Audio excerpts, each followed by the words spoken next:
Damn, getting this shot today.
Whew, whew, whew. I'm almost there.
Hit the freaking.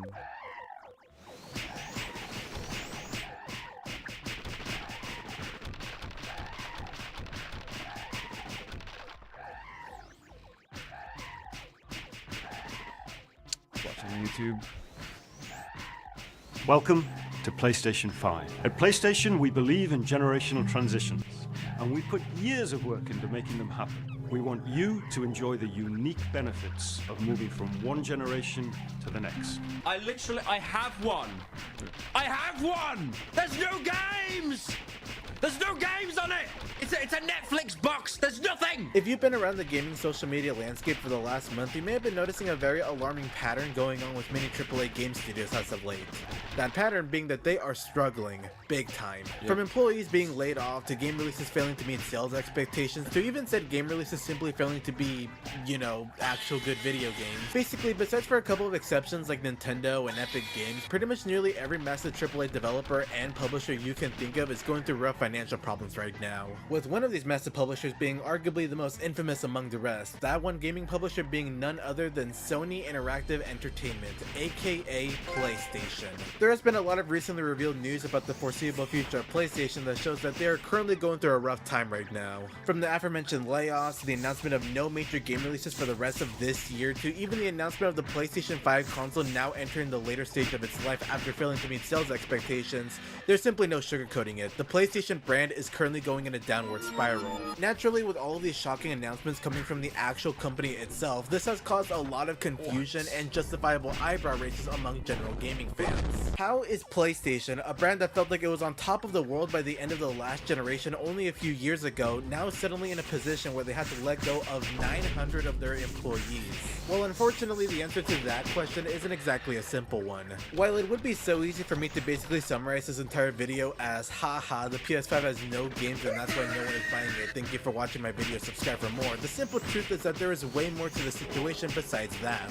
I mean, the Wii U definitely had games for its time, and yet you saw what happened to that thing. Instead, what I believe is going on is a combination of small problems that have been plaguing PlayStation for years now. Small problems that have been getting worse and worse and are now all coming back simultaneously to bite Sony back. And that is what I want to talk about today. Let's take a look at the issues that are currently ruining PlayStation and explain how I feel like PlayStation has been really taking us and their fans for granted as of late. I guess I should structure this video by going through these issues one by one. I'll even add the Inception noise in between the transitions to make it funny. Issue number 1. Why is everything you make for PlayStation so expensive now, Sony? For the longest time I always thought Nintendo was the worst of the big 3 gaming companies when it came to giving their products the most egregious and ridiculously high prices you can think of. $100 for an extra Switch stock, like, yeah, no thank you. But honestly, the way Sony has been handling the prices for PlayStation products in this generation has gone to the point where they are now just as bad, if not worse than Nintendo. Let's paint a scenario where in the United States, let's imagine that I want to get into the PlayStation ecosystem and I have 2 stupid kids who want to play the latest EA Sports game together because they're kids and they're stupid. So how much would I have to fork over? Well, there's the console itself for $500, an extra controller for $70, and the latest EA soccer game for another $70. Which means that even before tax, this would already cost me $640 US. And that's only for the bare minimum for my example. I can theoretically keep going. Such as, what if one of my kids wants to play their game online? You can't play this game online without an active subscription to PlayStation Plus, so you know what that means. There are a lot of annoying factors at play when it comes to saying how much PlayStation Plus costs, so let's just go with a monthly subscription to PlayStation Plus Extra, which is $15 on initial purchase. But what if I or my kids are sick of playing this multiplayer game and want to get some kind of single player experience? Well, time to pick up a copy of Spider-Man 2 to get our fix of that, which now adds another $70 to the total. However, we then notice just how much space these games are taking up, and the PS5 is shipped with only so much storage at our disposal. So it's highly advised that we get ourselves an SSD, which is the only storage format that the PS5 can use to play PS5 games from. So picking one up that is the recommended amount of 2 terabytes is going to be around $180. And since we're going to have 2 controllers lying around, we might as well have a way to easily charge both of them. It would be annoying to remember needing to hook up a cable for each controller, and it would absolutely suck if one of the kids picks up a dead controller, which is a likely scenario because the battery life for Sony controllers absolutely sucks, so might as well include the official charging dock for $30 more. Keep in mind that my scenario is only taking into consideration just how much all of this costs right now here in the United States. The results from my scenario can possibly be even more expensive, whether it be the console costing way more in other regions around the world, or Sony deciding to once again raise the price of PlayStation Plus for like the 5th time this generation. Basically, it feels like this console only gets more and more expensive as time goes on, which is like completely backwards to how it should be. I know this problem is incredibly subjective. I know what may seem expensive to the eyes of one person may be seen as chump change compared to the eyes of another. But for casual consumers, the fact that stuff like the games are now so expensive means that the opportunity for those people to continuously spend more and more on games is getting smaller and smaller. And like, don't you want your consumer base to continuously and consistently spend on your platform? Isn't that like the goal for every single game platform ever? But hey, at the very least the high prices are worth it, aren't they? Maybe it's just an expensive gateway to a platform of many exclusive experiences. That has to be the case, right? Issue number 2. Dear Sony, where are the games? Even though I said at the beginning of the video that the PS5 having very little exclusives isn't exactly the only problem that's going on with PlayStation, it's still nevertheless a huge problem. Many people have been noticing as of late how even though the PS5 has been out in the market for over 3 years, the quantity of exclusive experiences to be had on the console is still shockingly very small. It's so bad to the point that it's basically been a giant meme to look at the Wikipedia page of exclusive games on PS5 and look at just how small the list is. With some people on Twitter even adding insult to injury by comparing the Wikipedia page to other similar Wikipedia pages but for other less successful consoles. And while some of these comparisons are definitely done hyperbole, I mean the page of exclusive Wii U games does contain more games than the PS5 one, but that's not taking into consideration that one of those games in the list is fucking Mulan. The original argument of these posts still stands. For how long the console has been out, the quantity of exclusive games the PS5 has is embarrassingly small. And I don't think you have to have a very high IQ to understand that not a lot of people are going to be content with paying hundreds of dollars on a console that doesn't offer a lot of unique experiences. And I know some of you will argue that a big reason for why this is the case is that Sony made the choice to make their last couple of game releases cross-gen releases for both PS4 and PS5,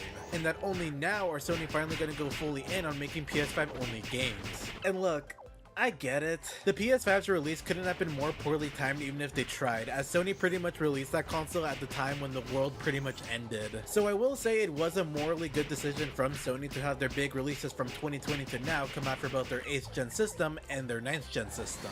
But I don't know, I think they waited too long to now start making every game a PS5 exclusive. In their own words, the PS5 is now in the later half of its life cycle, which means that they only have like 4 more years to make games for the PS5 before the PS6 comes out, which I don't think is going to be enough time to grow a large lineup of exclusive games from Sony for reasons that I'll get into later in this video.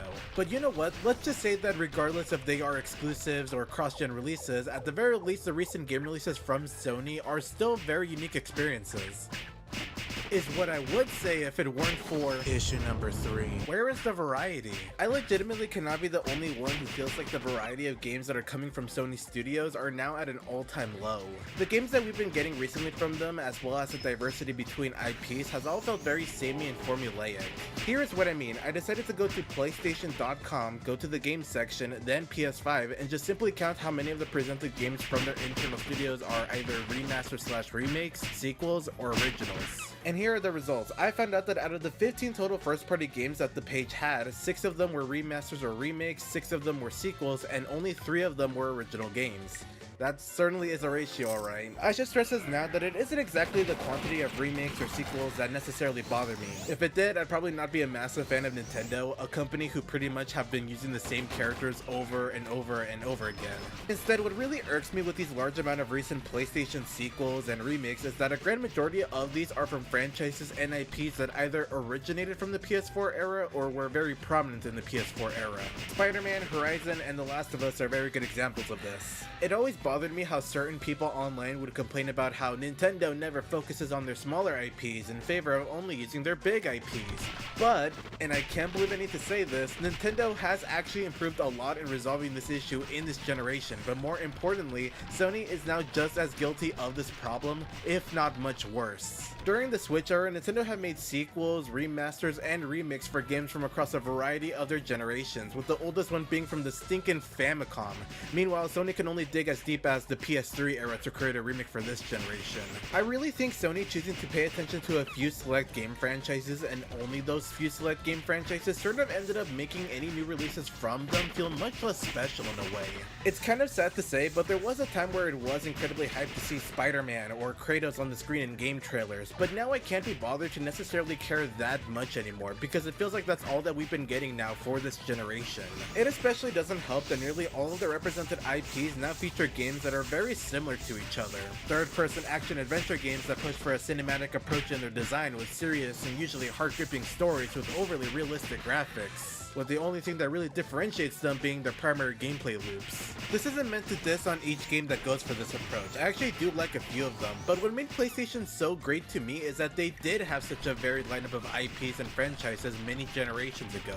It is honestly incredible that Sony were able to provide such a great lineup of first-party and exclusive third-party games back in the PS1. Considering that unlike Nintendo during that generation, Sony had to basically start from nothing.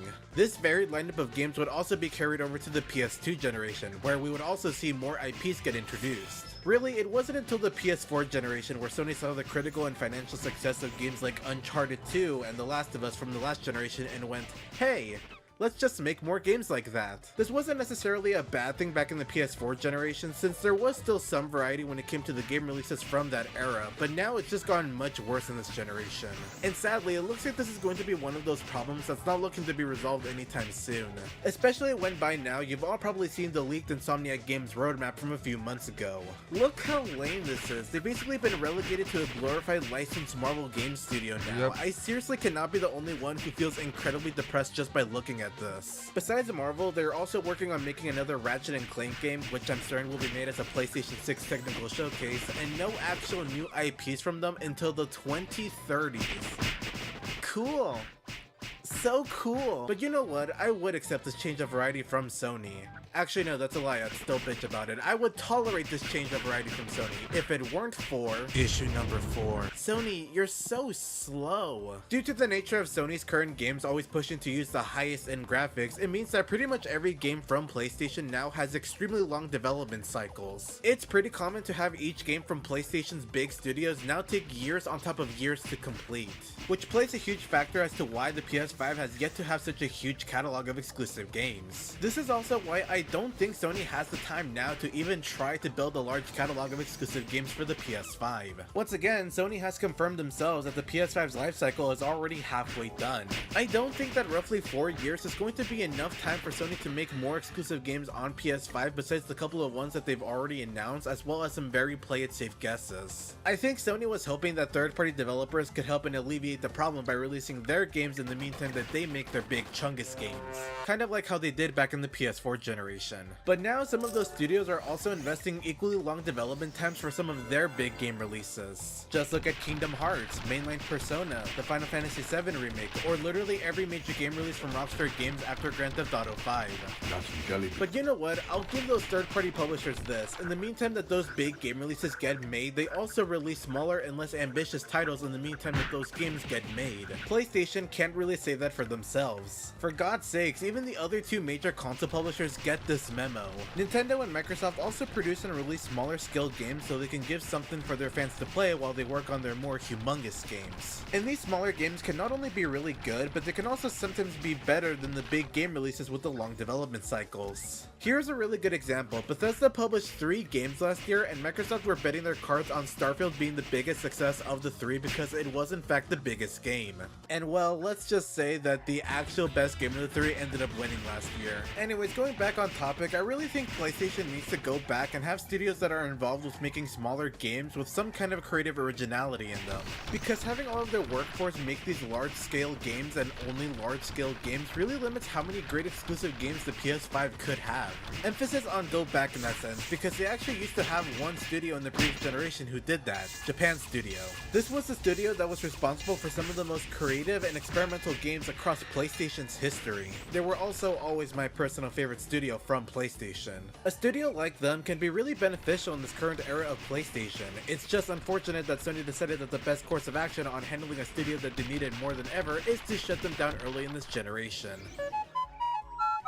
I also think that Sony being incredibly slow with their game releases also ties alongside some of their recent questionable business decisions as well. Like, I remember around early on in the PS5 generation, Sony really wanted to focus on making multiplayer games to capitalize on the live service gaming craze at the time. But because Sony's game releases are as consistent and as frequent as my YouTube upload schedule, the live service craze has now crashed and burned before Sony could even release any major multiplayer games. Because of this, a good amount of online multiplayer game projects that were in the works at Sony have now gone cancelled, including the previously announced Last of Us Online game by Naughty Dog, and also a multiplayer game that would have been based on Insomniac's Spider-Man.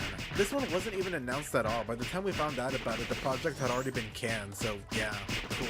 And hey, I guess while I'm on the topic of Sony's game releases now being only large-scale projects, issue number 5. Why are you spending so much money, Sony? While I'm definitely sure that Sony has spent millions on top of millions on the budgets of their games for years, I think now it's gone to the point where these games are so ridiculously expensive to make now. This is mostly due to AAA games needing much more resources to make than ever before, as well as just everything in general being much more expensive than ever before. While the budgets given to PlayStation's AAA game releases aren't exactly given out as public information from Sony, we can still make a safe guess. Because of that massive Insomniac Games leak from a while back, a ton of information about Insomniac's game releases have been made available to the public, which includes the budgets and even the sales numbers of their games. So let's take a look at the game entries from Insomniac on PS5 so we can take a rough guess as to how much money Sony invests into an average PS5 game. Not like this will take long though, it's only like 2 games. It's been confirmed that Ratchet & Clank Rift Apart was barely able to make a profit return for PlayStation, which is shocking to hear since the game sold a total of nearly 4 million copies. But it was apparently not good enough for Sony since the game costed them $81 million to make. Jesus. Now that sounds like a lot of money, but like,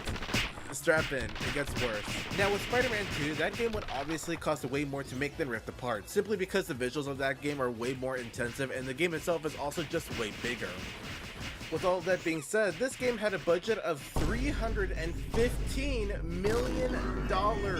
That's just completely outrageous. I refuse to believe that it cost them this much money just to make the exact same game again, only with slightly prettier visuals and a slightly bigger map.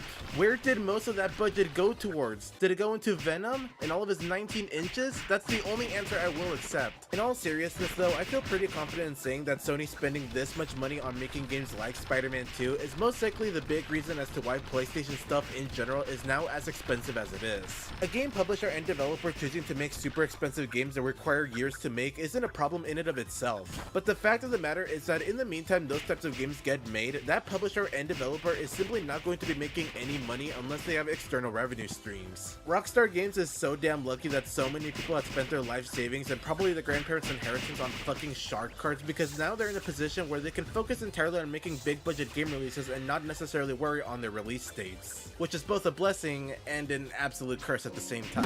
In the case of PlayStation, their external revenue sources outside of game sales are console sales and PlayStation Plus subscriptions. And whatever amount of money that Sony is making from those, it's clearly not enough for them. Because despite Spider-Man 2 selling 10 million copies in the holiday of 2023, which is really good for any video game, it still wasn't good enough to prevent massive layoffs within Sony Interactive. This all looks even worse when you start looking at games like Palworld, which cost way less to make yet sold nearly the same amount of copies as Spider-Man 2. Or how about Super Mario Bros. Wonder, a game that sold equally well as Spider-Man 2, despite that game being released in what's supposed to be the twilight years of the Switch's life, and once again was much cheaper to produce than Spider-Man 2. This isn't an issue that could be pinned onto consumers becoming disinterested in the PS5 because it's getting older. This is an issue of a business model simply being unsustainable. Also, why did you acquire Bungie? And why for that much money? That acquisition was nearly 2 years ago. Did PlayStation fans get any benefit from this? Serious question. So, just to reflect on everything we covered thus far, we have a console that cost a lot of money to purchase, with accessories, games, and subscriptions that also cost a lot of money to purchase, with the console itself barely featuring any kinds of exclusive experiences to be had on it by the 3rd year mark, with no signs of any sort of consistent new game releases happening anytime soon. Well, gee golly gosh, I sure wonder why sales expectations weren't met. Actually, you know what? Let's talk about this, because this has really grinded my gears throughout this entire video. I'm gonna go into issue number 6. Sony's give up mentality. I think it really shows just how much Sony doesn't care in trying to make the PS5 the best it could possibly be, when the moment that the console is met with one disappointing financial year is to basically say, oh, it's just the console entering the later half of its life. People are losing interest because the console is getting older. It just means we need to release the PS5 Pro or PS6 to renew people's interest. But that's not the root of the problem. Ultimately, there's no one to put the blame on why the PS5 isn't meeting Sony's ridiculously high expectations besides the higher-ups of that very company who have been making these dumb business choices that have negatively affected the way people see this brand. Thinking that it won't matter because they think people will buy into the platform regardless because it's the PS5. You love the PS4, so you gotta buy the PS5. Plop, plop, a noop, noop, a noop. Honestly, all of this really does remind me of that time when Sony was really struggling during the early era of the PS3. Both that era and this era were bad for Sony for entirely different contexts, but they both started in a very similar way. Sony making dumb choices at the beginning of the generation after being super successful from the last generation and not realizing the significance of their problems until it hits them right in their wallet. But at least with the early PS3 generation, when Sony realized that they royally screwed up, they put in the aggressive effort to fix it. Making the console cheaper, giving it an entire rebrand, releasing a new marketing campaign, and actually beginning to release games that people would want to play and buy the console over. And in the end, they ended up saving themselves and saving the PS3 from being a complete flop. You want to know what I think modern PlayStation would do if they were in the exact same position as they were in the early life of the PS3? I'll tell you what they do. They would just give up. Just look at what happened to the PlayStation Vita. Platform receives a report of stagnant sales once and Sony immediately folds. Sony really needs to step back and restructure the way they handle their business model with PlayStation. Primarily, try to find a way to have players be engaged in your platform by having consistent exclusive releases. Bring something new to the table or bring back forgotten IPs that could really use the spotlight again. Even if those games would need to be made on a smaller budget or not fit in that well with the AAA game releases, just give it a chance. It would bring more exclusives, it would bring much needed variety, and you really wouldn't have much to lose but possibly much to gain if one of those smaller scale games becomes successful. Even when it was ultimately met with failure in the end, Nintendo still tried to make the Wii U worth it by giving it an admittedly pretty good and varied lineup of games for its time. Even when the company was in financial troubles, it was never taken out on the employees. And thanks to a change of approach early on in the Switch generation, Nintendo has now clearly proven that you can get people to buy and still be invested in a console even in its twilight years, let alone the middle of its life cycle. And the way they were able to do that is providing exclusive, unique, and creatively filled games consistently throughout its entire life, even if there were some hiccups along the way. And then there's Sony, who after announcing that console sales didn't meet their expectations last year, decided that the best idea to go with is to fire a huge amount of their employees while also announcing to their fans to expect no big releases from them this year. Are you seriously punishing your employees, your consumers, the people who actually give you money for not giving you more? Well, I'm sorry that people don't want to invest $500+ on a platform that has no exciting games in the foreseeable future, very little value to it, and the little value that it does have can just be experienced on other better platforms. Is this a joke? Do you seriously expect me and other players to be content waiting for 2+ years just so I can play the exact same games again, only with different, most likely shittier stories? How do you expect an increase in sales of your console when there's nothing for people to look forward to on it besides more of the same shit, as well as continue to invest your money on ways that don't make your platform any better at all? Hey guys, please buy our $200 glorified Wii U gamepad, and while you're at it, please buy our PlayStation earbuds. Go watch The Last of Us TV show, and please watch our Uncharted movie where Nathan Drake is played by MCU Peter Parker. And stay tuned for the $700 PS5 Pro, where we will release even more fucking remasters of the same two Last of Us games for an additional price each. I think I'm done. Honestly, at the end of the day, it's just really depressing to see how much PlayStation is struggling right now. I can't deny the fact that Sony's business model in the PS4 era was definitely a huge success in the short term for them for making the PS4 as successful as it was. But that's just it. It was something that worked in the short term. A business model that simply isn't built to last in this current day of age. To give Sony some benefit of the doubt, perhaps the massive layoffs can possibly be a wake-up call for them to finally change things up, especially since this would be the month where Jim Ryan would step down as CEO of Sony Interactive after being in the position since 2019. But I'm not holding my breath. I'm tired of hoping for this brand. I'm sorry if this video was much more of a Debbie Downer than what I usually make, but it's something that's been frustrating me for years now. The reasons for why I fell in love with PlayStation to begin with all those years ago are just no longer valid in this current era of the brand. And that just makes me sad. I've got a feeling that most people will just pass this video off as me being just a hater or being a dumb Nintendo drone or something like that. That's fine, that won't bother me. I'm confident that anyone with actual brains will at least know where I'm coming from. We're currently living in a very transitional period of gaming. There's a good chance that a game publisher that you knew for years is possibly going to change and adapt into something much different in only a matter of a few years. Which hey, may be a good good thing or a bad thing, who knows. As of now, we'll just have to wait for all of it to settle and see where all of this goes. In the meantime, I'll just continue to enjoy gaming on the platforms that I enjoy doing it the most. What the fuck is this? All the while, I occasionally remember to look at my PS5, sitting on the floor, collecting dust, constantly having its dim orange rest mode LED light strip on for weeks at a time, and simply say to myself, I miss the old PlayStation. I miss them a lot. Anyways, tune in for next time where I will be talking about a bunch of stupid Mario Party games. My endurance to create original content truly is a laborious one.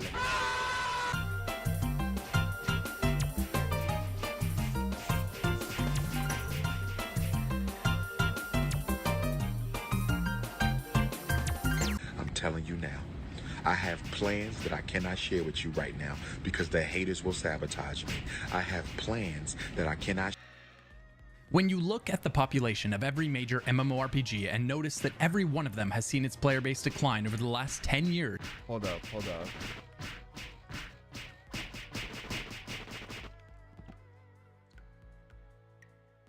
Bad that shit. Hold up. Gotta fix the settings. Manage that. Talked it.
Oh, put it up. Oh.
Yo, chill out. Oh shit, the damage. Jesus.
Jesus.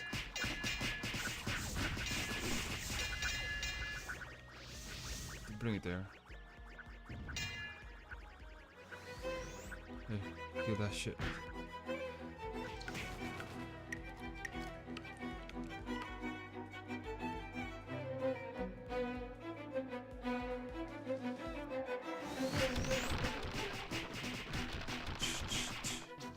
Except for 2, it makes you stop and wonder, what are the declining MMOs doing wrong, and what are the growing MMOs doing right? What about the long-reigning king of the genre, World of Warcraft? It's public knowledge that it's been bleeding players for a long time, and yet you can tell there are so many players hoping each expansion will be the one that hooks them yet again. Each expansion creates a massive mountain of interest, whereas other MMOs are only generating molehills. Then there's Elder Scrolls Online. It suffered a near-fatal launch, but committed to fixing the game's major bugs and dropped the requirement on its subscription to lure players back in. Since then, the game's had some good years and some bad years, and it's held on to a respectable number of players, but the trend is definitely there. It has been on the decline, especially in the last year. Guild Wars 2, same thing, another massively successful MMO trending down over the long run. Though it is worth noting, over the last 2 years, this game has reversed course on that trend and is actually seeing some growth. Not surprising, this game did a lot of things right in recent expansions between its mounts, its story, and its zone exploration, and what feels like a renewed focus on the game itself by the developers in recent years. If we look at RuneScape, same thing, it's been bleeding players and interest for a long time now, still holding on to a very respectable player base size, but definitely trending down. While these are some of the biggest games bleeding players, the trend isn't unique to these games, it's across the entire genre. Let's take a look at a few more.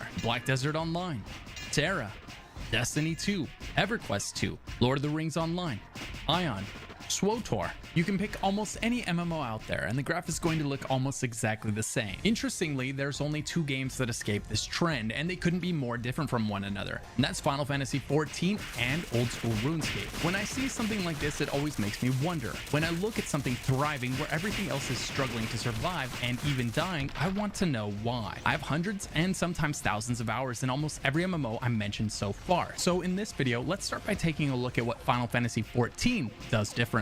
Final Fantasy XIV is a buy and then sub to play MMO that gives you 60 levels for free to get the hooks in you. Right off the bat, this is a great and confident approach to monetization. You don't have to commit a dime to the game until you know you love it. Personal preference aside, there literally is no reason not to give it a try. Then, if you do decide that you enjoy it, the mandatory sub that you're paying allows them to avoid the pitfalls that come with free-to-play games like pay to win, pay for convenience, and the general cannibalism of content that free-to-play games experience as they place all their chase items in the cash shop. Let me explain. Some people say that subscription-based MMOs are history. I think the subscription model has turned out to be one of Final Fantasy XIV's best selling points. Not the fact that you have to pay $12 a month to play it, but the fact that you don't have to spend another dime beyond that. In return, you get a finished product, which is incredibly rare these days. Final Fantasy XIV does not engineer problems so that they can sell you the solution. And in 2022, that's honestly such a massive breath of fresh air that does not go unnoticed by the average player today. We are so used to trudging through games that are built with obvious, avoidable flaws put in the game to extract money from us. A lot of times we don't spend the money out of principle or frugality, and we endure this inconvenience or the next one until we decide not to anymore, and we quit. Then there's the expansions themselves. Final Fantasy expansions are massive and actually worth getting excited about. The money the game is making is being poured back into the game. You can see it. In the last year alone, Final Fantasy XIV had the Endwalker expansion that came with a ton of new zones, not one but 2 new classes, and a ton of new dungeons, trials, and raids, and an enormous amount of earnable weapon skins, mount skins, armor skins, and pets. On top of all of that, every quarter or so, Final Fantasy gets another patch for free that is often as big as other MMOs' annual expansions. This year they included things like quests, dungeons, raids, and an entire new housing island system, and a slew of earnable cosmetics. Now, when you compare this to what other major MMOs are adding, the difference is very noticeable. SWTOR's most recent expansion added about 2 hours of story content on each side, in a game that is most known for its story content. ESO's newest expansion added a new zone and a raid and a card game. BDO added a new zone and a new class. Guild Wars actually had a respectable expansion with a new class spec for every class, new zones, and a new mount type, but it took 3 years to come out. WoW's expansions are the only ones that come close in terms of size and scope, with Dragonflight adding a new class, a new race, and a new class of mount among their other usual additions like multiple new zones, dungeons, and raids. Again, when you look at what each of these these MMOs is adding year over year, it's easy to see why some keep players coming back more than others. The MMOs without mandatory subscriptions are really struggling in terms of content additions and enjoyable time sinks. Their expansions are smaller and the number of earnable weapons and mount cosmetics are generally non-existent, which means players have a lot less to do, so they get bored sooner and leave sooner. So begins the unstoppable cycle of fewer people spending money in the cash shop, which means the developers have to crank up monetization while cutting back on the scope of expansions even more, further expediting the decline of their population. We have seen it so many times, and we're seeing it again in almost every non-sub MMO today. Final Fantasy XIV did not concede its sub despite its disastrous launch, and I think that it owes a lot of its success today to that. If Final Fantasy XIV was just another game where you paid for the best cosmetics, paid for the best weapons, and paid for the best mounts, and then paid for convenience on top of all of that, I think it too would be experiencing the same decline in interest as the rest of the genre. MMO developers figured out that they could make more money in the short term if they sold the coolest things in the cash shop, and now they are realizing that they make a lot less money in the long term if they put all of the coolest things in the cash shop. Saying that monetizing all of the best cosmetics in an MMO is better than going full pay to win is like saying jumping off of a high rise is better than jumping out of an airplane. You're killing your game either way, one is just faster than the other. It's incredibly simple. As soon as an MMO starts asking how it can make more money out of players before they quit, instead of asking what experience and rewards they can add to keep them around, the cycle has begun. The cannibalism of content by the cash shop has begun. The decline of the MMO is inevitable because the core philosophy of the MMO is being eroded. The goal of the developer has shifted from retain the player to get the player to spend money in the cash shop. Explore, kill, loot doesn't work if the cool loot is in the cash shop. Why should you explore and kill? The developer is now trying to sell you your rewards rather than encouraging you to go out and earn them. Almost all of the dying MMOs today suffer from a much more obvious problem. Western audiences don't like pay to win and don't seem to stick around long when too much of the game's monetization model is based on pay for convenience, which, if we're being honest, often ends up drifting all the way into pay to win. For a long time, WoW did what Final Fantasy XIV is doing before Final Fantasy XIV did it. WoW was adding tons of content. WoW was adding tons of earnable cosmetics, tons of earnable mounts, and earnable pets. So what changed for WoW? WoW was once a sub-to-play MMO with all the best cosmetics earned in-game and no pay to win. It was the biggest MMO of all time, but WoW changed. It started making some of the best cosmetics and some of the best mounts cash shop items. You did something unforgivable. You released a mount? And not just any mount. Not just a horse. Not a bear. But the mount. The Celestial Steed. It also added WoW tokens, which unfortunately is really just a fancy way to say pay to win. Exchanging real-world money for in-game items and currency is the definition of pay to win. WoW tokens are probably the single most complained about feature in the entire game, and literally every player saw that coming. The only reason adding WoW tokens didn't do more damage faster is that they weren't added until 2015, when many players had sunk a decade of their lives into the game, and they didn't see an immediately compelling option to switch over to. To be fair, WoW isn't the only MMO to make this mistake, but it is certainly the biggest MMO to fall into this trap. ESO has a similar feature with crowns, where the developers sanction players buying in-game gold with cash as long as they use crowns to do it. Same thing in Guild Wars 2, you can exchange in-game currency for cash shop currency and vice versa. The problem with this is now every item in the game has real-world value. Every item you can earn, someone else can buy. It devalues player achievements and demotivates them from seeking out more. More importantly, it condenses an entire day, week, or month's leveling worth of up. memories into a Let's go. forgettable 15-second card swipe. Here's Asmon Gold distilling down the leveling process in an MMO that allows you to exchange cash for currency. Step 1, get a job. Step 2, get your paycheck from the job. Step 3, use your money to buy a boost to level 70. Step 4, pay somebody else to boost you through dungeons to level 80. Step 5, buy gold. Step 6, go to a Naxxramas GDKP. Step 7, bid on all of the gear into GDKP and get full gear. Step 8, pay for an arena carry. And Step 9, buy BOE gear. Step 10, finally, Now you can play the game. These are 3 of Final Fantasy XIV's biggest competitors, and they all caved on this topic, and I honestly believe it's a large part of the answer as to why Final Fantasy XIV thrives while they bleed players. It's a death of 1,000 cuts by monetization. First, it was just a random mount, then it was all the best mounts. First, it was an armor set, then it was all the best armor sets. First, it was failing to ban RMTers, and then it was condoning RMT through the cash shop currencies. Final Fantasy XIV just has the purest monetization of the bunch, and as a result has held onto the core MMO experience of explore, kill, and loot to make your character as powerful and as awesome looking as possible. If we look at the more pay-to-win games, their decline is even more sharp. It's almost as if there's a direct correlation between the amount of pay-to-win and the speed at which your game becomes irrelevant here in the West. Obviously, Western players don't like pay-to-win, and sanctioning buying gold with real money is sanctioning pay-to-win. It's done. The game now contains a significant form of pay-to-win, and it's a genie that can't be put back in the bottle. Well, I suppose they could, but I doubt they will. The accountants don't see the money they are not making because of it, they only see the money they are making because of it. It's hard to prove a negative. When they make less money this year than they did last year, they don't see it as being due to their over-monetization pushing players away, they see it as the result of their under-monetizing the players that are left. Incredible. The damage done by WoW tokens, crowns, and gems for gold doesn't stop there. The economy no longer needs to be based on what a player can afford in-game. It becomes in part based on how much gold they can afford to buy out of game with their credit card. Inflation goes nuts, and a new player enters the game looking at unreasonable prices and is left with 2 options: buy gold with cash or grind out a now inflated amount of gold for themselves, neither of which is terribly appealing. Final Fantasy XIV, on the other hand, still puts all the best rewards in game and does not sanction the ability to turn those into cash transactions. Instead, they would rather you go out and earn it, and just like that, the player has something to do when they log in. Alright, the next item on the list is going to be the content itself. First, let's talk about the solo experience. Final Fantasy XIV was built for the solo player, but not at the expense of the group player. It is a highly curated journey from start to finish, built with the short attention span of today's MMO player in mind.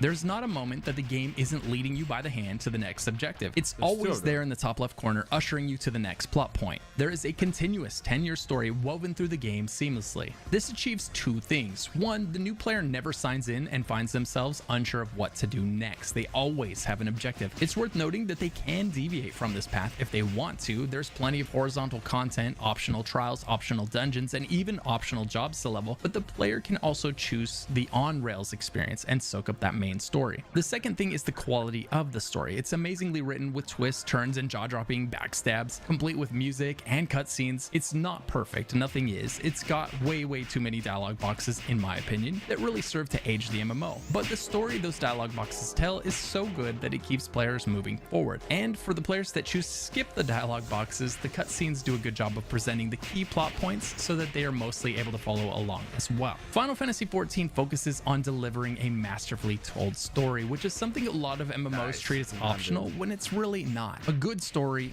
fantastic lore, it's critical to any great RPG. While Final Fantasy XIV is an RPG MMO, emphasis on the RPG first, it is no slouch when it comes to group content. This is another thing Final Fantasy XIV handles brilliantly. Most MMO players today are solo players, and if the MMO they are playing does not do a good job of introducing them to dungeons or trials and other group content, they simply won't participate in that content. The story in Final Fantasy XIV consistently and seamlessly sends players into group content. Many of the dungeons are part of the story and must be completed to proceed with the story. Same with many of the trials. The difficulty on this content is tuned down to what we'll call story mode difficulty, but it still serves to introduce every single player to that type of content. And once there, many find that they enjoy it and begin to pursue it horizontally. They deviate from the story to seek out the optional trials, the optional raids, for the fun of completing them, but also for the incredible rewards and cosmetics that can be earned inside. So despite being a solo MMO, through and through, Final Fantasy XIV ends up having every member of the community participate in a ton of group content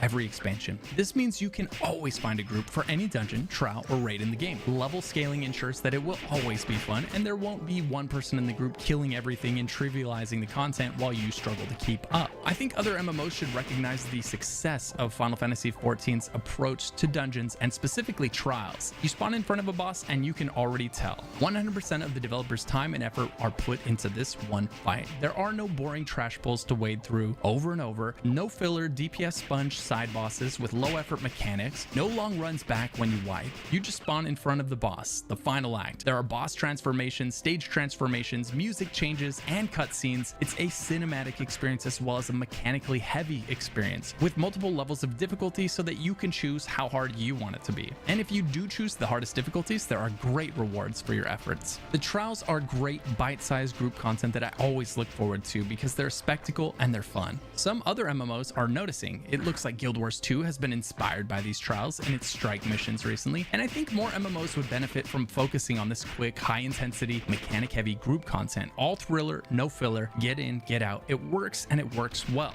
There just aren't enough people that want to devote 2 to 6 hours of their day to struggling through a raid anymore.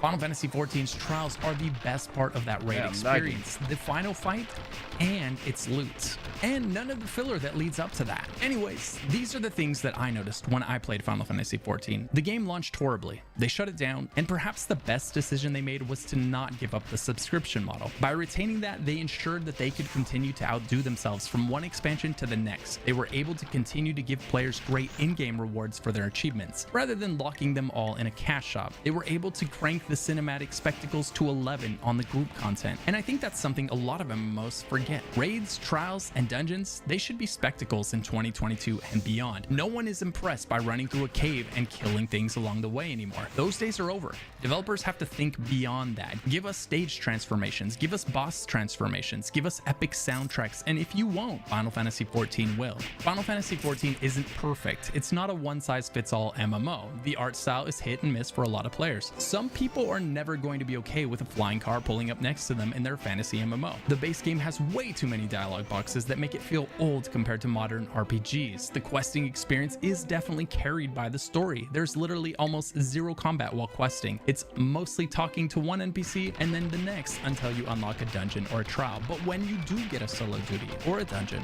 or a trial, it's amazing. Zone exploration is not as good as it is in other MMOs. The most exciting thing that you might find is an Aether Current. There is next to no reason to interact with mobs in Overland content. It's almost always better to leash them and then talk to the NPC that they were standing next to, which is rough on immersion. And finally, if you're new to the game, you're gonna have to spend a lot of hours working through the story alone before you can spend any significant amount of time with your friends. But despite all of this, Final Fantasy XIV is one of only 2 MMOs that fall into S tier for me. I absolutely love it, but I also recognize its shortcomings. It's exciting to imagine an MMO that does what Final Fantasy XIV does well while improving on what it does not. I think there's absolutely room for another big MMO to succeed alongside Final Fantasy XIV and to even surpass it. There is so much to be learned from its success and from the failure of its peers. For the sake of the genre, I just hope future MMOs are paying attention. As for the future MMOs, if your plan is to build an incredibly inconvenient MMO and sell us the convenience, if your plan is to try to sell a pay-to-win MMO in the West, if your plan is to be an MMO with all the best cosmetics locked in the cash shop rather than earned,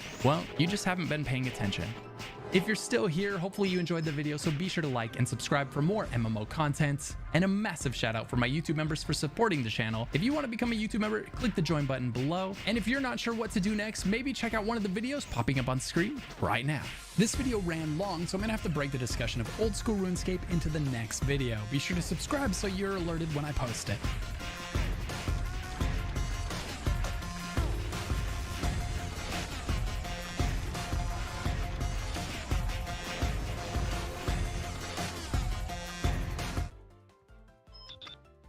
This one's a classic. Howdy everybody, it's me, Antisocial Toegame. When I was growing up, I found that instead of having friends, I wanted to spend all of my time alone playing. When you look at the population of every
shit and run out.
Okay.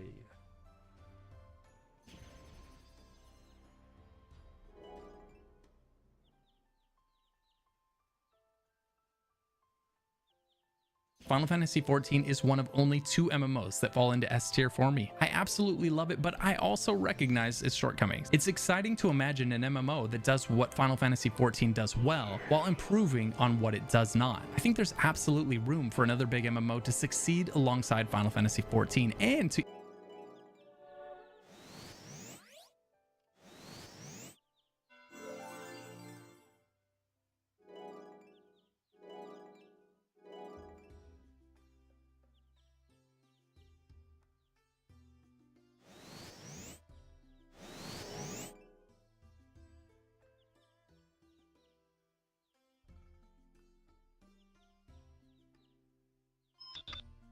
This one's a classic.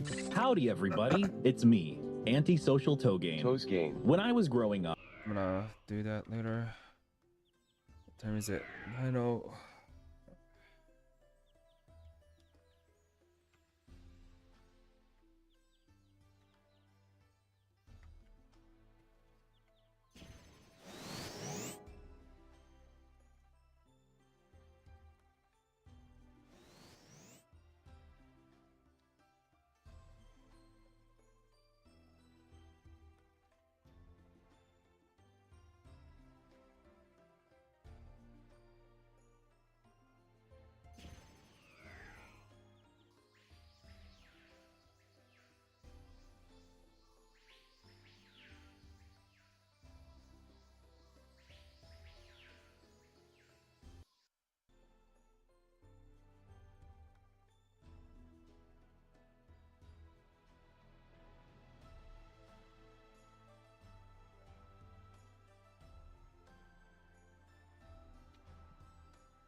Hold on. Hold on. I need.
Actually, what the fuck?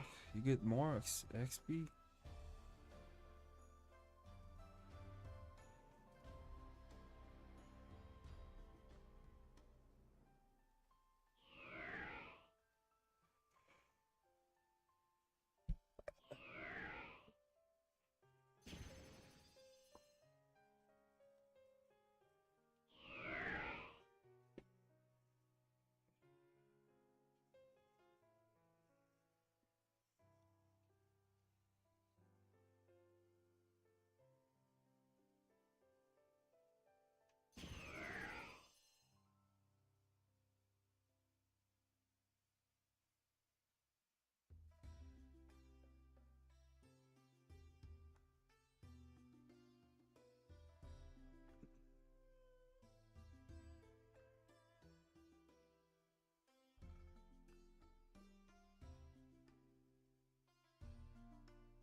More XP.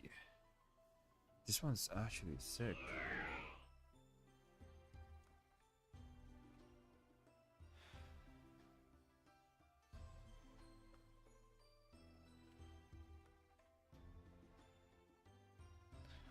Fuck.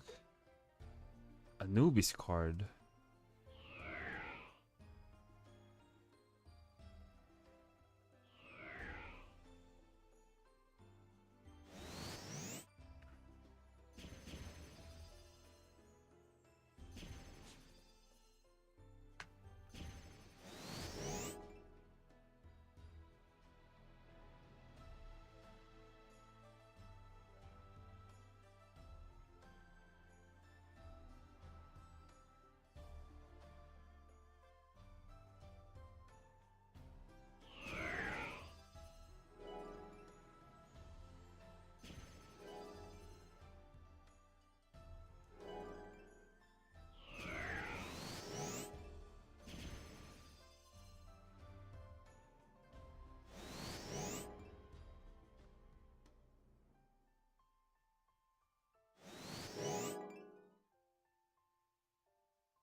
Damn.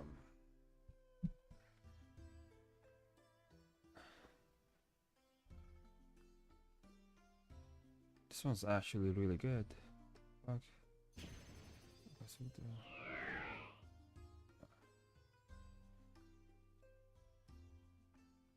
Oh, goblin card. Damn, I need one of these. 1 milli.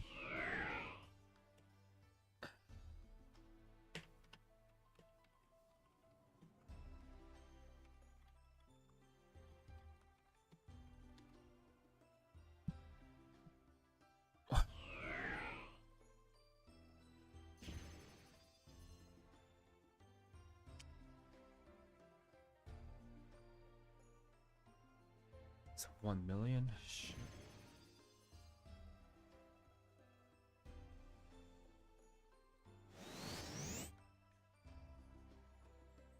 Senor Sasha, you don't go to level Stinger?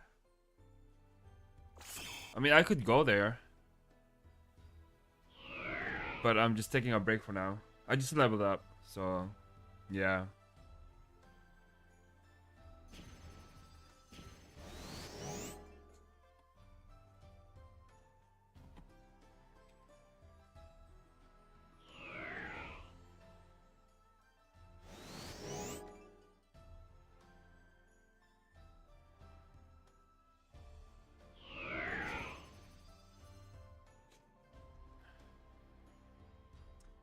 Drops nice. EQ2 for you. Yeah. Right now, I just need to level up. I'm pretty cool with the items for now. These are my items. I'm doing ABB Hunter. So, yep.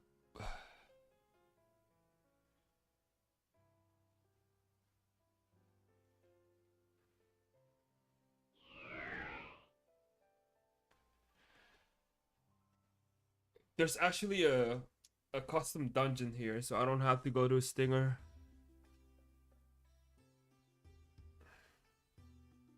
I could go on newbies as well. They dropped the glove for more decks. Yeah, I went brooch. I went brooch instead of gloves. I could get one of those.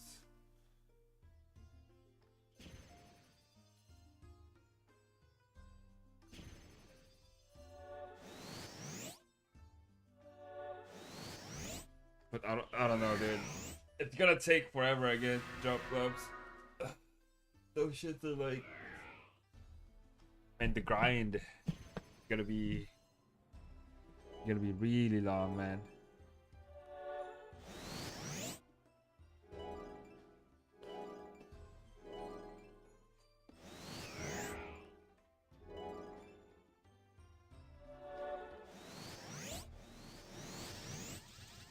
This one you're talking about, right? Yep. From 95 to 99.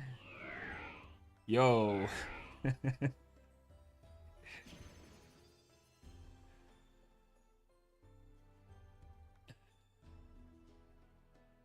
is the glove, right? More decks.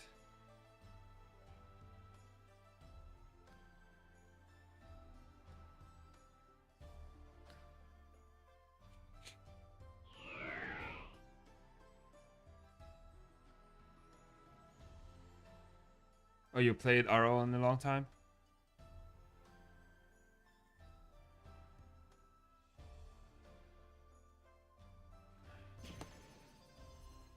When did you play? I bet it's gonna be like 20 years ago. Because I played this one 20 years ago. I just went back.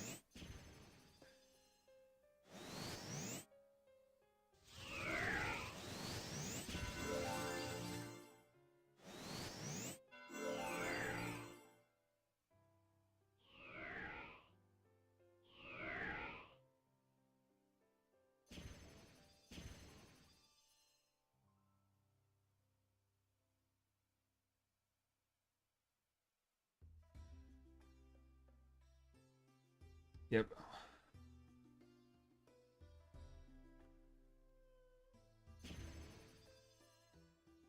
Since EURO? Oh shit. Are they still operating the EURO? Or they shut it down a long time ago? Because I'm pretty sure they're still operating. Because IRO is still operating. Oh no? Oh, they shut it down. Dang, that's sad.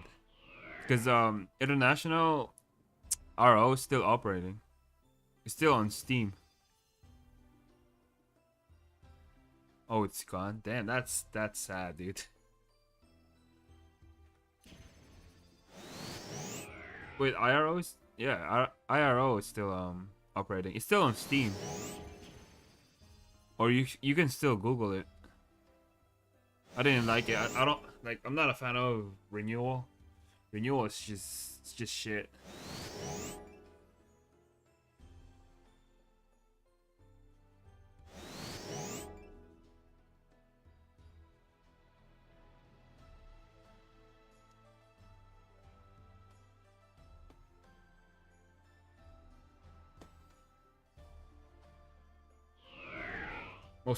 Mostly player hate. Yep, a lot of RO players hate renewal, dude.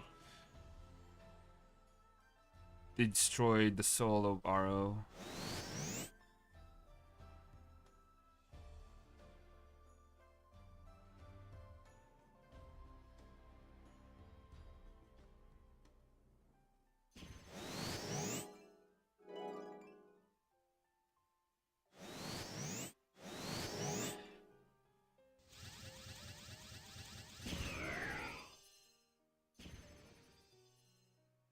Sorry for Dinglish. It's fine.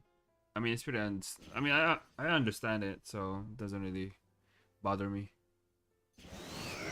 I assume you're from German.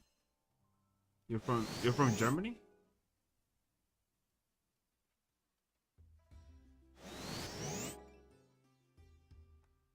Yep.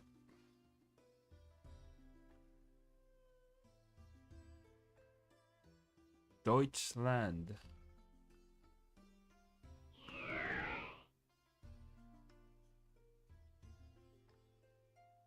Teddy bear.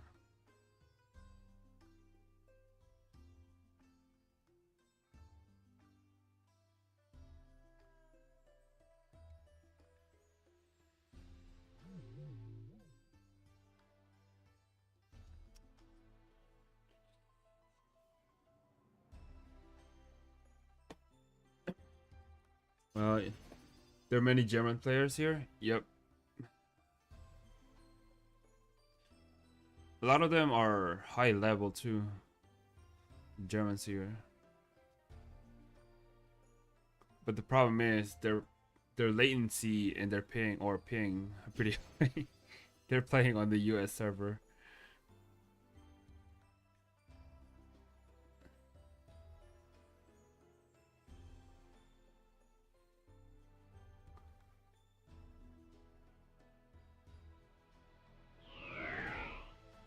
Spanish 3.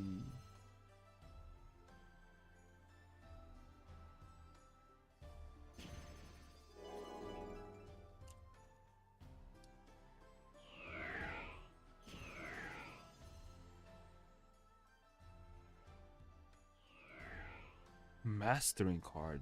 Shit.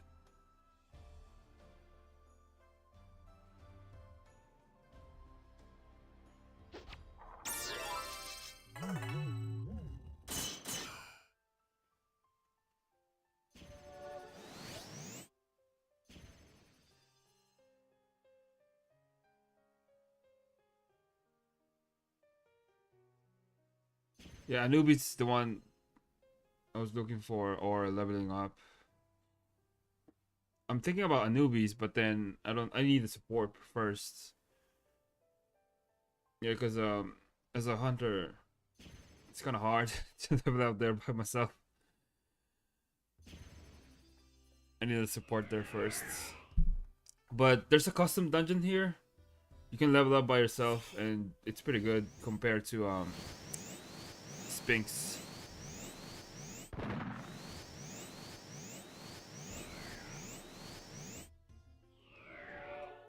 Like this one.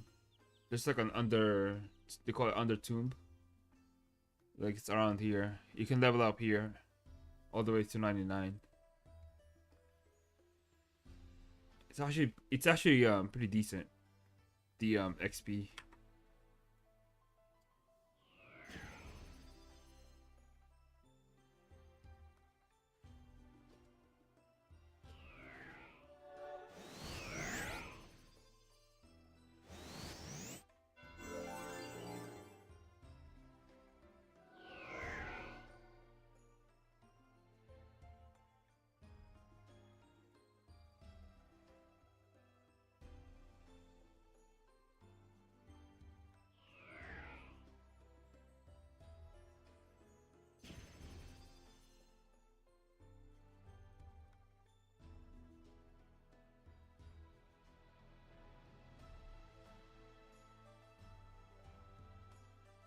Light consent. Mark 1. I'm gonna grab some tea and then I'll be back and then I'm gonna go back to leveling up. Hold up.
God damn.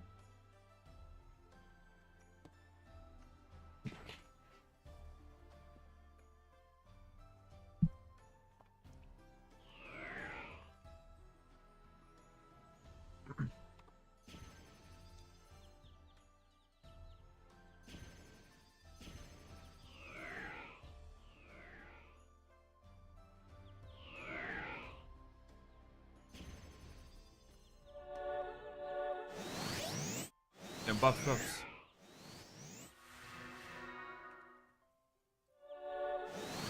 Nice.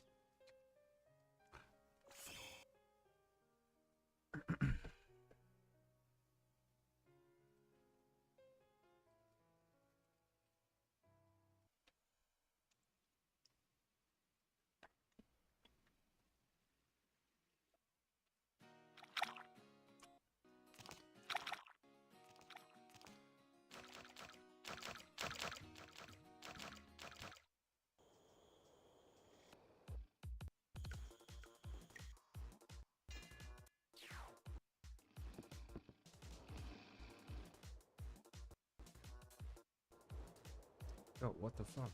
Oh, there it is.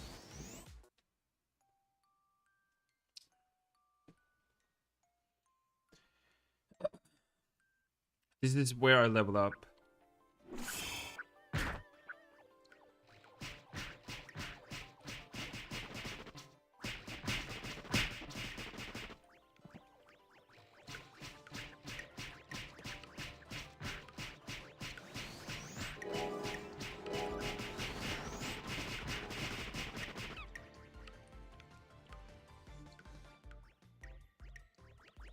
Yeah, it does the new dungeon. It's a custom dungeon made by I don't know, the admin. I mean, it still works.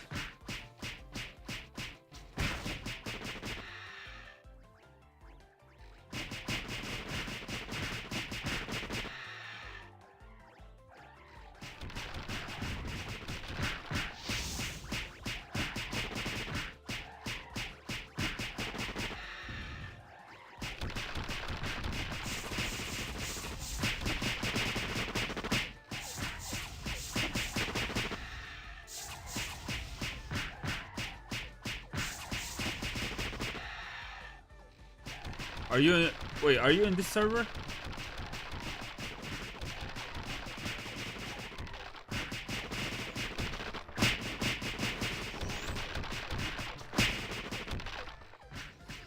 Oh no? Okay. I thought you were in this server.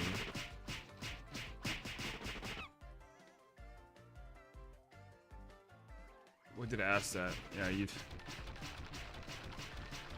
I thought you were registering.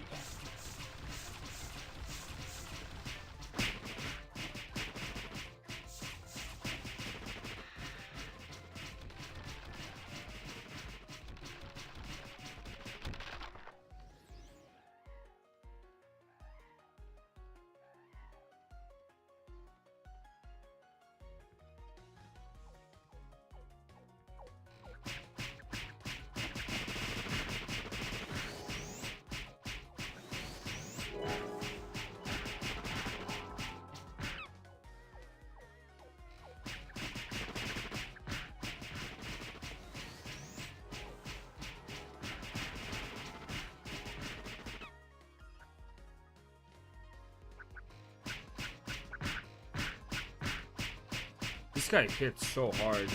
Try to put a trap on it all the time.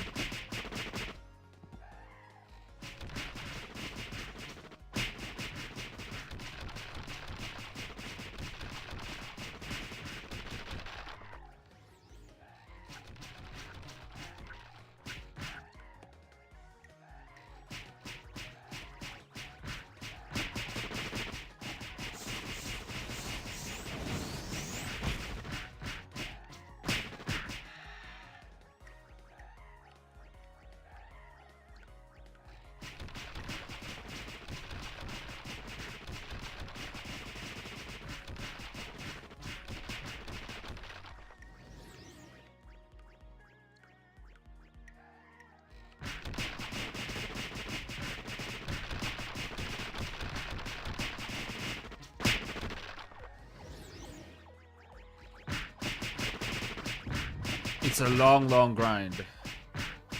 I bet you if I grind this for like more than 8 hours, I'll probably only get like 50% XP. It's not gonna be enough.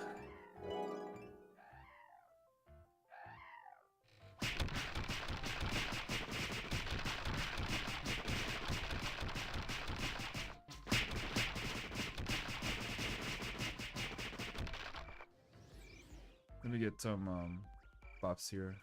There are people here, so hopefully they can give me some buffs.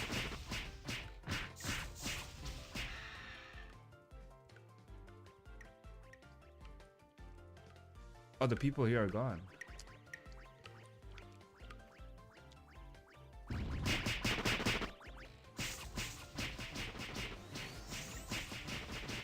Does the server have a warper? Yeah, it does. I mean, the players are the warpers.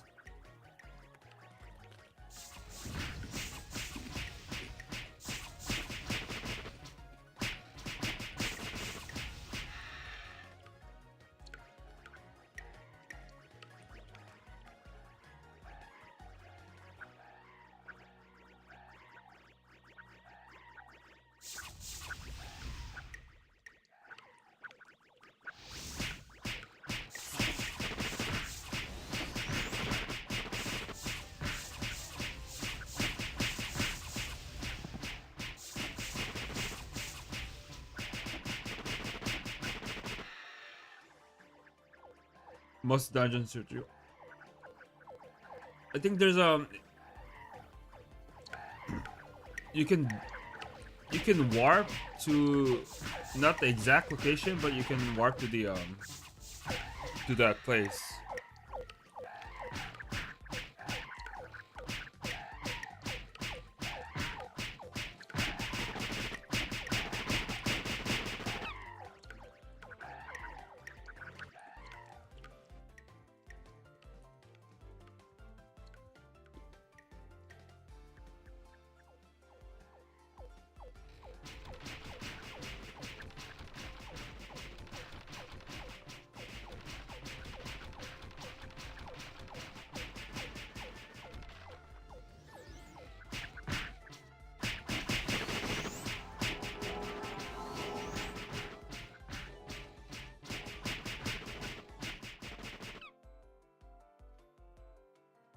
Mavka farming for Zenny. I don't remember Mavka. What's Mavka?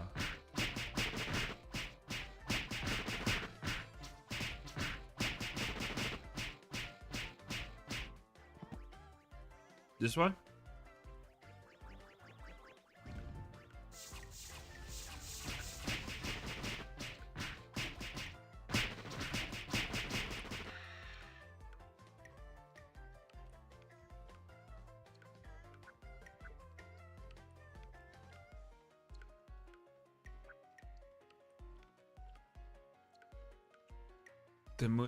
Where is this?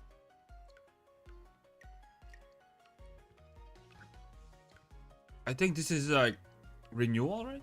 Is this classic or renewal? I don't remember this.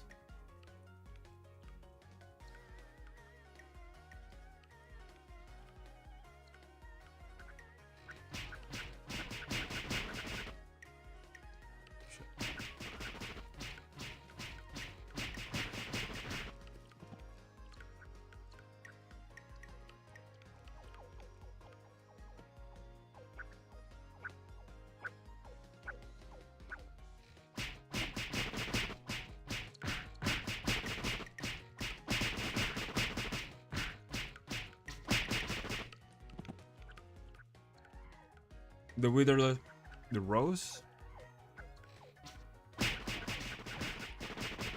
Let me check.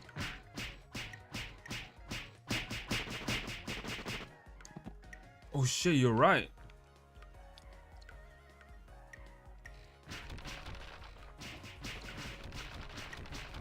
Look at the sell price. 2,800. I mean 28,000.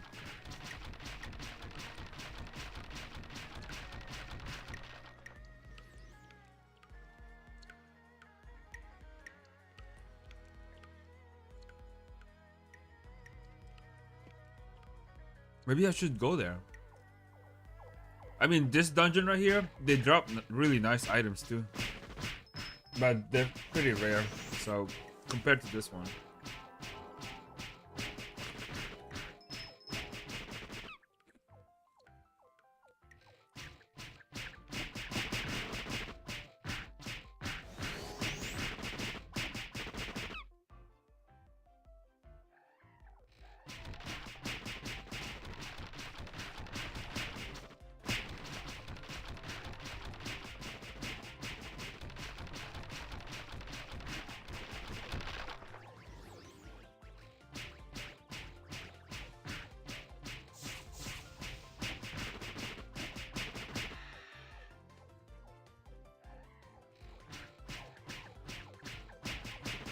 More with merchant sell? Yeah, that's true.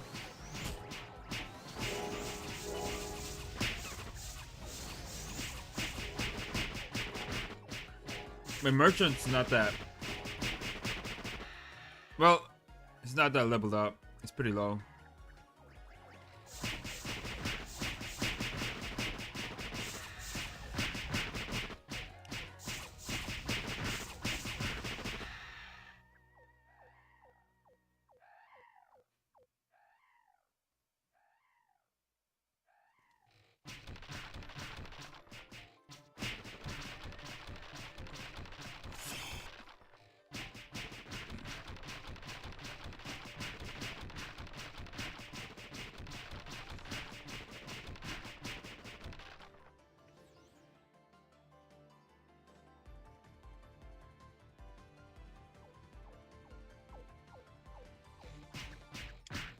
Moss dungeon. Maybe I should try here.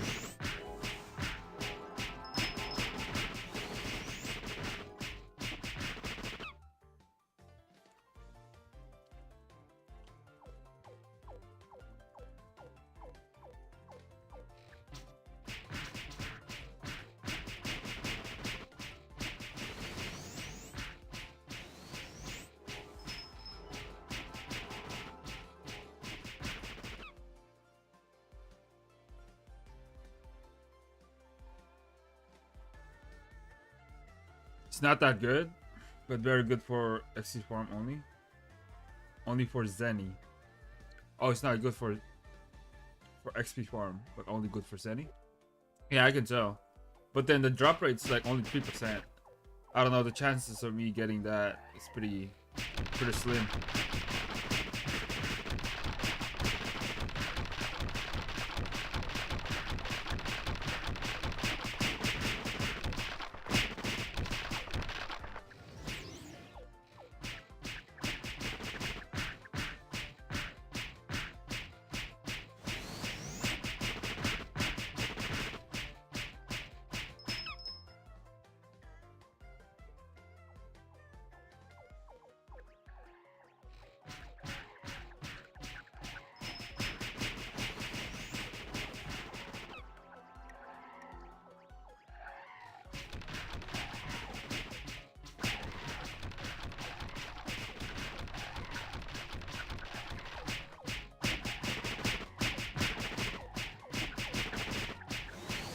Fly wings?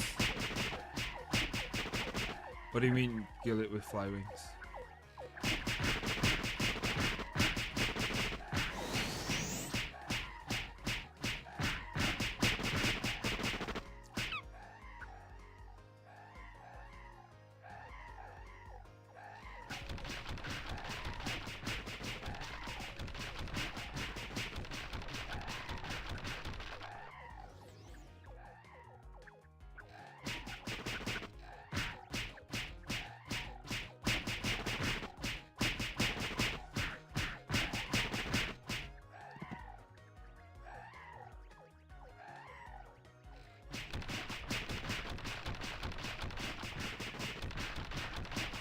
This one gives out decent XP. You teleport on this with fly wings for only to kill Marco. It's gotta be expensive, yeah. I feel like I need creamy card first for that one.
You need that SP for DS plan.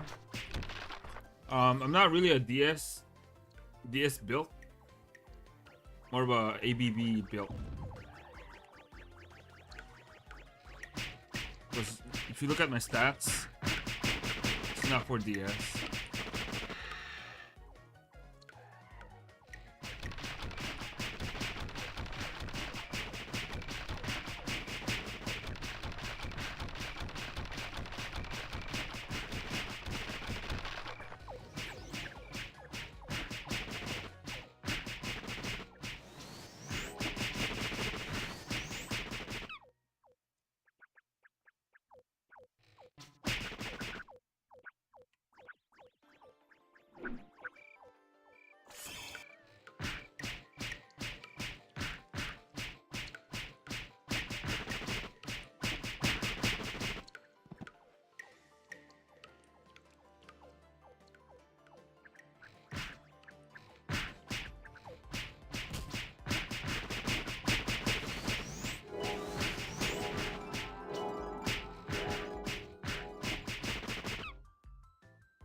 Too much.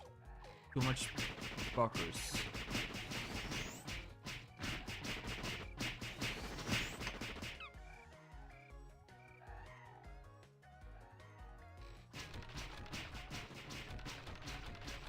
Mostly Archer farm needs farm with DS like Kunlun Dungeon 1 and Muff farm. I don't know about Mufka farm, but I don't think I'm gonna get a good XP from there.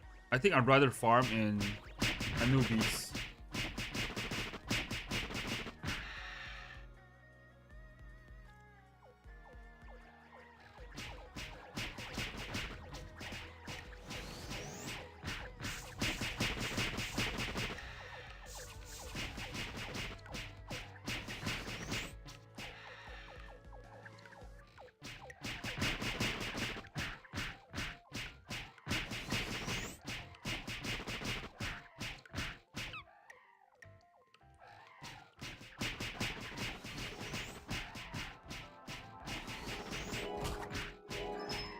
Free heal, dude. Free heal.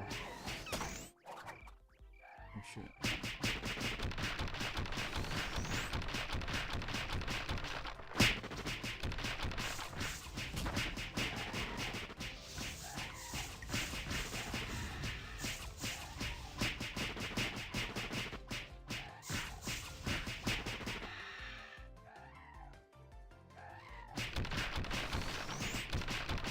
neutral still.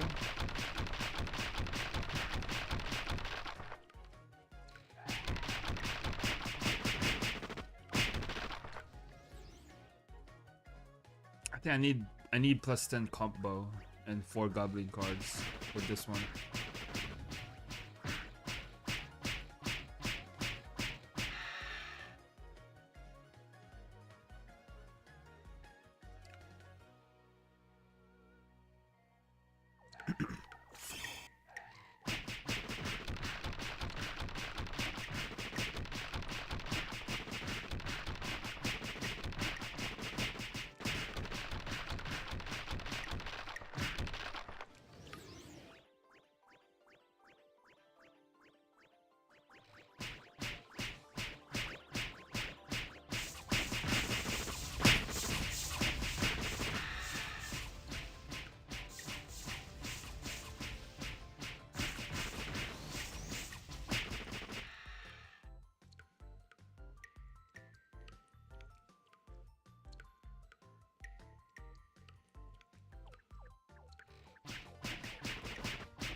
Long day.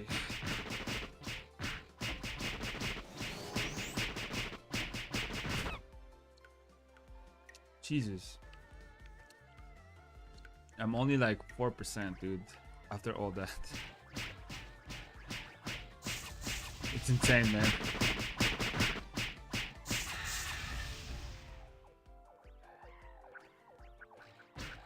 Okay, this is too much.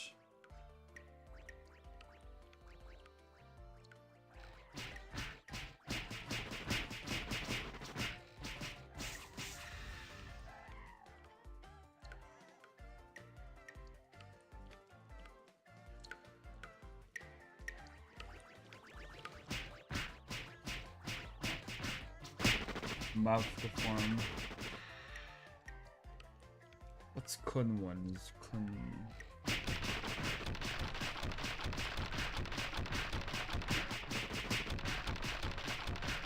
Where's Kun one again? Kun 01?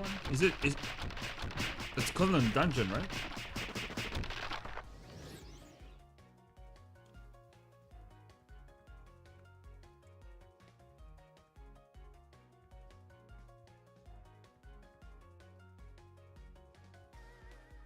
Yep, it's Kunlun Dungeon. Yeah, I've been there. I was like farming Zenny there. Like when I was like around 70, 80. Yeah, I was farming Zenny there. Because they dropped Royal Jelly and you know, I could sell it for a high price. It was really nice.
I mean, they dropped some nice items here. I could sell for like millions, but they're pretty rare.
now it's loud. Oh shit. Oops. It's freaking loud.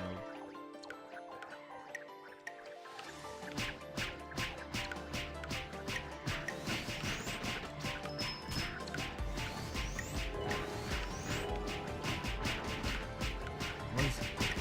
Doesn't make any sense.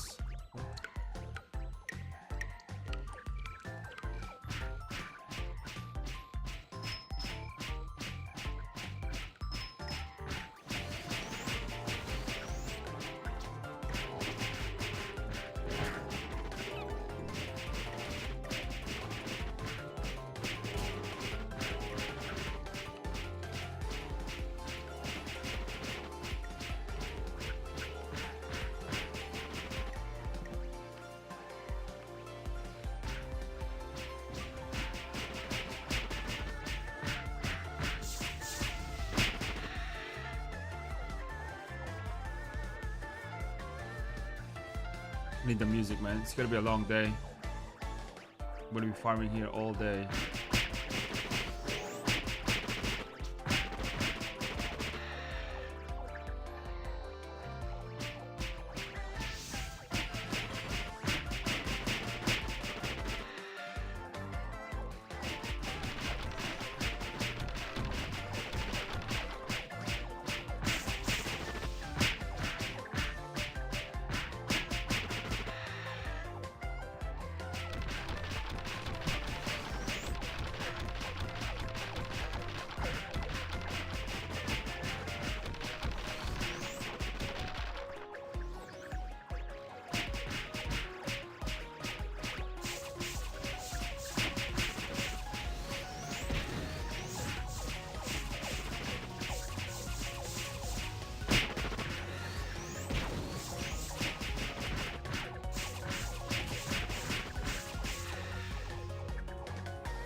Long ass day.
Oh shit, no, no, no, no.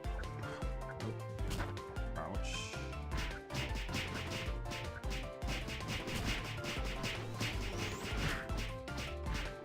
God, they're shitting me, man.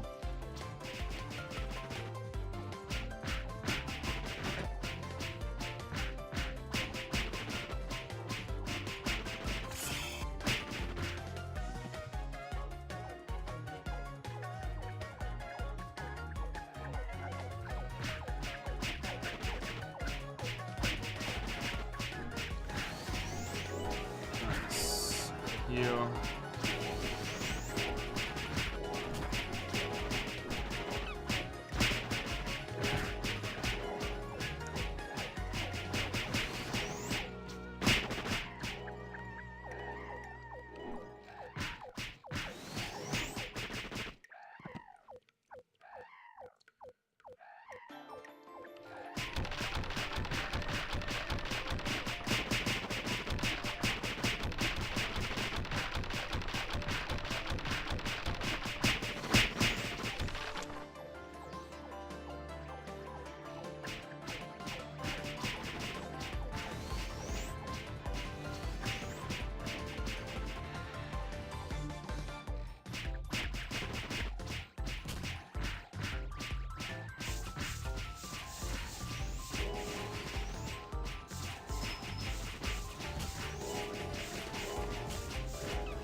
Damn.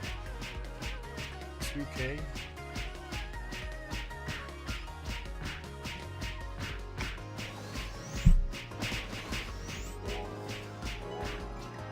One proc. One proc. There you go. There you go.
Is it now?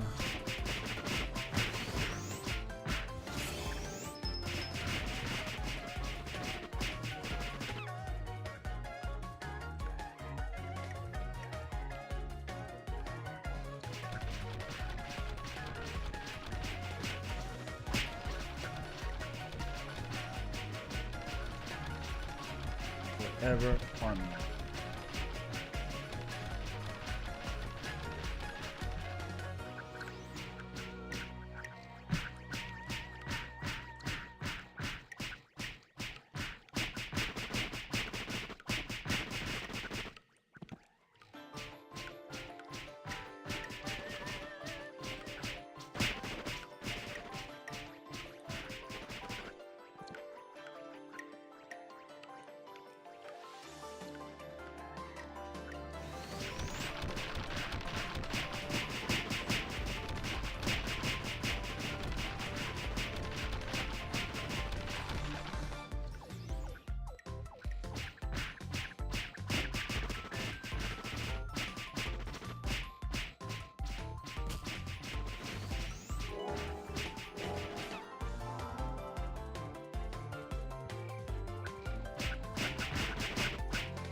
Holy shit, dude. Chill out.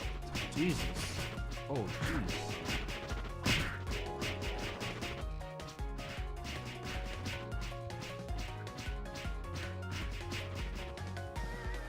Jesus.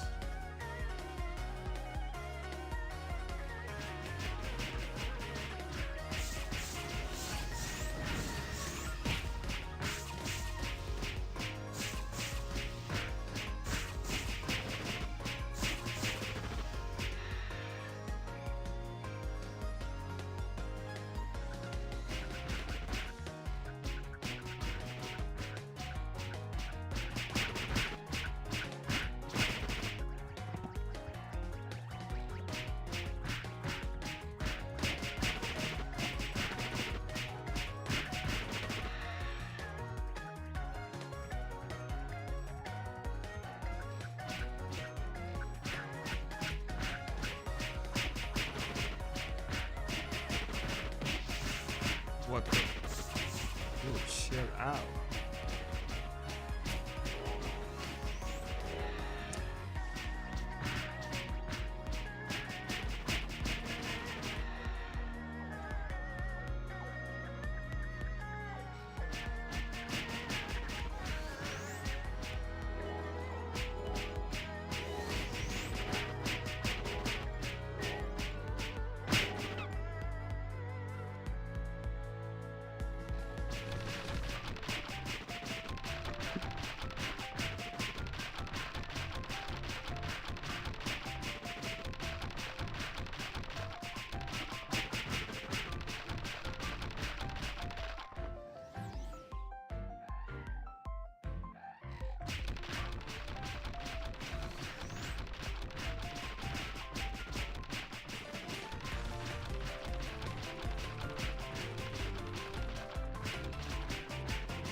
Bioshock certs.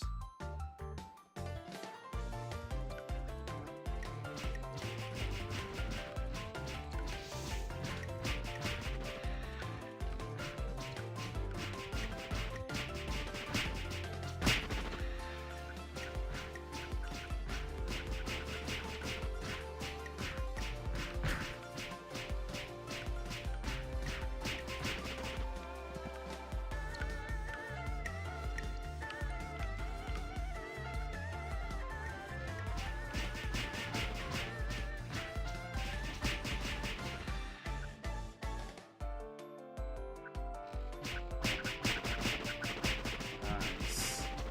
Nice.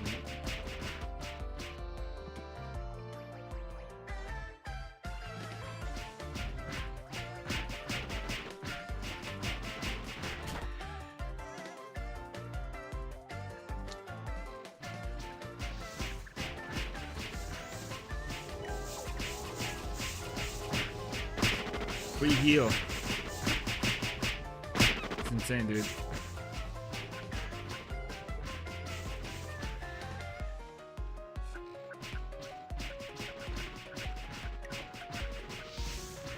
Come on.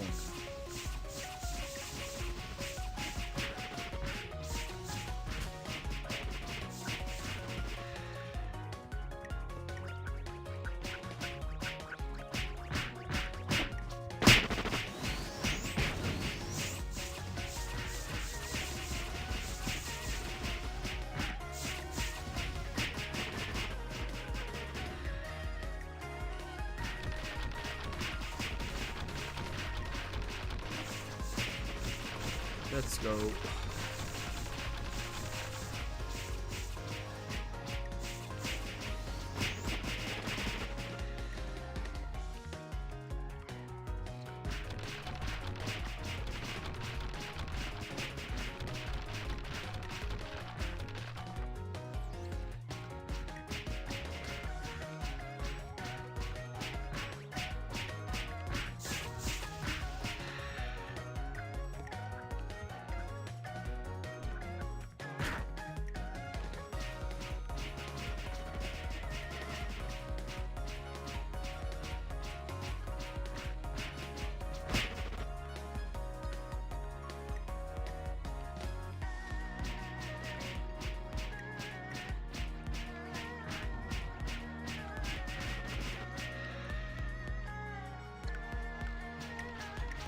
Come on.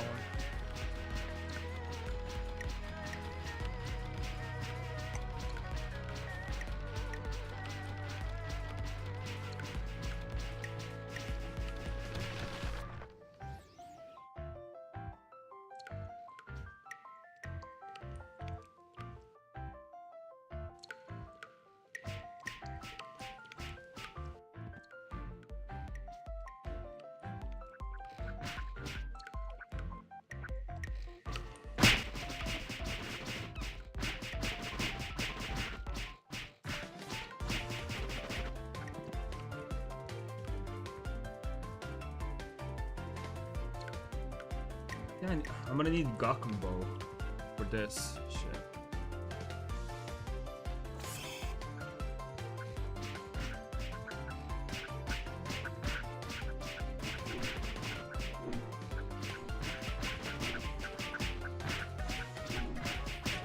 Yikes, yikes, ouch.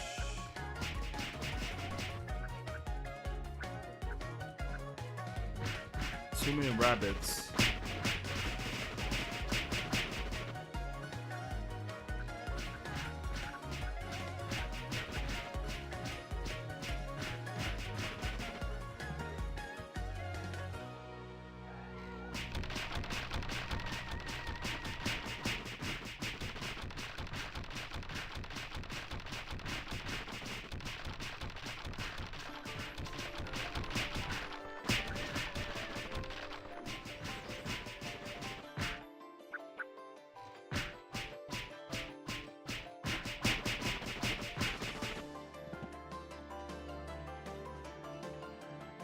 What? No one's selling it.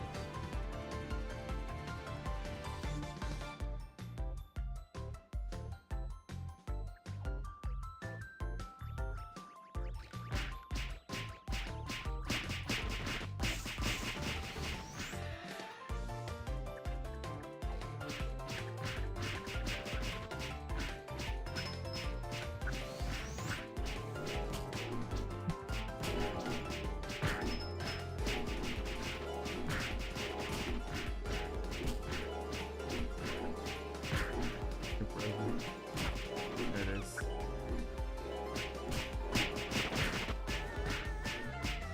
I'm out. It's gonna hurt.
Just never misses.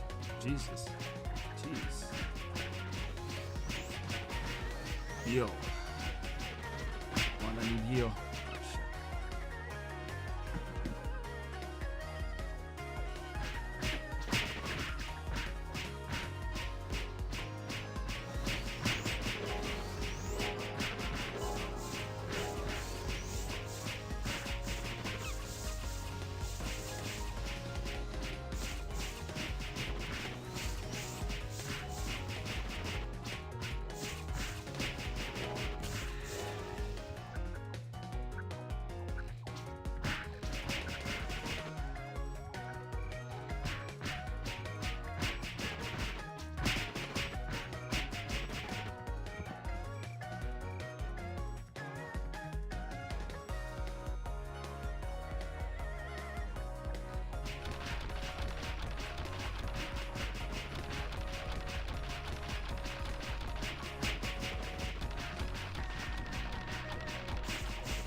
Long day farming.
And 30s.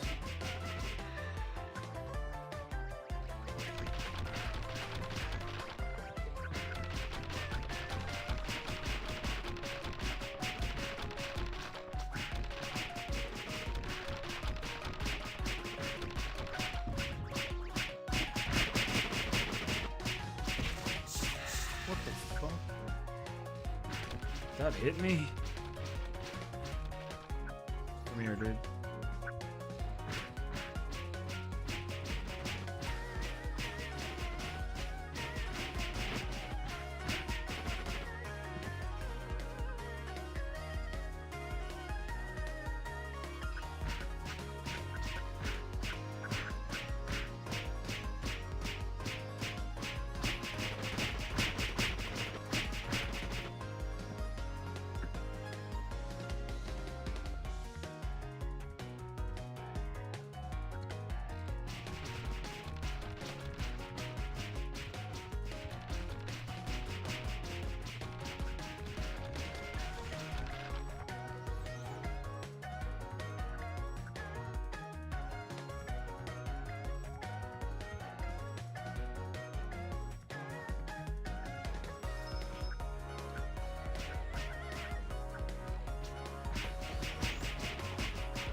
Someone's spawning here.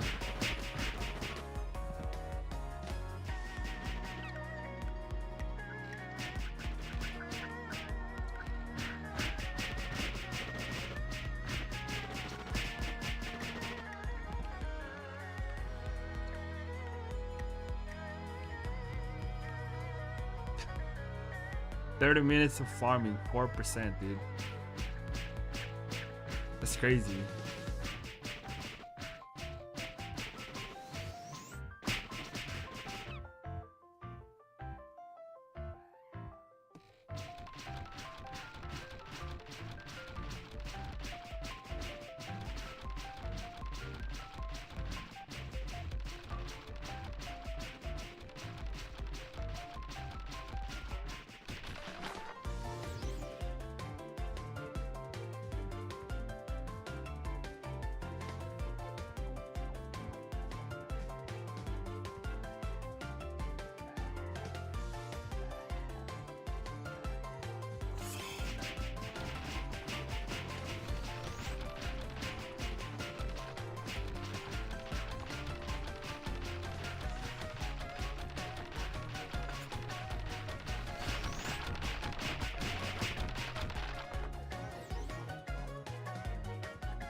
Own sure card.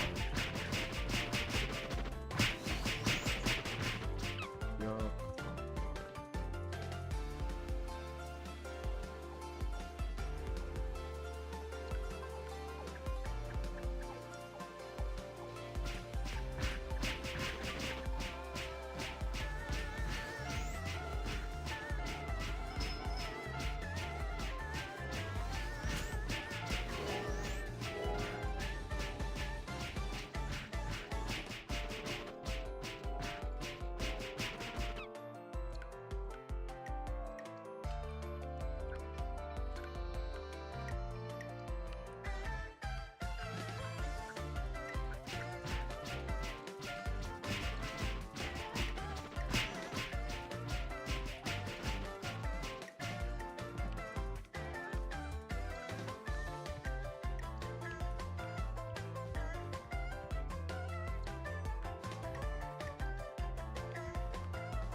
Neutral.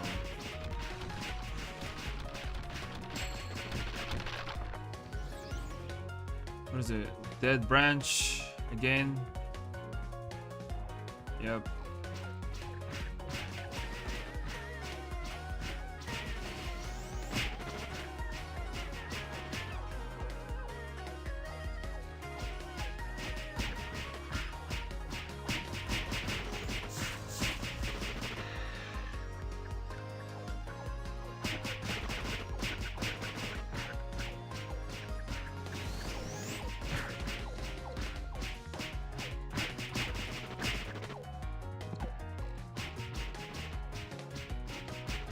Dead branch. I'm gonna summon it.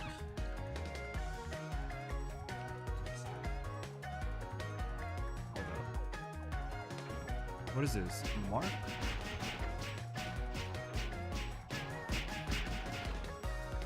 The fuck?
I run out.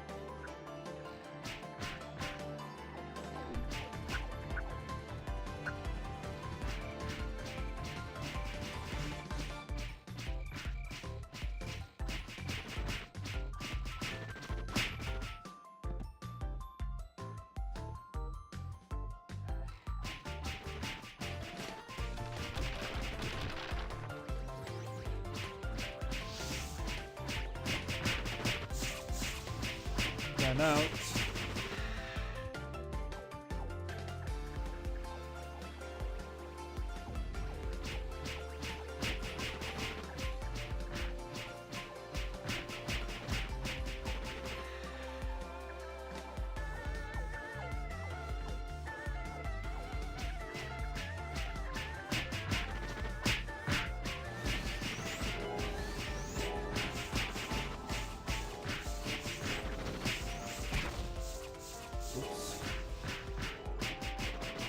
Man, this guy pushed me so hard.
Why am I lagging?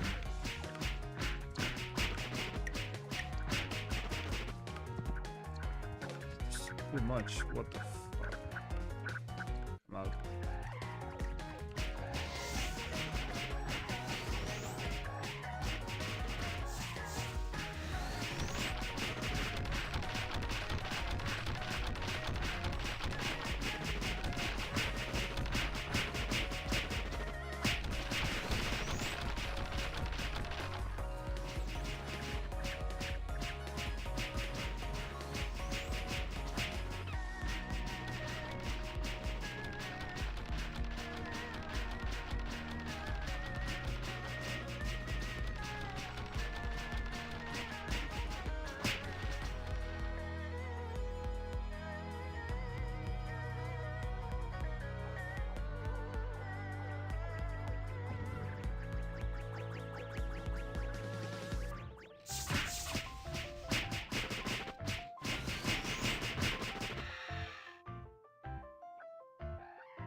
another one.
What's my hit now? It's 340?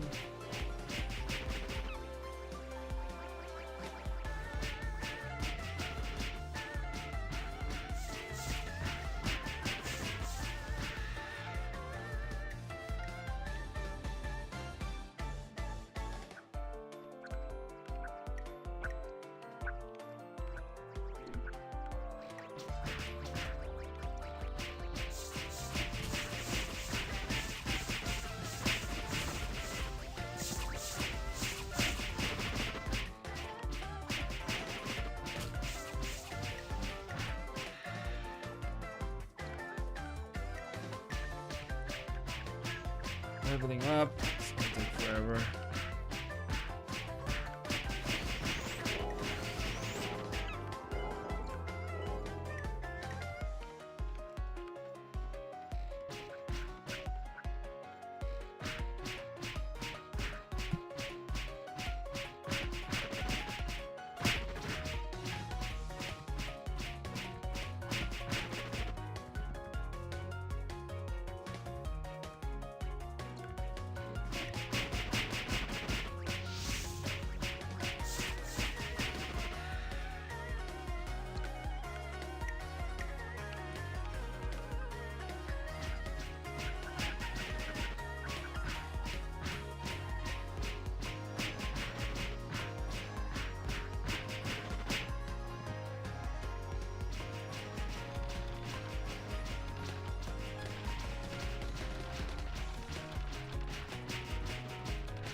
Running out of arrows again.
Oh, card. Nice.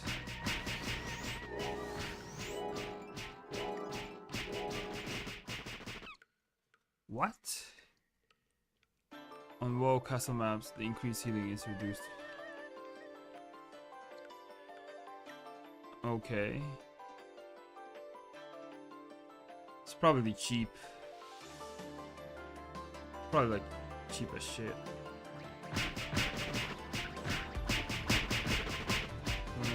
Rabbit card. Yeah, it's cheap as fuck.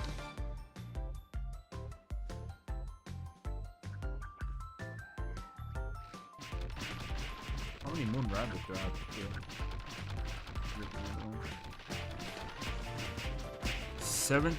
1800. Good card.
Jesus, chill out.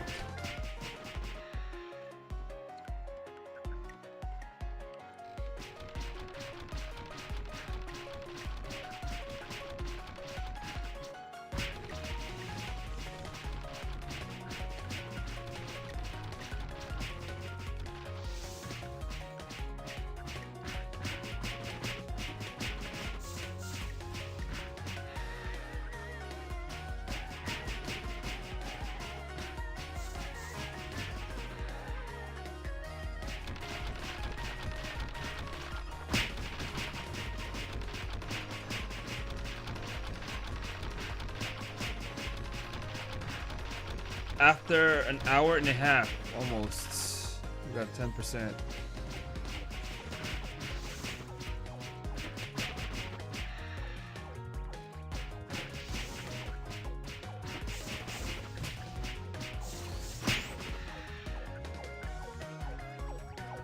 Let me grab some boots. Fuck.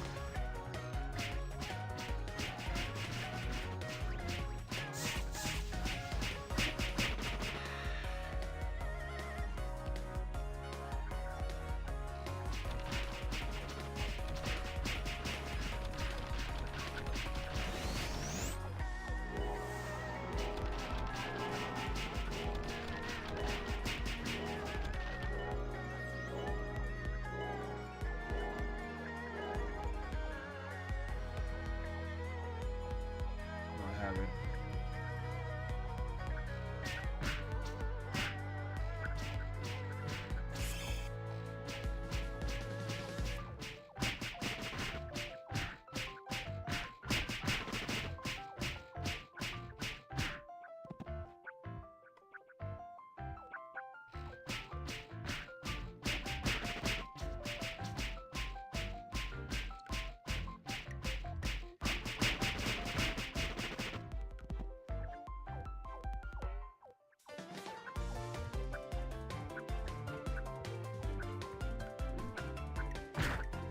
What is happening?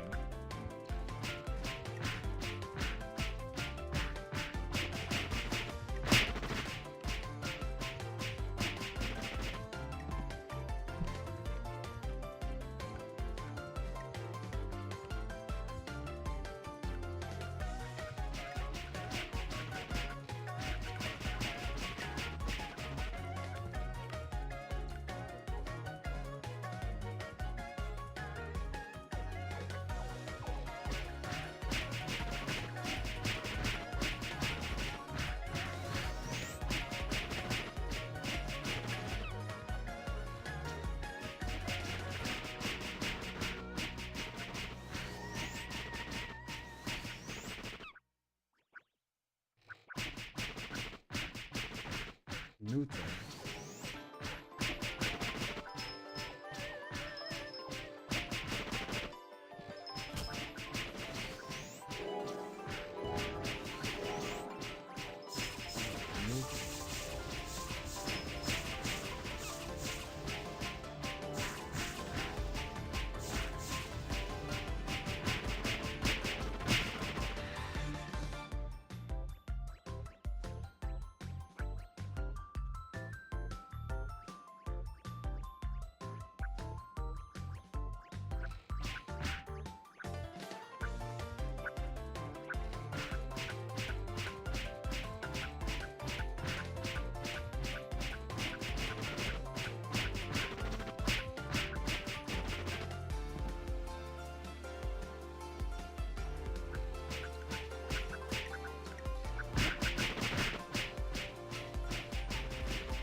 How did you see me? What the hell?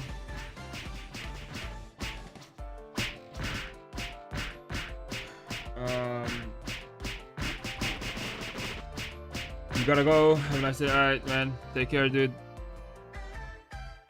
I believe it's night in Germany, so yep, good night.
A long day.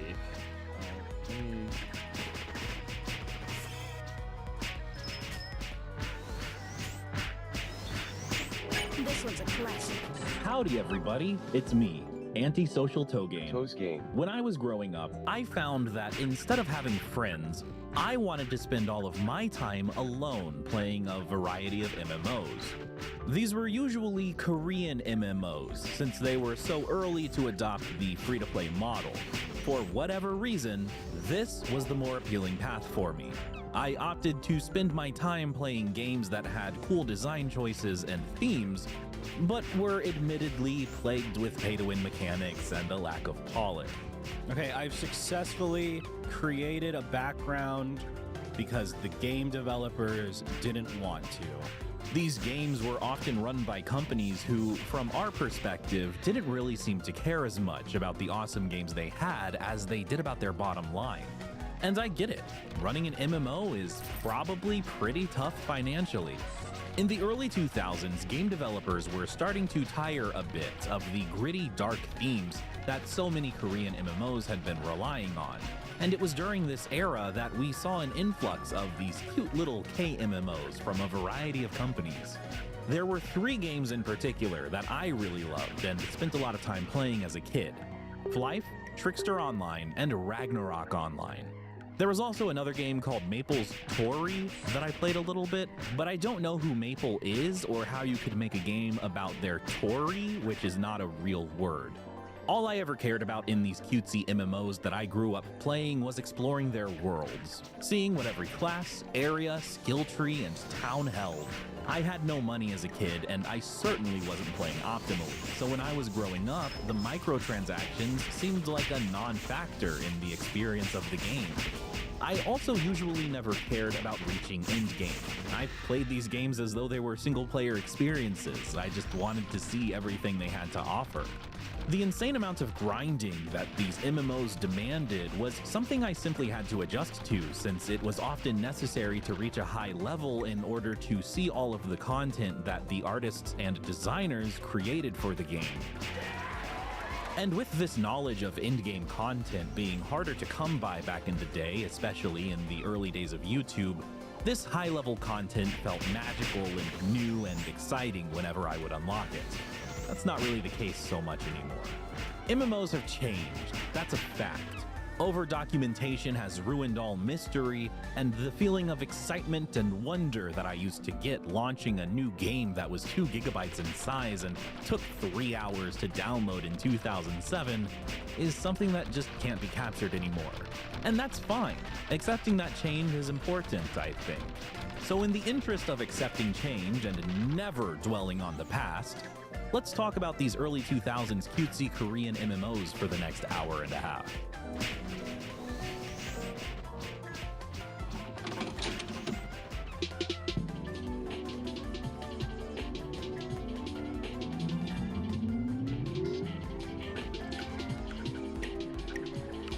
Welcome to Togeen OS. Nothing weird is happening.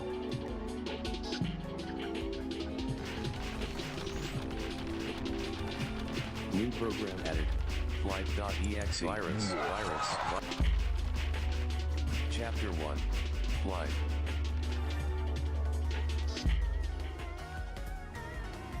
One of the most defining games of my childhood is one that I think a lot of people know, even if they might have forgotten about it. Fly. A portmanteau of fly for fun. I don't remember how I originally came across this game, but I do remember the promotional art being very good. The gesture art is my favorite. Why did they do this? Why did they draw the characters like this? Why? I'm not sure why they chose this style exactly, but it clearly worked. I wish I was joking, but this is truly what led to me pressing download on the website when I was like 11 years old. And in a more cosmic sense, it's what led to me eventually making this video, if you think about it. Flife was created by a company called Gala Lab. The company started out in May 2002 as Aeon Soft Inc., and they started developing Flife, showing off a prototype that was called Clockworks in December 2002. By September of 2003, the game was ready for a closed beta test in Korea, and this is when the name was changed to Flife. The name Clockworks comes from the game's lore, used in-game as the name of what is effectively a raid boss, a character who had a very important role in the creation of the game's world as it is in its current state. Gala Lab had publishing for a Japanese version of Flife by December of 2003. Open beta in Korea began in January of 2004, and the game was launched in August of that year. In 2004, they would also acquire publishing contracts in Thailand, Taiwan, and China. All of this is to say, Flife was opening to a pretty large and positive reception in Asian countries. The North American version of Flife entered beta sometime in October or November of 2005, and we got the full version in December of that year. Within a year or two of its release, I jumped in the game and began the long road to making this video. Flife's big gimmick, if you want to call it that, is their flying system. Hoverboards, hover bikes, clouds, butterfly wings, dog. Obviously, this is just an early version of the flying mount system that we find in practically all 3D MMOs nowadays. In the early to mid 2000s, though, this was new and fascinating. The world was even designed around it. It kind of had to be in order to accommodate a system such as this that allowed for so much freedom. But they really went out of their way to make flying seem natural and seamless, like it was a part of the world forever. Flying would become available immediately upon reaching level 20, as long as the player had something to fly on, and these things could be purchased from various NPCs or special mounts from the cash shop.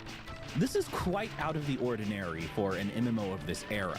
Usually, there would be some kind of tedious quest line that was very involved that would eventually result in the player unlocking the flying system. Throw in an area boss who was impossible to solo for a bit of added social interaction, but nope, Flife just let you access it as long as you had the pinya.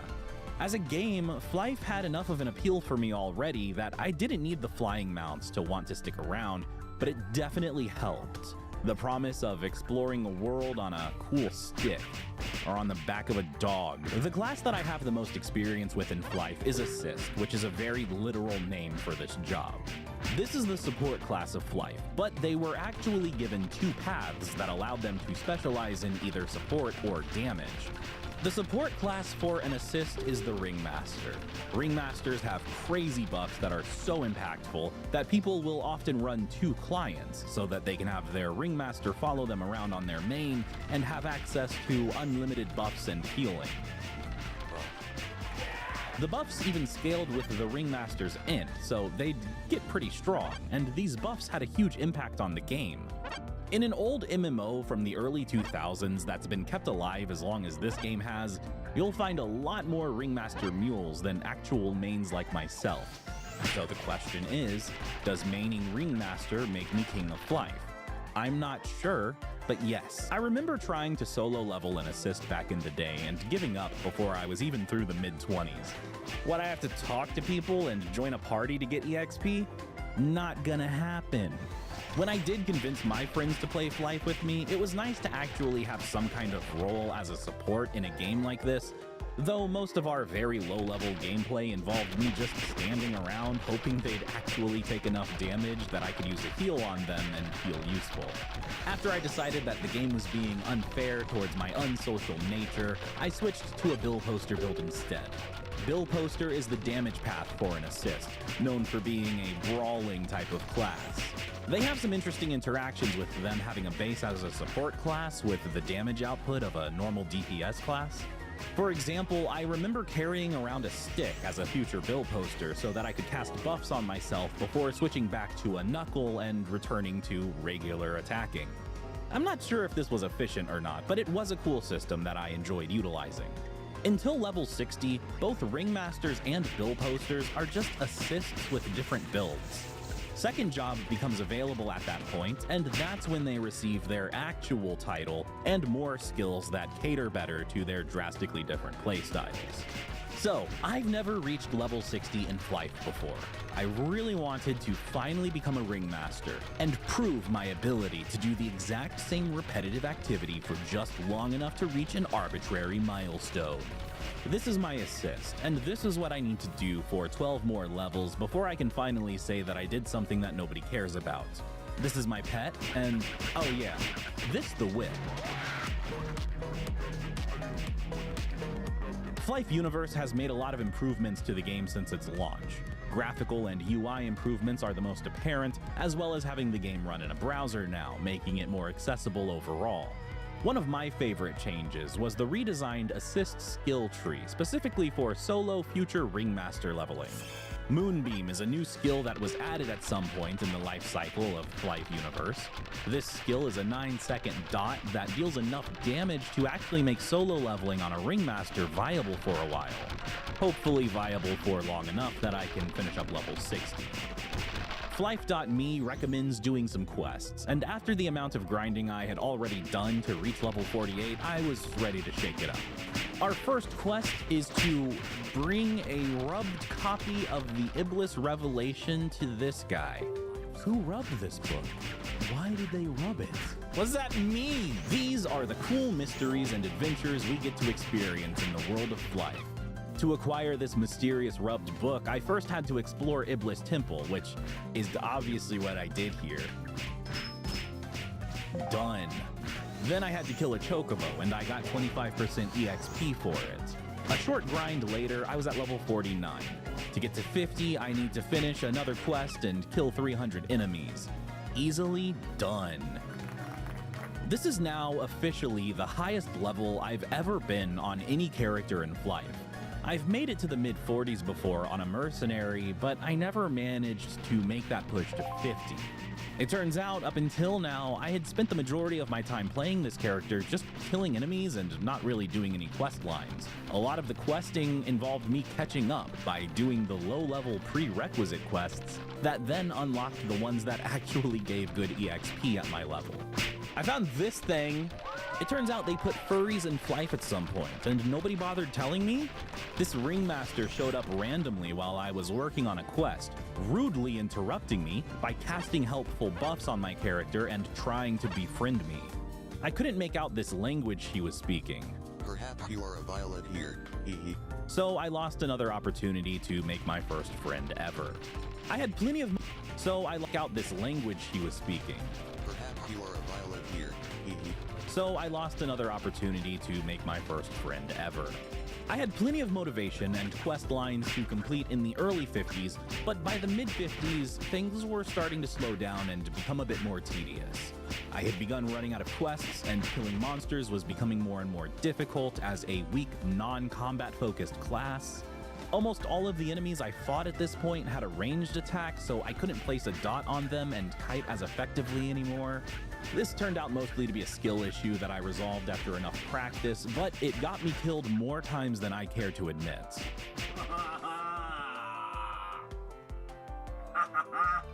I don't know what the reason is, but sometimes weapons in Flife will have bonus damage for specific skills. Throughout the majority of my assist career, I was using this plus 7% Moonbeam damage stick, and it held its own pretty much until I found something marginally better at level 55. I ended up destroying the Moonbeam stick when attempting to upgrade it. Oops. But I found a new stick for sale for a few million pinya that had plus 9% Merkaba Hansel Rusha damage, which is a Ringmaster AoE damage skill, obviously. This is something I assumed I'd be using after my advancement to Ringmaster, and for some unknown reason, I no longer had my Moonbeam stick, so I went ahead and made the purchase. This will help keep me motivated to grind out those last 4 levels. The unhealthy amount of Red Bulls I keep stocked in my house and drink on a daily basis at this point do a better job at inspiring that motivation, but I try to ignore the effects these have on my body. After all, if I don't think about it, nothing bad can happen. Like any good, well-behaved MMO, Flife has quite a few instanced dungeons where you can find better EXP, better gear, better friends. Flife takes this dungeon system one step further, offering different difficulties based on your party's strength, including a baby story mode, which is my favorite difficulty. In story mode, the enemies don't drop any items or give very much EXP, but they do count towards completion of the associated dungeon quests, and these dungeon quests give very good EXP. By level 57, I had run out of most quests, and I started running around the world wildly, hoping to find enough low-level quests to squeeze out another level, but it was hopeless. There was nothing left to do besides grind away on monsters until I was eligible to become a ringmaster. At this point, I also learned that there's a green screen feature and a dressing room built into the game. And I know, and I promise, I won't edit my character into The Sims 2, unless that's what I feel like doing. The premium shop's EXP multipliers were constantly tempting me on the road to level 60, as buying these would save a lot of time, but yeah, I can't justify it. I'm willing to spend some money on a pet who can automatically pick up drooped items. Maybe I'll even buy a cosmetic here and there, pick up drooped items. Maybe I'll even buy a cosmetic here and there, but paying $5 for an hour of 2 times EXP was encroaching on territory that I didn't feel like going anywhere near. I'd rather spend the extra time. It meant I was killing more enemies anyway, and that gave me a better shot at completing a level 16 armor set, which I really wanted to acquire. Monsters were seriously dropping crazy amounts of gear at this point. It was like every 10 enemies I was getting a piece of armor or a weapon, and I was hoping to find the set that I wanted the most, the Dupoin set. The monsters I was grinding on had a small chance to drop pieces of this set, so I was really hoping luck would be in my favor here. Honestly, I would have been happy if I just got the crown. It's the part I wanted the most. I love the look of this hat. It resembles a halo, which is no accident, and I'm a perfect angel, so I deserve it. This is one of those major aesthetic pieces that Ringmaster has that drew me to them in the first place. I wanted to upgrade my stick to get a bit more damage out of it. I was mostly just growing tired of the grind and wanted to do anything else. So I spent all of my money on upgrading my healing stick until it had a fire effect on it, which was cool. I completely forgot that I would be replacing it at level 60, so this was a bad investment. While I was searching for the Dupoin set, I actually ended up finding all the pieces for the Lavanda set instead, which I think is a nice enough aesthetic that I'm not upset about getting this one. The Gizion set would have been my preferred outfit if we were talking strictly assist sets, but that's the thing about these MMOs. People don't sell normal versions of easily dropped gear, so it's a bit of an Iron Man challenge trying to get my own set of regular armor that nobody wanted but me. The Dupoin Ringmaster set that I wanted required level 62 to fully equip anyway, and I was feeling done with the grind by now, and I knew I wouldn't have the patience for 2 more levels. Not yet, at least.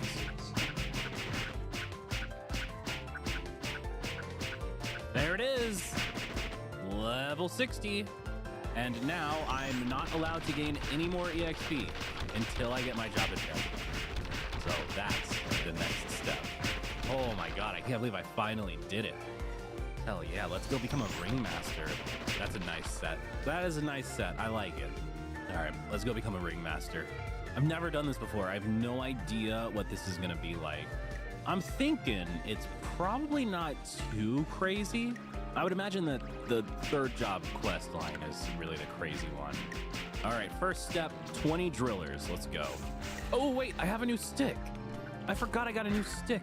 Merkaba Hanzo Rusha, damn it. Yo, what is happening? Yes! It's a dragon stick. Looks kind of stupid. That's okay. What? First step completed. Now what am I doing? I have to go defeat Roy. Okay. I can do that. There's Roy. I found him. Got a Moon Rabbit card. That was a tough battle. Now that we have the seal that obviously Roy stole, we need to deliver the seal to Teshar, the leader of the Kyon soldiers. Here they are. These are the Kyon soldiers. The leader of the Kyon soldiers. Here they are. These are the Kyon soldiers. I lead Kyon's company of soldiers for hire. Oh, you have the thing that Roy stole. Oh, we have to go to Darkon 3. Okay, we have to defeat Hunter X and then meet P-Dan in Darkon 3. This is the first time I've actually been to Darkon 3. I've never gone here before. Where's Hunter X? Oh, he's right over here. All right, let's go do it. All right, we found Hunter X. I gotta buff up for this fight. This could be really dangerous.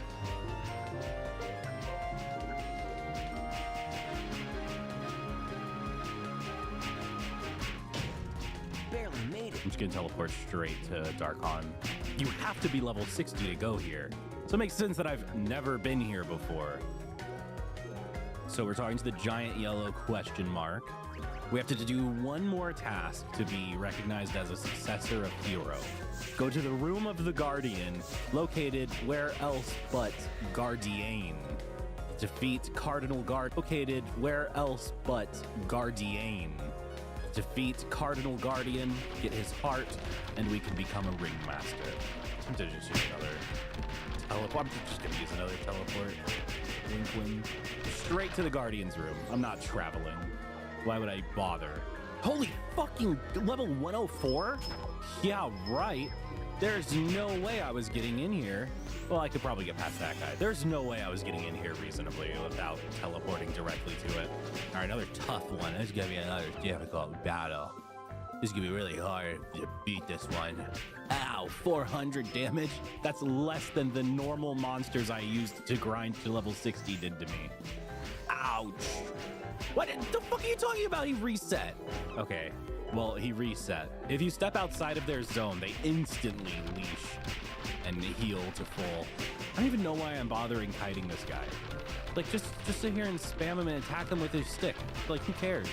He does no damage. There we go. How am I supposed to possibly get through this place? I'm flying. Fuck it, I'm flying.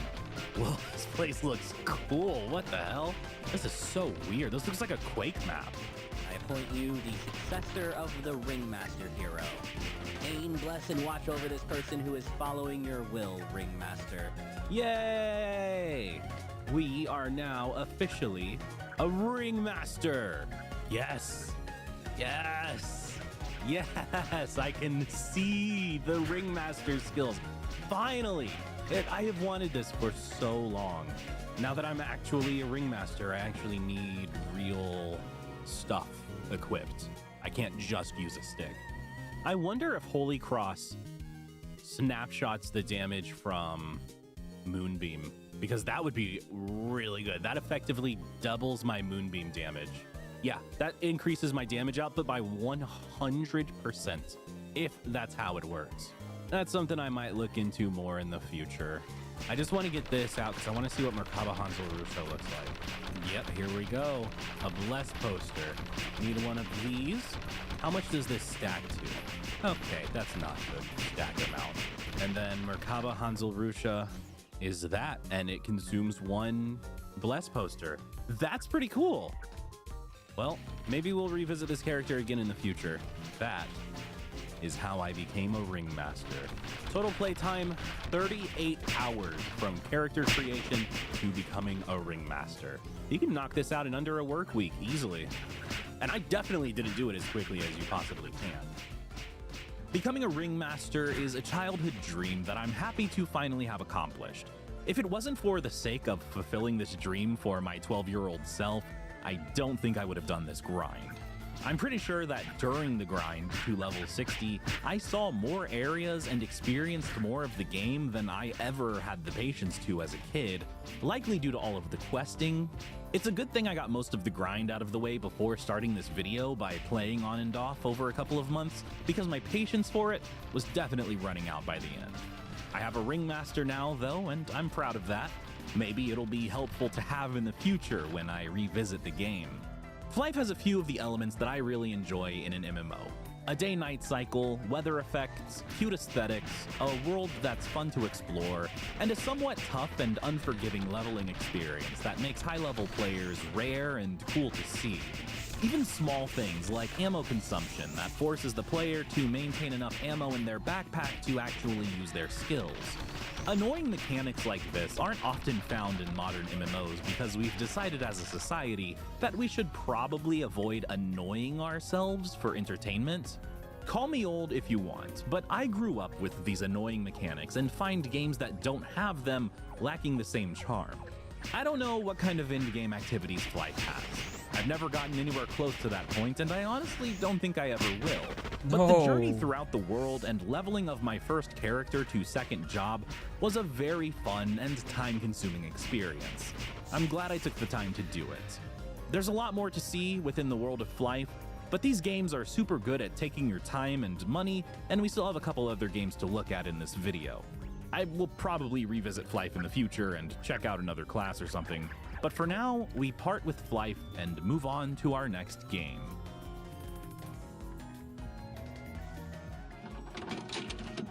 What's the next one? Ragnarok?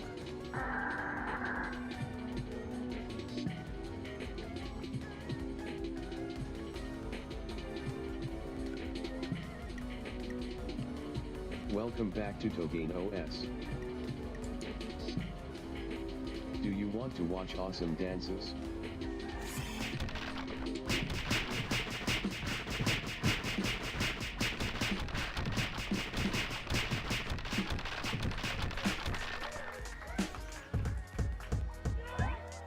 New program added. Trickster.exe. I remain. Virus. Chapter 2, Trickster Online. And Minecraft on the 3DS. Trickster Online was developed by a company called Intrivesoft. Intrivesoft split off from a game developer known as Sonori months after the launch of Trickster Online in Korea in April 2003. The company was founded after the launch of the game, but the game itself started development in 2001. The early concepts for the game had more of a focus on farming, and it was inspired by classic console RPGs like Harvest Moon, which is a common theme to find with a lot of the developers of these MMOs. They're usually inspired by 80s and 90s games. Like what else would they be inspired by, I guess? Eventually, the concept for the game shifted a bit, and it became the Trickster we know and love. Unlike with Flife, it took Intrivesoft a bit longer to get Trickster Online to North America. We first saw the game during the beta that began in August of 2006. It eventually launched in February 2007, and it was only open for 6 years before being shut down, which is a way smaller time window than I remember. But to be fair, 6 years seemed like a much longer period of time when I was 15. Other versions of the game would follow shortly after the closure of the North American servers, and by the end of January 2014, all versions of Trickster were shut down. Intrivesoft had begun operating at a deficit shortly before this mass closure of all of Trickster Online's servers, and for 11 long years they would continue to do so until eventually shutting their doors in February of 2024. This is, sadly, not a rare story to find in the world of Korean MMOs, or MMOs in general, I suppose. A lot of games come and go, and it's not always obvious why. Classes in Trickster Online are kind of confusing. Each character is categorized into either power, magic, sense, or charm. You can find 2 characters in each of these categories. I kind of like all of these classes. Their aesthetics and themes are all really cool. In my youth, where I would play a character for a day before getting bored and then making a new one, I've probably cycled through all of these characters at one point or another, and also probably never got very far on any of them. Where Flife had flying, Trickster Online has drilling. This is actually a holdover mechanic from the days when the game had more of a focus on farming that was adapted for the new direction of the game. And in all honesty, drilling does not sound as exciting as flying. It's interesting though, it's something I've spent a lot of time doing, as I always found myself wanting to make as much Galder as possible, and I thought that low-level drilling right outside of what is effectively the tutorial zone with the most basic drill was somehow the best way to accomplish this. In my opinion, one of the coolest things about Trickster Online was the fact that the level cap was ridiculously high. I believe the first level cap was 400, and it wasn't exactly a simple task getting up there. Throughout the game's life, this level cap was raised, and I believe it eventually stopped at 999. And I always thought it was fascinating to have levels that go that high. What kind of stuff happens up there, you think? It could be anything. Trickster Online's aesthetics and theme are much more in your face than Flyff. Flyff's world is cartoony for sure, but it has an element of subtlety that Trickster does away with. Stepping into the world of Trickster feels more like you're entering a video game than a world that's very strictly trying to immerse you within it. Perhaps it was intentionally designed like this, with the loud sound effects and bright colors, meant to help sell the game within a game vibe, which is the premise of the story for Trickster Online. In fact, this whole virtual game theme might also explain some of the job names that were always a bit confusing to me. Out of all of these first job classes, the only ones that I would argue don't seem like real-life occupations are fighter and shaman. The other 6 are just real names of things that people are in the real Earth planet that we all live on. You could even argue that fighter and shaman are real as well because, well, they are, I guess. Fighter more so than shaman in my mind. Most MMOs will either come up with unique names for their job titles, or they'll fall back on the old RPG standbys. These names were always confusing to me until I learned about the premise of the story.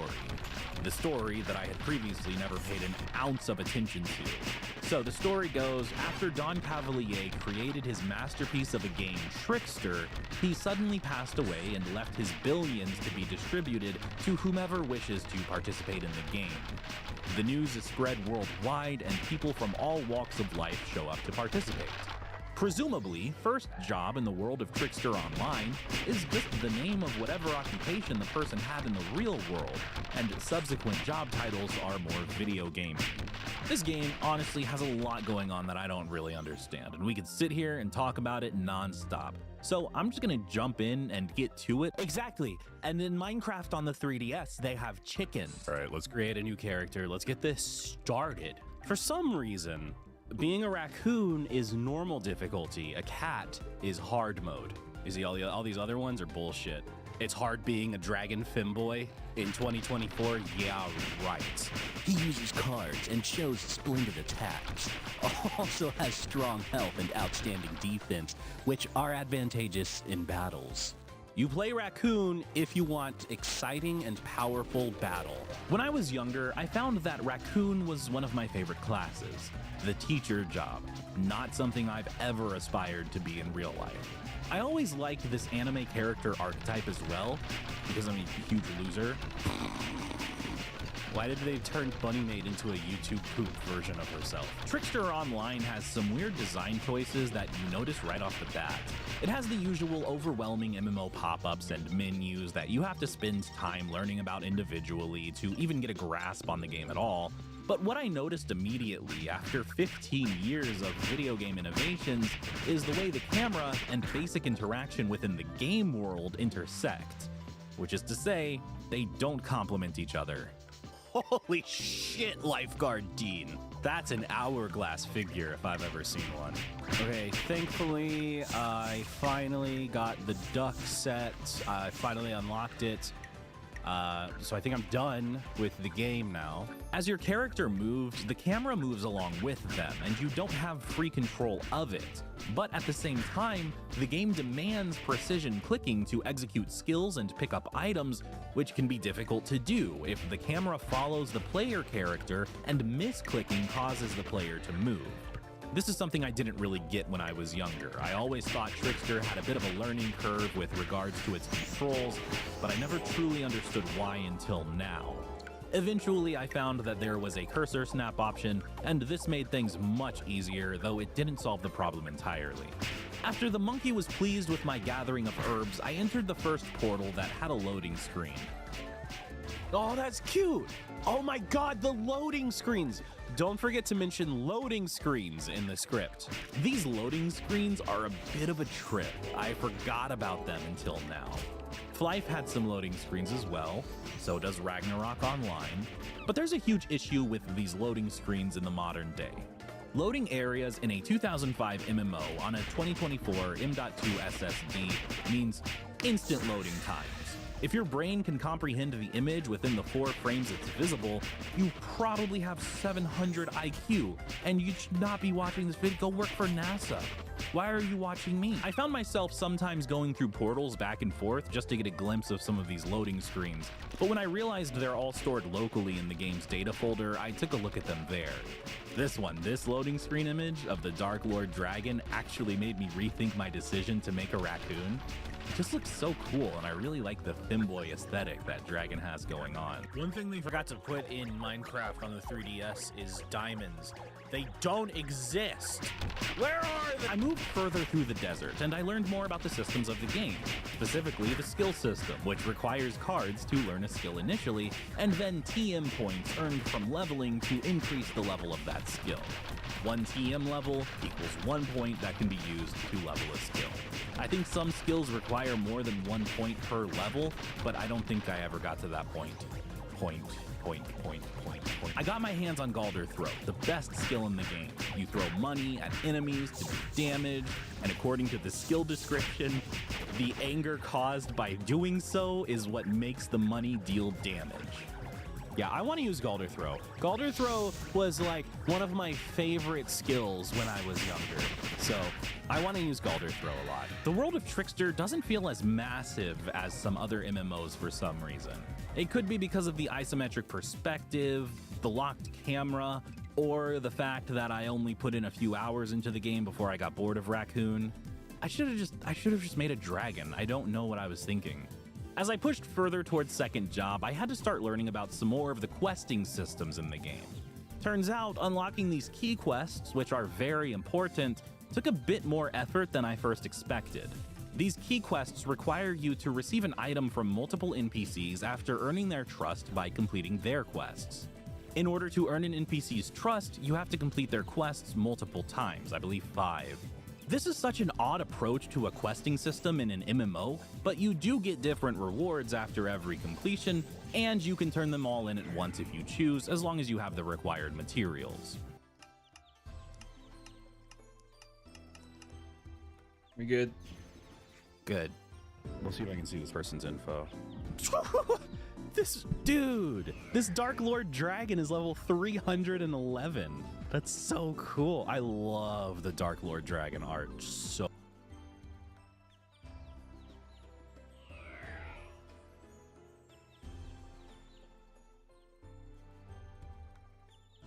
much.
+7 Gakeng bow. Should I go for Gakeng? Or composite?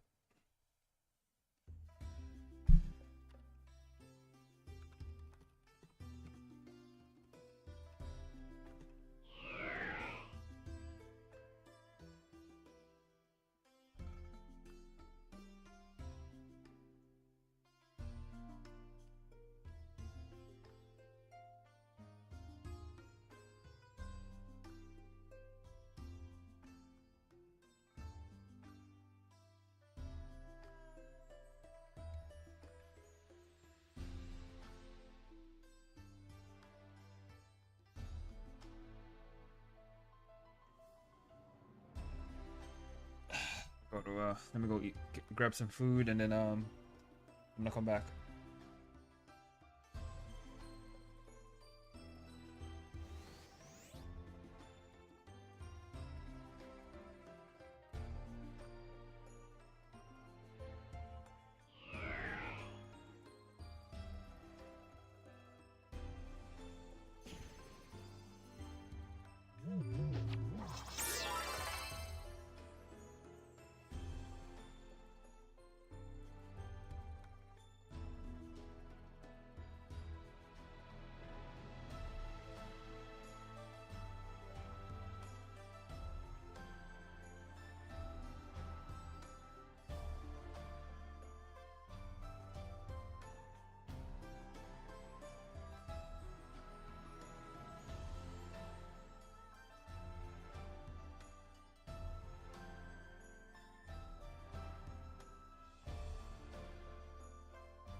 more I played Trickster, the more I started to pick up on a few things. The developers clearly loved their game. Something about this game feels special in a way that other KMMOs usually lacked. Even without any social interaction, which I refuse to partake in, Trickster Online feels like I'm getting the exact experience that the developers wanted. It's hard to put into words, honestly, but Trickster definitely has something special going on with its atmosphere that I personally haven't seen replicated in any other MMO. I was beginning to get past some of the more annoying aspects of the gameplay, such as the universal delay that all attacks seem to have, the lack of input buffering that makes combat feel clunky when you try to cast something and it doesn't work, and the fact that you can't trade more than 20 items at once to a shop? Why? It's a good thing I spent all that time queuing up my sales just to be told no. Thanks. Despite these shortcomings, I was enjoying my time in Trickster, exploring the world and slowly making my way through leveling this character. I also started noticing some of the things that I had previously forgotten about the game. As your maximum HP and MP get higher, the bars representing them on the HUD get larger as well.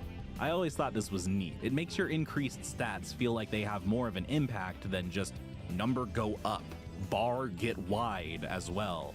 Another interesting design choice that I had completely forgotten about is how your EXP bar goes up as you hit enemies.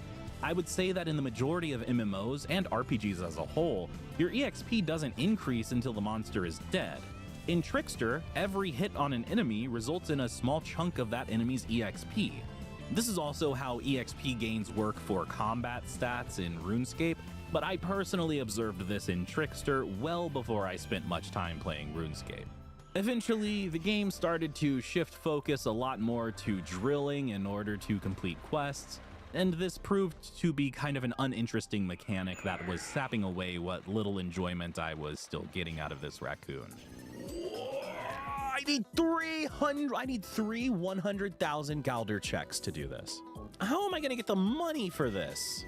Oh my god. That's seriously what's gonna stop me is the money, as I'm not gonna have enough money to get my job advancement.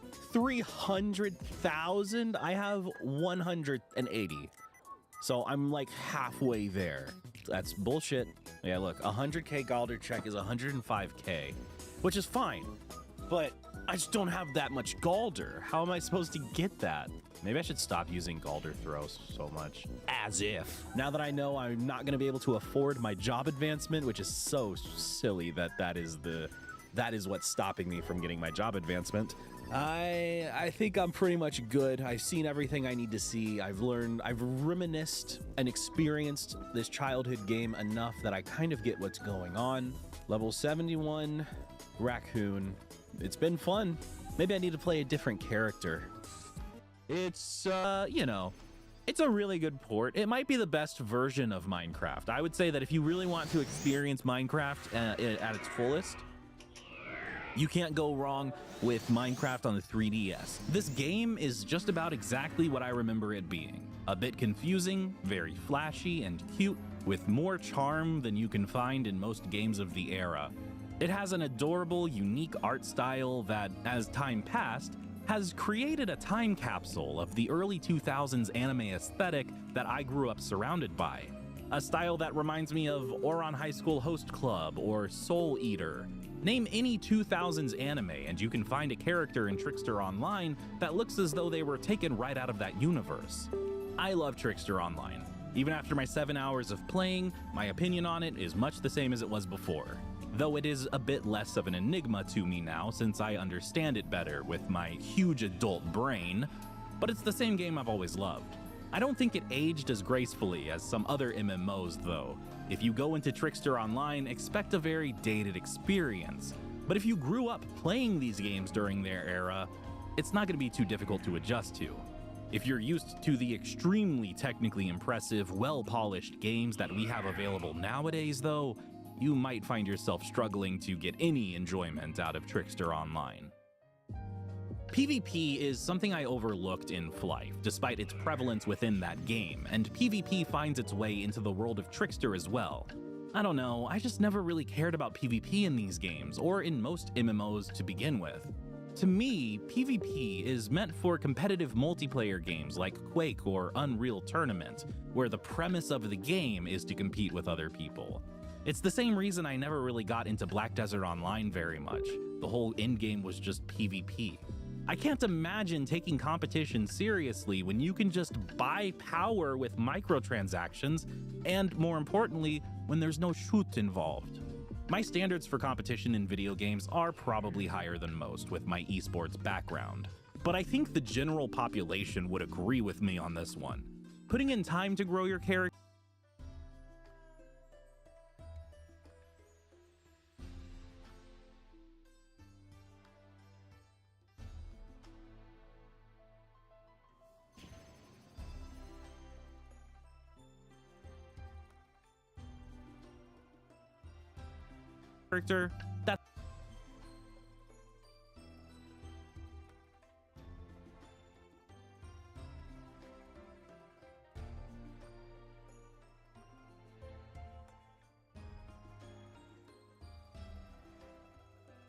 that's fine. Spending $10,000 a month for 2 years in order to roll the dice enough times on your gear that you one-shot anyone who didn't do that? That's fucking stupid. Trickster is another one of those MMOs that has a day-night cycle, which is something I wish I could talk about more beyond just, yeah, sometimes the sun goes down, then it comes back up later, usually on a set schedule. These day-night cycles in these old MMOs don't seem to have much of an impact at all on the actual gameplay, but I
Right, back to farming.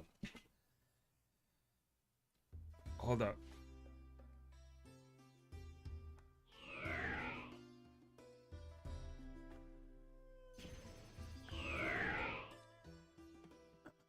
The fuck's the Magnolia card?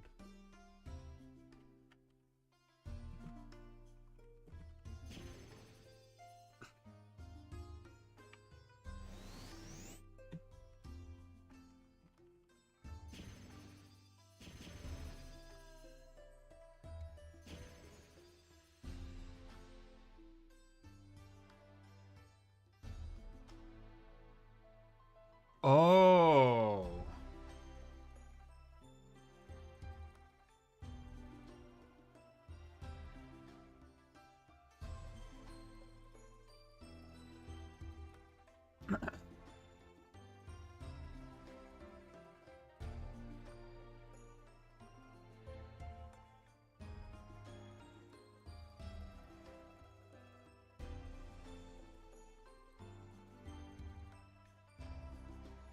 I mean, you have a trap.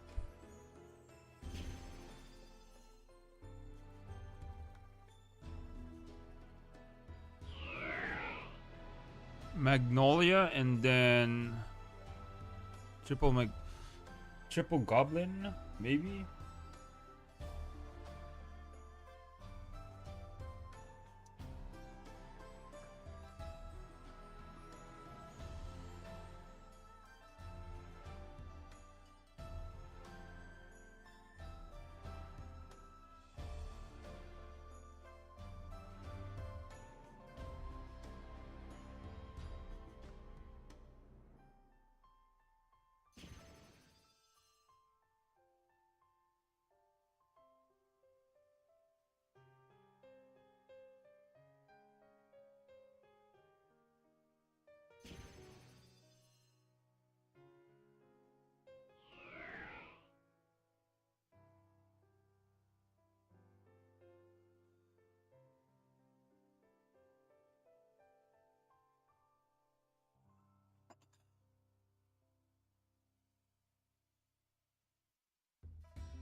At level 2 goblin card.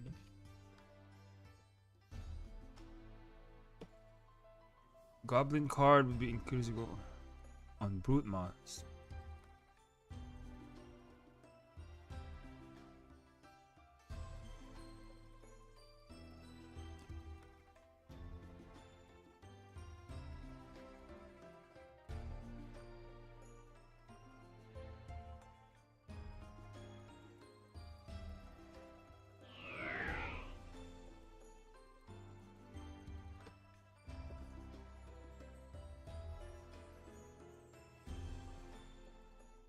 Hmm.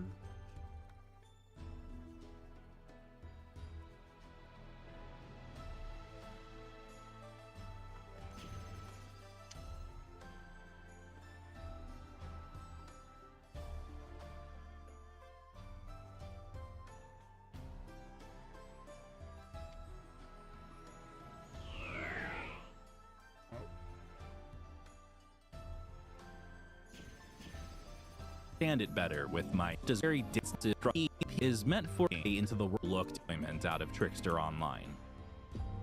PvP is something. Hold on. Okay. What if I use Great Bow?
You know what?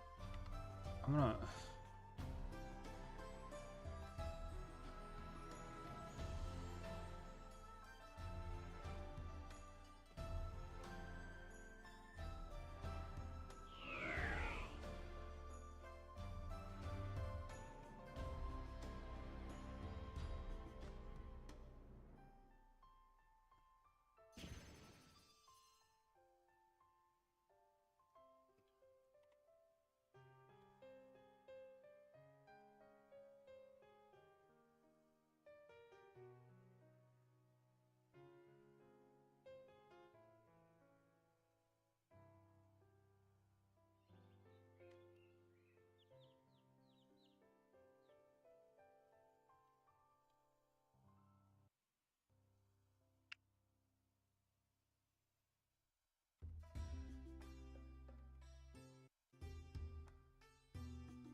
I have one of those.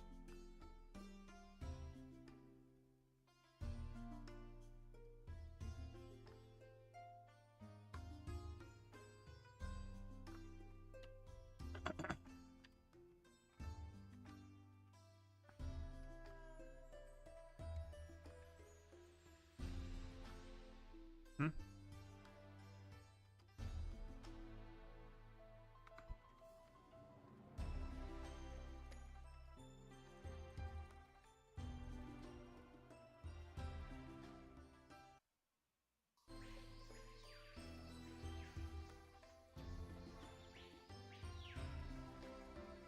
Thing I overlooked in Flight, despite its prevalence within that game, and PvP finds its way into the world of Trickster as well.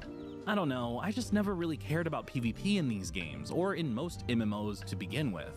To me, PvP is meant for competitive multiplayer games like Quake or Unreal Tournament, where the premise of the game is to compete with other people. It's the same reason I never really got into Black Desert Online very much. The whole endgame was just PvP.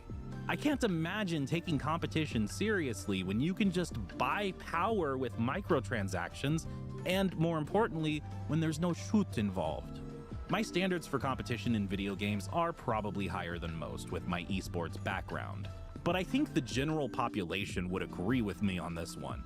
Putting in time to grow your character, that's fine. Spending $10,000 a month for 2 years in order to roll the dice enough times on your gear that you one-shot anyone who didn't do that? That's fucking stupid.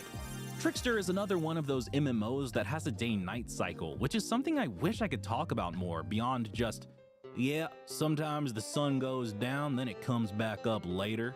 Usually on a set schedule. These day-night cycles in these old MMOs don't seem to have much of an impact at all on the actual gameplay, but I think exposure to this mechanic from such a young age is why I tend to admire games that have a day-night cycle so much nowadays.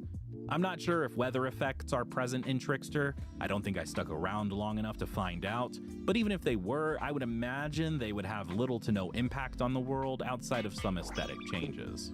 I find myself often using the word charming to describe these games, which is a nice catch-all term to get my point across quickly, but as I write the word more and more, I start to wonder what charm actually means in the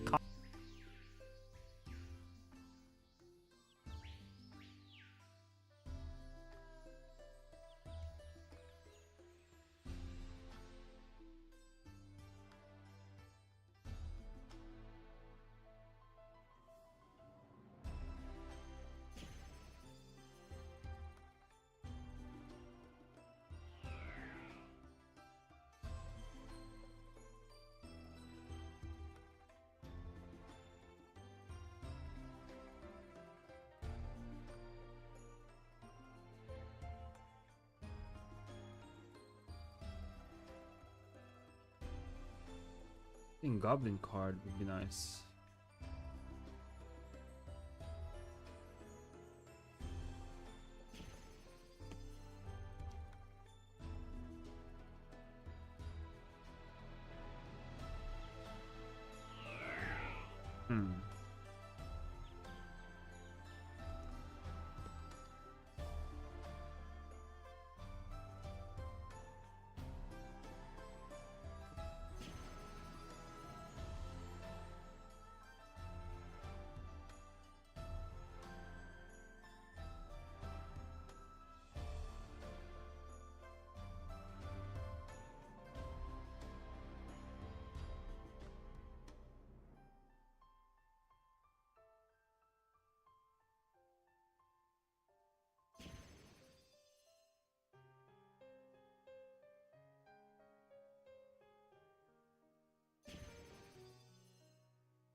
You know what? Fuck it.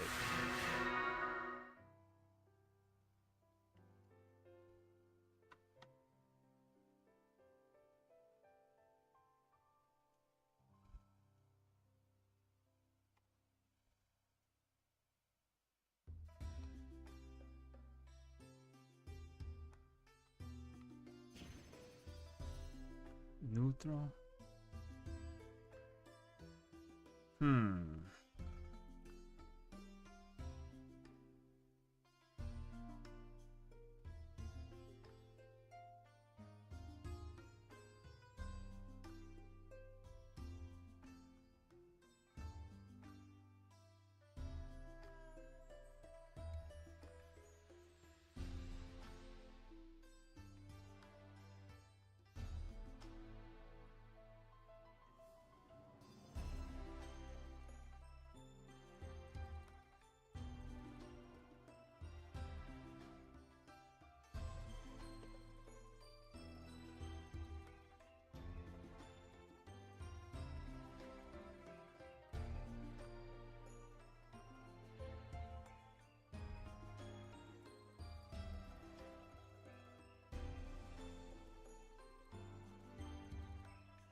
Context of these old KMMOs.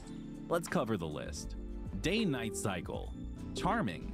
Mandatory ammo consumption. Charming. Weather effects. Charming. Tedious leveling curve that wastes your time. Charming. Cute aesthetics. Charming. Confusion with regards to how the game is even meant to be played. Charming. It's just so charming! I think half the time I'm just using this word in place of annoying to describe the games I grew up playing while trying to make it seem as though their annoying systems aren't actually making me frustrated as I revisit them. Let there be no confusion. These games have their annoying, time-wasting mechanics, and that's just a fact of life. But damn it, they're just so charming. Early 2000s anime-style MMO time capsule really is the best way to describe Trickster Online. Playing it brings me back to my childhood, which is shocking considering how little I actually played it back in the day. My adventures on my raccoon reminded me of simpler times where these MMOs were all that mattered in my life, and I'm happy that people have preserved these experiences. I get to look back and talk about them now as an adult with a much more developed brain who can look at them a bit more objectively, even if I do allow my nostalgia to do the talking most of the time. Compared to Flife, Trickster was a bit of a disappointment, but it's honestly kind of an unfair comparison. Trickster is no longer being updated, whereas Flife has been receiving quality of life updates for quite a while, so maybe that's not even a fair point to make. All I know is, I enjoyed Trickster for a bit, but it quickly wore me down. If I come back to Trickster Online, I'm definitely making a dragon instead. I think playing a class I really want to play, as well as a character who uses ranged magic attacks, might make the experience feel a bit better. Maybe I just need to have more patience with the game. If Trickster received a revamp that modernized it pretty heavily, it would actually be a solid game with its unique style, but that's not the timeline we find ourselves in.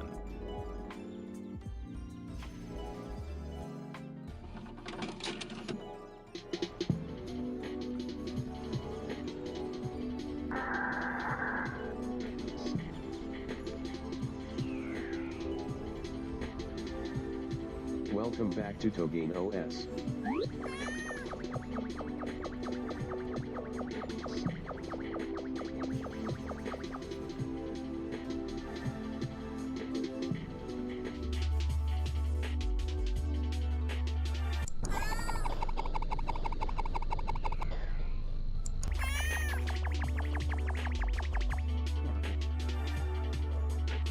Chapter 3, Maple Story.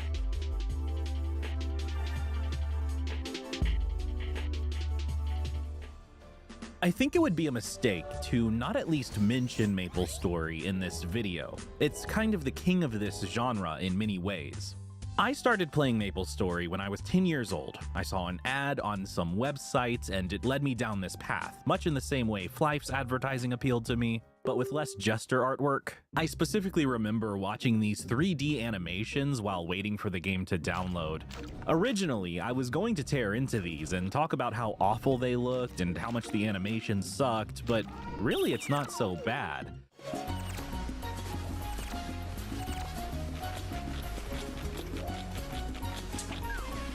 Holy shit, he just killed those kids. They're just trying to get on the boat, dude. Oh my god. Especially when compared with this. This is a Flife animation that I found while doing research, and it's probably one of the most horrifying things I've ever seen. Every character looks like a horror game enemy. Even the character who's not supposed to be dying of thirst, but maybe I'm being too harsh. Once I finally had MapleStory downloaded, I spent a few hours playing and fell in love with it immediately. It just hit right. Everything about it was enjoyable, and I remember waiting around the very next day for a maintenance to finish so that I could play it some more. Little did I know at that time that eventually talking about MapleStory would become my job. MapleStory is a game I'm very intimately familiar with. I've spent 20 years playing it on and off, I've learned its systems and behind-the-scenes functionality, and I consider myself a bit of an expert on old-school MapleStory. Its simplicity really drove its success, I believe. I can only speak for myself, but as a kid, if I came across an MMO that was too complex, my interest would dip pretty severely. MapleStory, on the other hand, was easy to pick up and play. You could start swinging on snails in minutes, and this was an easy concept to understand. On top of that, MapleStory had, and still does have, very viscerally enjoyable gameplay, which sets it apart from the majority of MMOs in my opinion. A lot of games just really aren't that fun to play. MapleStory is really the big dog of these cutesy MMOs from the early 2000s. The art style was unique and memorable, the gameplay was simple and straightforward, and the game is still around today, perhaps even being more popular now than it ever has been. MapleStory has always been a game that focuses primarily on grinding. All of the games we've looked at today share this in common, but while MapleStory has evolved its gameplay and systems in ways that are more engaging than just killing monsters slowly and leveling up, the core still remains the same. Number go up. And this is a gameplay loop that I find very satisfying. It's one of the reasons I love these Korean MMOs so much. They constantly dangle more progression in front of you, even if that progression takes 100 hours to achieve and only increases your character's damage output by 0.5%. It still gives you something to work towards. This is a bit of a double-edged sword, though, as I've learned over the years. This never-ending feeling of being able to achieve just a little bit more by committing huge amounts of time is kind of dangerous. If you spend too much time chasing the dragon of complete progression in an MMO like MapleStory, it will severely and unapologetically burn you out. It's happened to me numerous times. Self-control is the greatest trait one can have when approaching an MMO like MapleStory in the modern day. I have a deep love for this game. The company who runs it really isn't the greatest out there, but at least they've kept it alive and continue to do so with pretty consistent updates. There's plenty more we could discuss with MapleStory, and I already have. You can find a lot of that on my channel. But for now, we should move on. There's one more game I want to take a look at in this video.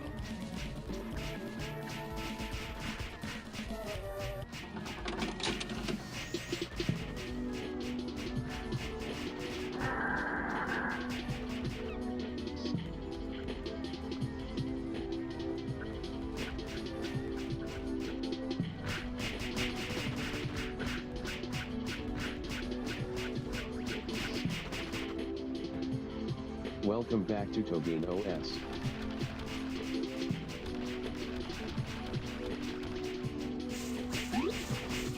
New program added, Ragnarok.exe.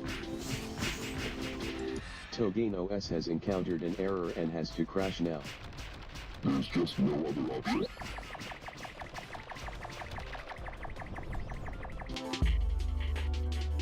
Chapter 4, Ragnarok Online. While I would definitely call both Flife and Trickster Online cozy games, they don't hold a candle to the coziness found within Ragnarok Online. I was going into this game expecting an experience similar within Online. Chapter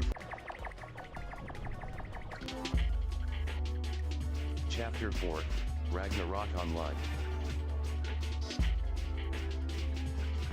While I would definitely call both Flife and Trickster Online cozy games, they don't hold a candle to the coziness found within Ragnarok Online. I was going into this game expecting an experience similar to Trickster, where I quickly realized I didn't care very much about progressing and just kind of got burnt out quickly, but I was very pleasantly surprised by Ragnarok Online.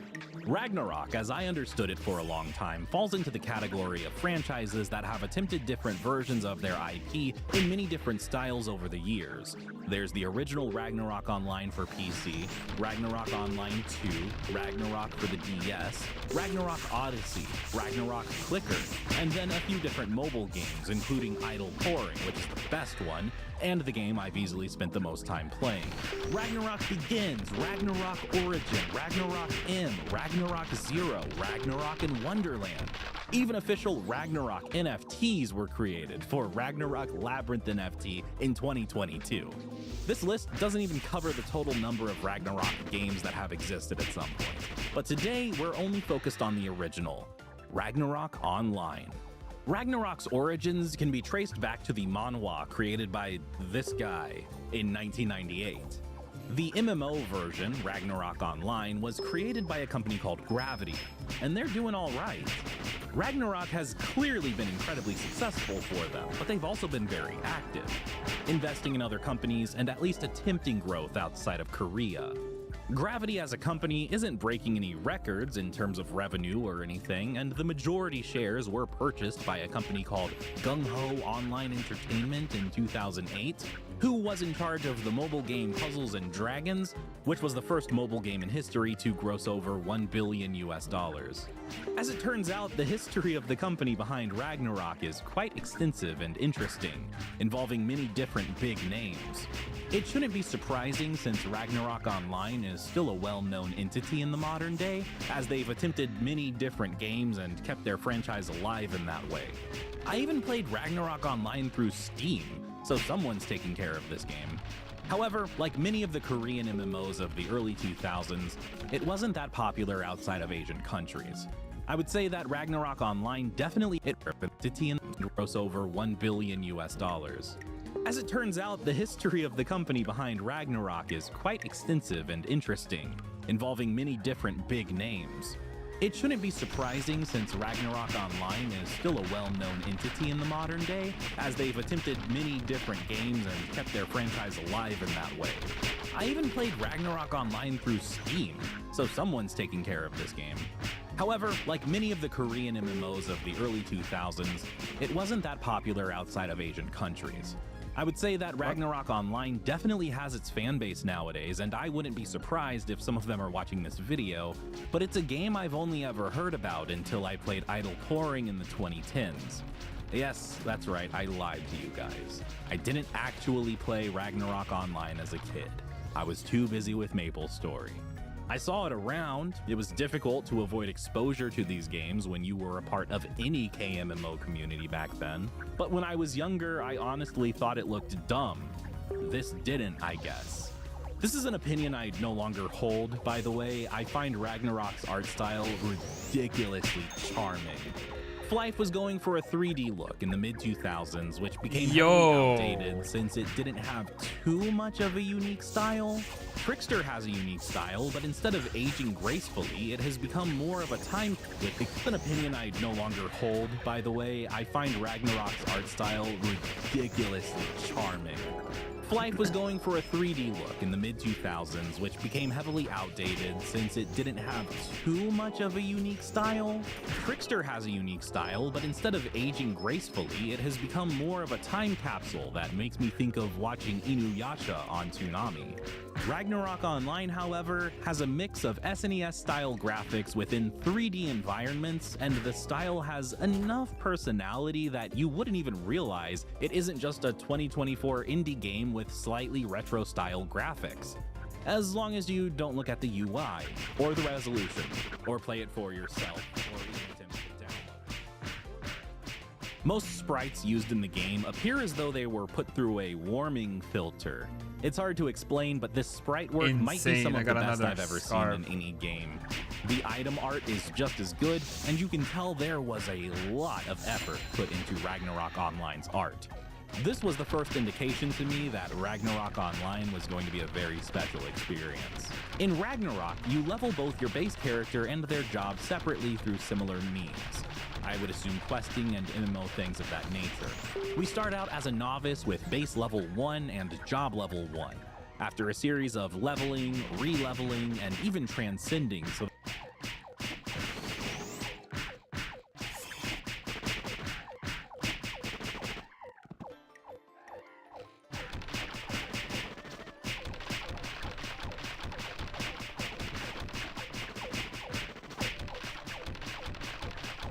that we can level again, we can eventually reach base level 250 and get 4 different job advancements. Ragnarok easily has the most complex leveling system of any MMO I've ever seen, or any RPG for that matter, but in practice, it's pretty easy to understand. So I learned a bit about what was to be expected from the leveling experience, and then I took a look at the list of classes in Ragnarok Online. 4th job was released very recently, in September of 2023, and my eyes were immediately drawn to Dragon Knight. We already know what class I'm choosing. I also thought Shadowcross looked really cool, but I think I'll save the edgy class picks for another video. A class called Dragon Knight, who could use spears, was literally my 2 favorite things put together. I don't know how much dragon theming Dragon Knight actually has, but the name alone was cool enough. I was becoming more and more excited to play this game after finding out about this insane leveling system and Dragon Knight's existence. Even though I knew I wouldn't actually have the patience to reach 4th job in this video, it'd take like hundreds of hours probably. The reason for including Ragnarok in this video, despite me never having played it, outside of just how iconic it is so that I could attempt to get as close to the early 2000s MMO experience as possible, recreating it by playing a game from that era that I simply never tried. Going into it only doing the research that I would have traditionally done back in the day. Look up the classes, Google search different NPCs to try and figure out how to progress, and completely avoid the annoying YouTube tutorials that are widely available nowadays. Okay, let's create a character. Welcome to Midgard.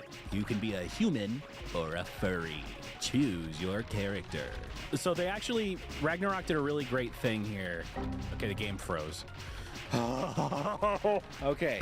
Welcome to the world of Midgard. You can be a human or a little furry thing. You could be a human, a furry, or game has crashed. Please start your fucking stupid video over, idiot. At least we don't have to spend 4 hours downloading 2 gigabytes now. Well, I guess the end of this video might literally be, I wanted to play Ragnarok, but it doesn't fucking work. Starting off, the game was giving me all kinds of issues. Every time I played, it would crash. Trying to relaunch the game after a crash, sometimes I'd get a stupid error from easy anti-cheats. Actually getting into the game was incredibly difficult. I'm gonna show you guys how to make a really fast, quick character. What's a cool hairstyle? Oh shit, there's hairstyles. It's gonna crash. It will fucking crash. I know it will. There you go, I made a character. Staying in the game was even harder until I realized that I can just ignore the crash notification and the game would continue to run just fine. Okay, wait. I got an error that says the game crashed, but I'm still playing because I didn't click OK on the error message. Hey, we're gonna close the game if you click yes on this. I'm not gonna click yes then. Trickster Online was a cute, nostalgic, fun 7-hour experience, but Ragnarok Online genuinely shocked me. Going into it, I was expecting it to feel a lot like Trickster, dated, flashy, and not the most fun experience, but these expectations were dashed almost immediately, and Ragnarok was none of these things. Oh shit, I went to the Sograt Desert. No. Dude, what the fuck was that sound effect for the cactuses? That's the cactus sound effect. The combat was mind-blowing, surprisingly so. I know, looking at this insane fast-paced action that you need no further explanation, but Ragnarok has a similar control scheme and camera system as Trickster, with smoother gameplay that somehow results in a very simple but satisfying combat system. I'm not sure how to describe it. I never ran into the issue of precision clicking messing up my gameplay like I did in Trickster, and it was never even a thought that had crossed my mind. I think this is due to a difference in character movement speed, as well as Ragnarok allowing the player to not only zoom in and out, but also rotate the camera a full 360 degrees in most areas. I want to be a swordsman. Job level 10, boom. Basic skill level 9, boom. Oh, I have 9 skill points. Oh, maybe I had to level up that skill. Yeah, I had to do that. Put applause sound effect. After grinding enough, I became a swordman, and I was 100% sold on Ragnarok by the end of my first day playing. Day 2 was a bit more serious. I was ready to put in some time into this game and experience its world, but man was I confused. I had the option of grinding on the monsters immediately outside of the starting area, which was what I was expecting the gameplay to be, so I did that for a while until I realized that something just wasn't right.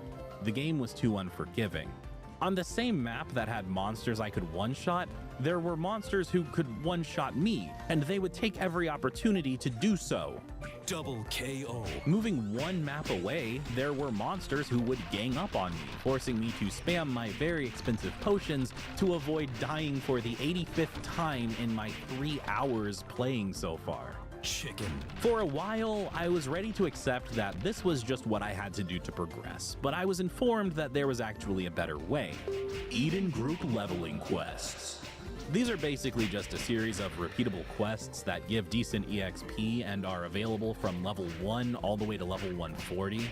This super cute elf girl teleported me to the Eden Group Leveling Quest area, where I was greeted by a small gathering of people. Jesus Christ. I hate this place. Get me out of here. There's too many people. Oh my god, I hate it. I started calling these e-dueling quests because saying the whole thing took too much time. I'm on a tight schedule here. Yes, I could have said Eden quests, which would have been even faster and less annoying, but I finally got my first set of e-dueling quests, and it was off to get started clearing them. A process that took over 3 hours for the first set of level 11 to 25 quests. The nice thing about e-dueling quests is that they ask you to travel through a lot of different areas and kill a bunch of monsters, so I was able to begin the process of learning the layout of the world while getting some good EXP at the same time. This was mostly thanks to Ragnarok's built-in navigation system. I could tell it where I wanted to go, what NPC I was looking for, what monsters I was looking for, and it would guide me there. It doesn't always do a perfect job, but it usually got me where I was going without too much hassle. And as a Texan, I hate hassle. Us Texans also hate the big city where there are too many people, and I found myself going through the big city more times than I ever dreamt I would. My favorite part of the big city was how it killed my frame rate over time. Bump into one too many city slickers and you're stuck with 14 FPS until you restart the game, god damn it. I think the game has a memory leak or something, because this happened a lot. One thing I noticed that kind of confused me was how every weapon and piece of armor I found was an unnamed generic item until I used a magnifier item on it. Armor? Is that better than what I have?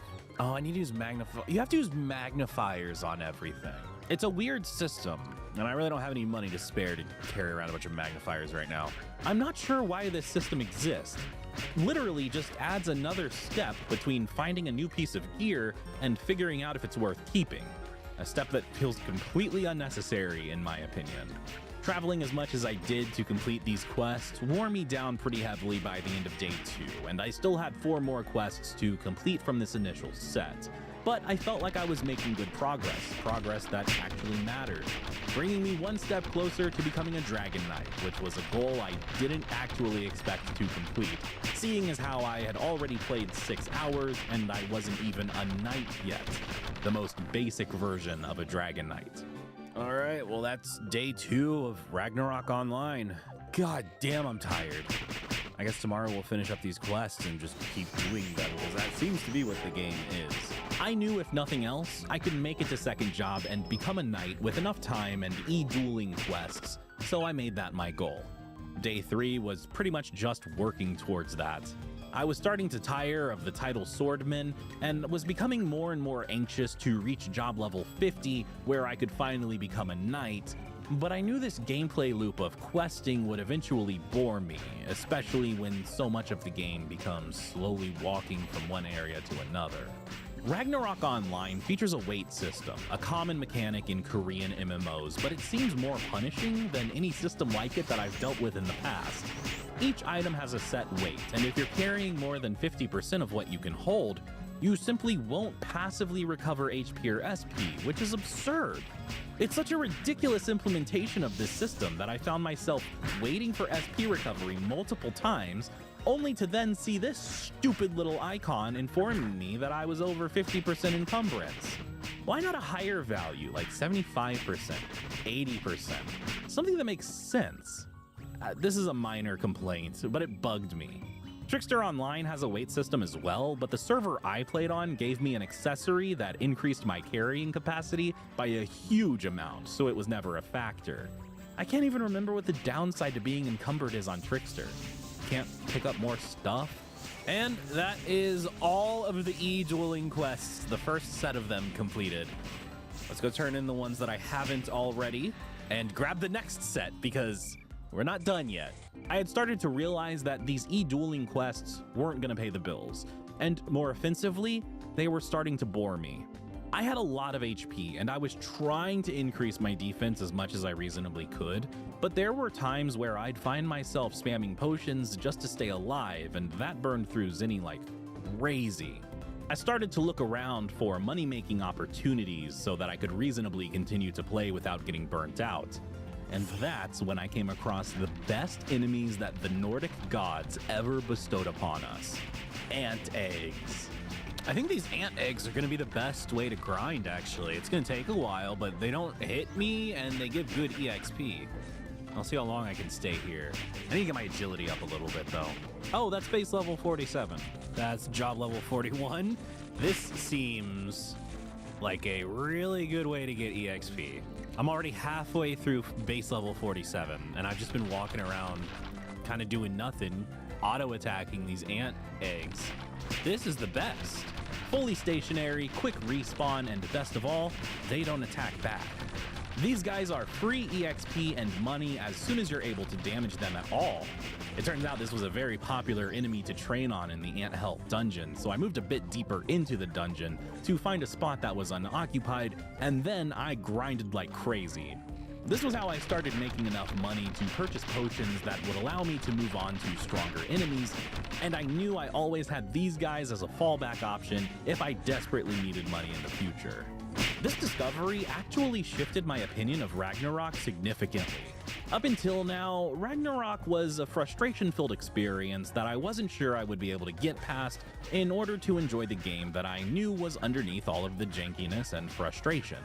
When you're low level, you can't really kill anything, so you don't get to experience much of the game because so much of the world is a threat to you. As an example, I found myself walking from area to area trying to complete an e-dueling quest, only to find that I would get boxed by sea otters the moment I entered their territory. Yeah, that very... I should have never stepped foot outside without my Glocky. That's my fault. The ant eggs provided exactly what I needed to get a foothold on my swordman. A monster who isn't intimidating that will allow me to gain some levels so that I can explore the world without as much fear. Knowing I had a source of EXP and money was a massive sigh of relief, and the rest of my time with Ragnarok was very enjoyable because of that. But I knew ant eggs wouldn't scale forever, so I eventually started looking for another source of income and EXP. Okay, so I'm selling these fucking red herbs, and then they leave my inventory and I don't get the money? Oh, it comes in the mail. Okay, well, let's go to the Payon dungeon because red herbs spawn there. I think this could be good money. Player shops are present in all 3 of the games we've discussed today. but I'm pretty sure Ragnarok is the only one with player shops that allow the shopkeeper to purchase items while they're AFK. Perfect for avoiding social interaction. Certain items are used in alchemy, and they take effort to farm. Ragnarok is the only one with player shops that allow the shopkeeper to purchase items while they're AFK. Perfect for avoiding social interaction. Certain items are used in alchemy, and they take effort to farm, so there's a market there for low-level players like myself to spend the time farming to sell off these red herbs to the high-level rich players who will pay for them.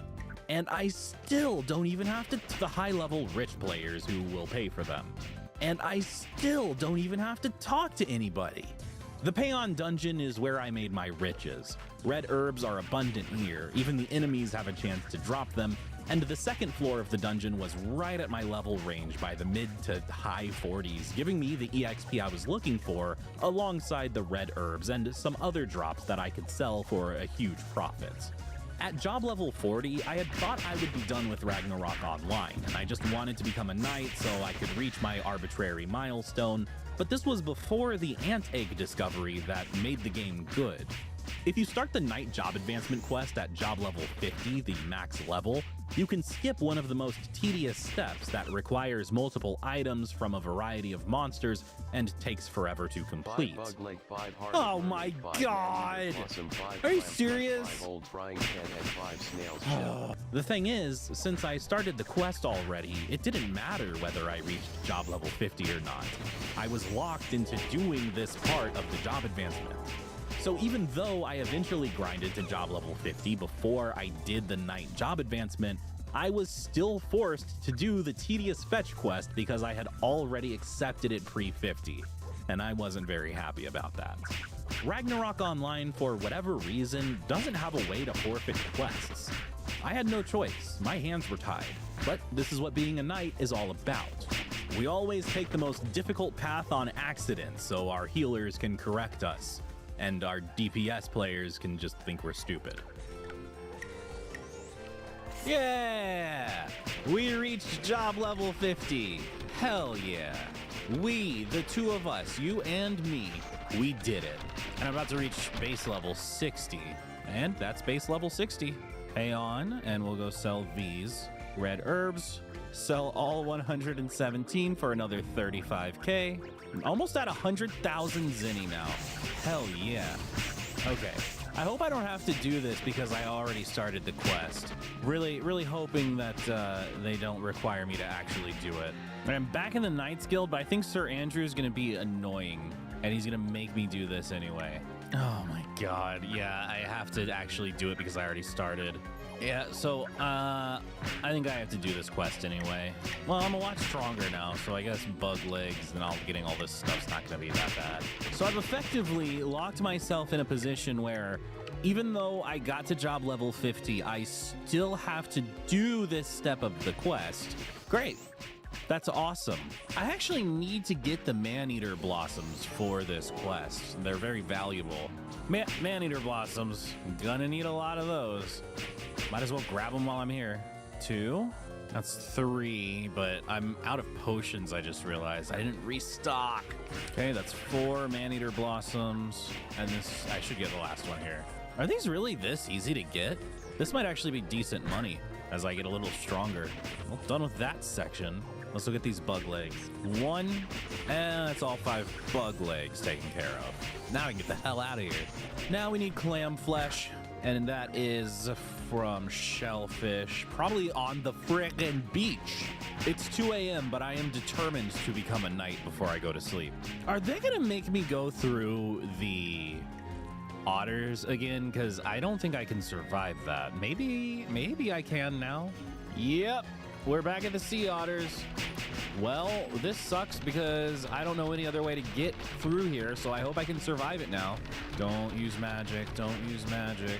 Fuck, they just didn't. Okay, he just decided not to actually use it. Just threatened me with it. Wow, I might be moving fast enough that I can avoid their magic attack now. God, these otters are scary. I've never been so terrified of otters. Please don't slow me down by hitting me. Please, God. Ah, I think it's over. Ah!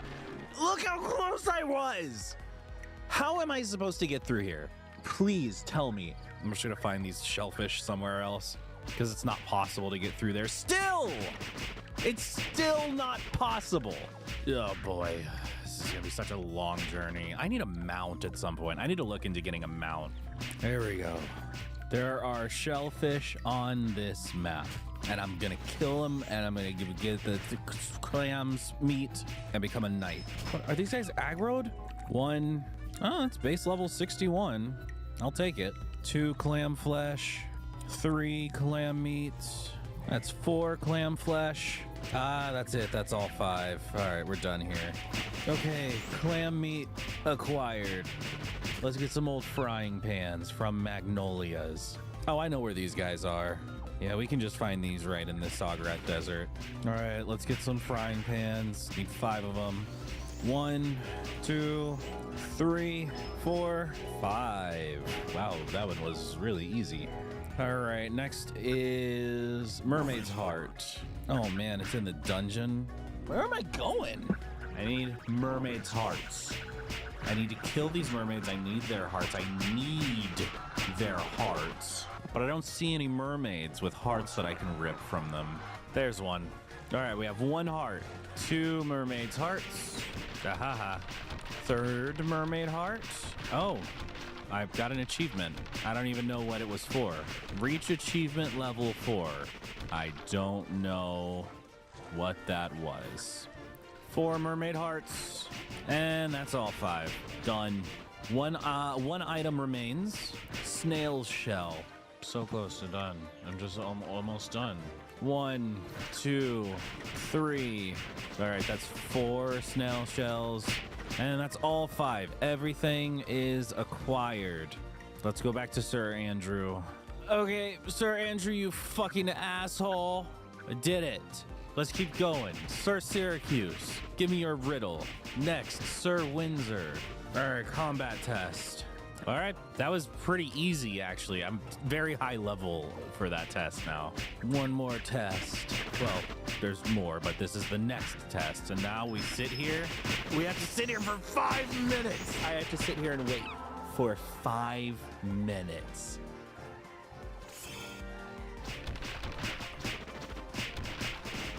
Ah! I friggin' passed. Now I need to talk to Sir Gray, who's watching over the beds. Okay, finally, we can become a knight. It's that time. Yeah! We became a knight. I became a fucking knight. Finally! That feels like I really accomplished something, actually.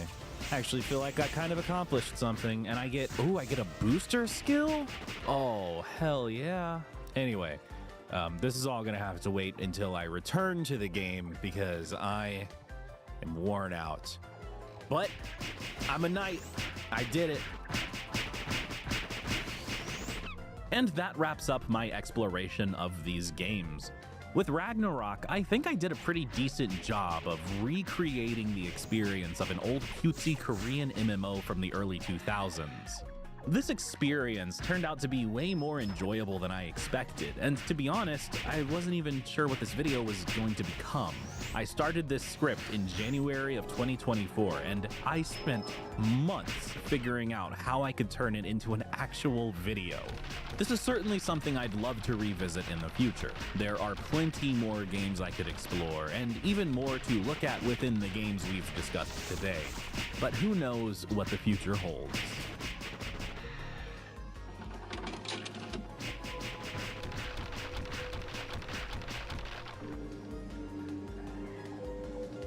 Thanks to my supporters on YouTube and Patreon for their continued support. I want to give a shout out to my big tier patrons and YouTube members. Jerry L, Anonymous, Evan Bat Eater, Miller GG Easy, Jacob, Mushba, Sock Ears, Joseph H, and Ray Frum. And a big thank you to everyone else as well.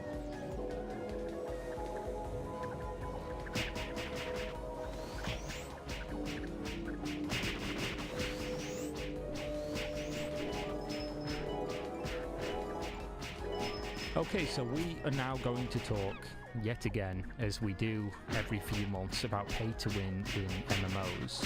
We're going to focus it a little bit around this thread here, why Asian MMOs are pay to win centered and why players get along with them enough for them to prosper.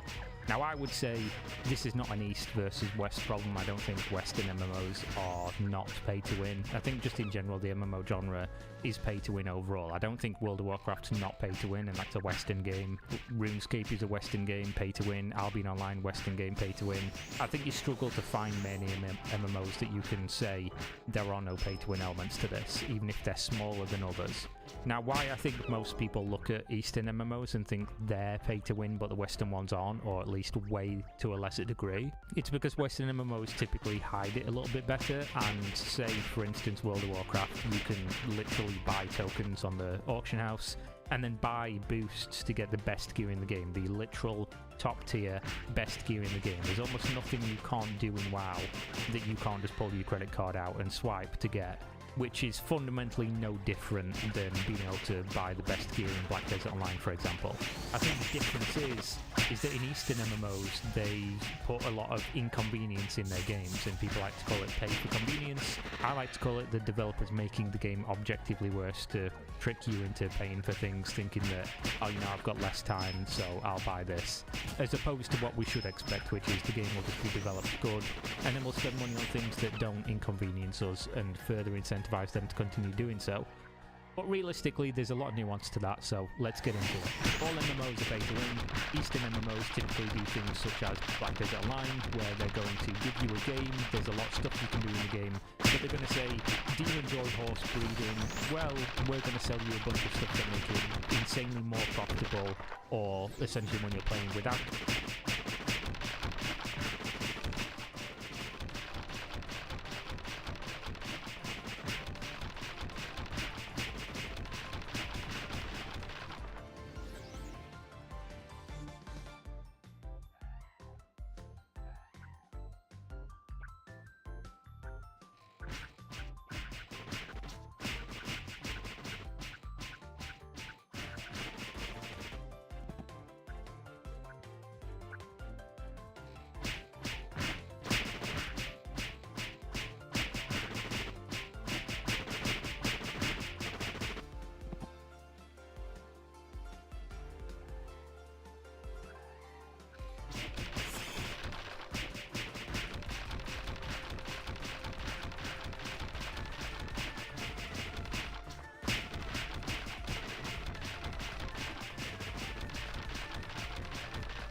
Doing these things, it won't be profitable at all.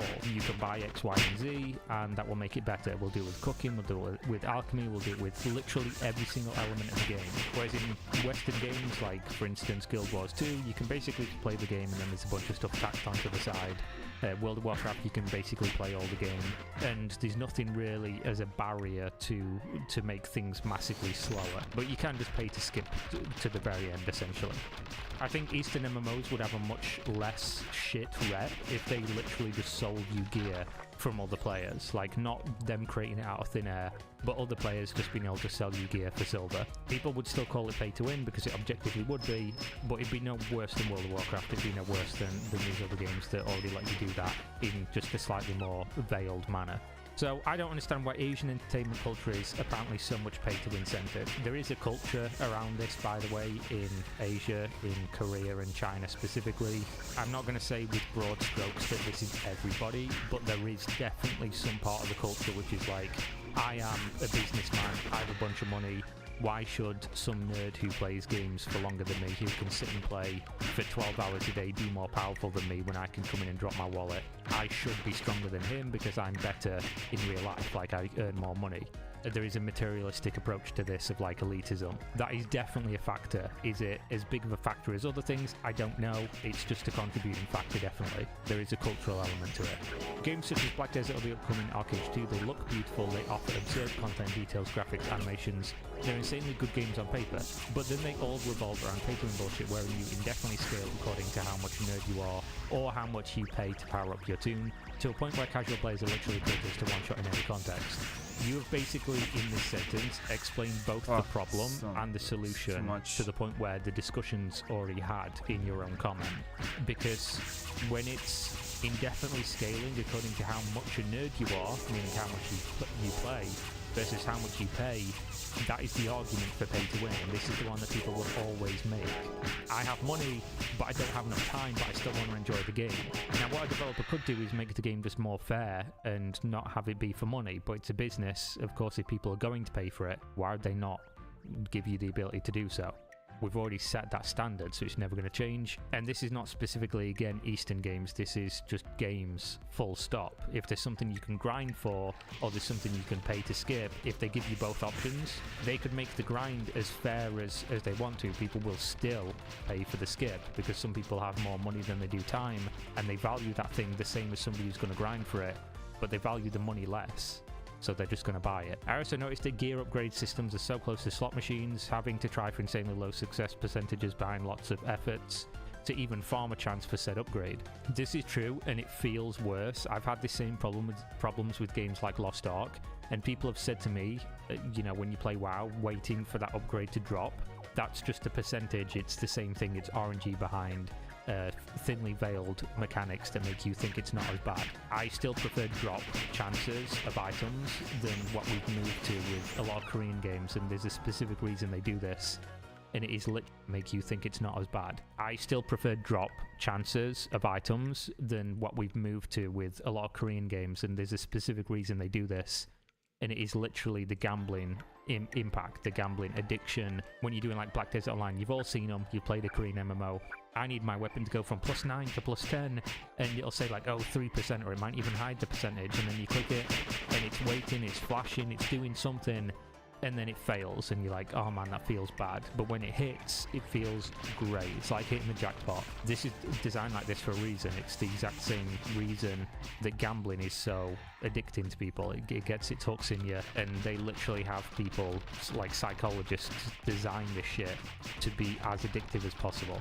I think eventually there will be conversations in government held whether this is like healthy and whether or not they should be allowed to design games this way. But until that, it's just how it is. How can they think this is the way to make video games? Because it is, and it makes money and people play it. Like, whether you want to or not, whether I want to or not, it makes fuck all difference. Like, at the end of the day, we can have a discussion, and it's interesting to have. And it's interesting to inform people and the people who have time to discuss these things. But at the same time, it is irrelevant, because for every 10 people that have a problem with this and won't play, there'll be one person that will outspend the potential of 10 of you playing with a more fair model anyway. The whales pay for you not to play. It makes no difference. They're going to exist, and you can just choose whether to play them. And can you extract enough value and entertainment out by not spending a bunch of money? Or can you spend a little bit of money and still get a lot of fun out of it? And if you can't do either of those two things, you're just better off not playing the game. That's all you can really do. Or actually, if that's how they still operate, it just makes me think that this model actually works on a huge sample of players for them not changing their methods. It's just common sense, right? These companies have made other games. These companies have, most of them, been around for 20 plus years that are making MMOs. They have the data to know what would be more profitable. Do you think Blizzard, selling the WoW token, are making less money from WoW than they did when they had, X million subscribers and designed the game in a different way? They're making more money now than they did before, but it's less effort, and the game doesn't have to be the literal pinnacle, the cultural phenomenon of what WoW needed to be making guaranteed $15 from each user at the top end, and that was the ceiling. They couldn't make anymore. Now if 1 million people quit, 10,000 people will buy enough gold to offset that entire million people. That's literally how this shit works. How can players be happy to cripple such state-of-the-art masterpieces for such shitty monetization business models? Honestly, most of the people that are paying for these things, to the extent of being whales, and not just somebody who would spend, like for instance, I played Black Desert Online for thousands of hours, like easily over 3,000, and I think I spent $500. And at that point, I've spent more than that in the last year on AAA games on Steam that I've probably played for 100 hours. Some of them I've not even opened. I've been like, yeah, I want to play that one, then I just don't. I've almost certainly spent more than that on Starbucks in the last couple of years. So I think most people are just playing these games and not really thinking about this all too much, because they just see the game, they think it looks cool, they play it, they spend some money, maybe they regret it later, maybe they just have a good time and they don't really care. What people need to understand is you are literally in a bubble. Like, your perspective, you posting on Reddit, you watching this video, me making this video, we are all in a bubble.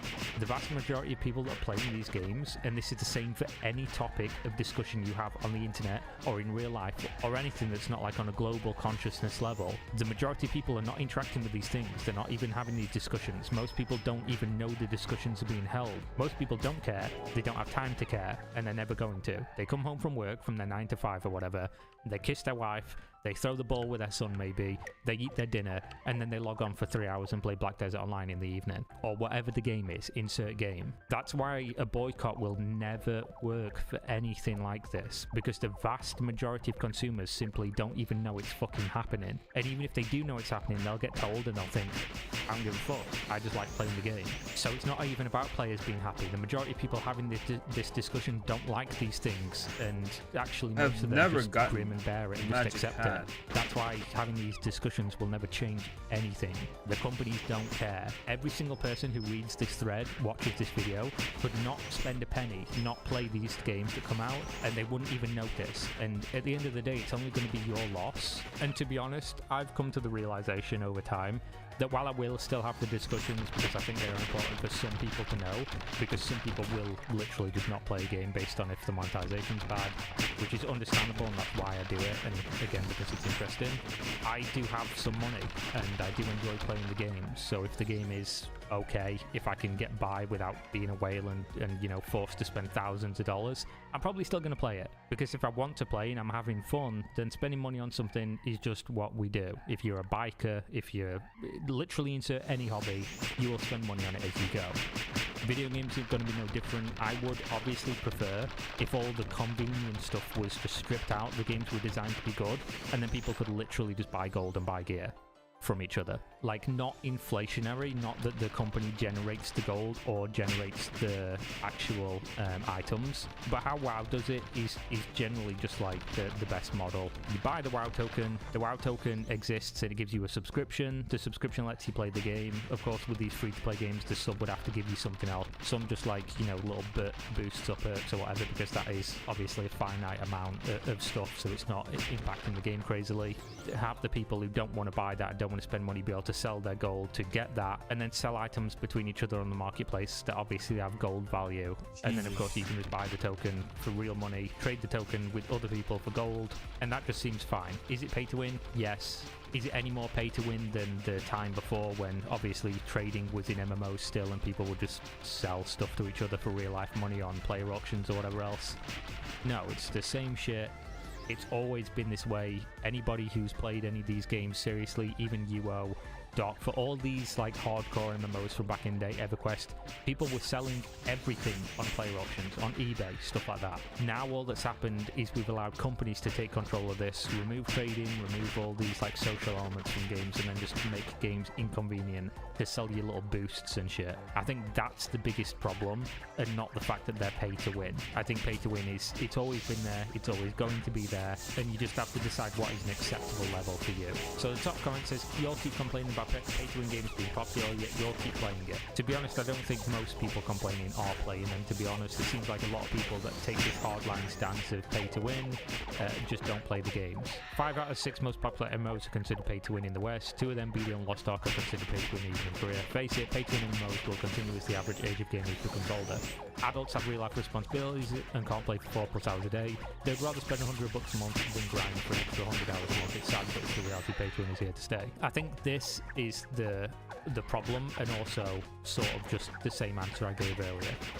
realistically, adults should expect companies to not make it What? so that you Still need to spend neutral, 100 though. hours a month grinding and not sell you the solution to that, but just give you like, oh, you've not logged in for a while, here are some boosts and stuff like that, and just allow you to catch up or design the game around not having crazy vertical progression. But at the same time, I also can't complain because this is literally what people have accepted and this is how they play games. But it isn't a chicken and egg discussion. It's basically the developers have introduced this when they could have introduced it in a different way for non-cash money. And then there is a lot of like people repeating the same things I've just said here. Like for the people repulsed by it, there's going to be somebody else that's going to pay. And at the end of the day, I do think we are spoiled as MMO gamers and gamers in general with how much choice we have.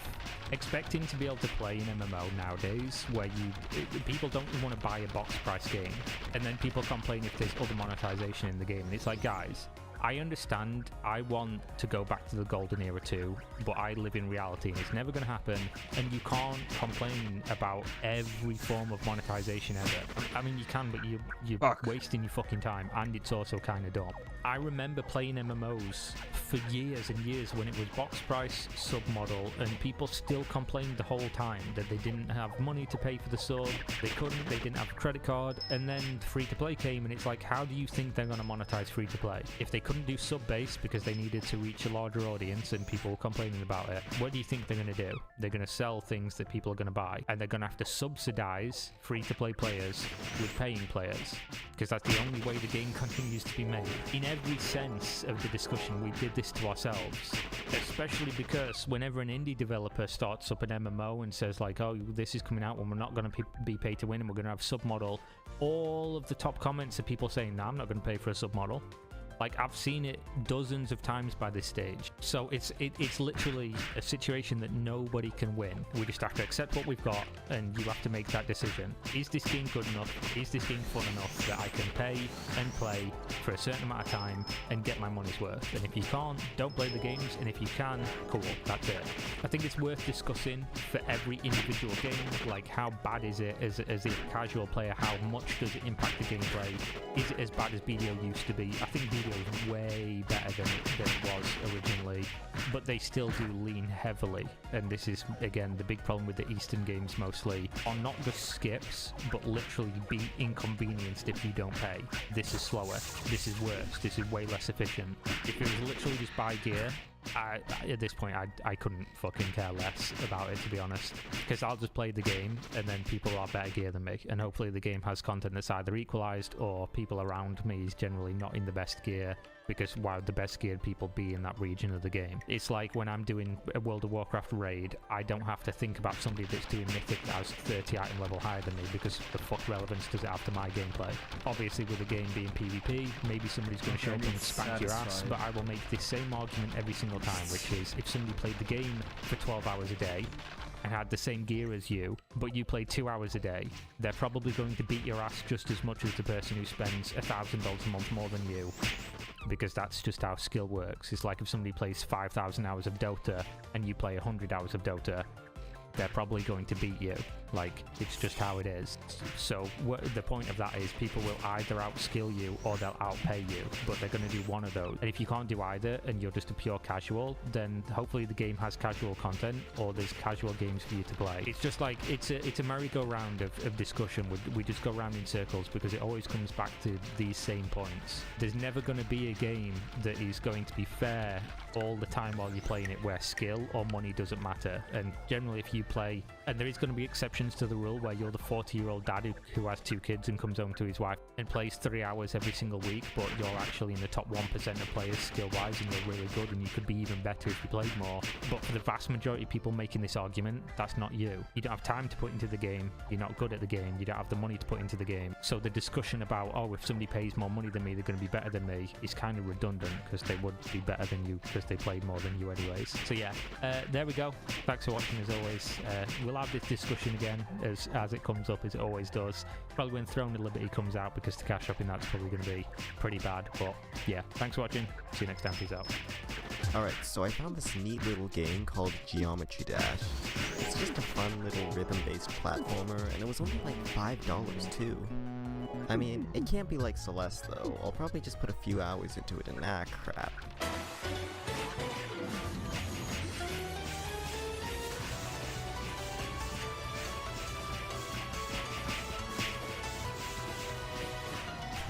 we're all guilty of it. We have an entire backlog of games that we know are good and know that we want to play, but whenever we have free time, we always just go back to that one game we have hundreds of hours in. But why? What is it about these games that keep us coming back for more? What is so intriguing about this game about making a square jump that caused me to put 600 hours into it? And no, I'm not talking about simple replayability. I would consider Cluster Truck a pretty replayable game, but I've only put 7 hours into it. Not a landmine. I'm talking about the kind of replayability that causes you not to just replay a game, but to play it over and over and over until all of a sudden you find out I that got all the you cars for accidentally this put except for hundreds this or one. thousands of hours into it. And before you yell at me in the comments, I need to say this. Not all people will put the same amount of time into a game. You might put hundreds of hours into a game that I've only put 3 into. How you spend your time is up to you. Nevertheless, many games that people seem to play a lot tend to have similar mechanics that contribute to their insanely high replay value. After analyzing the games that I've personally put hundreds of hours into, as well as some other games known for taking up a lot of time, I've concluded the main factors that give a game near unlimited replayability, starting with... Look, it's simple. If you have a lot of content in your game, players are more likely to put a lot of hours into it. A game like Super Hexagon may be pretty fun, but once you've played it for a while, there's just not much left to do. Whereas a game like Breath of the Wild has too many things to possibly do in a single playthrough. So, you can play this game over and over and still find new secrets. Take a look at Stardew Valley. In this game you can farm, fish, mine, raise a chicken and name him Gerald, increase friendship with villagers, complete quests, kill monsters, sacrifice Gerald to the overlords in the sky, gamble. The list just goes on. There's an entire island in the game that you can only access after you're far into the endgame, or at least whatever endgame means in Stardew Valley. By making sure there's always more stuff in your game for the player to do, you can keep them captivated for longer, and thus have them put more hours into it. Another way to achieve a similar result is not necessarily by adding a lot of variety to your game, but by adding a lot of depth. When talking about video games, depth refers to how many options the player can take while still being viable for success. Take Bloons Tower Defense for example. There's one simple goal: pop the balloons before they reach the end. But there are countless ways to achieve this. You could go for a Super Monkey build, try and get a Paragon as fast as possible, play using only Dart Monkeys. All of these ways are completely viable, allowing for endless replay value. Sandbox games are good examples of games with unlimited depth. Since sandbox games are by definition games where you just mess around and do whatever you want, everything is viable. Anything you do is a correct way to play the game. They can even go beyond being just a video game and become a medium in which to express creativity. Okay, wait, no, you don't need to do that. Oh shit, there's so much here. Something that often comes alongside depth in a video game is a high skill ceiling. If we were to use a line graph to represent a player's skill in a game, the skill floor represents how good you need to be at the game in order to play it properly, and the skill ceiling represents how good you need to be to play the game perfectly with no mistakes. Having a low skill floor makes it easier for people to get into your game, and having a high skill ceiling makes it easier for people to stick with your game. Ideally, you would want both, but we're going to focus on the latter here. The reason having a high skill ceiling is so important is that players will always have something to work towards, getting better at the game. With a game like Celeste, the controls are so precise that the game is able to create ludicrously difficult levels that require mastery of all game mechanics. Beating a single screen could take hours depending on how good you are. Additionally, if your game has a good competitive or speedrunning community, the skill ceiling can increase exponentially. The desire to improve so that you can beat someone in a competition is a surprisingly strong force. In competitive multiplayer games, players are constantly searching for techniques and strategies they can employ. Super Smash Bros. Melee was released 22 years ago, yet its competitive community is still thriving. You know, if you ignore all the cease and desist it's received from Nintendo. As the game grew, people only developed more and more techniques, whether they were basic ones such as wave dashing and L cancelling, or more niche ones such as the Thunder Jacket. Oftentimes in competitive games, the believed skill ceiling is broken when a new groundbreaking technique is discovered due to constant labbing to try and find any sort of competitive advantage. And of course, if a new technique is found, you gotta spend a lot of time perfecting it, thus adding more replay value. Speedrunning is in a very similar boat to competitive. Take Mario 64 for an example. This game was released 27 years ago, yet runs are submitted to speedrun.com every day. Its strong community is always finding new strategies, techniques, and glitches to lower times.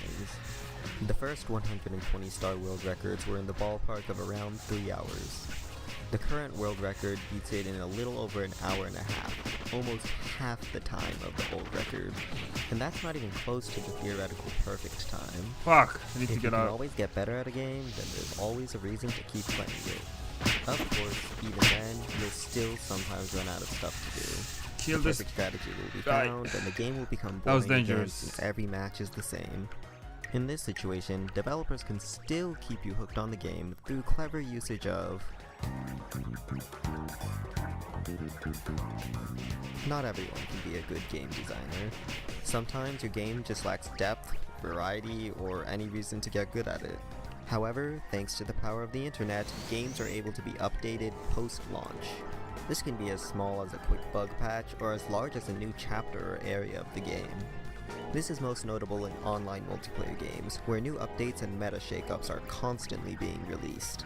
Team Fortress 2 was released 15 years ago, and it's constantly receiving updates. With the ability to change games after their release, you never have to worry about players running out of content, as you can always just put out some DLC when you notice the player base starting to dwindle.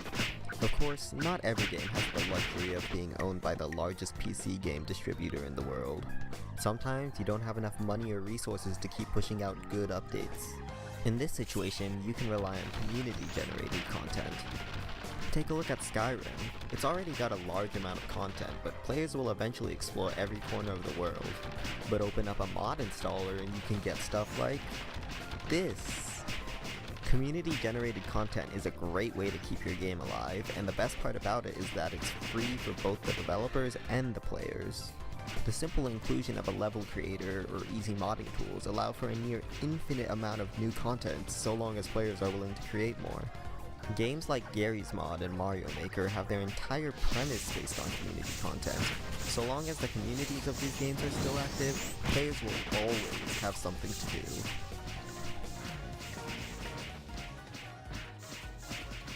Okay, I have to admit, just because your game has a lot of hours worth of playtime doesn't necessarily mean it's good.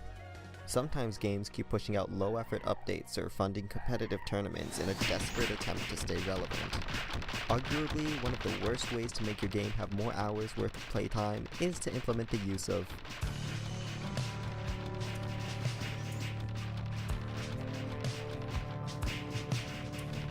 grinding. We all hate it. If for some reason you don't know what grinding is, grinding refers to having to repeatedly perform the same action over and over again in order to get the desired result. And look, grinding isn't always bad. You could be playing Celeste and have to keep grinding a screen until you're good enough to beat it. So much, That's dude. an example of good grinding. However, some games will have you repeat the same mindless action with no variation whatsoever just to progress. Almost nobody likes leveling up their characters in RPGs, especially if most of the time you're just spamming one button. While grinding may be a way to increase playtime in a game, it's artificial and lazy.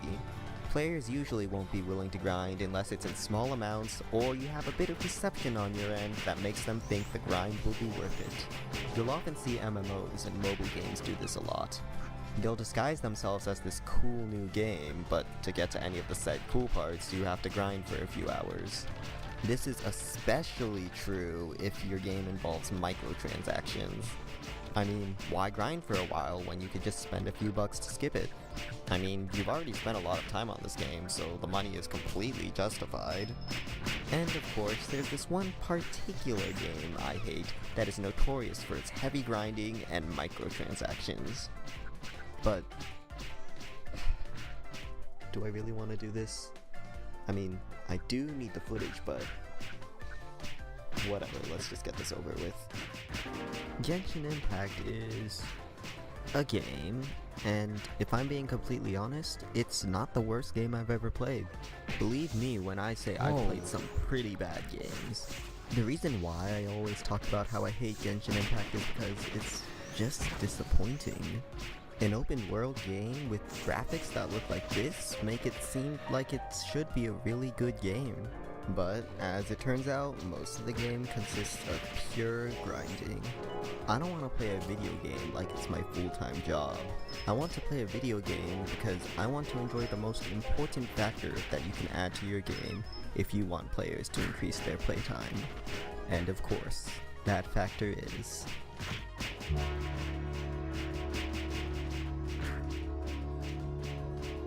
At the end of the day, most people don't play video games because they want their hours in it to increase. They want to be truly immersed in the game they're playing.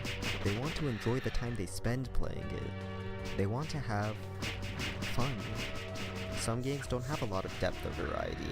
Some games aren't able to be played in a competitive manner. Some games don't have a super long and unnecessary grind. Sure, these factors can increase the likelihood of someone sinking hundreds of hours into your game, but eventually if players aren't enjoying your game, they'll leave it. In the end, it doesn't matter how much content your game has. It doesn't matter how much depth it has. It doesn't matter how easy it is to mod. What matters is that your game is fun. And as long as the game that you play is fun, then it only makes logical sense for you to invest all of your time into it.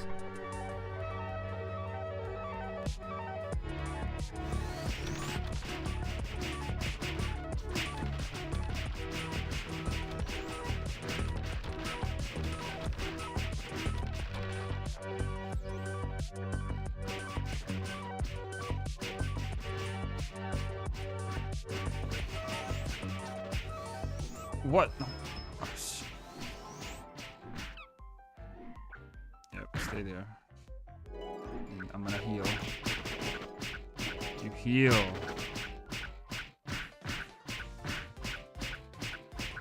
MMOs without friends? What?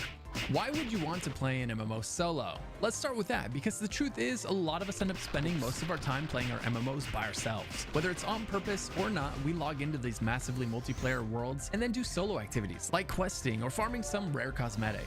And a lot of us spend very little time doing the group activities in MMOs like raiding.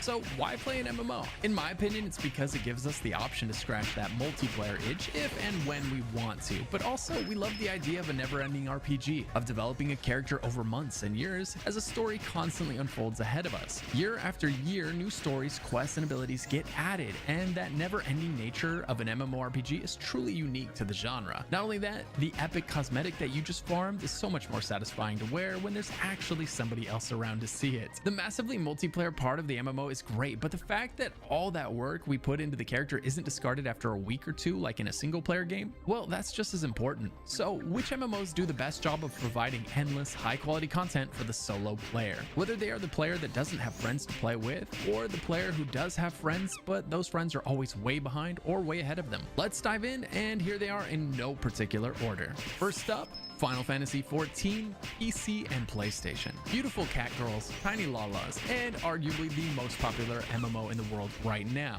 Final Fantasy XIV is what many refer to as an RPG MMO. The story absolutely comes first. Every bit of content in the game is unlocked as part of the story. Want to do a dungeon? Follow the story. Want to do a trial? Same thing. If you've ever logged into an MMO and not been sure what you were supposed to do first, you don't have to worry about that in Final Fantasy. The answer is always, in part or in whole, the main story quest. There's hundreds of hours of content there, and that's before you get into all of the optional stuff like side quests or the cosmetic and mount farming, which Final Fantasy does better than just about any other MMO out there. All the best cosmetics and all the best mounts are earned in-game. I mention that because this adds so much to the solo experience, as you have so many mounts and cosmetics that you can work your way towards, even as a solo player in Final Fantasy XIV. Now, it's worth noting that since the dungeons and trials are part of the story, even a solo player will have to do those. Fortunately, the game makes this process incredibly painless, as it automatically creates a group for you to do the content with. And I will say the Final Fantasy community is without a doubt the nicest I've experienced in any MMO, as the developers are actually very proactive when it comes to toxic behavior.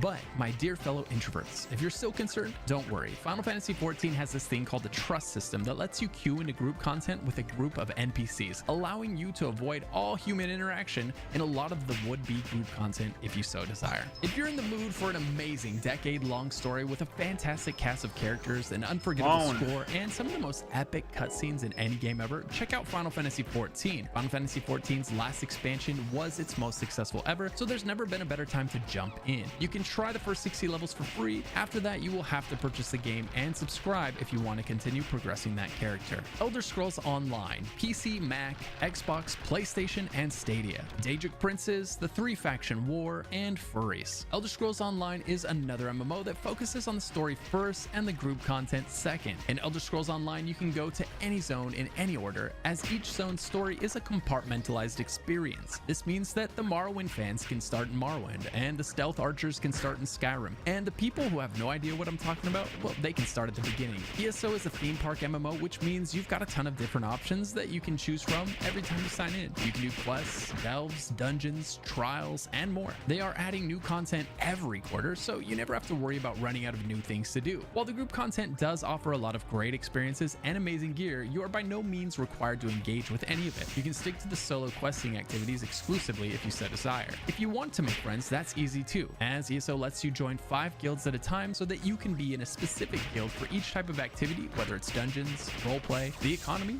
or you name it. ESO questing is very easy. Too easy in my opinion, so it makes for a very relaxing experience that is much more about the story than the combat. On the bright side, every single line of NPC dialogue is voice acted, and there are some pretty massive names in the voice acting of these characters. Names like Kate Beckinsale, Nolan North, and John Cleese. If you've enjoyed Elder Scrolls games before, you'll be familiar with the lore, of which there is a ton to soak up as you play the game solo. In fact, I'd argue that a lot of the lore is easier to soak up as a solo player. You can slow down and listen to every line of dialogue, and you can stop to read every lore note found along the way. You can usually pick up the base game for less than $10 if you enjoy it, and you can spring for a sub to get all the other DLCs, more than doubling the size of the game. The sub is optional, but you will find the inventory management is incredibly difficult without it, and a lot of the coolest items and the best gear are tucked away into that expansion content. Still, even without the sub, the base game by itself provides hundreds of hours of Elder Scrolls content. If you enjoy Elder Scrolls games, and you're not expecting a Skyrim clone, you'll probably enjoy soloing your way through Elder Scrolls Online. Just be careful gambling on those crown crates. They tend to be a bad investment. Guild Wars 2 PC. Mounts, gliders, and mounts again. Guild Wars 2 mounts are so amazing that wow, yoinked them. Guild Wars 2 is yet another MMO with a heavy focus on the story it tells. Fairly unique to Guild Wars 2 is that not only are all the characters around you voice acted, but your character is voice acted as well. This adds a lot to each piece of the story you encounter, as you can hear the pain, the frustration, and the laughter in your character's voice. Guild Wars 2 has some of the most fun single-player zone exploration out of all the MMOs on the list. You can solve jumping puzzles to get secret loot. Zone completion is insanely fun and rewarding, and it also provides points for upgrading both you and your mount. And when you make it to the first expansion, you get a glider that allows you to jump off anything and everything. And trust me, you will. You can solo your way through the entire story of Guild Wars 2, but it does have meta events where 100+ players will meet up to take down a dragon the size of a high rise. And I know that you're here because you're a solo main, but trust me, when you see one of these things happening, run over and join in. They are a ton of fun and they can be very rewarding. Guild Wars 2 has a great community, and it just released on Steam after having an incredibly successful expansion, End of Dragons. The first 80 levels and over 200 hours of content are completely free, so jump in and try it. It's an amazing game. There is no sub, not even an optional sub, but you will have to buy the expansion content if you would like to play it after you hit level 80. And if you're enjoying this video, please consider liking the video and subscribing for more MMO content. I've got some amazing videos coming up about the future of the MMO genre. Next, we have Old School RuneScape. PC, Mac, Linux, iOS, and Android. Old school graphics, old school leveling, old school RuneScape. Old school RuneScape is a sandbox MMO where you can sign in and do anything, anytime. If you're not a fan of following a questline through an MMO, this might be the perfect MMO for you. That's not to say there aren't quests, as there are over 150 story-driven quests in old school RuneScape. You can focus on skilling, which is basically improving your character's various different skills. Want to be better at something? Have your character do that thing. Have your character do a lot of that thing. This is the most classic feeling MMO on the list today, as RuneScape was originally released in 2001 and has hardly deviated from its original idea.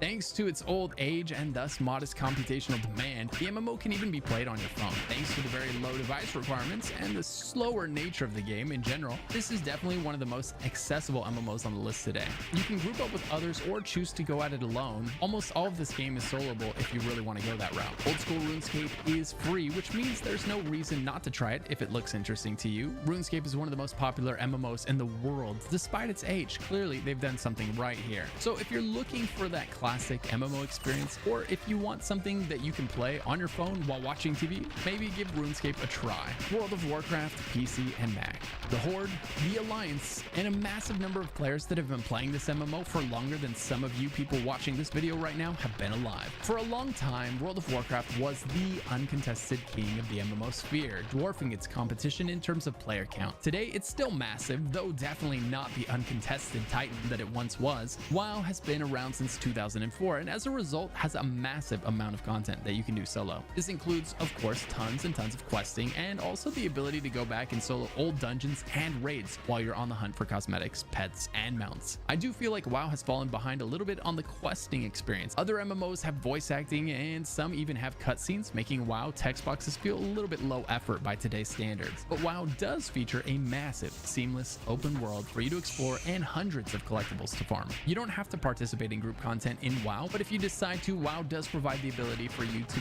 queue into dungeons and raids, so coming into WoW without friends won't prevent you from being able to do any of the game's content if you want to. WoW features a very brief free trial, allowing you to play the game up to level 20 for free, so you can get your toes wet before spending any money. After that, you'll need to purchase the game and a subscription if you want to continue playing it. Star Wars: The Old Republic, PC. Lightsabers, space, and the Force. Star Wars: The Old Republic, or SWTOR as it's known, is a story-driven MMO about, well, Star Wars. It features familiar Star Wars music and Star Wars characters, so if you're a fan of the Star Wars franchise, you're gonna immediately feel at home in this MMO. You can play through the entire story as a solo player, and worth mentioning is that in Star Wars, each class has its own storyline, and each storyline has 3 different possible endings. The choices that you make as you play through will determine which ending you earn. It's really cool to see an MMO where the choices you make actually have an impact on the ending of your story. When you ask a Star Wars player what their favorite part of the game is, it is usually the robust class stories. Star Wars: The Old Republic is now a free-to-play MMO with an optional sub, though if you do sub for just 1 month, you'll unlock all the zones in the game and you'll get to keep them unlocked, even if you cancel your sub. So if you enjoy the game, it's probably definitely worth picking up that sub for a month and then letting it go. The most recent expansion was its smallest and shortest yet, leaving many fans of the MMO wondering what the future will hold. Regardless, the solo content that is there now is excellent and definitely worth enjoying if you're ready to dive into a good Star Wars story. Black Desert Online, PC, PlayStation, and Xbox. Beautiful women, beautiful men, and beautiful combat. Black Desert is beautiful. Black Desert Online is an MMO that was actually designed to be played solo. Group content in this MMO is incredibly sparse and definitely plays a second fiddle to the solo grinding that they built the game around. Does questing bore you? Do you prefer posting up in an area and grinding out experience? BDO might just be the perfect MMO for you. One thing to note, however, is that in BDO, once you reach a certain level, the game does become full PvP. Anytime you're grinding XP out in the wild, someone could come and gank you, or you could go and gank them. Now, the punishment for dying is next to nothing, so it's not a huge deal. You can just revive and get back to it, but I know some people are definitely not going to appreciate the mandatory PvP experience, so it's definitely worth mentioning. BDO is a gorgeous MMO with a decent enough story, but it's commonly praised for the look and feel of its combat. You can even play BDO on mobile, but it does have a different version of the game tailored to mobile devices, and it's not cross-platform, so you won't be able to play with PC players if you're playing on mobile, and vice versa. The gear upgrade system is built around gambling and is often a thing that players lament when it comes to BDO. The game is currently buy to play with an optional monthly subscription. If you want something a little different, beautiful, and that has amazing combat, maybe try grinding out some levels in Black Desert Online. Lost Ark PC. Massive weapons, massive spells, and a massive cash shop. Lost Ark is a free-to-play, top-down ARPG MMO. If you enjoyed Diablo-likes before, this isometric perspective will instantly feel familiar, but that's where the similarities to Diablo end. Lost Ark is much more of an MMO than an ARPG. You have hundreds and thousands of hours of progression tucked into this game if you want it. Now, Lost Ark is a game that I played at the same time as a lot of my friends, but never with my friends because the game is so incredibly fragmented. Your friend that's only one day behind you will be doing different chaos dungeons, different abyssal raids, and different quests, so it's very much an MMO you end up playing alone with other people. There is a lot of content that you can do solo in Lost Ark, but there is also a ton of content that requires you to group up with other players. Fortunately, this is handled by the game, and you do not need to bring any of your friends into the game to enjoy it. Lost Ark is an MMO with tons for you to do every day. You can choose zone completion, cosmetic farming, sailing, life skill leveling, questing, you name it. It lets you do everything your typical MMO lets you do, and then some. Lost Ark gets a lot of flack for being pay to win, and the developer themselves even said, yeah, we're pay to win, but that's so more people can play it. Fortunately, in PvE, it only helps you if the people in your group are well, as it increases your chance for success in those raids. But if you do tend to be pay to win averse, then you may want to choose another MMO on this list. But if that's not a problem, Lost Ark has a lot of fun things for players who want to solo their way around the world, no friends required. And it's free to play, so you've got nothing to lose. While it seems totally contrary to the entire point of an MMO, more and more these days it feels like soloing in an MMO is what we spend most of our time doing. More and more of the content is built for the solo player, and less of the content is built for the group player. Do you think that's a good thing or a bad thing for the genre? Let me know down in the comments below. I may feature your responses in a future video. As always, thank you for watching. Be sure to like the video and subscribe to the channel for more MMO content. A massive shout out to my YouTube members. Click the join button down below for more information on how to become a member and to support the channel. Oh, yo, and oh yeah, what are you gonna do next? Maybe watch one of these videos popping up on screen right now? It's neutral.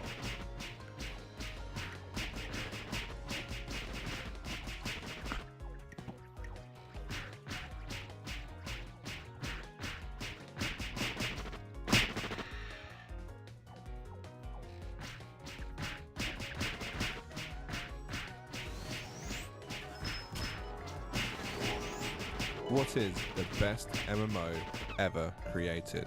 A question which for many years now has been debated by balding middle-aged men across the world. And in today's video, I'm going to finally tell you which MMO is the best. And you're probably wondering, who am I to settle this debate? What knowledge do I have which makes me the expert on this subject matter? Which is exactly why I have scoured the depths of the YouTube algorithm to find some of the most relevant and knowledgeable content creators who will finally put this dispute to rest. Unfortunately, Just Drive Hayes was busy, and Mitch Mannix collab with Sawman. I'd rather saw off my balls. So who are these brave souls who are willing to take on such a feat? Well, we have Idol. He likes to yap about MMORPGs and talks about RuneScape a lot. Nice Gaming, an expert on a game that quite literally doesn't exist. Redbeard Flynn, just don't ask him about EverQuest because he won't shut up. If there was a vote for MMO content creator most likely to go to prison, it would indeed be Rose. Another professional RuneScape yapper, Waydop. He has a cat. Kira TV. His trigger words are Kickstarter and early access. And lastly, professional bald shouty man, Blue Squadron. He spoke to Asmund Gold once. Now that everyone has been introduced to each other, let's see if we can use these experts to figure out which MMO is the best. Let's begin.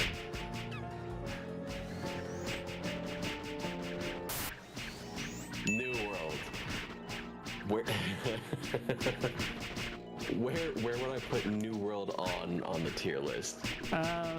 New World's a weird one. Are we talking about New World how it is as a Turnum, or New World how it was when it was an MMORPG? Okay. Oh. That is quite the controversial one. Oh, fuck. I don't see an X tier in your tier list. Are we talking about the ARPG or the MMORPG? Oh. Right. Well, actually, that doesn't even qualify as an MMO anymore. So when I first played New World, I loved it. I thought it was one of the first new MMOs that I actually tried on my channel, and it was one of my favorite games. I didn't actually play New World when it first came out. I played it probably 6 months later. But I recently came back to New World with the Eternum update, and not a fan. I know I'm gonna get a lot of flack for this. I like like the combat. I know people see it and they say 6 active skills and, you know, oh, I hate the combat. I think New World has some of the most fun action combat that you can get in an MMO. Like, I don't know if I can think of a game that has worse combat than New World. And like, that's the biggest gripe that I have with the game, and that's why I never got like crazy into it. New World is probably my favorite combat I've had in an MMO because it's literally meant to be an action RPG, as they've said now, which they definitely didn't just change their mind on. I feel like there's actual skill involved, like when I'm doing a duel, or you know, when it comes to combat, which says something that you don't get a lot of MMOs or whatever. I think it's really underrated in that sense. Now, is the game overall good? That's not what I'm saying. Like, am I saying the devs are good, or have they been handling it well? Hell to the no. It was a game that did a lot of things really well and a lot of things terribly. Specifically, the technology was bad, but the sense of scale and everything in the world, they really, if they leaned into it, could have done so much. And it was a game that had really huge potential. A simple basic fact about this is if you are in a state where you've launched your MMO, you failed to launch it correctly, you reused assets like a motherfucker, you had every single mob just being a copy paste of a skeleton everywhere else, you screwed up so badly that you had to relaunch onto console to try and fix your problems and pretend like everything's going to be fine. That's never a good place to be. They don't even want to be called an MMO anymore. I mean, they asked to sponsor me on their thing, and I was like, they called it like a co-op RPG, and I was like, well, when I advertise it, do you want me to call it a co-op RPG, or do you want me to call it an MMO? Because, like, you know, it's traditionally an MMO, and they were like, no, we want you to say co-op RPG. I was like, okay. And I just didn't feel like there was much to do. They didn't really add any new areas or much to the game, despite the fact that it's now cross-platform. What else is there? And one of the biggest complaints about New World is that the end game was lacking in content. It's not as bad as people think it is, but it's not really good either. It found an identity 3 years after launch, so it's one of those, I think it's an MMO that kicked itself in the foot.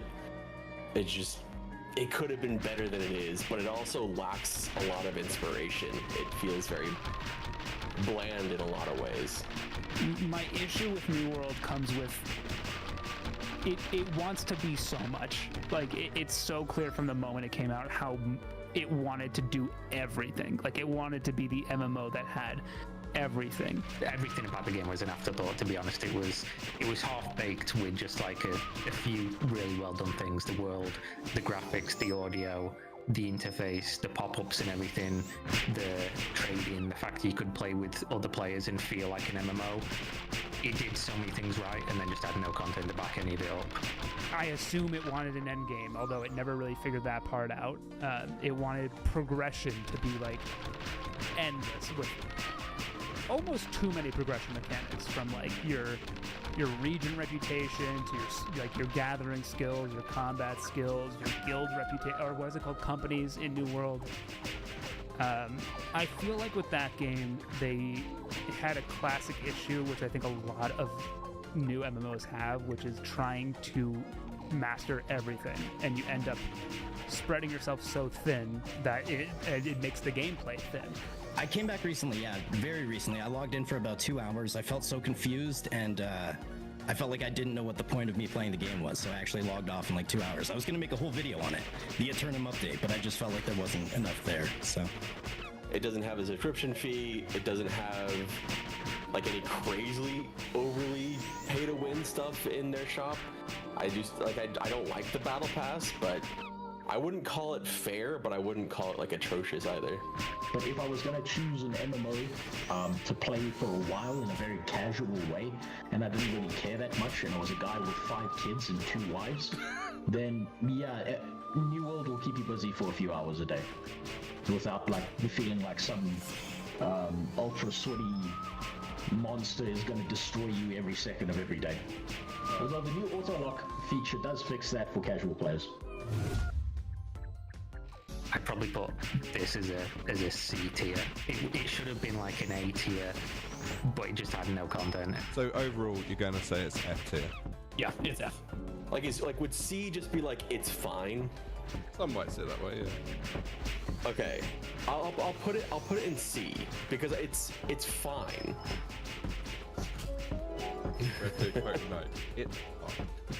It's fine. They kind of abandoned their whole PC player base this last year. I'm gonna have to give them. Should I give it an F? Nah, that'll be me. Let's give it a D. I'm sticking with my answer. I'm gonna go a C. It's a C. It's a good enough time. It just gets old real fast, and there's nothing more that it offers. But you can have a good time with it. You could probably have $40 of a good time with it. So I put it at C.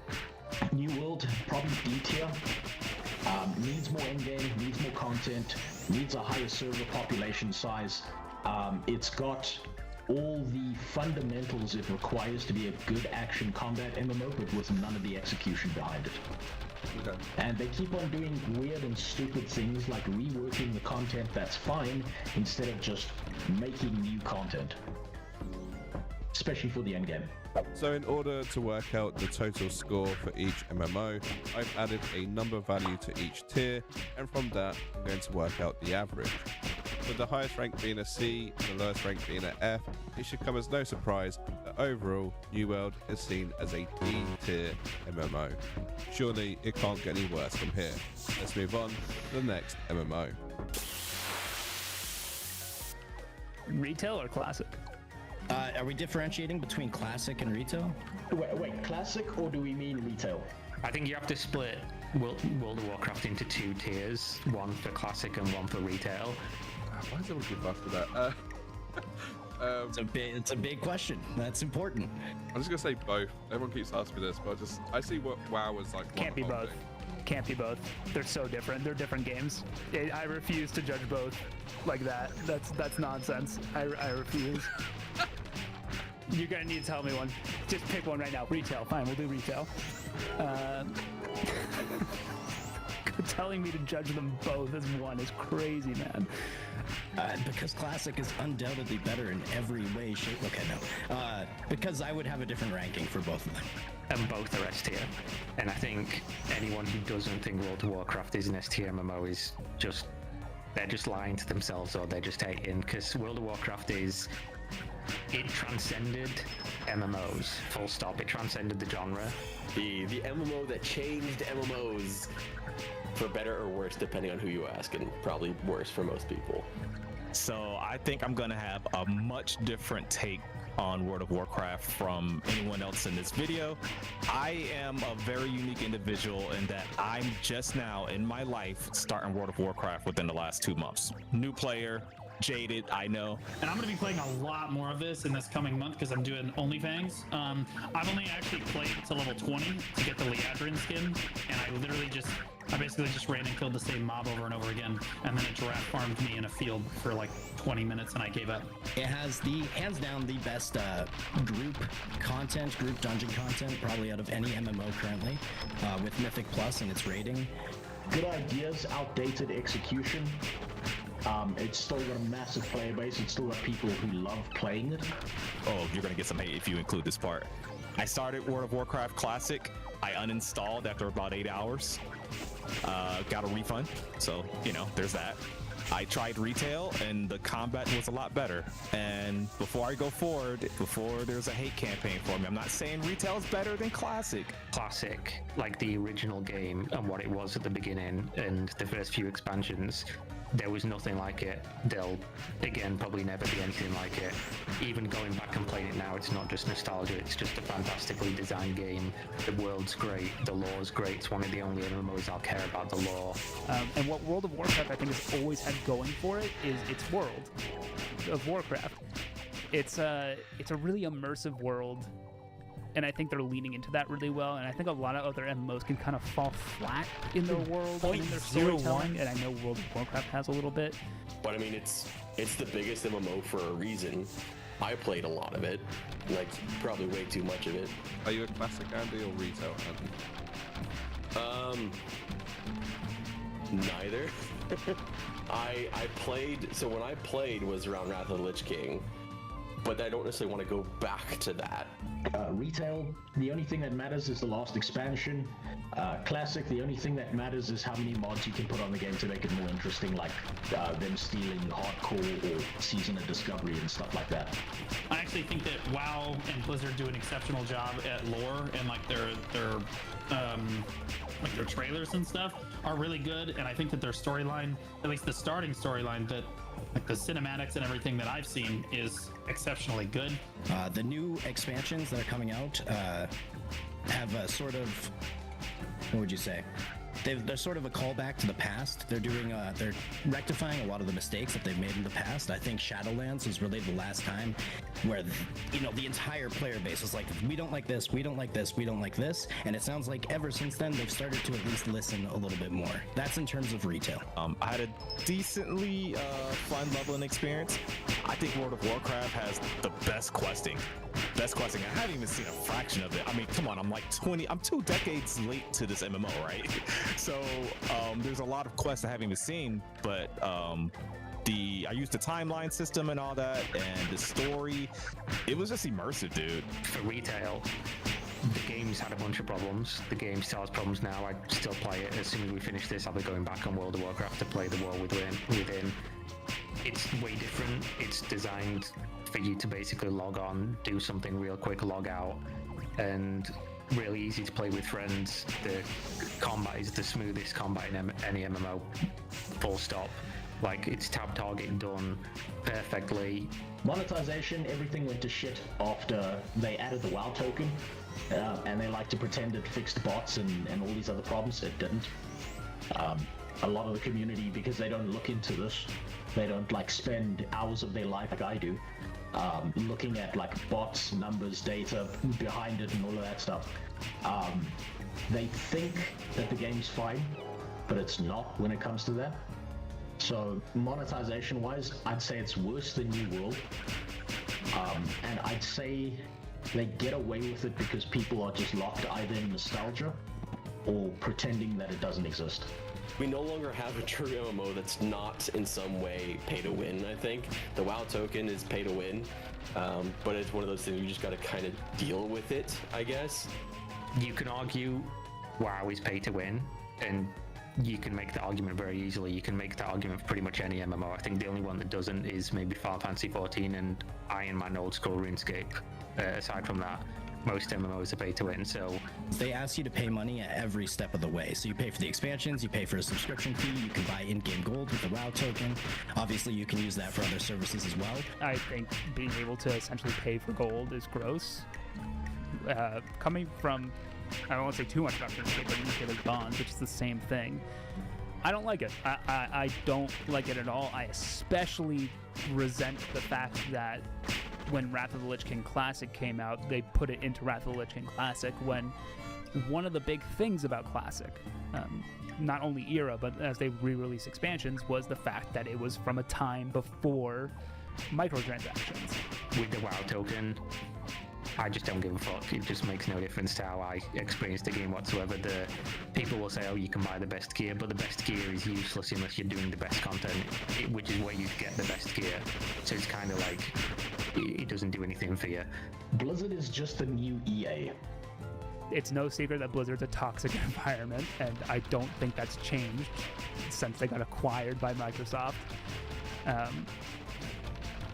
Blizzard's best interest will never be making the best game anymore. That will never be what is in their best interest. Their best interest is making the game that is the most monetizable.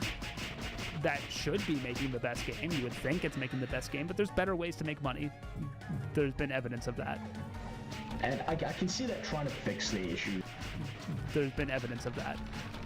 And I can see that trying to fix their issues, they're trying to fix their problems. But someone who's worked as a project manager, who's seen the inside of businesses like this, whatever you're hearing reported on the surface is maybe 10% of what's actually going on in the company. And a bit of a curveball, any thoughts on the Cosby suite? I'm sorry now? The Bill Cosby suite? Cosby? I'm gonna need context. So why is there a Bill Cosby suite? So it's just a prolific thing that went on at Blizzard. along with like drinking women's breast milk and stuff like that. At one of the conventions, they'd always hire out a room, and they had a picture of Bill Cosby in there with them. There's known as the Cosby Suite. Judged by your reaction, you know nothing of it. So like personally, I feel like World of Warcraft isn't that good of a game. The game's just, it's an S tier, like 100%. Like, no, you can't really put that game anywhere else. And I played this game forever. Like, I played it since the original game came out, a couple days into release. I come back for every expansion, come back for most patches in each expansion, and aside from a couple really bad spots like Shadowlands, the game's just strength to strength for what it's trying to do now. You know, after shitting on it that much, I'd probably say it's B tier. I'm not going to be like super controversial just for controversy's sake. I'm just going to put it in A tier. I don't think it is an S tier MMO, just because even though it's a formula that's been copied over and over again, they haven't stuck to their own formula. They have over 20 years been unable to stick to what they were doing, to the point where you have now split your player base to such a degree that you have created an entirely different game. And you also have a ton of ups and downs, so it's an A tier MMO. Yeah. I gotta put it S tier. I gotta put it S tier. No, wait, take two. I gotta put it A tier. Only because of the breast milk. Yeah, only because of the breast milk thing that I just learned about. It can't be S tier now. So we're saying WoW is A tier, Yeah, A tier overall. If I could rank them differently, I'd probably put retail in B tier and a classic in S tier. But if I mix the two, we'll go A tier. I think the recent expansion and classic together make for such a genuinely good experience that I would put World of Warcraft as a whole at A. I would put classic at S. I would put retail at B. But I'll average them out to an A. And then the combat is also just like total ass, you know, because you're comparing it to action combat systems. I'm gonna give World of Warcraft, and this people are gonna flame me on that. I'm putting it in the B tier. So as controversial as it is ranking World of Warcraft as one whole game instead of two separate games, I know, go figure, we have a average ranking of A. Let's move on to round 3. Okay, I'm gonna shit all over this game. So I know you love Elder Scrolls Online. It's unironically one of my favorite MMOs of all time. Dude, it's tough. This is probably the MMO that's like, in terms of its size, that I know the least about. One of my, if not my favorite MMOs of all time. Really good game. Really good game. Alright, that's it. That's really smart. Let's move on next game. Oh man, Cash Shop Online. What a game. What a game. 95% of that game I haven't played because I haven't opened the Cash Shop. Oh no. Oh geez, Elder Scrolls Online. So I made a video that said 10 years is too much trying for Elder Scrolls or something like that. I forgot the name. That everyone got mad at me for, so that's cool. The Elder Scrolls Online doesn't really appeal to me because I think just the way I view the world of the Elder Scrolls isn't through an MMO lens, and I don't know why that is for me. Every time I think about exploring that world as an MMO, it does not strike me as something I want to do. I think the Elder Scrolls Online is a good game. I think especially if you are just looking to PvE, if you're looking for a game, I always say I envy anyone that's starting the Elder Scrolls Online today, because there is an infinite amount of overland content, so many zones, so many things to do, so many dungeons, trials, quests. Like, so ESO's redeeming quality is that the storyline is really good, and then the combat, people pretend that the combat is good because it's like action combat, but it's actually just ass. So yeah, and then the graphics look kind of dated in ESO. So, you know, a lot of people complain about the combat system in ESO. Damn. And I don't think it's that bad. Like, I feel like it's just the popular reason to dislike ESO. Everyone says, oh, the combat's so boring, the combat sucks. I kind of enjoy the combat. It's a little click intensive, like you're switching between your weapons a lot, but I find the open world to be really immersive. I like the questing, I like the stories, I like the collection. I like the horizontal progression that the game has.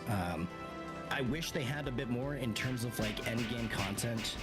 I don't have a lot of experience with the game, and the reason I don't have a lot of experience with the game is because the initial introduction to Elder Scrolls Online is exactly what's wrong with almost every modern MMO, and that is there's no inherent difficulty or challenge in the introduction to the game. Like, probably the biggest issue for me is the one Tamriel update, which was what, like a year, 2 years after launch. It wasn't very long after, which basically made the world into like there's no adventure anymore. Everything is the same.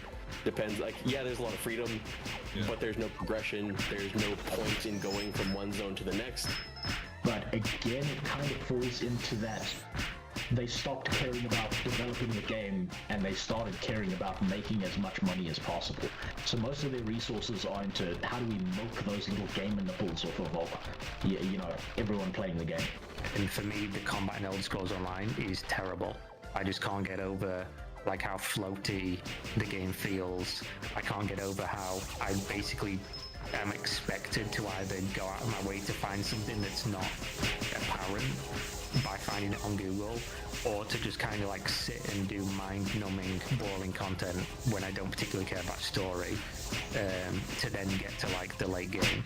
It's just not my cup of tea. It's also one of those games that's monetized to fuck. So it's kind of like in your face as soon as you start. You're like, oh, my inventory space, and I need this bag, and I need this thing, and there's like a million things in the cash shop, and there's loot boxes, and you feel absolutely compelled to buy ESO Plus due to the crafting bag. That bothers me. It feels like an optional subscription, but it's not an optional subscription. It is a subscription that you really need. They have fine-tuned the FOMO of a subscription in an optional subscription model. You'll get a lot of stuff for free, but it's in a sense pushing you into paying that subscription. I would rather, like, it'd always be better if it was just not optional, just make it mandatory in my sense, and then tone down the store, because the store is a bit much. I'm not saying the overland content is good, because I mean, one of my complaints is that it just frankly is not. It doesn't seem challenging at all. A lot of the NPCs just like seem to like light attack every couple of seconds. You don't really feel threatened ever, so it's not really enjoyable. Now, the Elder Scrolls Online has some hard content, but that's not the overland content. You got to go to a hard mode trial, you got to do a dungeon, whatever the case may be, right? But the overland content is just not engaging at all. I never feel a sense of progression or a challenge on my character. Balancing could be a little bit better, but I did have fun in Cyrodiil. I love that like open world, kind of world versus world interaction in terms of PvP. So, like, if you're looking for a solo player MMO, Elder Scrolls Online, I'll recommend to you all day. I liked PvP before max level. Once you got to max level, PvP was atrocious and I hated it, because it was just like you got one shot, and then you look at like the combat log and it's like, oh, like they killed me 7 times with one attack. They would introduce an entire zone full of delves, dungeons, trials, story, and I'm talking huge, massive pieces of land, right? Like a lot of content, a whole world's worth of content, right? And they couldn't give you a battleground map for years. They wouldn't update Cyrodiil for years. Like, it's actually crazy. Even PvE players that would never touch PvP, they were looking on the outside, you know, like, damn, why do you still play this? Like, they hate you guys. I'm fine, I'm gonna stay here, but you guys, the hell y'all still doing playing this game? Man, where did I put New World at? C? It's got to be above New World. I feel like I hear it talked about much better than New World. So B tier. It's a polished game, so you can't put it in like an F tier. But I'd say it's like a C tier game for me. It's not. I don't have. Hey yo, what's up? Game at all. What's up, dude? Is it a B? I don't know. I don't know enough about the game. A B tier. Yuzuki MMO, and largely XS. because of its visuals, its story, its acting, and it would be an A tier if not for one Tamriel monetization, the need and focus on builds and like set bonuses and stuff like that. I don't know enough about the game to say that it's a B. I'll give the Elder Scrolls Online because I do enjoy the combat and I do think it has really What's good up? PvE for the, if you're into that, and a lot of content. Let's give her a B. As much as I complain about it, let's give it a B. I really like that game. It's my favorite MMO. I just don't think the way they treat the PvP player base should put them in a tier above that. I just landed in the stream and I gotta say this place has potential. Well, thanks for that, dude. How about C for crap? Okay. I'll put it in upper C. Put it Upper above C. New World, and that's before anyone gets mad. That's just my lack of information. I think I'll go B tier for you, so. B I'm a little tier. bit biased. I really enjoy playing the game.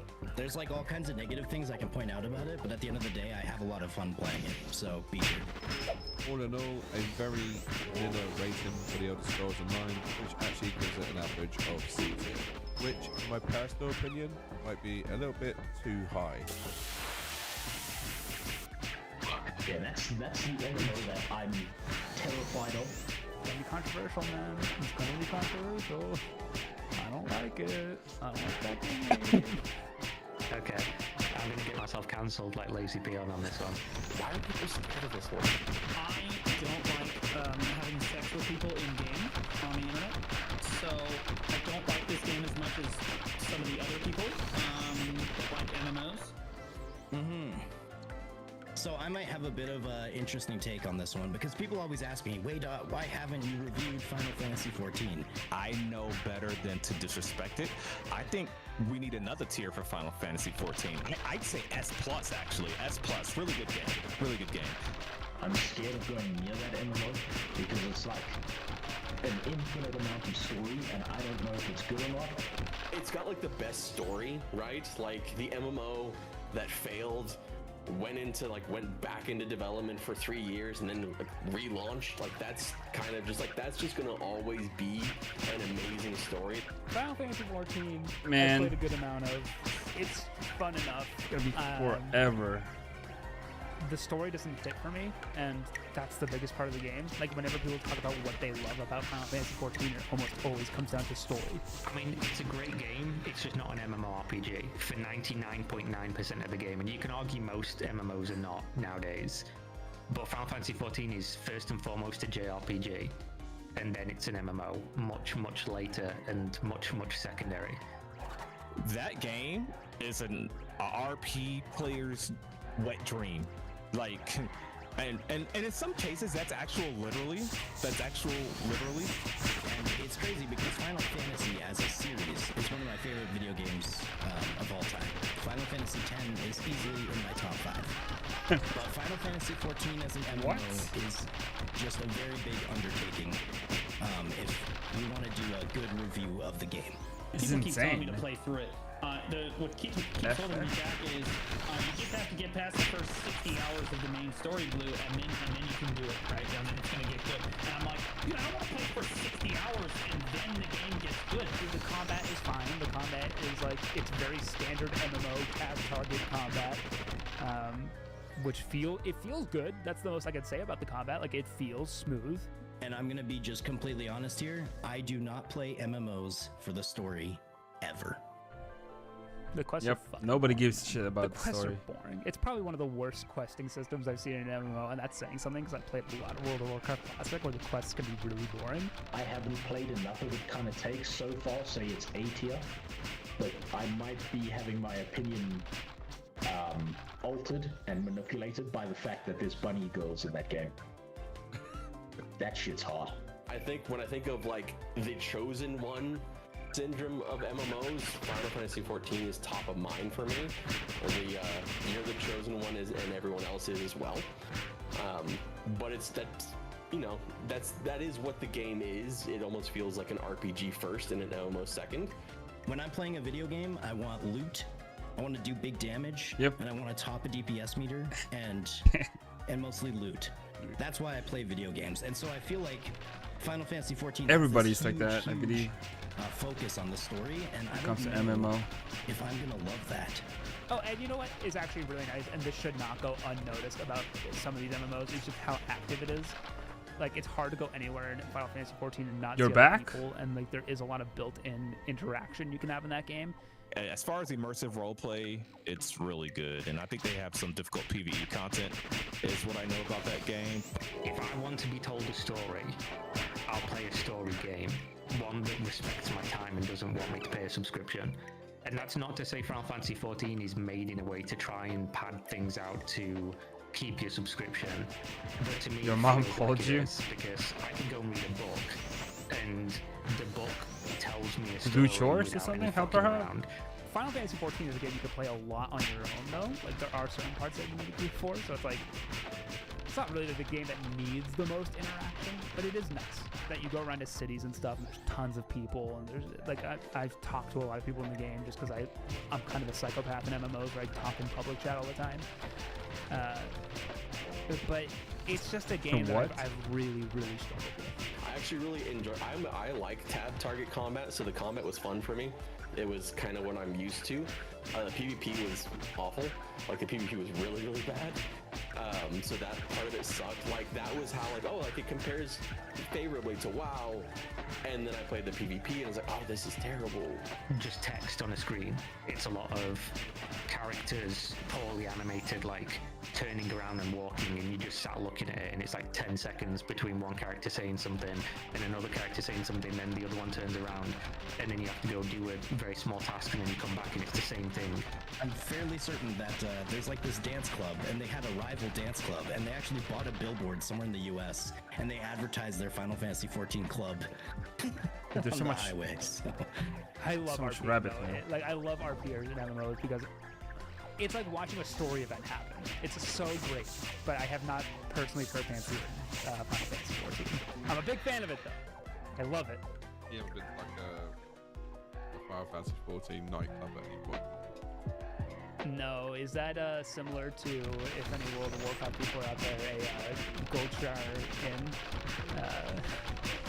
party? I'll feel free to cut this part out, but a Goldshire Inn party in World of Warcraft Classic is when a bunch of our peers get together and basically have fake sex in one of the starting towns. Yeah. Jeez. Again, it's not really an MMO to me until much later in the game. I know some people play it like a role-playing thing and whatever. It's probably one of the fairest monetized. It's probably one of the games that have the best free trials. But yeah, it ain't my game. I'd say it's still like an A to S tier MMO because there's so few actual good MMOs. I'd probably go A tier to be honest. Oh, S plus plus plus plus. Oh, you really plus. Damn, S++. I saw Payon's messages. They are S++. Fairies can't hurt you, Oh, why'd you say that? Well, in that case, Where did I put WoW? I put WoW in A tier. It's got to be next to WoW in A tier.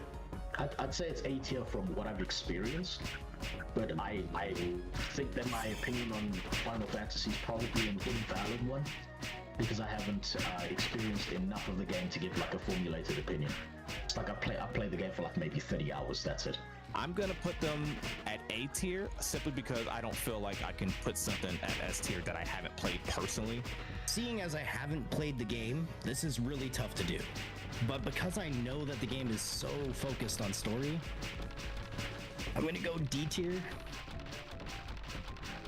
I haven't played it. I don't know about its systems. I don't know about its anything. All I know is that it's really focused on story, and I don't love that. So, D tier. People are going to be really confused why New World's above this. I'm putting it in D. D? I actually had more fun with New World than I did with Final Fantasy 14, even though I played Final Fantasy 14 more. But that's only because I was told, like, I was in denial playing Final Fantasy 14. I was like, what am I missing? Like, this has to be great, right? Like, I'm missing something. It is a solid game. I've heard the in-game raid system is pretty solid. The storyline is pretty solid as well. I'm gonna put Final Fantasy in the B tier as well. Despite receiving high praise from several content creators, due to some outliers really disliking the game, it's led to it being a B-tier MMO, which I'm sure the comment section will have something to say about. This is the one that I was worried about. Like, I preemptively talk about, like, oh don't want to piss people off. Yeah, that's dog shit. Yeah, get that out of here. That is a game where that is a game. It's a game that people have played. I've heard such things about it. Yeah, Old School RuneScape's great, man. We talked about it like kind of a lot beforehand. Okay, so you separate the RuneScapes, but you don't separate the WoWs. But I went for top 10. All right. No. Oh, okay. The best RuneScape. Amazing crafting systems. Top tier world design. I never played Old School RuneScape up until like 4 months ago. I played RuneScape back when it was just RuneScape when I was a child, like way long ago. But from what I remember what RuneScape was and then what RuneScape is now, even Old School is a totally different game. And it's just an S tier game. Worst graphics imaginable. You have a 4090 in your computer. Stop playing RuneScape. All right, Old School RuneScape is one of my favorite games of all time. I love Old School RuneScape. I love how much the developers interact with the community. It's a very unique game. Like, of all MMOs, I think it is the most unique of the genre. And for that reason, super not for everyone. But it's one of those games I admire from afar. Don't think it's a game that I would ever really play that much, but I get why it's a beloved MMO. It's one of those games people religiously swear by. That is a game that. Go ahead. Let me ask you, did you ever play it as a kid? Because that tends to be what most people did. Nope. I am not tainted by RuneScape nostalgia. I never played it as a kid. I've never installed RuneScape on my PC. Old School RuneScape is deceptive as a game. There's so much to it, and it does things no other game does, and it does things that don't even really make a ton of sense. It also has one of the best question systems ever, like the intricacy and how they tell you the story and how you interact with the quests in general. I love that everything literally has to be voted in by the player base. The graphics are outdated intentionally. Oh my god, there are so many better games. Stop playing RuneScape. But they're outdated, and that's just how it is. It's like you're grinding it on your Macintosh with dial-up internet. Like that's when you used to play it. I love the numbers go up leveling system that seemingly no other game on Earth has really been able to replicate what RuneScape has done. That sort of dopamine where you can chop trees for 6 hours and for some reason that's fun. What are we talking about? Like stop playing it. There's so many better games that have much better systems. Basically everything on this list, New World included. I don't understand why people keep playing. It's absolutely obnoxious. I hate it. It's essentially an Excel spreadsheet that's got an overlay of what they like to pretend is a game. There's so much content that you can play for 2,000 hours and then people still say you're at mid-game on an Iron Man. It's actually on my list. I was actually stuck between trying Albion and RuneScape, and I chose Albion because I was like, oh, what shitty looking game do I want to play that doesn't have graphics? And I was like, I'll go with Albion. But so RuneScape is still on the list.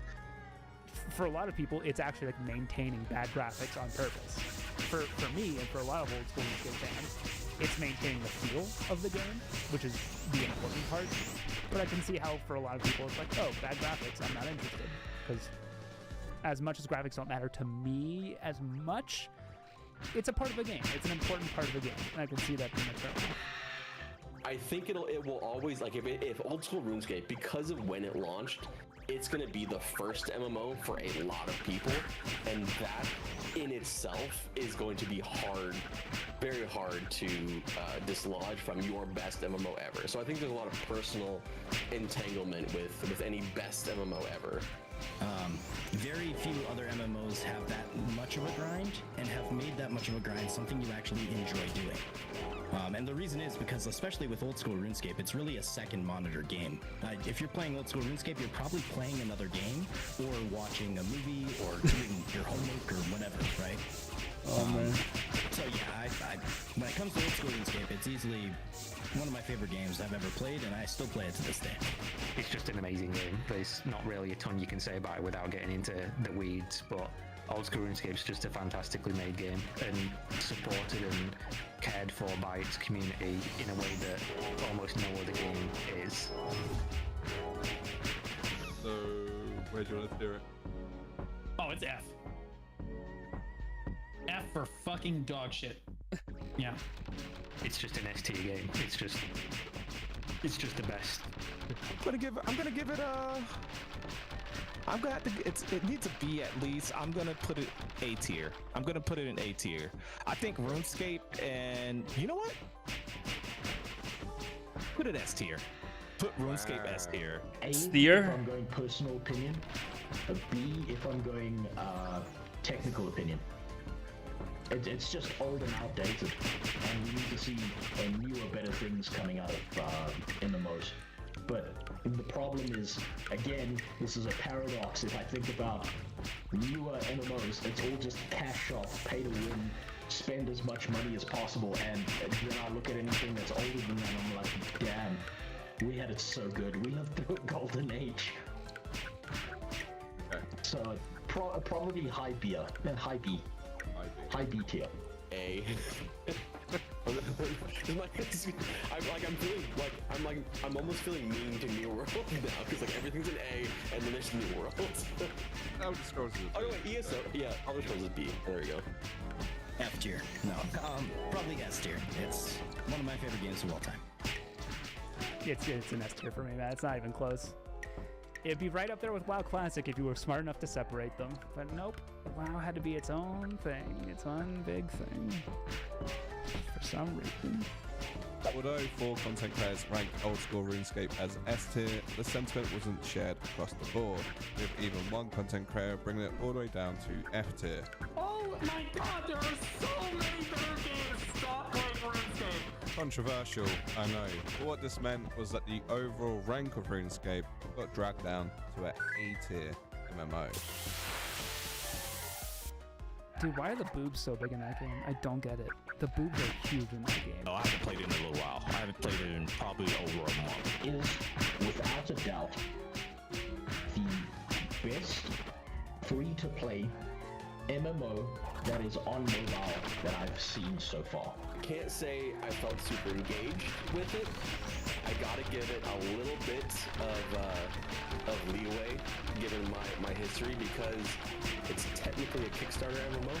I really enjoyed Albion Online for about 2 weeks.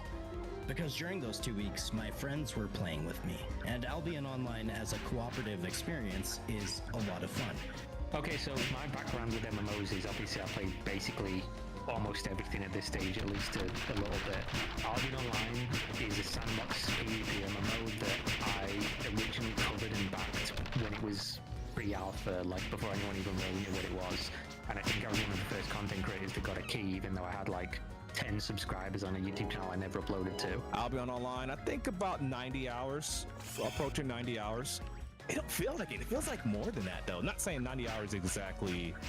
Well, I know in some MMO brains, like, oh, it gets good at 1,000 hours. Like, oh, you only put 500 hours, you only put 100 hours in? Oh, that's not even enough to give an opinion on a game. I think that's just a stupid opinion. It's such a, like Old School, it's a very unique MMO. I know they had RuneScape influences, because it's a very grindy game. It's a real sandbox, like no quests at all.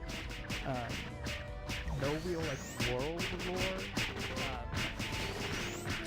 The game doesn't resonate with me too much. Albion Online does a lot of things really cool, and there's a reason it's been growing in popularity year on year, and a reason why it's, you know, really successful. But for me, Albion Online is too shallow of a game for what it tries to be for like a hardcore PvP, purely because it's on mobile. Like they just kind of made a lot of design choices that, at least to me, without knowing the inner workings of their company, kind of limit what it could have been as a PC full loot sandbox PvP game. Yeah, that's like the mobile games basically. I've heard some really good stuff about Albion. It's not really for me. There's tons of content for, 2v2, 3v3, sort of small group PvP, and then if you want to join a guild or do something like that, you can always go into the bigger Zerg vs. Zerg sort of mass guild on guild PvP. It's got like a Wish.com version of the Path of Exile tree. It's got a lot of variety, a lot of weapons. They're still working on the game. The devs are pretty cool. I haven't had any interactions with them, but I've seen their interactions with other people, and not just like content creators, and they're pretty decent. But the problem was, once I was playing by myself, a lot of that fun sort of went away, which is true of any MMO, but I think more so in terms of Albion because of its PvP focus. But I've heard that the large scale is really good. It kind of felt like a lot of the time I was gathering just to be able to gather the next thing, not knowing why I wanted to gather the next thing. Because Albion's very, very tiered. In case anyone hasn't played Albion, like it's very cleanly tiered. Like literally tier 1 and above. And like resources are tier 1 and above. Items are tier 1 and above. Weapons, all that. I don't know. I think the thing that always gets me with Albion Online is how they tie you to your gear, and it was always something that just felt a little weird to me. Like I was like, oh, this is gonna be like Ultima Online, and it's not. It's just really not. It's an interesting game though for me. I thought I was gonna play it one time, like, oh well, this is BS, but no, something about it actually drew me in. I like their hardcore systems. The fact that certain zones you go into, you get your ass beat, you get your stuff stolen. So in general, I think Albion's a well-designed game. I think it merges like PvE players and PvP players pretty well. I didn't swipe, but yeah, it's pay to win. If you're gonna play that game, you gotta look past the fact that, hey, these people bought their currency, or they got this subscription to where they're leveling faster than you and this and that, so that kind of sucks. Very easy as somebody who is an adult and has a full-time job to just be like, do I want to, grind for 10 hours to buy this like random, not even high-level set of gear, or do I just spend like $10 and buy it? I think it's an awesome game. It's an awesome idea. Their crafting system, where basically every item in the game has been crafted by another player, and then when you sell that to the black market, it gets added to the loot pool of monsters in the game. So you kill a monster and you'll get an item that was crafted by another player. It's just super cool. I've never seen that before, so. I am a sucker for Albion Battlegrounds, the arenas. I love it. I freaking love it. It's the most fun I've had with PvP in any MMO project. Its PvP was so much fun. And I'm saying this is not a PvPer. It was really, really, really enjoyable. Albion is not a game I've played personally, but we're going to put it right next to, again, Elder Scrolls, which is, I just want to remind everyone, barely beating a mobile game. Let's give Albion, as much as I enjoyed it, I kind of want to put it at C. Wow, worse than Elder Scrolls Online. Yeah, I'd say so. I'd put it at C. Let's put her at C. Let's put Albion at C. Albion and ESO in B tier. The game's fun to play, but for me, I couldn't play it long term because it feels shallow compared to what I'd want out of like a full loot sandbox game. But I would go A tier with Albion. It's definitely up there. It's a really well made game. I'd probably say right behind OSRS B tier. B tier, yeah? Yeah, which is absolutely shocking and disgusting for me to say, since it's technically a mobile game. Albion's a solid B for me. I think there's a lot to like about Albion. It's just not like super my game. I think I'll go B tier with Albion as well. Looking back on Albion, I had a ton of fun when I played it with friends, but unfortunately, if you don't have friends you're playing with, I think it definitely doesn't hold up too well as a solo experience. Surprisingly, this mobile MMO had a lot of the content creators in agreement, and it averaged out to be a B tier MMO. I have a funny story about Guild Wars 2. I got permanently banned on Guild Wars 2 back in the day because I was duping items, and they perma-banned me and then made me apologize. And then after I apologized, they unbanned my account, and then I got a refund on it and never played it again. But when I did play the game was good. It's a very accessible MMO in a lot of ways. You can jump in, you can enjoy different parts of it. Oh, Guild Wars 2. Look at that smile. Guild Wars 2. Guild Wars 2. I like that game. Yes. No. Okay, so Guild Wars 2 I'd say is a pretty polarizing game because it's not a game that's going to be for everyone. I've been playing a ton of Guild Wars 2 recently.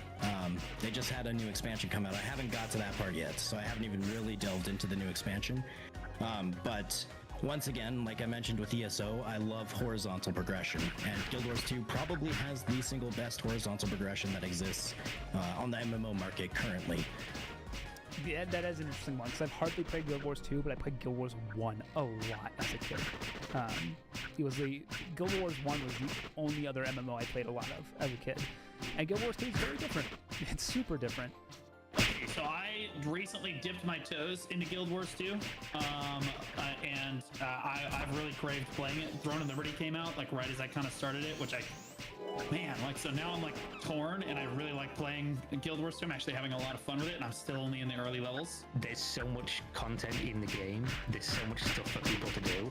It's not a game that's designed for me and how I play games, because the game's always been about collecting transmogs and horizontal progression and kind of doing stuff for the sake of doing it.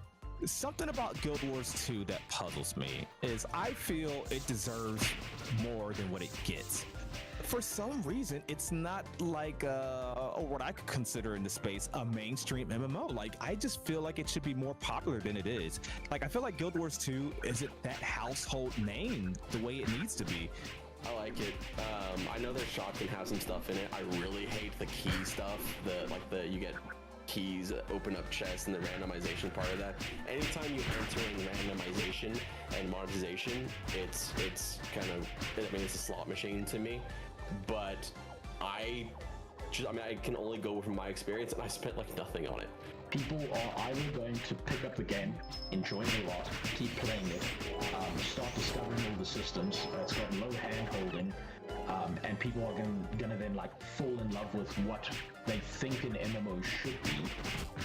Or people are going to fall into the category of they play the game for a few hours, they just see no appeal to it, they don't understand what they're doing, the story tie-ins are bad, and they kind of fall off the ledge with it. I will say that the leveling process that I've had in the game so far is the best that I've ever had in an MMO, because like they help me explore the world while I'm leveling up. It kind of encourages me to do quests in new areas, and then that's how I explore the world, and then I go back to the main story again, and then we just keep going. So like, I'm having a really good time with it. I think Guild Wars 2 has probably one of my favorite worlds, though, of a lot of these MMOs. I think World of Warcraft is my favorite world of Warcraft, and Guild Wars 2 is second. It can take years, to acquire and collect some of the items that you can in that game. And each expansion adds a lot of like lore and new areas, and there's a sense with Guild Wars 2 that I just want to explore the game that I very, very rarely get with any other MMO. Exploration in Guild Wars 2 feels better. It's I would say probably the most underrated MMO on this list. I think the right word for Guild Wars 2 is underrated. I don't think it has huge numbers on Twitch unless like, it's like a new expansion coming out. It's an interesting game. Combat, I think is good. I like the action cam on that game. Classes feel good. The professions are interesting. A lot of them are locked behind, expansions, which, it's not the craziest thing these days. Guild Wars is weird because it's called Guild Wars and there's nothing Guild Wars about the game. It's an odd proposition, especially when you compare it to what Guild Wars 1 was and what I thought the game was going to be.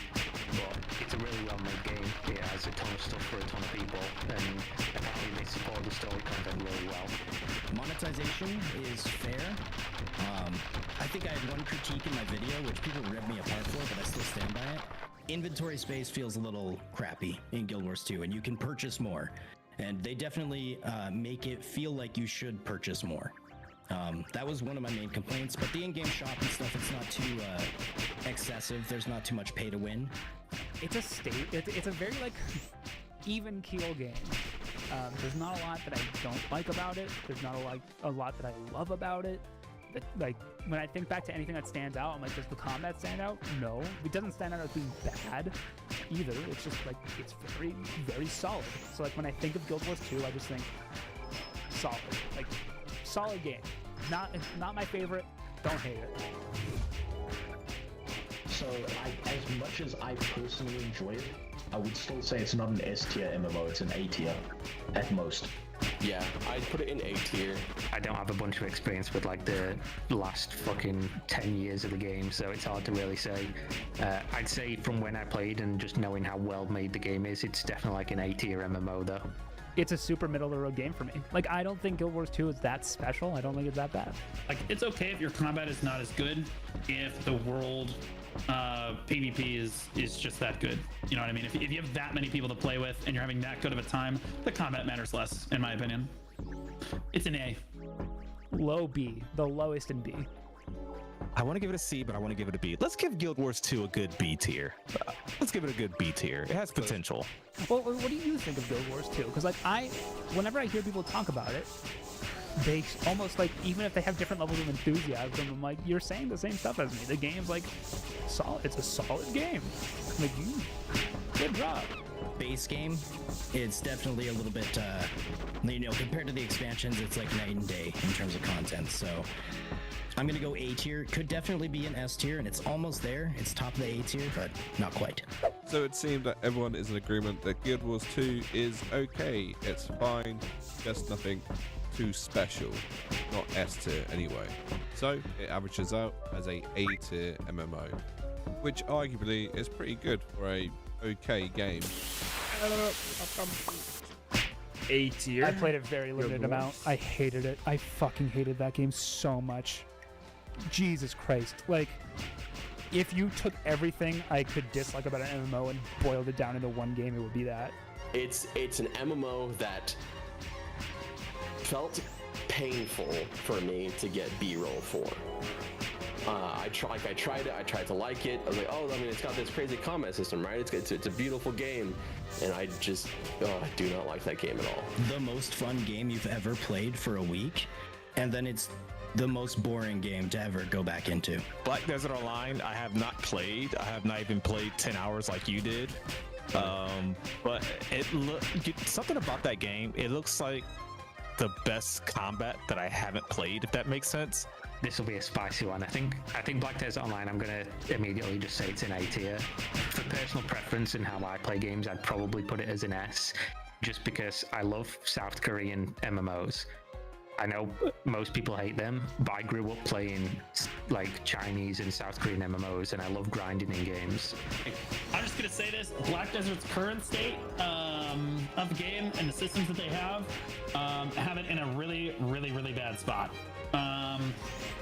They've ruined PvP in the game. There doesn't really feel like a reason to progress anymore. And the PvE has been really low effort dog shit lately. The developers don't seem to want to listen to anybody, and pretty much everybody is upset with the game. Now, that being said, it is best in genre combat. You just don't have anything to use the combat on anymore. But back in the day, and my experience with BDO, the combat is incredible.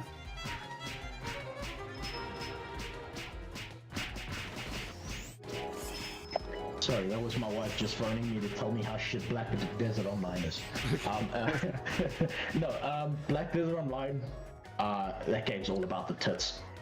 Man, it's such fantastic graphics. I just wish the game, every time I opened it, it didn't convert to thinking I'm Turkish. That's all. It just never appealed to me. Like, even when I was playing on console and it was really the only other MMO option besides the Elder Scrolls Online, I just didn't want to play it. I think a lot of the pay-to-win stuff I heard about scared me away. The biggest problem with Black Desert Online is the monetization is tied into every single aspect of the game, and everything's designed to just be worse until you spend money to buy some like random stupid fucking account upgrade for like $30. And because there's so many systems in the game, to have an account that's efficient at doing things, you need to have spent like $1,000 to $2,000 or something stupid like that. And I'm gonna make people mad at this because I really had a really positive review of the game when I first played it. However, every time I've tried to go back and play it again, I enjoy it less and less. It's a little bit too bloated with items and currencies and information that is required before you even understand what's happening. Like, I just feel overwhelmed every time I play the game. And maybe I'm just stupid, maybe I'm an idiot, but every time I go back to it, I don't know what's in my inventory. I don't know what my character's wearing. It's a really tough game to get back into. Super grindy, super monetized, super PvP focused. It's a great game in terms of outfits, graphics, combat. It strikes all the matches, and then like it's got the, in my opinion, best in genre professions. So like life skill wise, Some of the systems are good, and some of the systems are miserable. So like the way that the main story quest line kind of railroads you away from actually exploring the world is pretty miserable, I'd say. I'd say the character design is fantastic. They have daily stuff that you have to do. They have login bonuses. Basically, all the stuff I don't like in MMOs exists in BDO, and that's and then like a grind that doesn't feel rewarding. It's just because I keep making new characters for the fantastic physics of the game. It's real easy. Once you get used to playing with one hand, it's not a bad game. The world's beautiful. The game engine is a little bit old. The game feels a little bit janky in places. It has a really cool, I think, overplayed combat system. I think a lot of people say it's the best combat system in MMOs, but I don't think that's the case. It's fluid, it's fun, it's cool.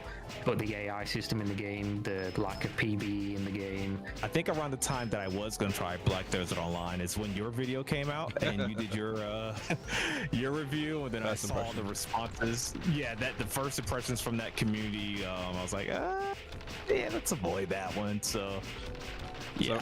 So what do you think of the community? What vibe do they give? Passionate, just passionate. I think that's the best word. I think that's the best word. the systems are great, well developed. Yeah, they could use an update, but like, let's be honest, you compare them to any of these other MMOs on this list, it's not even close.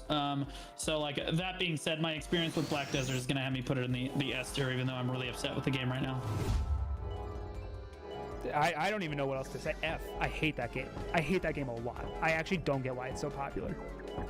Like, I guess it's not that like super popular, but like it has a decent sized player base, and I don't get it. I cannot understand that game's grasp on people.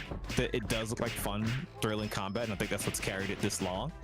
I'm gonna give Black Desert Online. I think it takes a hit because of the monetization. I'm stuck between B and C. I'm gonna settle on C. I'd go A. I'll split the difference. I'll say an A. I'm gonna have to go D tier with BDO. You know, once upon a time, maybe when I had first played the game, I would have said C or B tier even. I was really impressed the first time I played it and was introduced to the world, but you know, now trying to go back to it a few different times, yeah, D tier. So D tier for I know that like I was supposed to wait for that question, but it's just so, it's a visceral reaction for me for that game. Graphics are S tier. Some of the mechanics and systems and the questing is D tier. Monetization is ultra predatory. So I'm gonna lean towards C tier. In terms of funness to play, I would put Black Desert in the D tier, unironically, right now. Like, this is where it's at. Like, I would put it in the D tier in terms of like where it's at in the state of the game and whether or not I want to play it right now. D for fucking done. D for dog shit. But if we're talking about my old experiences in the game, I would put it in the S tier. So overall, Black Desert Online was partially criticised, with getting mostly negative points put against it, which on average put as a C tier MMO. But hey, at least it's doing better than New World. So there's only 8 MMOs here, and I'm looking at the top 10. And the reason for that is because there's loads of fringe MMOs like Lost Ark, Lord of the Rings Online, Star Wars: The Old Republic, EVE Online. How is Lost Ark a fringe MMO? Well, numbers are a bit skewed because of bots and stuff. So I thought I would let you pick one to add to the list. So any game whatsoever to add to the list. It doesn't necessarily have to be one that you enjoy. It could be one that you want to shit on to make everyone aware that you think is F tier, it's crap, everyone should know about it. Or one that you think is like a hidden gem, no one's played it for 10 years. Only It should be 31%. That is insane, so, man. Okay. Throw it over to you. It's got to be EverQuest. Okay. And there's a reason why. And where you put it though? It's gonna. I gotta put S tier, right? Like I can't not.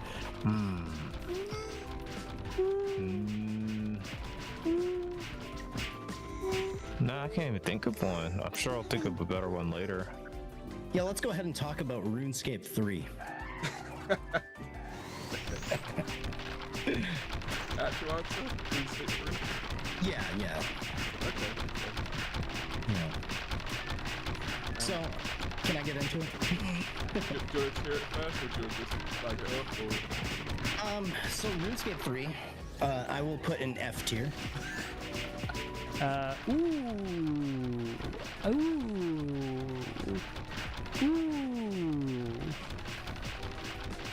Here's a fun one. Lost Ark deserves to be on this list. It's not even a question. Lost Ark absolutely deserves to be on this list. Where though is a question. I'm gonna put it. Okay, combat.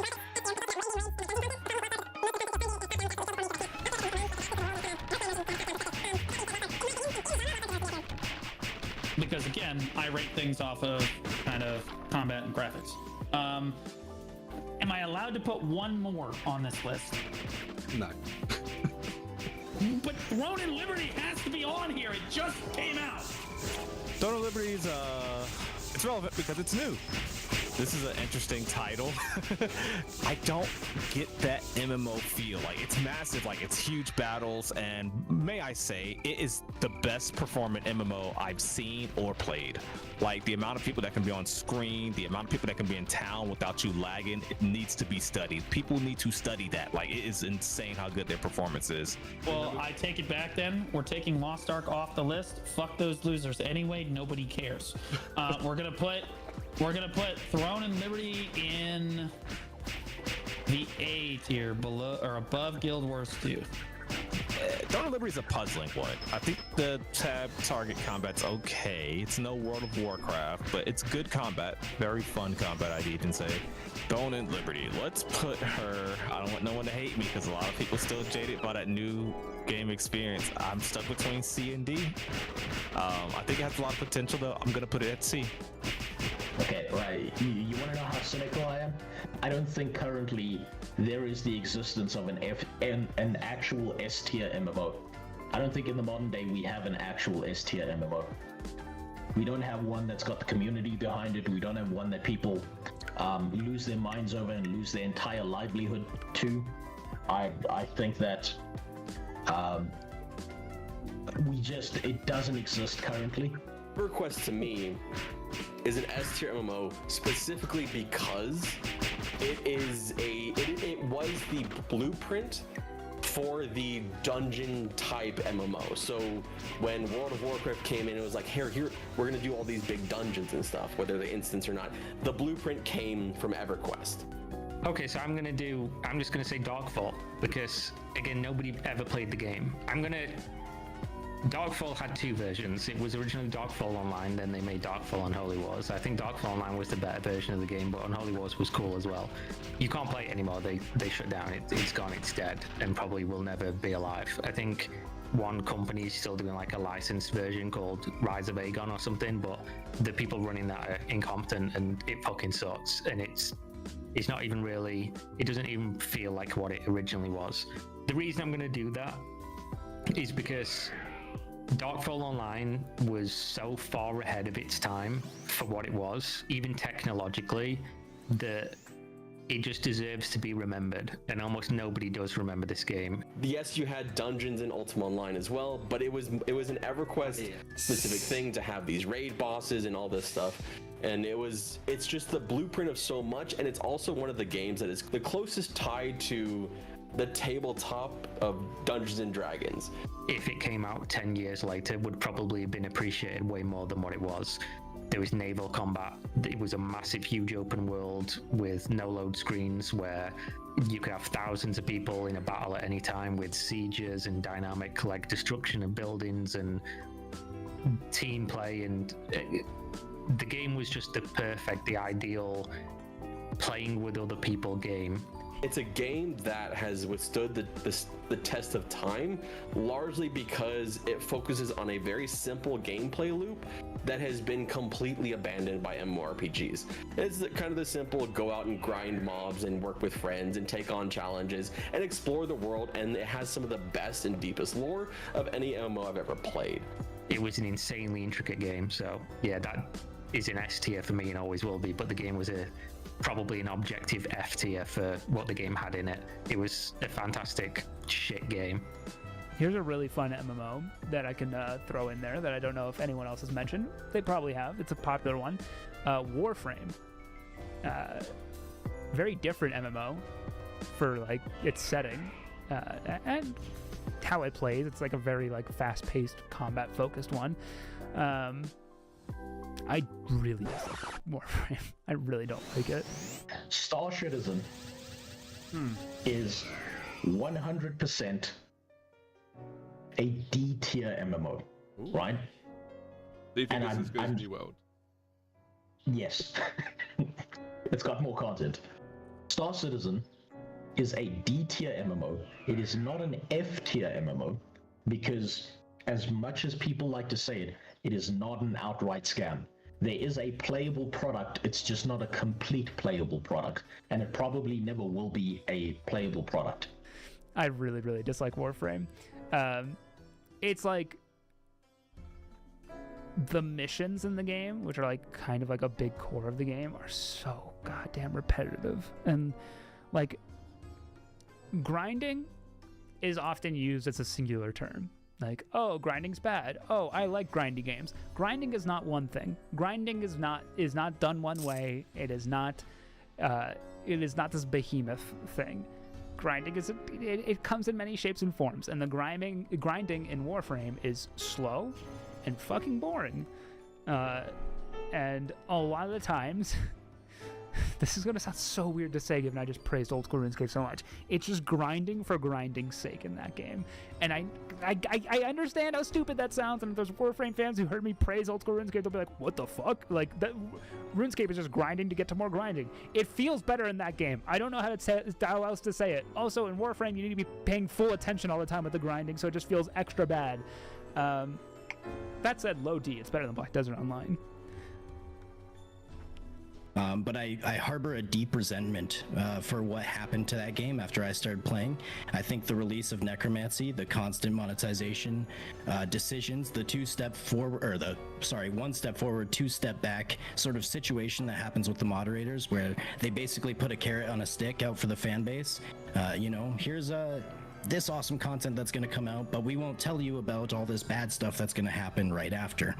I don't know if you heard about it. There was a big debacle last year called the Hero Pass situation. It was basically a battle pass that they added to the game, which had some pay-to-win elements.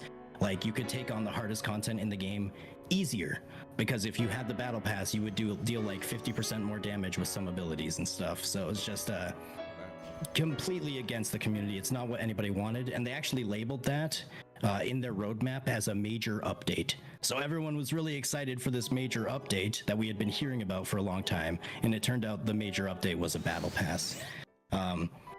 You see, I don't actually think RuneScape 3 is like objectively one of the worst MMOs. I've probably played worse ones, but the sort of update cadence that happens with the game leads to such a lack of disrespect from developers to players that it's like they're on two different planets. Like, the developers have no idea what the players want, and the players don't communicate well enough to the developers what they want. Star Citizen's big issue is they've taken an infinite amount of money. They're still stealing money from people. They're still making you buy random ships and stuff off the store that don't exist in the game. I'll be back. It's never leaving alpha. I'll probably Hold up. Let me change.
What's the name there? Scouting, Scarf.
Okay, that's it. Hold up. And sell.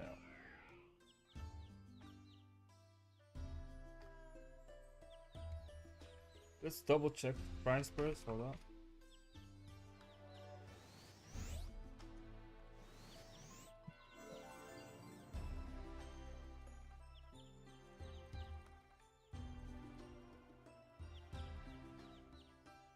Fucking cheap.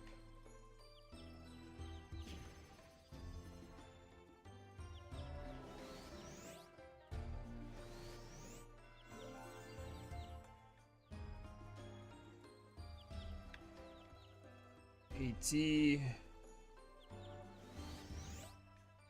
Hold up. Let's see. 60 million. That's good.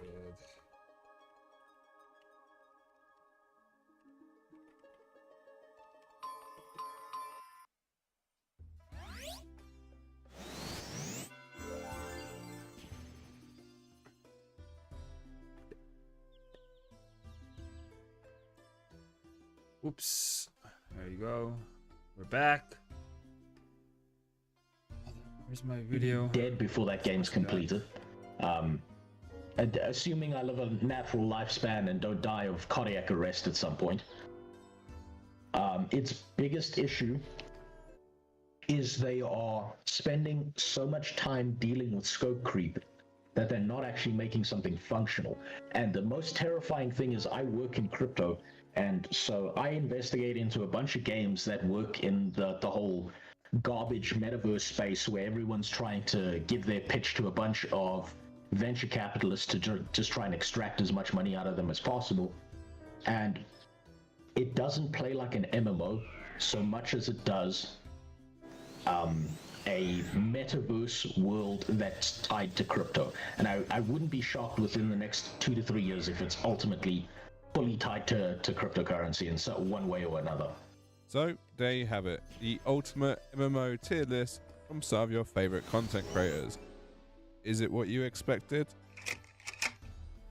Cat, what do you think about this tier list? Yeah, RuneScape 3's in the bottom because of me. This is why Mom doesn't fucking love you! Yeah. EverQuest in the top, I know, isn't that impressive?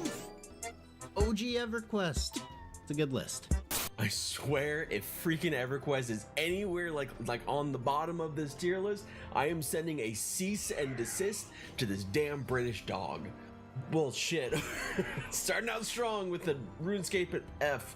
Warframe, okay. New World, Star Citizen, sure. D. What the hell? Okay, Elder Scrolls Online is a C? That's Black Desert Online, Throne and Liberty. Wait, Throne and Liberty okay, okay, we got World of Warcraft, we got old school RuneScape. This is all okay. This is so far we're good. Yes, you mother. I don't know how much I can cuss on this channel. No, but yes, probably because I was only a vote. But still, it counts. All right, let's see where this MMO tier list actually ended up as. I'm excited to see this, Saw Man. What is it? What the fuck is a Darkfall? Okay, let's take a look at what the other MMORPG experts, not my cat, apparently, she's got something to say about this. Let's see what the other experts had to say about the MMORPG tier list. EverQuest at S rank. What the fuck? Is this a tier list for boomers? What the fuck? Oi. Dark Say that. That's not true. That's not true. Oh, I'm sorry. I must. Are you having a laugh as well? Because I don't want to hear it. Darkfall S tier, forever cemented as an S tier MMO that nobody else has ever heard of. Got him on that one. World of Warcraft, Old School RuneScape, Guild Wars 2 at A rank, all perfectly reasonable. B rank, Final Fantasy 14, Albion, Throne and Liberty. Feels kind of dirty, to be honest, to put Throne and Liberty with those other two games, but it is what it is. Recency bias, we all got it. Elder Scrolls Online at C rank. I'm going to have to bump that one a few down for me, but I understand that some people have very poor taste in games. Black Desert Online, C rank again. I don't even disagree with this, even though I said in mine the Black Desert Online would be high, but it's because I have a bias towards Korean grinders. New World D rank, I think I did New World dirty on this one, to be honest, a little bit, because the game does have some good things going for it, but at the same time, the game is also, at least the old version, who knows about the new one, I can't really say, at least the old version just had literally no content, so there was not even really a game there to rank above anything like a D. Star Citizen D, game doesn't exist, should have been an F. Warframe, not really an MMO, it is what it is. RuneScape 3, dog shit. Good list. Darkfall in S tier. Ugh, I bet you kiss girls in your spare time, you fat. A massive thank you for watching. If you got this far in the video, you are a star. I want to give a shout out to all the content creators who took part today.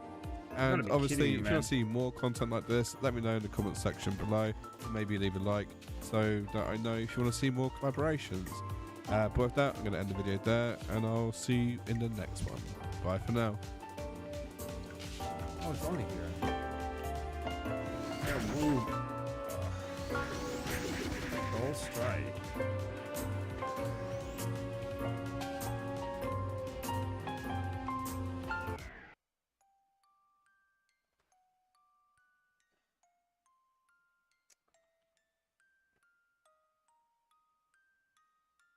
Oh, let's watch this.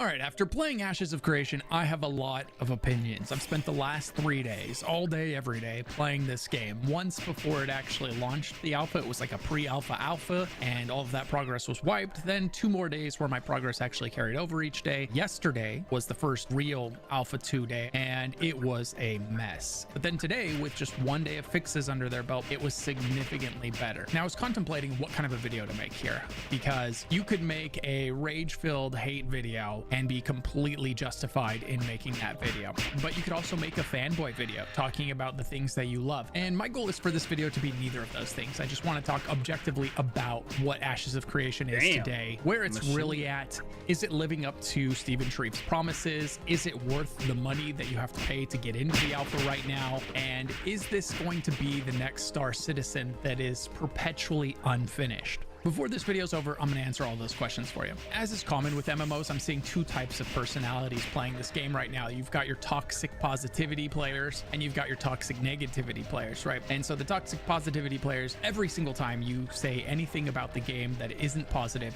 they're like, but it's alpha. It's alpha. They refuse to listen to any critique of the game without saying, but that's what an alpha's for. Yes, but an alpha is also for giving feedback. And so in this video, I'm going to give feedback. So let's talk about what Ashes of Creation is right now. And I'm going to start off with, is it worth the price tag to get into the alpha, right? I think they're selling keys right now for something like $125. And the answer is definitively no. It is not worth $125 for most people. This game is unfinished. It's buggy. The level cap's 25. The questing experience is incredibly lacking right now. I mean, it's sort of there, but there's literal AI voice acting as placeholders for the quests, or at least I'm assuming they're placeholders. They're really rough. And mind, the questing system right now is super janky. In fact, most of the game is super janky. It is not a $125 game right now. In fact, I can't really think of a single game that is a $125 game, right? So it's easy to say, no, this is not worth the money to get into it. It's also not worth $60 right now, and it's definitely not worth $30, right? It's just not close enough to being finished to justify charging someone for this experience. I think most players are going to get in and play it for a weekend, maybe two, and bounce off of it. Now, like I said, that's true for most players. There is definitely an audience for this game. If you liked Lineage, if you liked Arcade, a lot of what was great about those games is here, and I can see it. It's not all functioning the way that it needs to, and it's certainly not functioning as smoothly as it needs to, but I can see what Steven's trying to do here. I can see, you know, in the distance, I can see where the fun is. Now, if you're watching this video, you love MMOs. So here's another MMO that's completely free to try and is the sponsor of today's video. Tarsland Season 1 is released. New players can complete a quick series of quests to catch up to the community in no time. This helps all the new players get into the brand new content right away. And if you're new to the game, don't worry. It features a fantastic mentorship system and guild system that makes teaming up anytime, anywhere easier than ever, so that you can always find someone to jump in and adventure with. This season brings with it brand new scenarios and 5-player dungeons and 10-player raids. In Tarsland, each class has a flexible and extensive talent tree system that can be freely customized for all types of battle scenarios. Create a build that's unique to you or follow someone else's. The choice is yours. So grab your friends and team up for an adventure. Explore this massive fantasy world and complete quests for epic rewards. Whether you prefer to play on PC or mobile, this game has you covered. Party with your friends at home or when you're stuck out on the road. Cross-platform capabilities makes this seamless. So what are you waiting for? Try Tarsland out now. It's completely free, so you've got nothing to lose. Just click the link in the description or scan the QR code on screen now to start your next great MMO adventure. Thanks for listening. Now let's get back to the video. And in fact, over the last 3 days, the first day I had a decent time. The second day, which was the first launch day, the servers were just so awful. I had a horrible time. If I would have made this video yesterday, it would have been way more negative than it's going to be today, because I was running into the age-old problem that group-based MMOs have, where the developer says, no, I want people to group when they play this game, and therefore I'm going to make the single-player experience really unrewarding and really inefficient,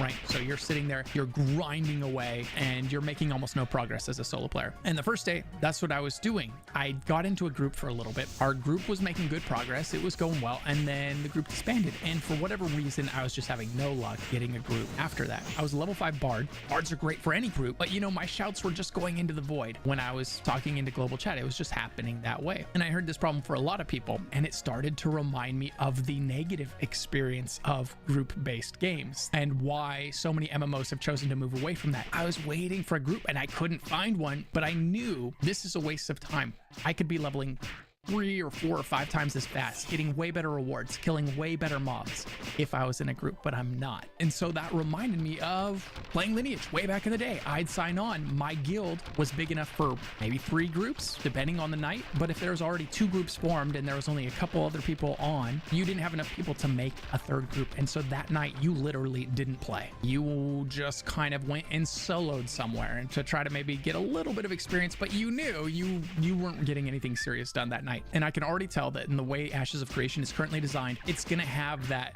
leftover player problem in 2 ways.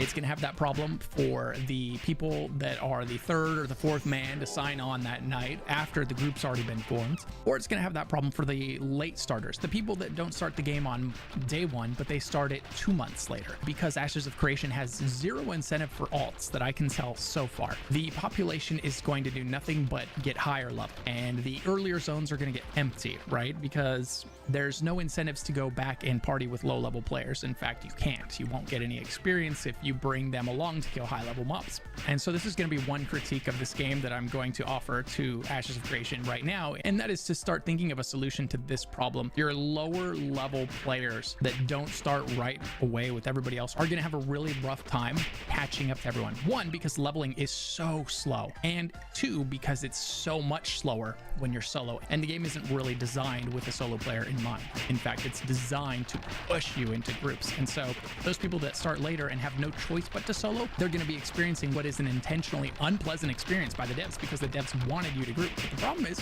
there's no one else to group with after everybody moves on because nobody's really making alts in a game that takes this long to level. Once you start a character and you commit to it, you're not going to want to make an alt. I mean, right now in the alpha is a good example. It takes 100 hours to level. And sure, some people in the alpha are going to be making other characters to try them out, you know, because in the first 10 levels, you're not losing that much if you decide to switch.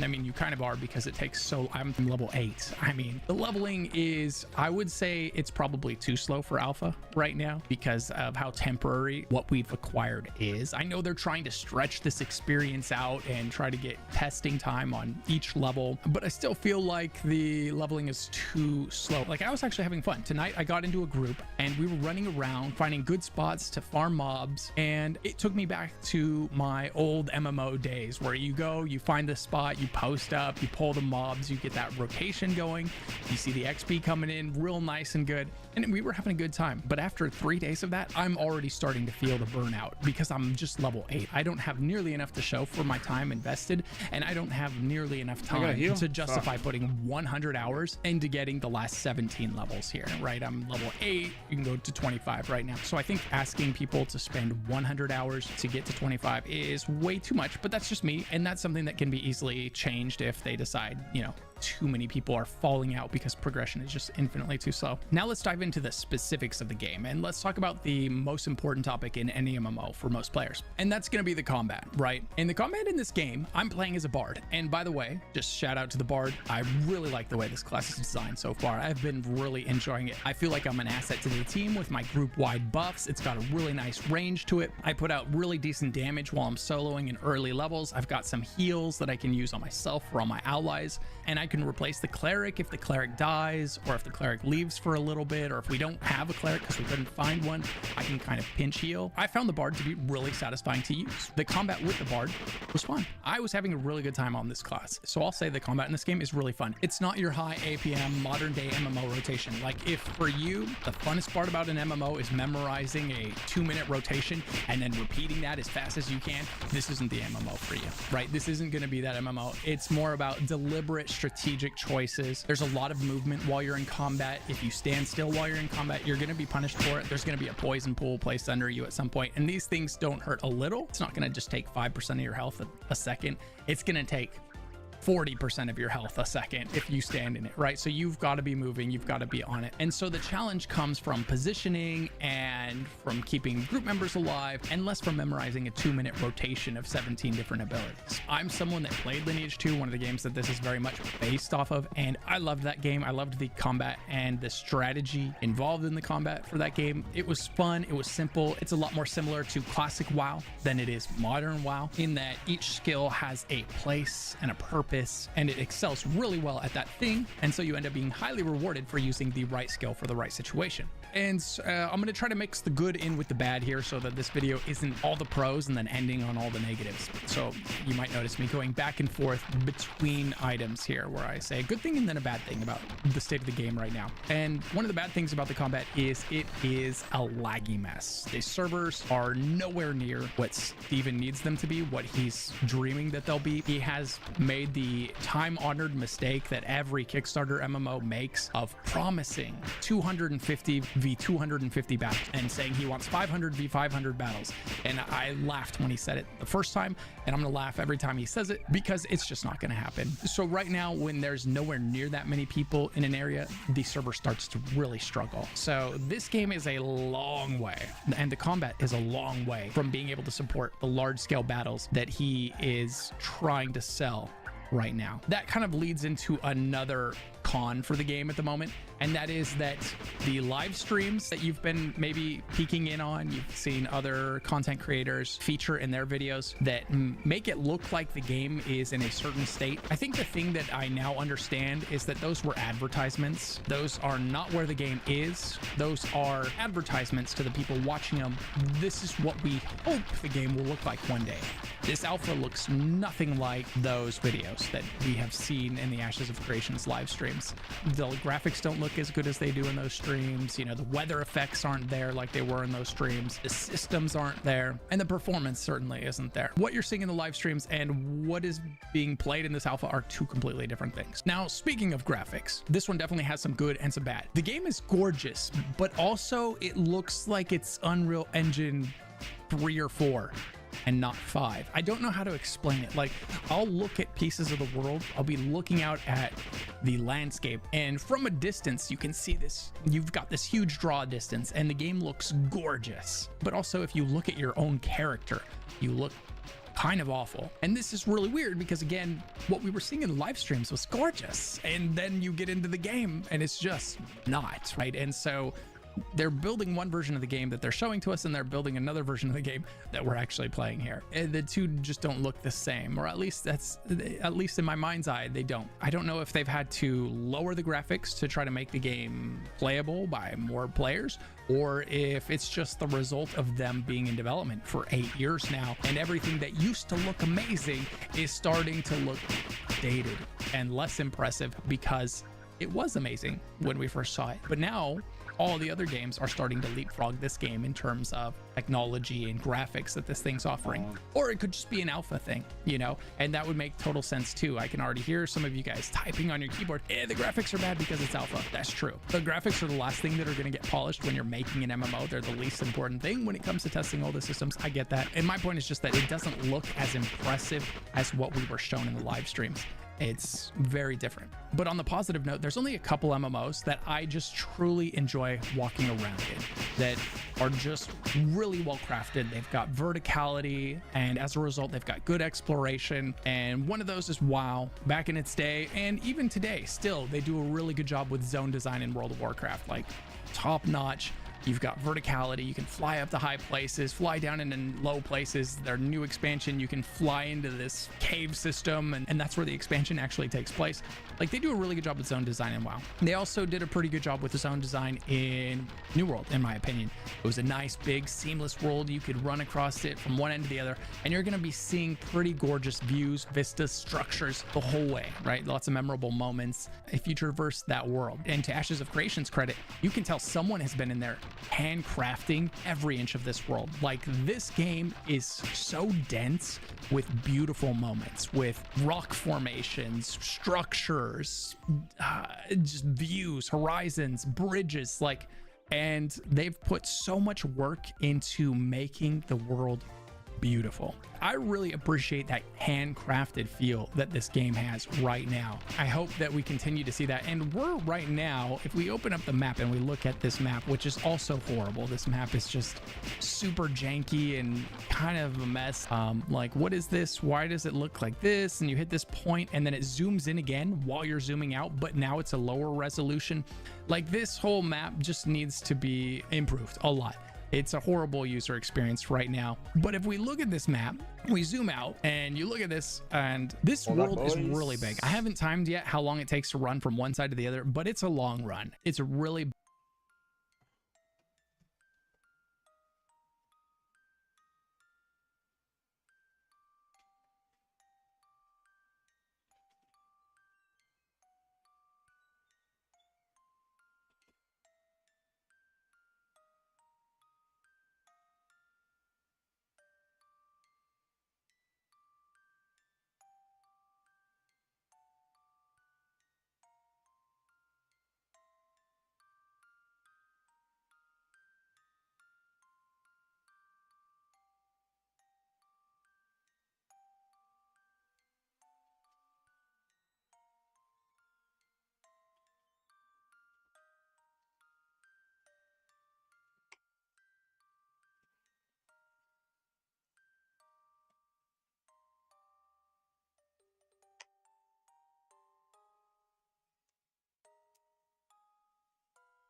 big. There's 1, 2, 3, 4, 5 different node systems right now. You can go into any of those and work towards them, kill mobs, try to level up that node, and there is a lot of room in there. You'll run into other groups of players trying to find mobs to kill, and all the best spots are starting to be filled out by the most active guilds, you know, they're finding them, they know where they're at, or they already knew where they were at, and they're posting up in those spots. And so you're already starting to see guilds claim leveling areas, and the more powerful people, you know, asserting their dominance, taking the best spots, and the more casual players then being forced to go and level in the inferior spots, right? But all that to say, this map is massive, and this is just a sliver of what the full game is supposed to be when it launches, which is pretty impressive. I can't wait for another alpha where we spawn into a different starting zone in a different biome and experience a new area. I don't know how many times I'm going to be able to come back and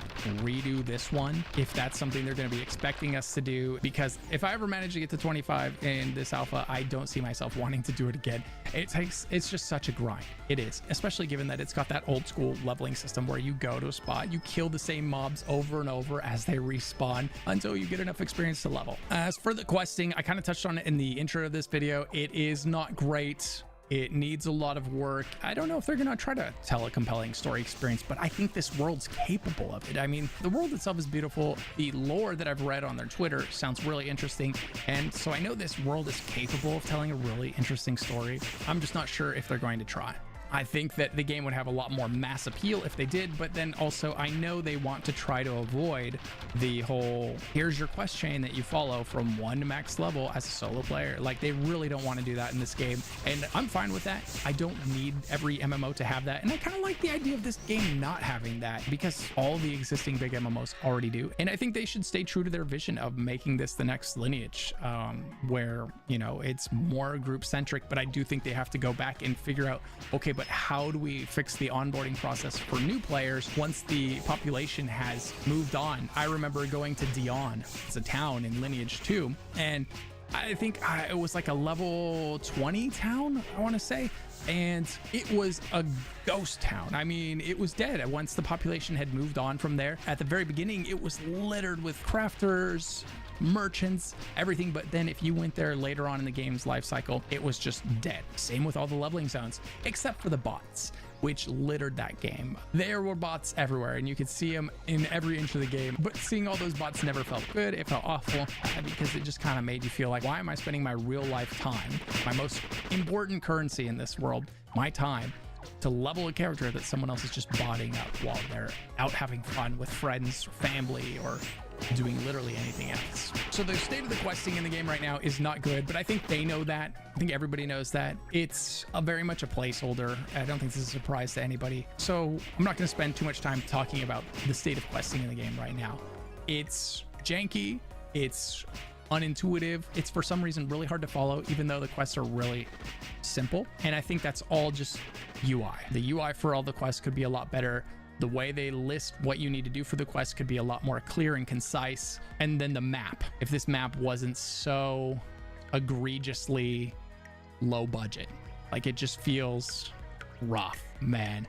I hope that they put a lot of work into improving the map and polishing the map sooner than later, because it's such an important part of an MMO. There's a lot about it that I like. I like that you can see the terrain, the areas. I like how much detail is on the map. But also, it's just, I don't know, something about it is also really just, I don't know, it's not great. Now let's talk about the group play. The group play, I would say, is one of the shining spots in this game. For me, knowing what it was, I was fully expecting to get on, find a group, and fill a role in that group. And I chose Bard so that I could get a lot of time in a group and have an informed opinion about what it's like to group up and play with other people. And it was fun. I had a lot of fun. In fact, this was my favorite part of it. I ended up finding some people to play with. They invited me to their Discord. We chatted about the game and our experiences in it while we were playing, and it just felt like the old days. And that's one of those experiences you don't get in Final Fantasy. You don't get in WoW. You don't get that in ESO. You don't get that in Guild Wars. You don't get that anywhere anymore. That, hey, come join our group, and here's our Discord. Hop in so that we can communicate. And like, it just happened so naturally, instantaneously, and none of us questioned it, right? Like, because the game is built around that experience, and so it does well. I had a good time leveling with these people. I had a good time on the Bard. It felt like everyone had a role to fill, and having each person in the group was making the group better, right? There was a lot of class and role identity. The tanks were tanking, and it would have been immiserable without them. The DPS were making it much more efficient. The healer was keeping the tanks alive. I was keeping everyone's mana topped off, and I was pinch healing whenever someone started to drop low. There was a purpose for everyone, and it felt like everyone was contributing in a significant way. Now, if I'm being honest, is this group experience going to be for everyone? No. No, it takes a very specific type of MMO player to love this group experience of finding a group, first and foremost, not being queued into one, right? You've got to find one. As I mentioned, that first day, I wasn't having any luck, and it was really taking me back to all the downsides of the old school MMO. You can't find one. Now you've got a solo, but the solo experience is inefficient and unrewarding, and so you're not having a good time, right? And so this group experience is not going to be for everyone. And then on top of that, the fact that you're not queuing into a linear dungeon, you're standing in an area where mobs respawn around you and pulling them and killing them as they respawn. It's very repetitive, and your group can make it as exciting or relaxing as they want to based on how fast they're pulling, right? And how many mobs they're pulling at a time every time. And that's one of the things I like about it, is it's kind of a choose your own difficulty activity. You can make it as intense as you want. You can have someone chain pulling mobs while the group's knocking them down, or you can pull one at a time. As for the PvP, I think the PvP experience right now is going to be really hit and miss for people. One, because the game's not balanced. It's not even close to balanced. And even if it was, the servers can't really handle that kind of interaction in a real good way. Like, it's just way too laggy. The people that are lagging the least, the people that who spells and heals actually land, because that's the thing right now. Sometimes you cast a spell on a mob, or you cast a heal on an ally, and the server just doesn't notice, right? And so it doesn't go through. You cast it, the animation plays, but the other half of the equation just never happens. So PvP right now, it's probably not going to be the most enjoyable experience, except for the most devoted hardcore PvPers in the world that will PvP through any type of issues that they might be experiencing. Now, before I talk about whether or not this is going to be the next Star Citizen, who do I think this game is for? I think this game is definitely going to be, assuming this game finishes, right? Like, if we assume that it comes even remotely close to delivering what Steven has been promising from the beginning, that it will be a game that if you're someone that enjoys Throne and Liberty, or if you're someone that feels like you would have enjoyed Throne and Liberty if it wasn't pay to win, you're gonna love this game. If you're someone that enjoyed Arcade, if you're someone that enjoyed Lineage 2, right, you're gonna love this game. It's made for you. It's got the same open world PvP, the same open world grinding. I think this game's success, assuming that Steven's able to finish this game, because he's also guilty of a lot of, like, there's so many systems that he's wanting to put into this game that are just not necessary for launch. They could easily be expansion 1, we had this content. Expansion 2, we had the shipping. In expansion 3, we had the boat raids, right? That should all be, in my opinion, that should all be expansion content. Just get the base game working, because it's so far from working, and you're already 8 years into development. If he's really gonna stick to waiting to release this game until he's got all of that stuff in here, this game's not gonna be done before 2030. It's got at least 4 years left in it. It's not even close. I mean, those systems aren't even close to being ready, right? They're still a twinkle in somebody's eye. For example, this weekend, the queue wasn't even working properly. Like I mentioned, your basic attacks aren't even registering sometimes, and the most simple quests are bugging out, and a lot of the game just feels really janky right now, right? This game is still a long way from being done, but despite all of that, I'm having fun. Like, I had a really good time today playing this game. And so I think that they are really onto something. I think they're doing a good job. I don't know if they just need more people or better people working on this game. You know, maybe rather than saying better, but more experienced people, because this game is just, there's some areas of this game is so far from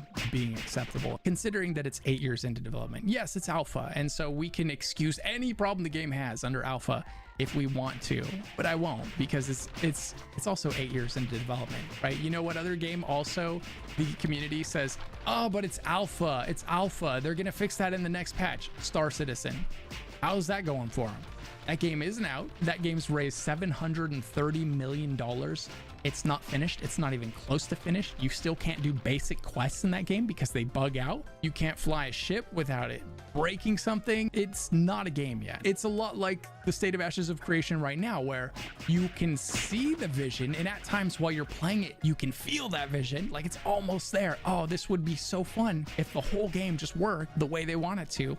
Right? That's Star Citizen. That's where Ashes of Creation is right now. Now, will Ashes of Creation be the next Star Citizen? This is a really tough one for me to answer. I think if Steven reins in his scope for the launch of this game and stops promising 500 v 500 battles, stops promising 250 versus 250 battles, right? And makes more realistic promises to people, starts reining in. I know that it's harder to sell the game when you're selling reality instead of fiction, but just rein in those promises, then yes, I think that if he tries to set realistic goals and then tries to accomplish realistic goals, this game has a much better chance of being real than Star Citizen. If he continues to sell these bigger than life goals for this game, 500 v 500 battles, no, that's never, I don't think that's ever going to happen in this game. I don't think I mean, the character creator that he showed us that was so impressive 2 years ago, it's not in the game right now. I mean, and the character creator that is in the game is unapologetically bad. It's just awful, right?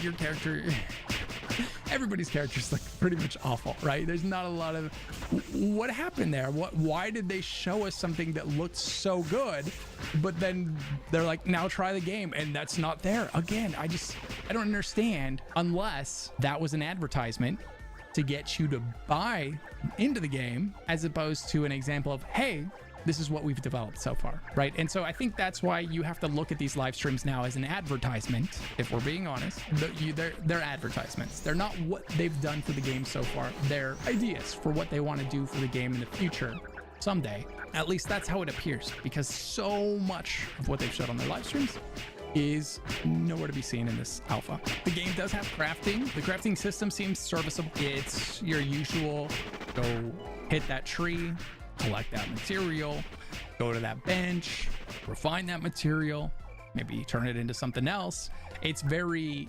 group oriented, where you're never going to be able to do all the things you need to do to create a really good item. You're going to need help from someone else and someone else's expertise and their crafting to get some of the ingredients you're going to need to finish your crafting, right? It's very intentionally made to kind of help everybody rely on each other a little bit more.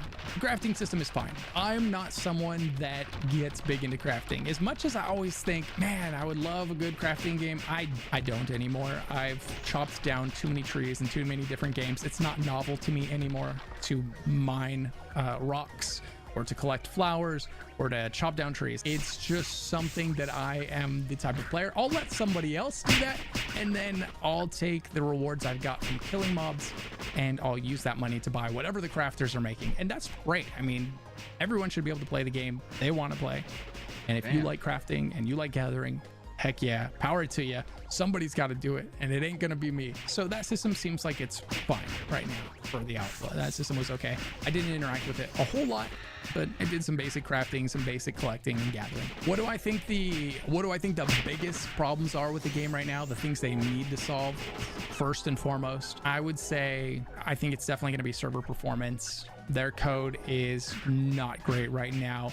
This game is running worse than any other MMO on the market at the moment, and it's not even close. And that's saying something, because there's some MMOs out there that don't run great, right? That's just where this game's at right now.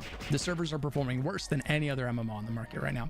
I think in the short term, we're going to see server performance improve as players get bored of the alpha and move on, but it's really going to be up to the developers to fix it in the long term before the actual launch of the game. All in all, I've played this game all day for 3 different days, and I had a lot of fun, particularly when they fixed the queue. And that's another thing I want to give them credit for. The first day, the queue was a mess. The queue was broken. It literally wasn't working. I couldn't get back in. It was saying random numbers constantly. It wasn't counting down. And you would think a queue would be pretty simple to program, but I don't know anything about it. But it's like when the person in front of you leaves, like your number goes down 1, right? It seems like it would be easy, but it was a mess. It wasn't working, and some unfortunate people were stuck in an infinite queue where like you just couldn't get into the game. Some piece of the zone crashed, and everybody that was there was now stuck right in this queue forever. And I was one of those unfortunate people. And so I was, like I said, I was really unhappy about the game and the state of the game. If I would have made the video yesterday after dealing with that all day, it would have been a very different video. Today I got on and I had a great time. I had a lot of fun leveling my character. I found a good group of people to play with. And today was basically the day that the developers dream their players will have. That's the day I had. I got on, I knocked out a couple quests, I found a group, I played with that group. I got into the Discord with them. I made some friends and we had a great time. They were a good group of guys, really friendly. We were chatting, laughing, doing, you know, it's exactly the moment the developers are hoping will happen when they design this game. And it happened very naturally. So I think they're onto something. I think this game could be great. It is not great right now. It's in alpha, right? It's in the name, it's in alpha, and so I wasn't expecting it to be great. I wasn't expecting it to be perfect. But if I played this game for 3 days and my only feedback, Ashes of Creation, was, oh, it's pretty rough, but I know you're working on it, it'll be great, that would be useless feedback for the developer. Absolutely useless. You need to tell them what you don't like. Report the bugs you find. I reported some bugs, but you need to give them feedback. Oh, I liked this. I didn't like this. This seems too unrewarding. This seems like it takes too long. This seems like it's too punishing. This UI is not great. These quests are bad. This voice acting is terrible. It better be a placeholder, right? There's a lot of feedback that they need to hear. So I urge you to give them that feedback. I've covered a lot of Kickstarter MMOs on this channel, a lot of scam Kickstarter MMOs on this channel. One of my most popular videos is about Kickstarter MMO scams, right? This game doesn't feel like one of those. It doesn't feel like a scam. This is actually happening. This feels like a game that is actually being made. There are people actually trying to make something awesome here, and there are resources being put towards making that a reality. I can say those nice things about this game, but also tell you it is not worth 125 bucks right now, and it's not worth the 250 that early adopters paid for alpha access. Now, as for the UI, my character screen is okay. I love the amount of detail that we're able to get from the character screen. A lot of games make you install add-ons to see all of these stats and these breakdowns like this. So I appreciate the level of detail they're giving you access to. It does look surprisingly low budget. I think this could use a lot of work visually. The map, I think, needs the most work. It's something about it that's kind of janky, and I can't put my finger on what it is or why it is. It's just lacking a lot of polish, I think. And then lastly, this game does not have fast travel right now. As far as I can tell, there's not really, you can't like decide, oh man, I want to go group with these people over here and just teleport there. So for instance, when we were grouping up today, there was people that had to run from this part of the map up to this part of the map to meet us, and it took, I don't know, it was literally just 15 to 20 minutes of standing there waiting for the group to assemble up here because there wasn't fast travel. And what is gained by removing fast travel and what is lost by removing fast travel, and is it worth it? Is what you're gaining by making people spend 30 minutes standing in town waiting for the group to get there worth it? Hey, are you gaining? Is that friction adding more positive than negative? I don't think so. I think that they need to do something where you can fast travel freely when you're not at war. You can fast travel to places that you've been before. There just needs to be easier movement around the map, in my opinion, especially since this is just a fraction of the map. The game's only going to get infinitely bigger. And so I don't think this lack of fast travel is going to fly in the long run. If there is a fast travel system and I'm missing it, just let me know in the comments below. One of the positives of this game that I definitely want to touch on is the skill tree.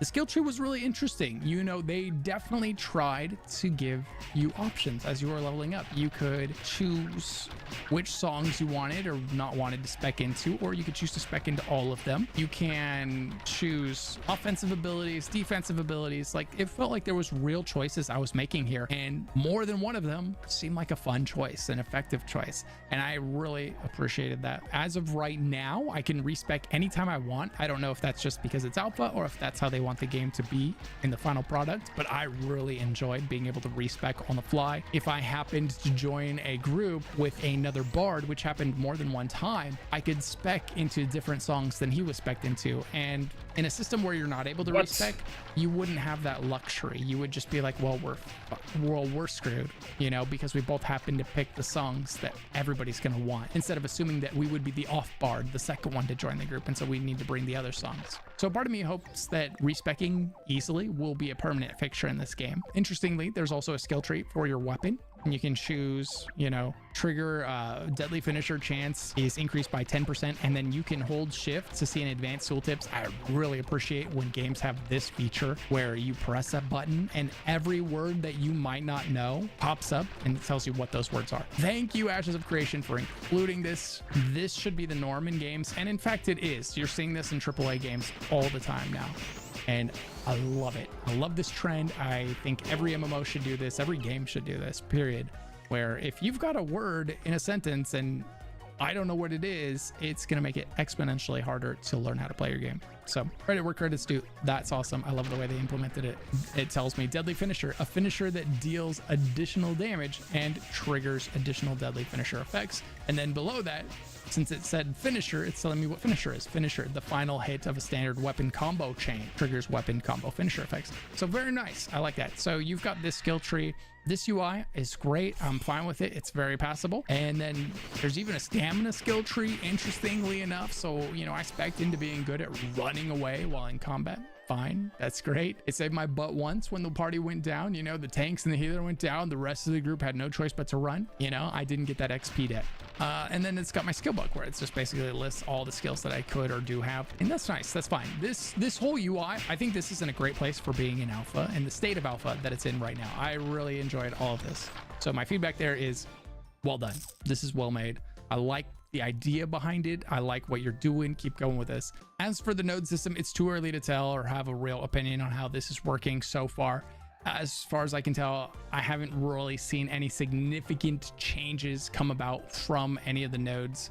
I think one of the nodes you can have like improved blacksmithing leveling rate because the node chose to spec into that, and another one is like alchemy leveling rate. You level a little bit faster. So pretty minor zone-wide buffs from leveling up those nodes. So I don't have a lot of feedback on that system yet. We're only 3 days in. Something like that takes longer to develop. This is going to be a niche game for a niche audience. So just like Steven always said, it's a PvP centric game, so it's for the PvPers out there.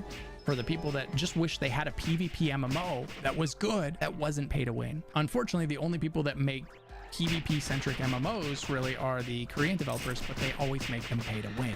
And I'm one of those people where I just can't be bothered. I'm not going to fight against somebody else's credit card. I could blow $3,000 on a game and buy the best gear and buy the best weapons and then crap on everyone. That wouldn't be satisfying to me. Neither is it satisfying to not buy that stuff and then lose to them in a fight, right? And so I'm just not interested in that. And so Ashes of Creation is going to be for all the people that want a PvP centric MMO that isn't pay to win. That's basically how it sold itself to this point. And if this game ever finishes, right, and that's a big if still, because of the amount of scope that they want to have in this game. There's so many unnecessary systems to get the core game functioning that they want to have in here before it launches. If they rein all of that in, I think they're onto something here. I think this is going to be a lot of fun. It's the finished version of this game is 100% something I would play and something that I would recommend to people. But will it ever live up to all the promises that Steven's making for it? What do you guys think? Let me know down in the comments below. And if you've been playing this game, let me know what you're thinking. What do you like the most? What are you worried about? Like, what experience did you have that was great? What experience did you have that was not great? I'd love to hear both in one comment. It'd be great to see comments in this video that weren't just bashing the game. And it'd be great to see comments in this video that weren't just saying, it's alpha, don't judge it for anything. It's alpha, but it's 8 years into development. And for the people that are hating on it, I've had a lot less fun in finished MMOs than I had in this one this weekend. So there's an honest review of this game from somebody that isn't a content creator devoted to this. My livelihood doesn't depend on this. I don't have to kiss Steven's ass. I don't have to bend the knee to the developer because I need access to this game. And so I'm able to talk very freely about it and very honestly and very openly. And from what I can tell about the developer, they seem to appreciate that honest feedback. All right, guys, that's it for me. Thanks so much for watching. Let me know what your guys' thoughts are. Is this a game that you could see yourself playing if it was finished, or is it just not your cup of tea? And do you think this game will ever finish? I'm guessing right now this game has 4 years left. The amount of work that is done so far and the amount of work that is still left to be done, and the rate at which they're progressing and how much of the stuff they're showing in their live streams is actually not in the game yet, I'm thinking they've got 4 more years. So it's gonna be a while. They are probably, I'm guessing that they're gonna do the Star Citizen thing where they are letting people play the alpha version and potentially the beta version well before it's released, and that just kind of becomes a normal way of life for this game. So I'm guessing it's gonna go the Star Citizen route, where it's just a game that's, it's quote unquote not finished, but they're monetizing it like it's finished. But unlike Star Citizen, I do think this game has a chance of finishing one day. don't think Star Citizen is ever going to deliver on its promises. They might release it in a buggy, broken mess at some point, but I don't think that game's ever going to finish. This game, I could see them reducing the scope and finishing this game. If they don't ever reduce the scope and they continue trying to deliver literally everything under the sun and the moon, with the node systems, the ship battles, the ship system, the 500v500 battles, I don't think that we're ever going to see that in this game. Not with this budget, not with this size of a team. There's a reason bigger studios aren't able to deliver those things, and I don't think you're going to see it with a studio this size and this budget, if we're being realistic. But that's not to say that this game won't ever be something that people are going to enjoy playing. It's just not going to be that. I think that people will have to rein in their expectations. He'll have to rein in his promises, and it could be a fun game for a niche community like it always wanted to be. Okay, guys, thanks so much for listening. I hope you guys enjoyed the video. Massive shout out to my channel members for supporting the channel in the big way you guys do. Thank you, thank you. If you want to become a channel member for behind the scenes footage, access to a private Discord channel, and more, make sure to click the join button below or the link in the description. If you're not sure what to do next, maybe check out the video popping up in the top right corner of the screen right now about all the upcoming MMOs.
You don't want a new MMO. What? You don't want a new MMORPG. You think you do, but you don't. This might sound stupid if you're a fan of MMORPGs. I mean, if there's one thing gamers love, it's games. And if there's another thing gamers love, it's bacon. Because bacon is epic sauce. One does not simply resist bacon. Either you love bacon, or you're wrong. But MMORPGs aren't like other games. You don't spend 100 hours at most running through a campaign before dropping it and switching to the next game. Most MMO players will spend months, if not years, and even decades in some cases, playing the same game, day in and day out. Playing these games becomes this nasty, unkickable habit, like smoking a cigarette. Unfortunately, doing your weekly Blackwing Lair lockout doesn't make you look nearly as cool as smoking a cig does. When a new MMORPG tries to enter the market, it doesn't just have to capture the hearts and minds of players by being a good game. It has to convince those players to abandon what they're already super invested in. And the even deeper problem than that is the people they're trying to appeal to don't even know what they want. Hell, I don't know what I want, but I do know who I am, and thanks to a recently stolen election, I am still Idle, the president of MMORPGs. And with this hammer, I'm going to fix the genre. I am going to fix the genre that has been broken for far too long in the opinions of many. So I'm here to figure out what's wrong with you.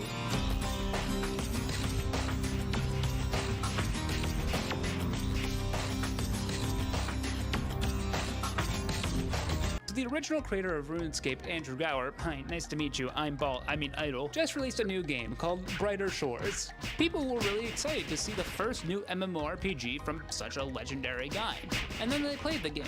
And then they weren't excited anymore. I played the game a lot, and I had thoughts that were mostly bad. And if you want to see those, you can check out my second channel, Idle Slop, link in the description, or link in your butt. But the recent disappointments of games like Brighter Shores and Throne and Liberty and even New World got me thinking, what do we actually want from an MMORPG? Well, let's take a look at some MMO history, shall we? Can't really read my script from here, so this is gonna be tough. According to some experts, MMORPGs have been around for almost as long as the pyramids, and perhaps even not as long as that. And in that time, there have been a lot of MMORPGs. Almost too many to count. 231. According to my data set, since 1997 there have been over 220 MMOs released. For context, there have been just about as many Fast and Furious movies released in the past 2 decades if there were 220 Fast and Furious movies. You might hear that number of MMORPGs and think, wow, they must be doing really well. That's a lot of new games. I thought there were only like 5 MMORPGs, but the truth is the data is a little bit darker than that. As you can see on this sick-ass pie chart I made, over 37% of MMOs have closed since 1997. That's a pretty high failure rate. To put it into perspective, imagine if 37% of bridges you drove across exploded. You probably wouldn't drive over many bridges. This number could actually be even higher since a bunch of MMOs have closed down regional servers, now making them only available in Asia or Europe or North America and no longer available worldwide. But as cool as this pie chart is, it too doesn't tell the full story. Unfortunately, the Excel tutorial I watched only taught me how to make a pie chart. Oops, psych, egg on your face, I learned how to make bar charts too, or whatever this chart's called. It's pretty cool though, isn't it? On this chart we can see the number of MMOs released versus the number of MMOs closed year over year. As you can see in the early and mid 2000s, things were going really great for MMORPGs. There's a lot of blue here, and blue is good. And there's not a lot of red, and red is bad. But then as we head into the early 2010s, things take a turn for the worse. We start to get a lot more closures until 2014, which is the first year where closures actually outnumber the number of releases. And we even get a couple of years where closures are the only thing that happens, which is pretty crazy to look at. But hey, look at 2024. Still going strong, no closures. Hope I don't jinx it. No one die. Full disclosure, I got all of this data from Wikipedia, so someone could have edited in a new MMO called Butt Blaster 69, and I wouldn't have noticed. I didn't check the data set, so do your own research. But what you can trust is that the failure rate of MMORPGs is alarmingly high, especially when you consider that MMOs are really expensive to make. That's why the only really big MMOs we've gotten lately have been from Amazon Game Studios, which is in part owned by a guy who can go up to space in a penis rocket. That's a special kind of wealth. But even with these AAA or even quadruple A MMORPGs, they really struggle to capture the market in any meaningful way. So what gives? Did people just forget how to make good MMORPGs? Have we forsaken the ancient texts handed down to us on top of Mount Olympus by Jeff Kaplan when he made the original World of Warcraft design? Yeah, maybe. I'm not here to tell you that New World was actually a really good game. I've played New World. You gotta be kidding me, man. It was actually not a very good game. And Brighter Shores, which I've already mentioned a little bit, is just such a hollow experience that it's not worth playing when you could spend your time invested in much more established and fleshed out MMORPGs. But a much deeper problem than the games just not being all that good is that I'm not convinced there's a huge market for new MMOs in general, as much as players and people like me might try and cope and say there is. The population of MMO players has shrunk dramatically thanks to games like League of Legends and Valorant and Fortnite that have taken the multiplayer scene and really dominated it for the past decade.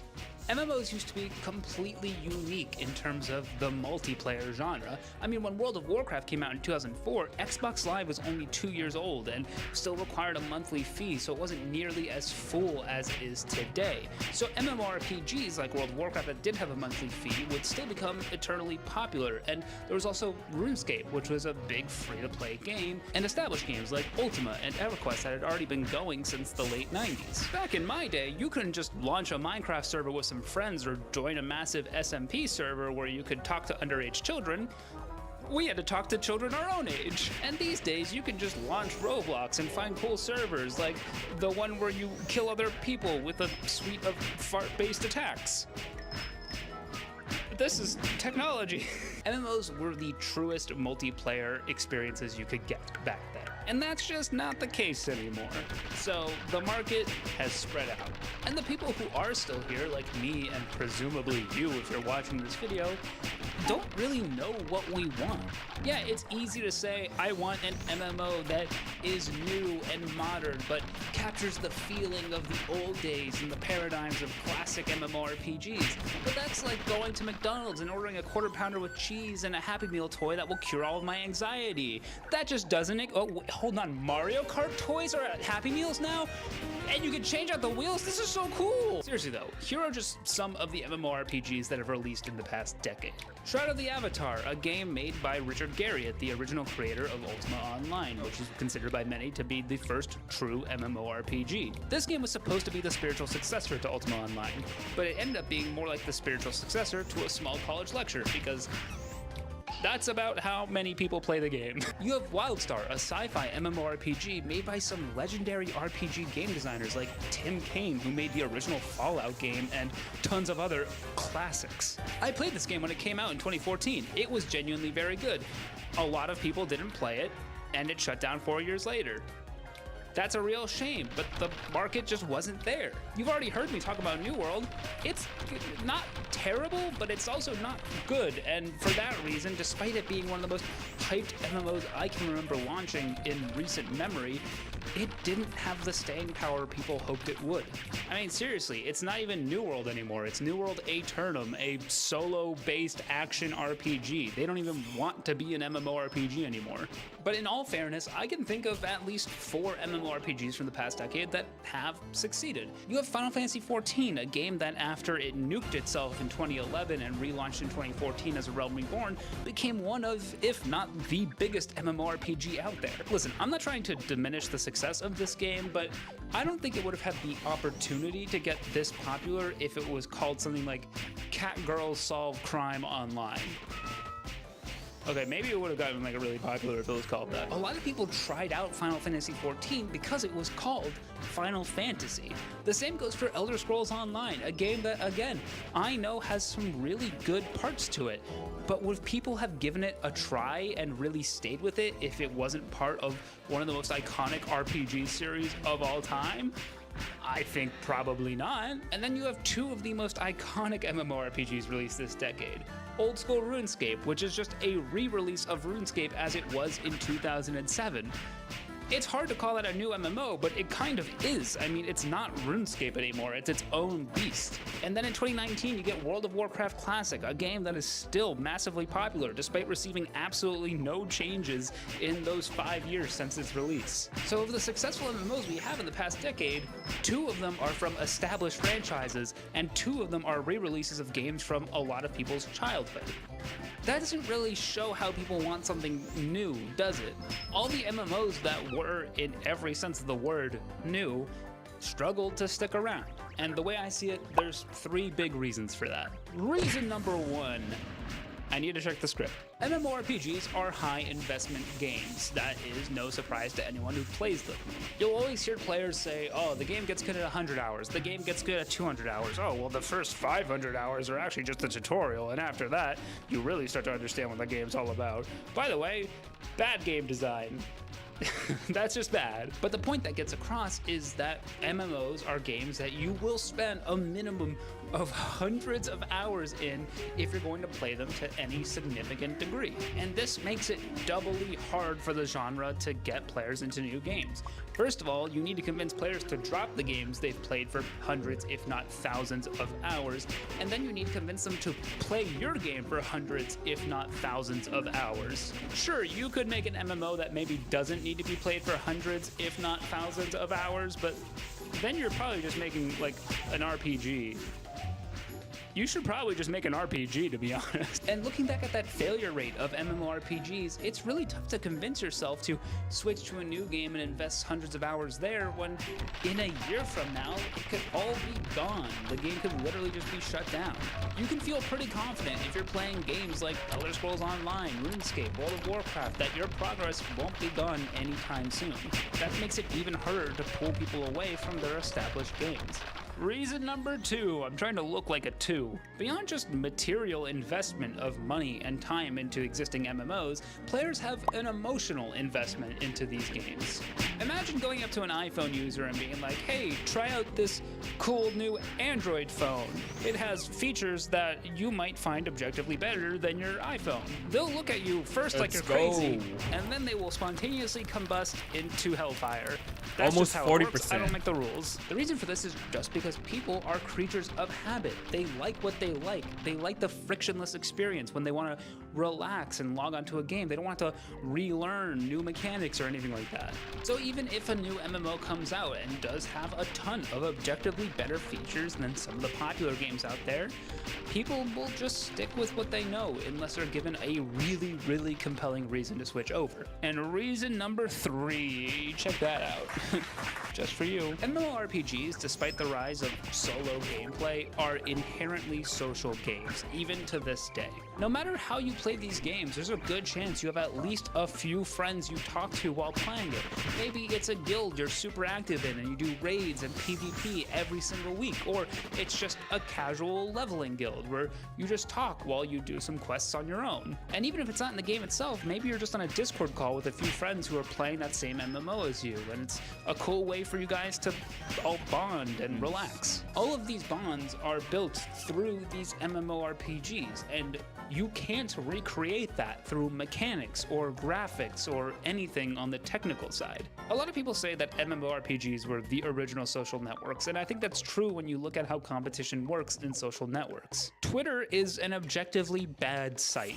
No one likes it. Literally no one likes this site. But the competitors struggle to get any traction because despite having some really great and objectively better features than Twitter, what it doesn't have is all those existing connections you made. Really, the only way we've ever seen massive switches from one social platform to another is when the original just fucks up real bad. You guys might not remember dig.it. It was Reddit before Reddit. Around 2010, they started making some bad decisions repeatedly that made the site just really unusable. Like, it was so dumb, dude. And that's how Reddit got popular. It didn't do anything spectacular out of the box to convince people to leave Dig. Dig convinced people to leave Dig, and Reddit was just there, ready to accept all the refugees. This is something we've seen happen in MMORPGs. About 5 years ago, World of Warcraft was just wrapping up Battle for Azeroth, one of its least popular expansions ever, and it had just released Shadowlands, one of its least popular expansions ever. Doing that back to back is what we call bad. So swarms of frustrated WoW players looking to scratch that MMO itch in a different way had to find a new game, and that game was Final Fantasy XIV. WoW's failures coupled with the pandemic launched Final Fantasy XIV to being the most popular MMO in the world, a title that had belonged to WoW in an almost uninterrupted streak since like 2005. Again, Final Fantasy XIV does some good stuff, but what really pushed people to try it out and stick with it was another game, the titan of the MMO industry, faltering in a big way. What this proves to me, and hopefully to you, is that a new MMO that comes out can genuinely do everything right. But that still might not be enough unless an external factor plays into the success. What these new MMOs need to be able to do is sustain themselves on not peak player counts at all times, so that hopefully in a few years something does happen that causes a shift. Okay, I know what you're thinking. And stop thinking that. It's a crime to think that, and I will report you to the cyber police. But I know what else you're thinking, because I'm thinking it too. Maybe your friends and the general MMO player doesn't want a new MMORPG, but you do. You would invest your time into a new game if it was worthy of that time. All right, that's great. Good for you. Good for you, little guy. Champ? Good for you, champ. Let me ask you this, though. What do you want from a new MMORPG? What does it have to convince you that it is worth investing your time into? Do you want a brand new modern MMORPG that maybe genre blends and does things that we've never seen before? Do you want a new MMO that puts a modern twist on the classic design principles? Do you want a Nintendogs MMO? We all want a Nintendogs MMO. I would kill for a Nintendogs MMO. I would kill everyone for you, little guy. But when I talk to people who play MMORPGs and I look at the landscape of new MMORPGs, all I see is more of the same. Old School RuneScape and World of Warcraft Classic are two of the most popular MMORPGs out right now. I'm not saying this is a bad thing. I like both of these games a lot, but I think the case is that there's a very thin strip of runway for a new MMO to land on. And if you manage to thread that needle, you'll please the core audience of MMORPGs by maintaining the status quo of the last 5, 10, 15, 20 years. And a new MMO is going to have a really hard time doing that while differentiating itself from the other games out there. Going back to Brighter Shores, my big issue with this game is that it actually feels too much like RuneScape.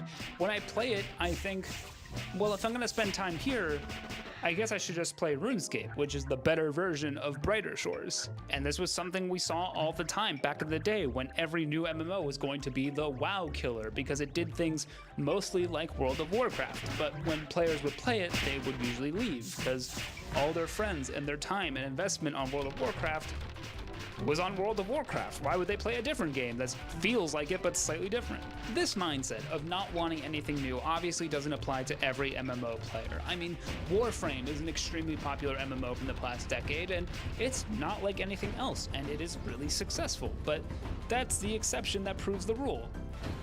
That's a saying I really hate, but I'm going to use it because it proves my point. The question this should naturally lead us to is, what does this mean for the MMORPG genre and its future? If you'll join me on the Monopoly board, I'll give you a little business lesson. Competition is good. It makes people innovate. Let's go capitalism.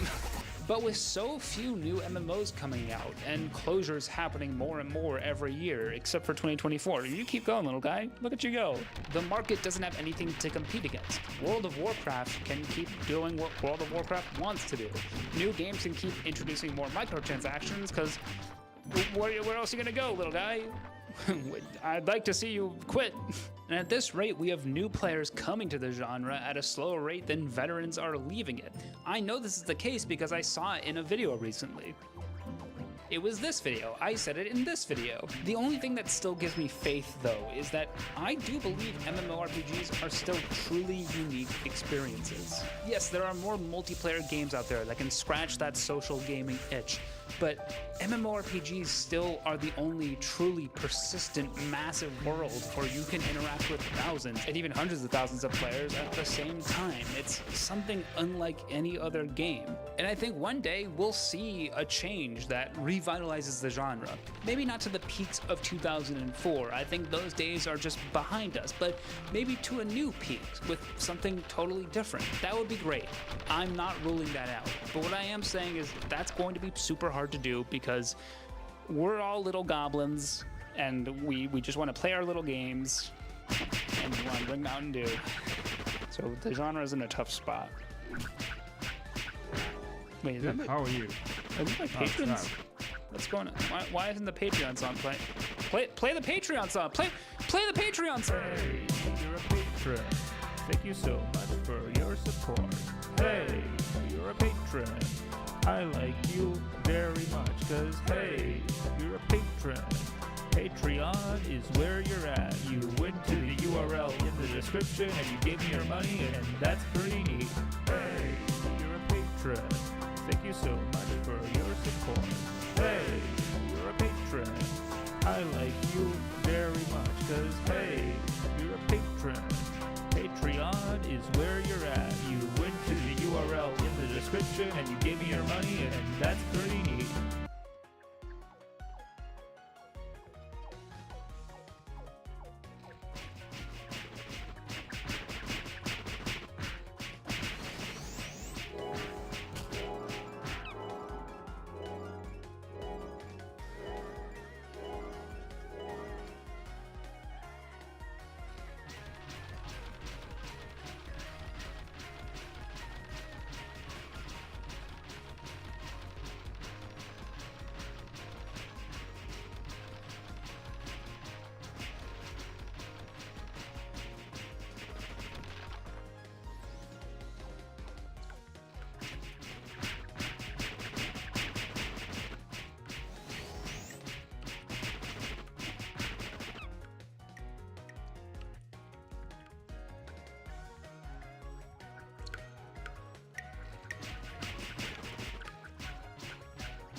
my man. Where? Happy Technology. What's the next one?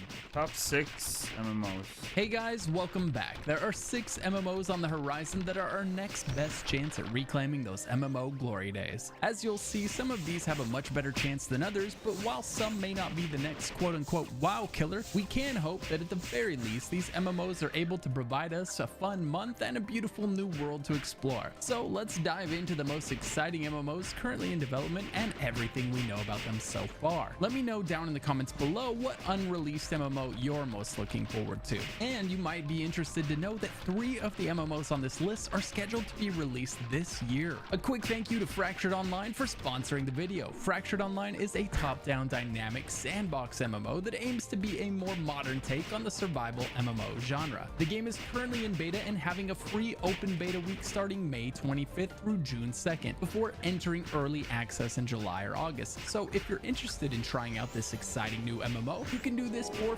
free this week. See the link in the description below and I'll touch more on it here in a little bit. Okay, now let's dive into the most interesting MMOs that are currently in development and not yet released. Throne and Liberty.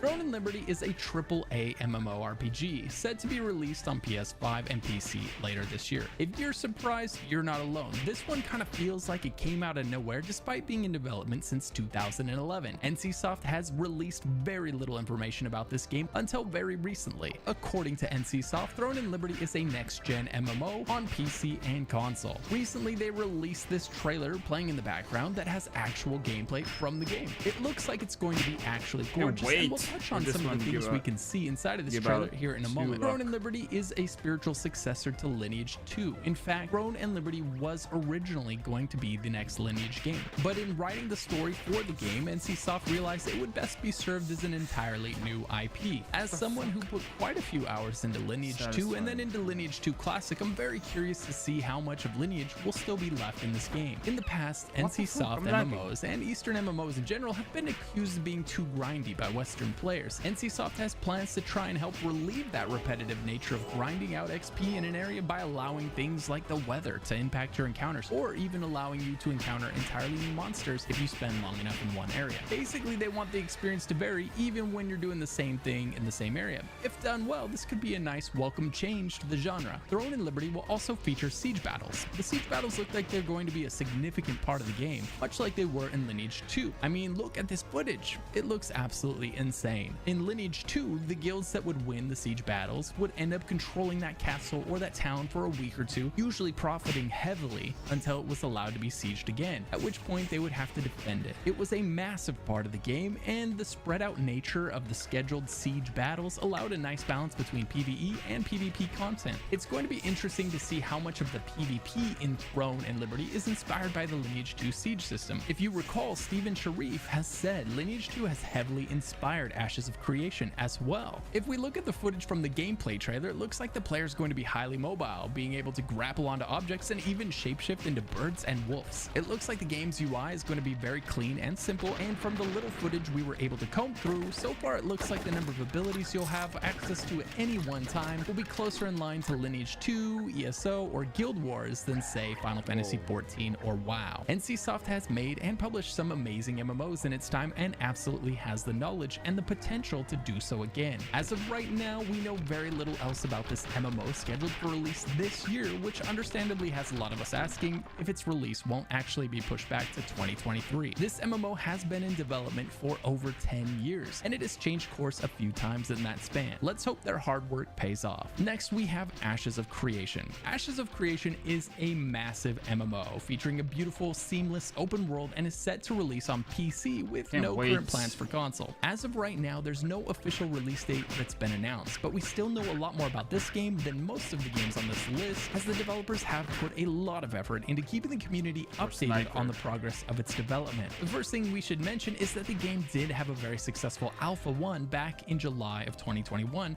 where players were allowed to play and stream and make content about the state of the game so far. The game looked amazing, but it was a firm reminder that it's a long way from being finished. Since then, we've seen some impressive progress, including the announcement that they had decided to switch from UE4 to Unreal Engine 5 to make sure that the game wasn't held back by an outdated engine when it finally released. Steven Sharif said that UE5 would allow the game to be built faster, perform better, and have higher graphical fidelity. And I've got to say, the footage they showed looks gorgeous. They also showcased a sophisticated character creation screen that allowed them to create highly customizable characters that looked amazing, especially when we remind ourselves this is the alpha version of everything, the rough draft, if you will. If you've seen games in their alpha state before, you know how much polish can be added over the course of the development before their final release. So what's next for Ashes of Creation? Well, next would be Alpha 2, which is described as a persistent alpha. While details are light, it sounds like the game will be more or less permanently up, and they intend to have the core of the game assembled for this phase. I have seen speculation that Alpha 2 could happen as soon as the end of this year, but haven't seen any official word from the AOC devs themselves. The game obviously looks gorgeous, but so do a lot of MMOs that die almost as soon as they launch. So this begs the question, why do so many veteran MMO players call Ashes of Creation their last hope for the genre? I'd guess that it's because Ashes of Creation defines loot boxes, XP potions, and inventory problems as pay to win. That has a lot of people excited because the game has promised not to have any pay to win.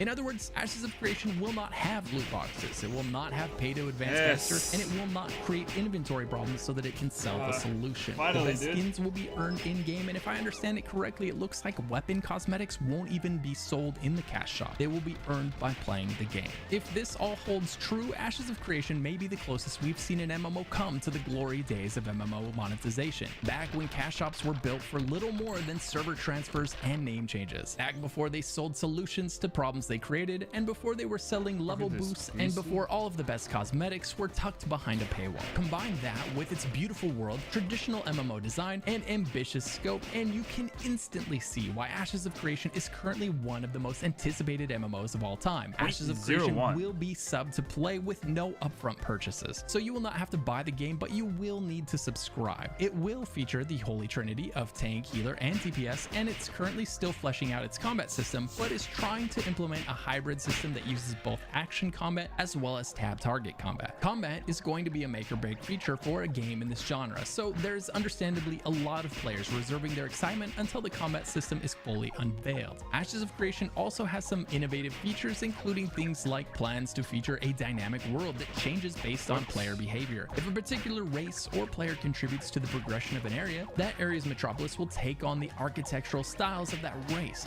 If players spend more time in one area than another, that area will advance in terms of both its difficulty and its rewards. In other words, areas of the world can level up with the player base. No, not if you. the community spends enough time in an area, they might uncover a dungeon or a raid that was previously not available. For this reason, every server might actually end up looking a little different as players end up progressing some nodes over others. But back to reality for a moment. Sadly, Ashes of Creation is still a long ways out, and the devs haven't even dared to speculate a release date. It should probably hurry though, as the last thing it wants to do is release at the same time as the next behemoth MMO on the list. Next up, we have Riot's League of Legends MMO. Riot has announced they are working on an MMO. This is especially exciting because Riot reminds me a lot of Blizzard of the early 2000s. Everything they are making seems to turn to gold, and every genre they jump into, they seem to improve. They've made an entire fictional world in League of Legends, and now they're turning that world into a TV show and an MMO. You can draw a lot of parallels to the way Warcraft 1, 2, and 3 were turned into a MOBA and a movie and an MMO. It's exciting to think that any of the MMOs on this list could be the next to capture the genre the way that WoW did in its prime, but Riot's track record so far definitely suggests it's one of the most likely candidates to succeed. Let me know in the comments if you agree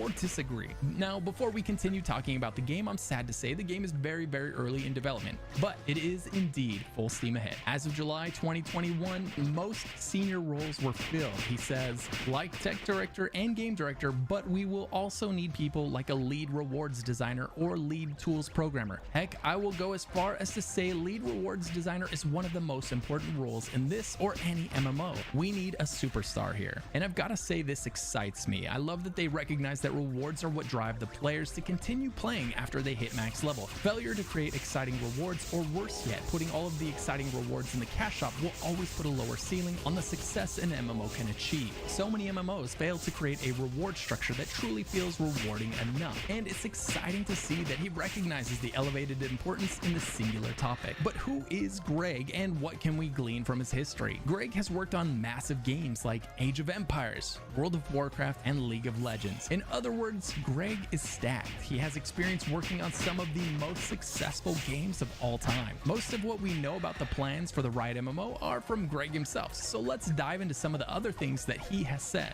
Greg Street has explained that they are aiming for mass appeal. In a tweet, he said, "I think it's safe to say we are not aiming for a niche product. Some games do great with 500,000 very loyal players who love the game. That's awesome, but that's not what we're going for. Clearly, Riot is intending to go big on this and they are aiming for mass appeal. I assume this means an art style that will age well and run well on all types of machines, as well as a heavy focus on PvE content." Speaking of, Greg has also confirmed that the game will have dungeons and raids. This might be obvious, but not all MMOs launch with raids. I mean, look at Elder Scrolls Online and New World, for example. Both have launched without raids, and New World still has yet to add one. A significant PvE presence does not mean a lack of PvP. However, as Greg has confirmed that PvP will be in the game, having created multiple successful esports games, it's going to be really interesting to see what Riot's take is on PvP in an MMO, especially since the MMO genre has struggled to create and maintain a competitive PvP scene for some time now. So I'm really interested to see how Riot is going to approach this piece of the puzzle. One of Greg's most interesting comments is from January of 2022, when he was asked about tab targeting. He said he thinks that combat in the genre is dated,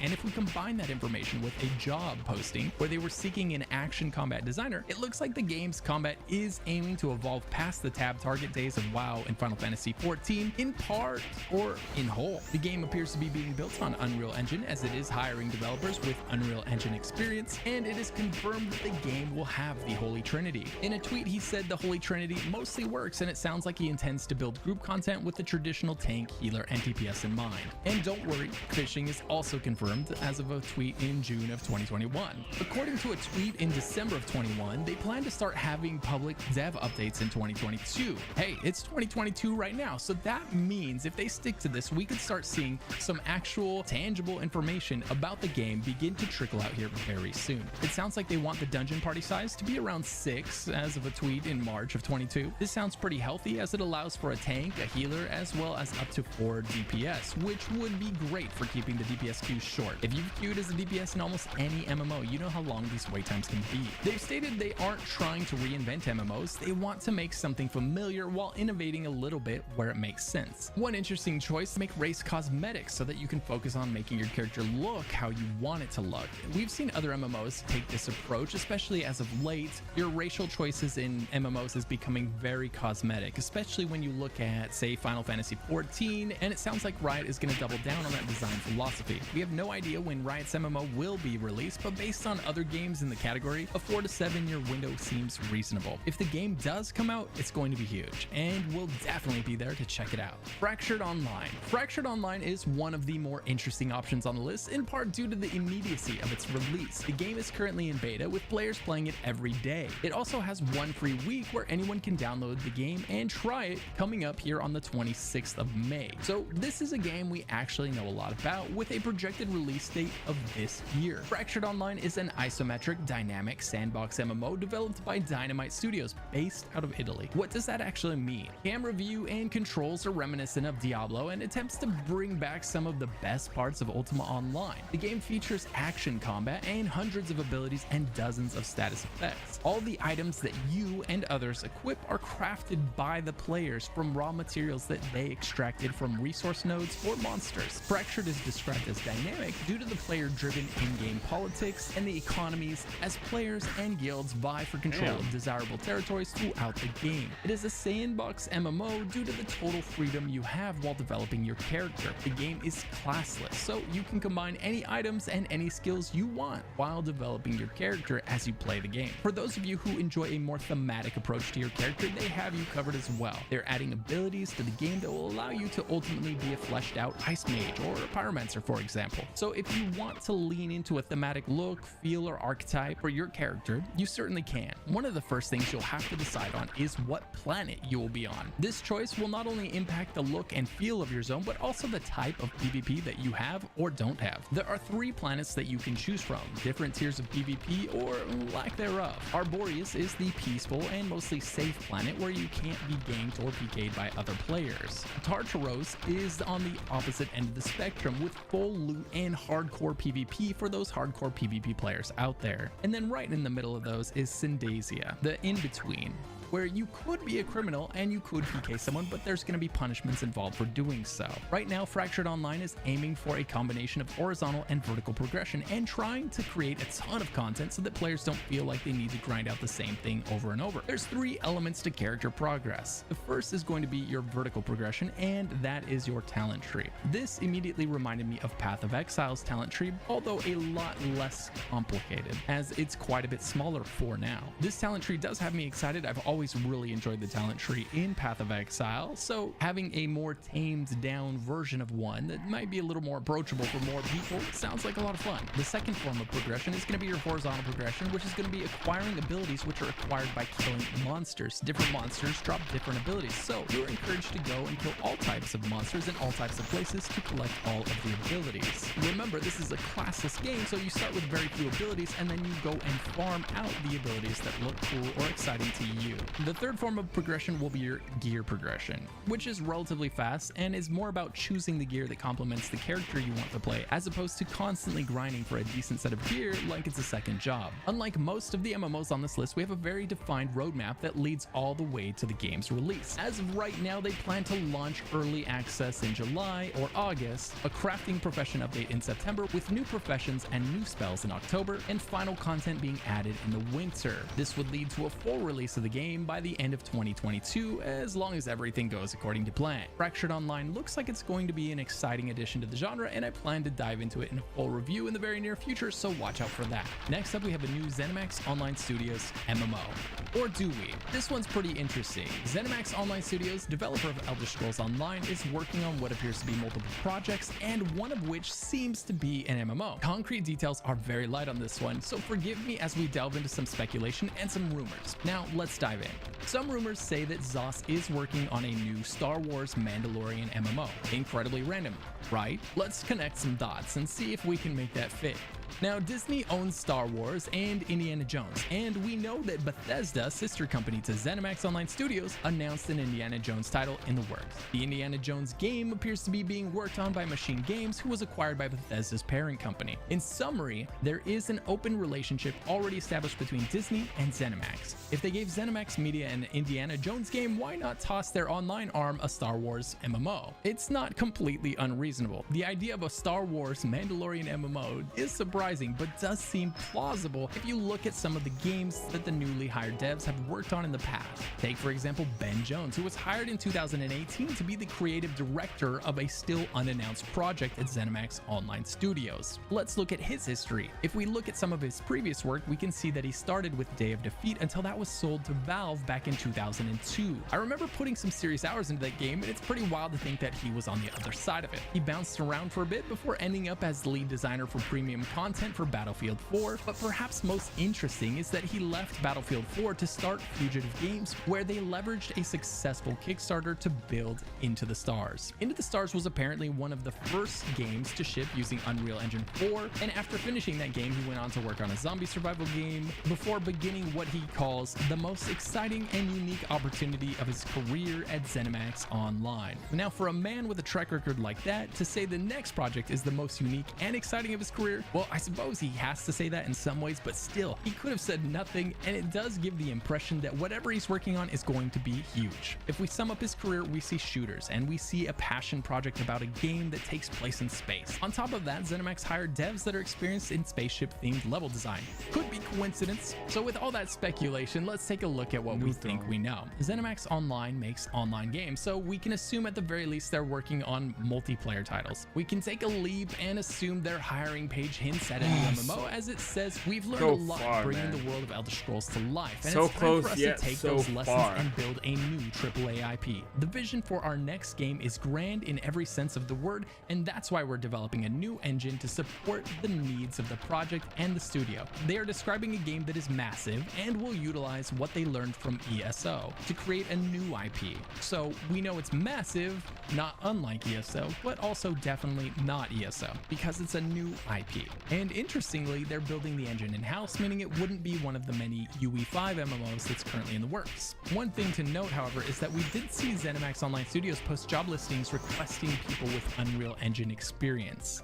So because we know that ZOS is both building its own engine for something huge and potentially building something on an Unreal Engine, I wonder what the possible UE project is. Is this supposed Mandalorian game the MMO, or is it something else that they're making on Unreal Engine? Or does it even exist at all? At this point, we really don't know. What we do know is that ZeniMax Online Studios, the maker of Elder Scrolls Online, has been working on a new unannounced project since 2018, and it was confirmed in 2019 by Matt Furr. That's about it. They have described it as grand and massive and benefiting from their experience making ESO, which is a different MMO. They have hired people with experience building space games, and rumor mills are suggesting that it's something Mandalorian related. One of their projects appears to be an MMO on an in-house engine, while the other appears to be being built on Unreal Engine. It appears that they are at least 4 years into active development, so hopefully we'll find out a lot more about this new MMO in the not too distant future. It does appear to have a lot of the same people that made Elder Scrolls Online working on it, as we've seen devs leaving ESO to go begin work on this unannounced project. It's going to be fascinating to see which ideas they take from ESO and which ideas they leave behind.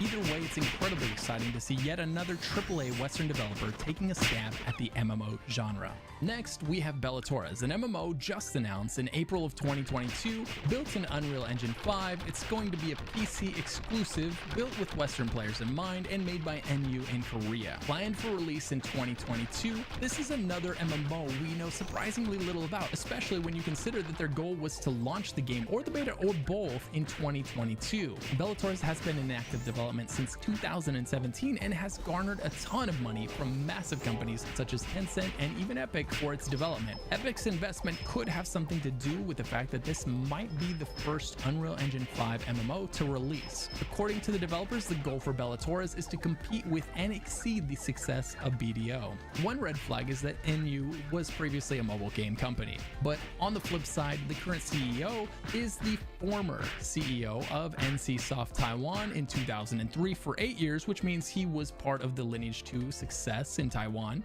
In addition to that, he was also the senior director for Blizzard Korea in 2016. So despite the company having a past built on mobile games, I think there's still a lot of potential for this MMO to be something exciting.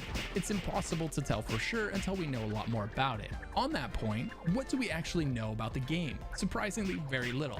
Bellator's will have elements of survival, progression, and adventure, along with large-scale PvP. If these images of the art are to be believed, it looks like the game will feature more realistic armor design as opposed to the high heels and lingerie we are used to seeing on female characters in Eastern MMOs. But I can't get past the fact for an MMO that is supposedly releasing this year, we know almost nothing about this game. The art looks gorgeous, and I'm curious to see what sort of monetization and gameplay the MMO goes for. Both of these things could make or break the game here in the West, and we still know absolutely nothing about it. Once again, if it's releasing in the next 6 to 7 months, as they say it is, that's going to have to change soon. So there you have it. These are the most exciting unreleased MMOs that we know about today, with 3 of the MMOs on this list aiming for release in 2022. MMOs have a way of being delayed, so it'll be interesting to see how many of those 3 actually hit their targeted release date of 2022. So which MMOs are you most excited about and why? Let me know down in the comments below. As always, a massive thank you to my YouTube members for supporting the channel. To become a YouTube member, check out the link down in the description below. If you're looking for an MMO you can play this week, be sure to check out one of the videos popping up on screen right now. I hope you have a fantastic day, night, or evening, and I'll see you in the next video.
42%. Let's go. Send it.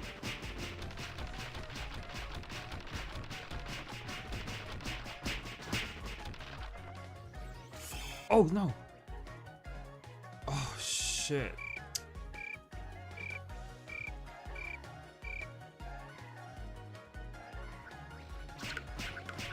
No stone.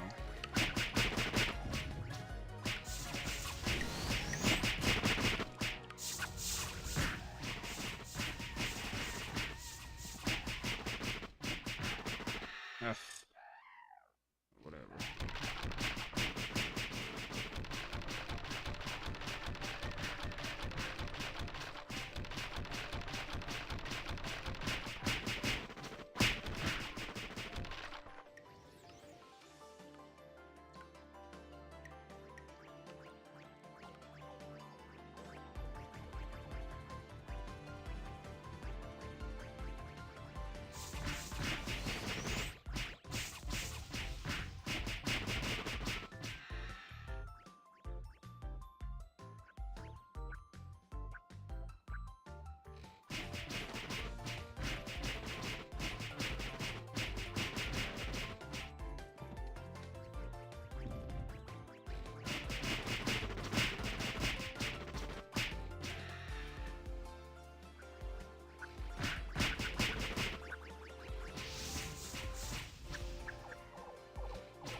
Press the wrong button, dudes. Dane.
It's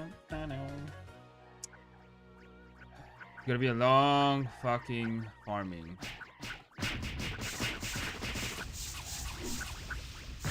God damn.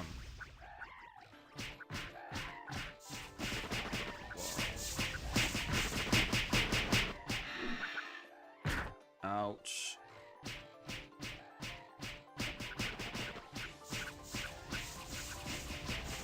Mochi.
I use it. Whoa.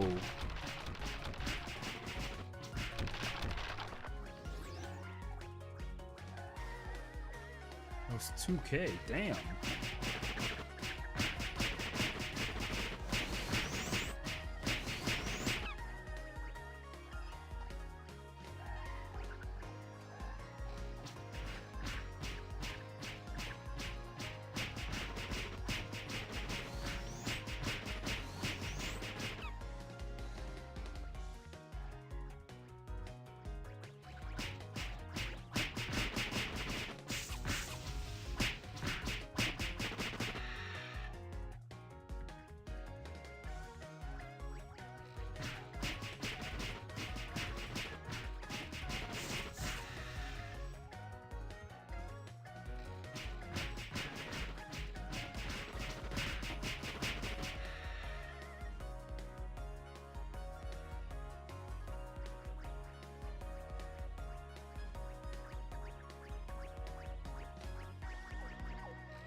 Fuck. Almost.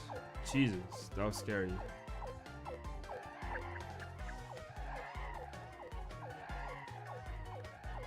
No.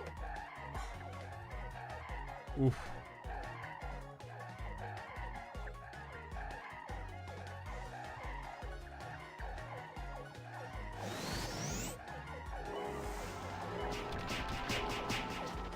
Whew, that was close.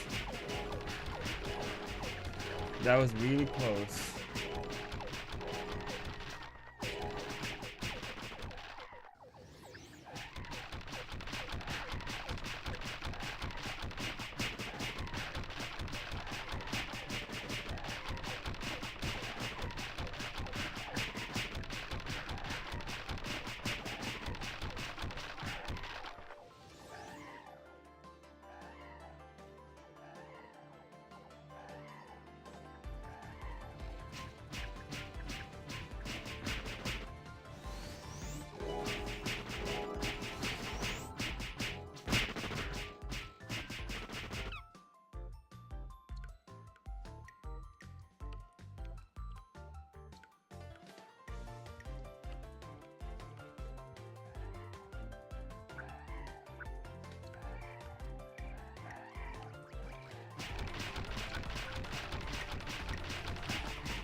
Watch this. I love pirating indie games. Recently, a tweet went out garnering 20.5. Hold up.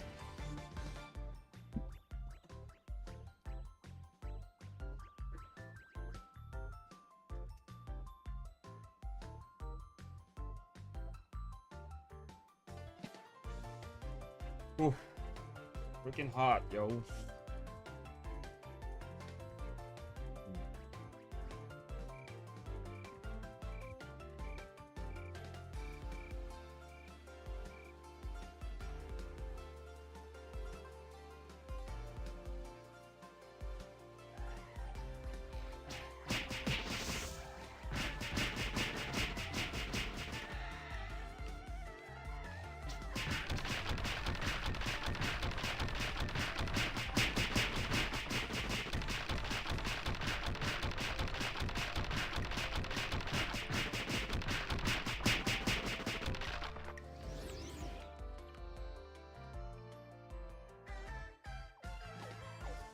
Fucked up.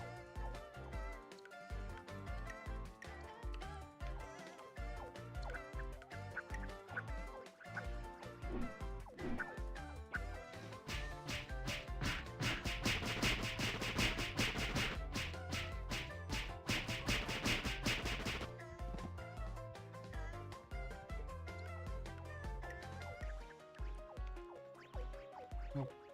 What is it doing? Oh, here. One. No.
One divinity bow, dude. Just one divinity bow.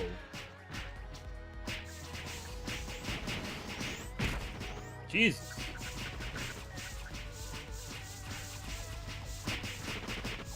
I need ashes, dude. I need to go to ashes and farm there. I need a backup.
5 million views where a user on Twitter had posted an image of themselves downloading the indie hit first-person shooter Ultra Kill.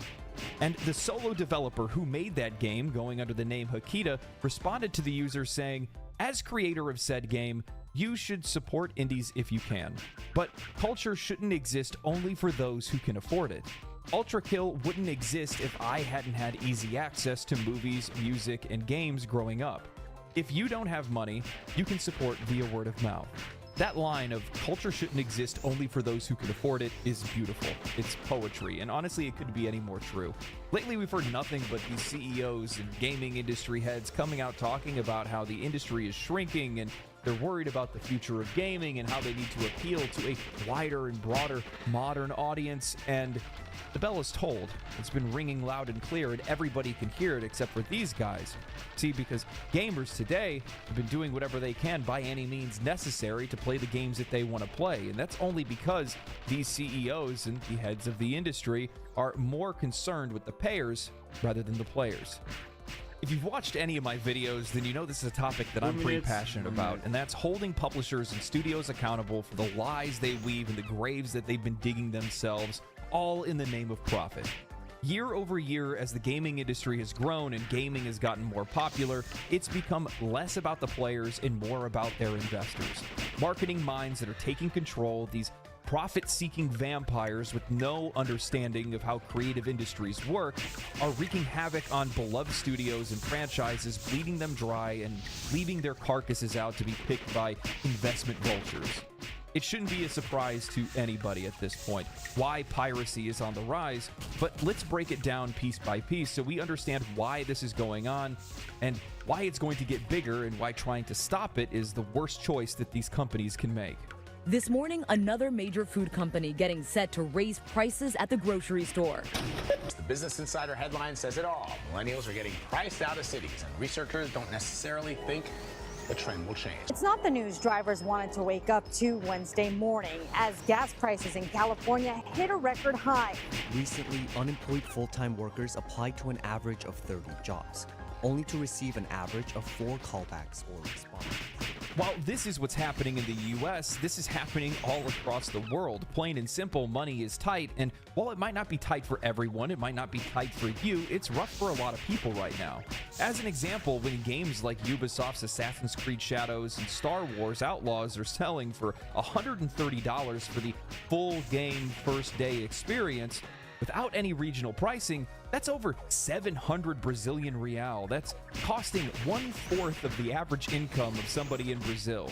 You carry that pricing over to other countries with even lower average incomes and even less valued currencies, and one single game could be something that they could be saving months for. The cost of new video games is significantly impacting low-income consumers and making it more difficult for them to access some of these new releases. As prices for everyday essentials rise due to inflation, discretionary spending, including entertainment like video games, becomes more constrained. This is particularly evident in low-income households, which spend a larger portion of their income just on necessities, and they have less flexibility when it comes to price increases. So what is someone to do when a game just isn't accessible for them? And even when games are on sale, it's still too expensive. Well, they pirate. Piracy is a service issue. Plain as day, as simple as can be. It's a famous line said before. Gabe Newell probably said it, I think, if I'm not mistaken, or something like that. But what's going on right now is that there is a severe lack of regional pricing in the industry. There's a lot of games that are out there that are not fairly priced in every region, and as such, there's a lot of players that are out there that just don't have access to these games. It's not real.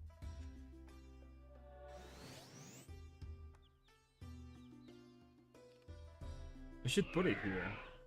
It's F9. Yeah, somewhere here at F8.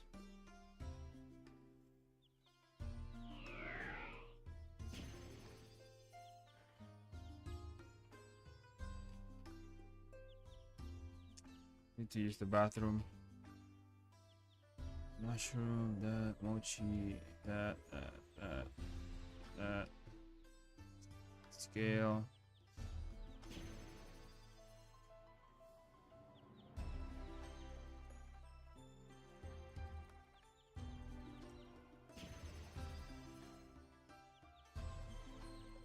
I'm making big bucks, dudes.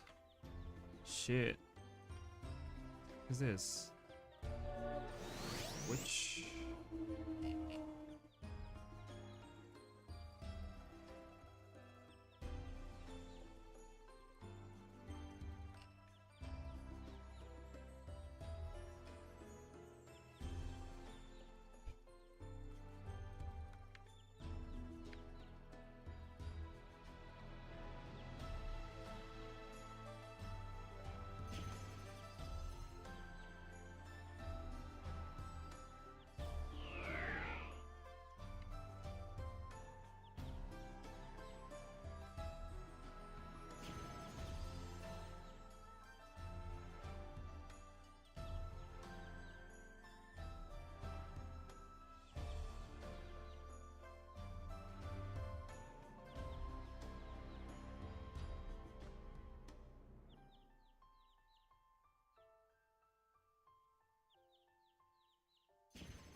All right, let me take a break. Let me take a break real quick.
Realistic for them to be able to afford any of these.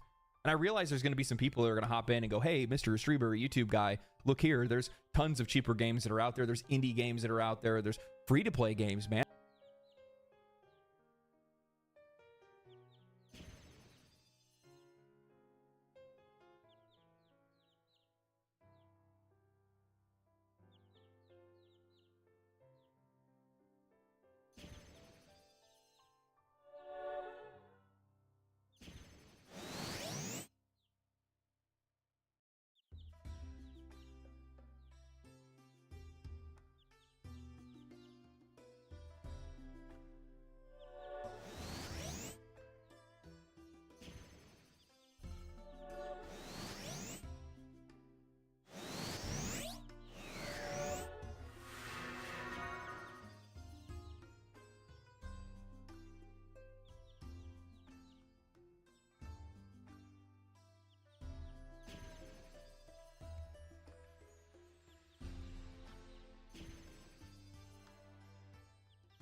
and there's free-to-play games. And while you're right, there are free-to-play options. You got games like Warframe or Genshin Impact or Fortnite and stuff like that. And while that stuff can work, keep in mind at the exact same time, a lot of games like that are built to take advantage of those kind of people.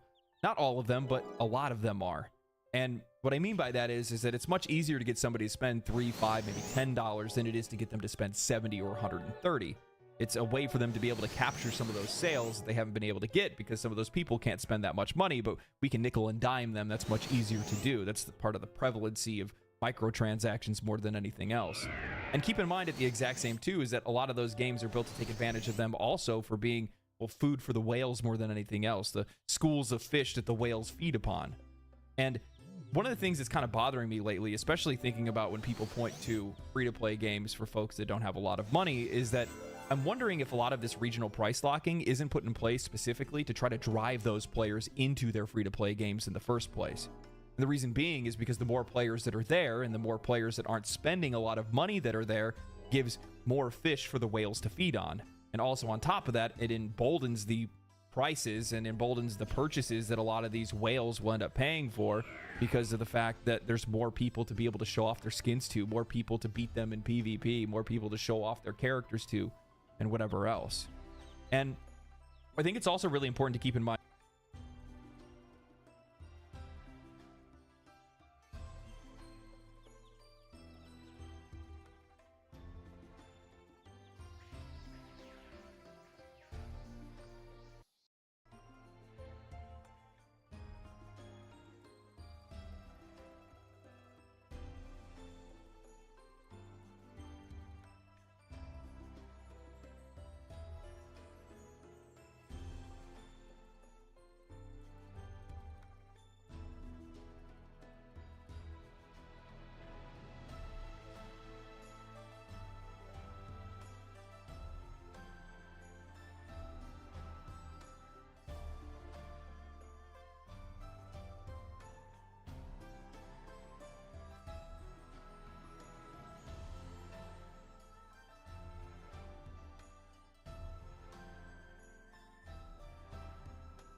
too is that while there are these free-to-play options and cheaper options, what if those aren't the games that these players want to play?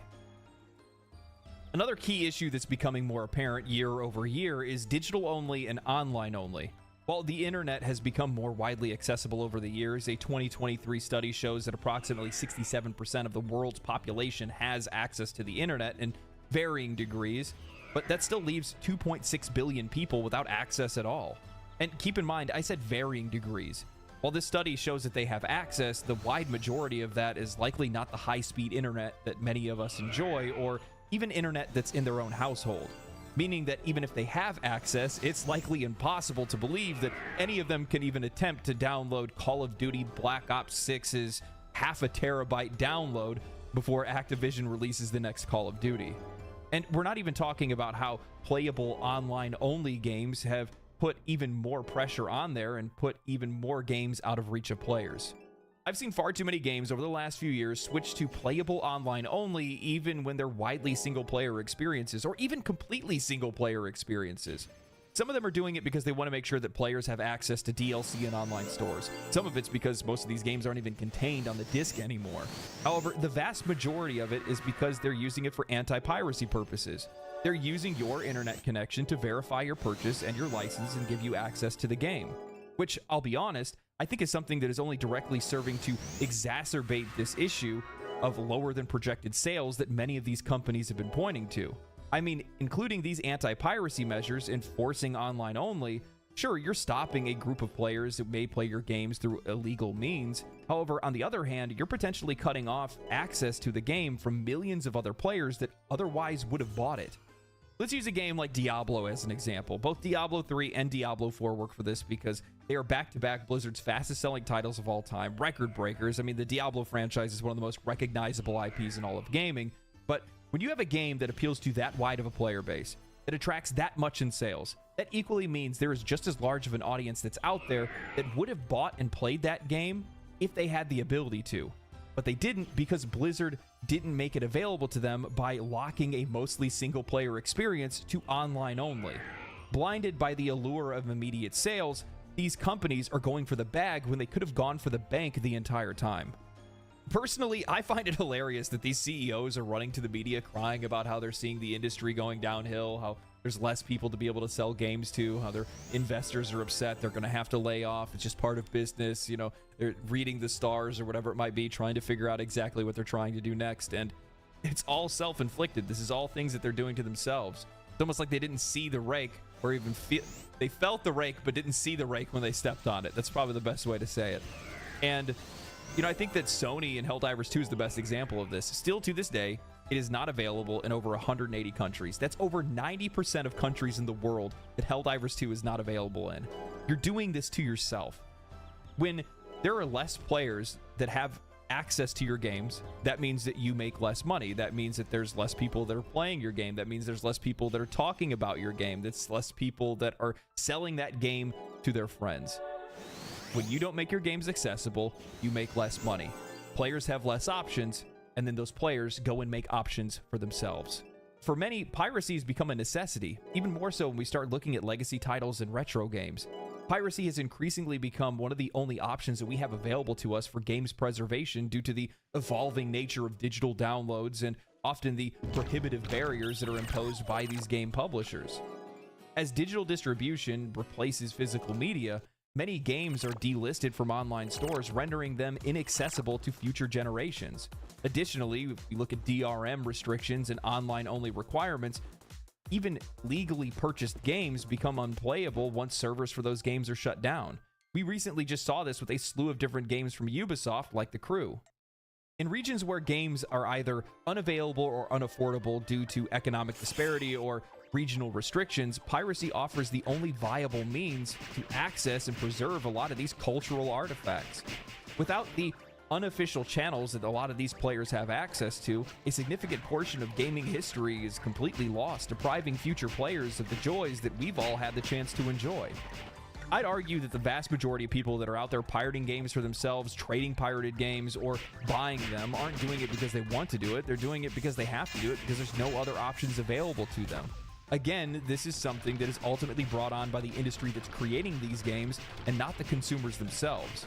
Back in 2014, a passionate fan of the game E.T., which is Playable Teaser, a critically acclaimed horror demo that was made by Hideo Kojima, found themselves in a difficult situation. The game, which was intended to promote the now canceled Silent Hills project, was suddenly removed from the PlayStation Store following Kojima's departure from Konami. For players who had already downloaded PT, it remained on their consoles, but for new players, they had no legal way to be able to access it. Recognizing the cultural and artistic significance of PT, this dedicated community fan took matters into their own hands. They distributed the game through various unofficial channels, ensuring that it could still be experienced and studied by future gamers and scholars. This act of piracy was driven by a genuine desire to preserve a unique piece of gaming history that would otherwise have been lost to time. Now we go and we look at how Nintendo has handled piracy and games preservation by beating it over the head with a legal cudgel. Anybody that's caught pirating or redistributing any of Nintendo's games will face the full might of Nintendo's legal team. There is a high demand for old Nintendo games that they haven't been filling. Now, while they have released systems like the NES Classic and SNES Classic, both of them selling tens of millions of units by the way, there is a wide variety of classic games Nintendo doesn't make available. While luckily there are still some working physical versions of these products that are still out in the wild, the demand for these games is so high and the supply of them is so low that some of these prices have been jacked up to obscene highs by resellers. While the NES and SNES Classic were awesome releases, they don't include all of the games that were released on those systems, some of them being classics and favorites of many. Nintendo chooses to waste their legal fees chasing these sites and emulators rather than just making older games accessible and more affordable to everybody.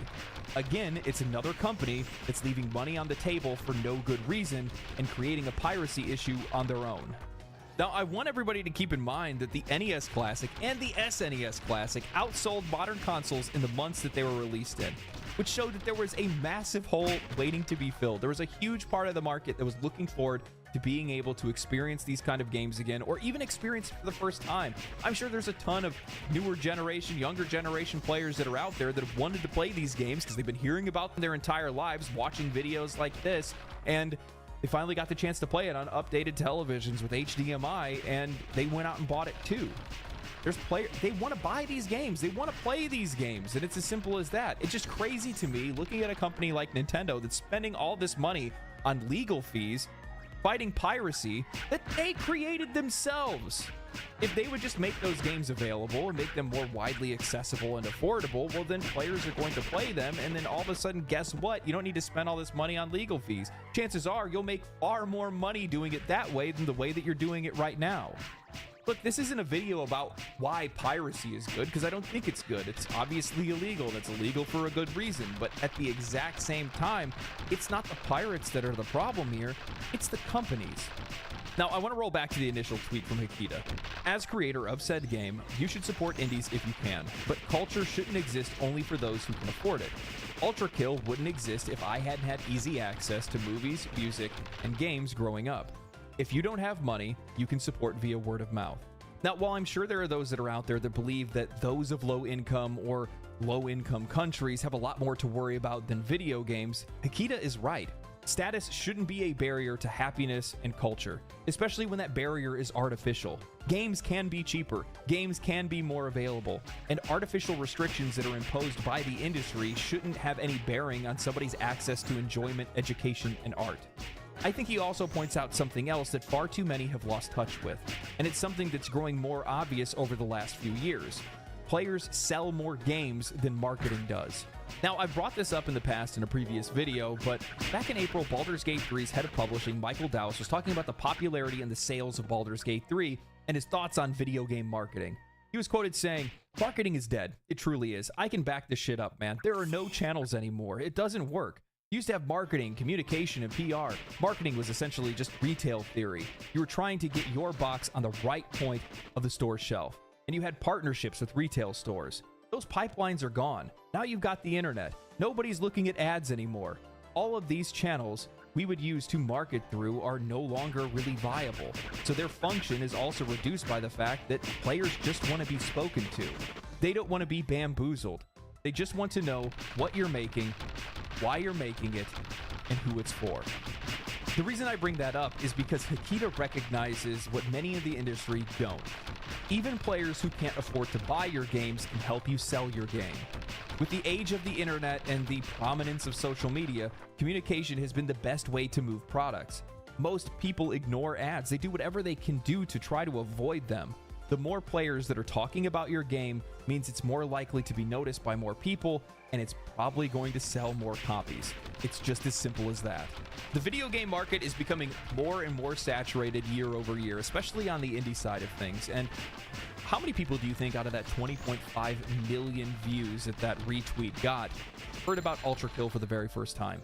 what percentage of those people maybe went and took a look at the game and then realized that it was a game that they wanted to buy and then they bought it? What are the chances that they bought it just because they really liked the guy's take and wanted to support an indie developer that was based? And it was as simple as that. Look, you know, the thing is that I saw a lot of people that were posting in some of the comment section on that retweet that were saying, oh, how long is he going to say this until everybody's now pirating his game? And the funny thing is with that is that, like, you can say what you will about folks that are encouraging it, but the vast majority of people just aren't going to pirate. And the reason why is because there's too many risks that are associated with it. Me, as an example, I'm not going to play pirated games, not because I don't want to play games for free. That sounds fantastic. It's one of the reasons why I started a YouTube channel in the first place, but it's because I only have one computer, and the last thing that I want to do is screw it up because I was trying to download and play a game for free. Same thing can be said for people that have consoles. A lot of those folks don't want to have to go through the hassle or the risk of cracking those consoles for them to be able to play those games and play hacked games or play ROMs or whatever it might be. They don't want to have to deal with it. They don't want to have to deal with the risk. Even more so, a lot of folks that are out there are playing games, they're playing them with friends, and the last thing they want to do is not be able to play with their friends online if they do have online access. So, like, the general consumer market isn't going to be interested in pirating games because it's too risky and it's too much of a hassle. The vast majority of those people are just going to want to go and just play the game. They're going to want to go and buy it. It's as simple as that. And this is a service issue at the end of the day. It has nothing to do with the pirates. Piracy should be illegal. It's illegal for a good reason, but at the exact same time, this is an issue that's created by the companies that are making these games, and it's something that they have to fix. Players are going to find solutions for themselves. Consumers always find solutions for themselves. It's as simple as that. If you're not going to provide me with the service that I require, I'm going to go find it from somebody else. That's what we do. If you're not going to sell me something for the price that I need you to sell it to me for, then I'm either going to wait or go buy it from somebody that's going to give me a better deal. And that's exactly what's going on right now. These companies are not filling needs that are in the market. And more, they keep complaining about the industry going downhill, and it's them that are making these games less available. You want to make all the money? Make it where everybody can play your games. But that's not what's happening. Whether that's console exclusivity, whether that's online only, whether that's locked regional pricing or whatever it might be, there's all kinds of issues that are out there that these companies are causing, and they're the ones to blame for the piracy that they're creating. And they're the only ones that can fix it. Otherwise, players are going to find ways to play games. Simple as that.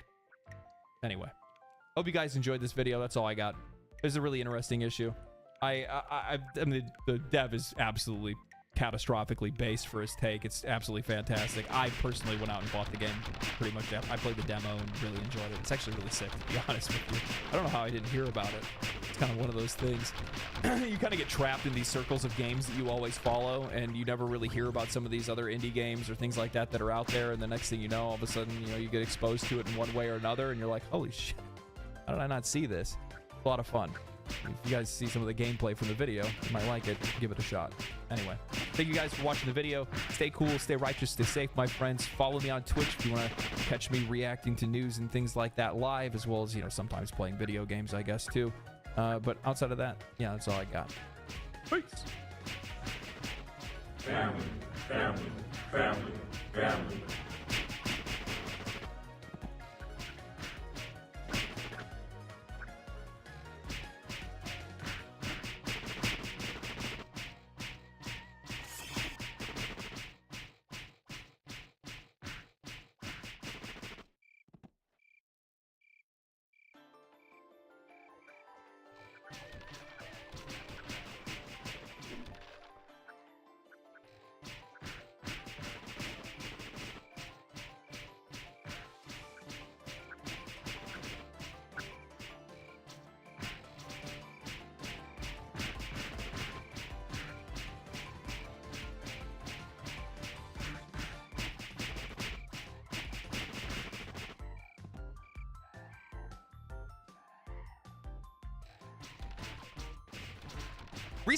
Recently, a nasty little conversation has reared its ugly head yet again, and it's that the video game industry believes that it's time for games to be $100 or more.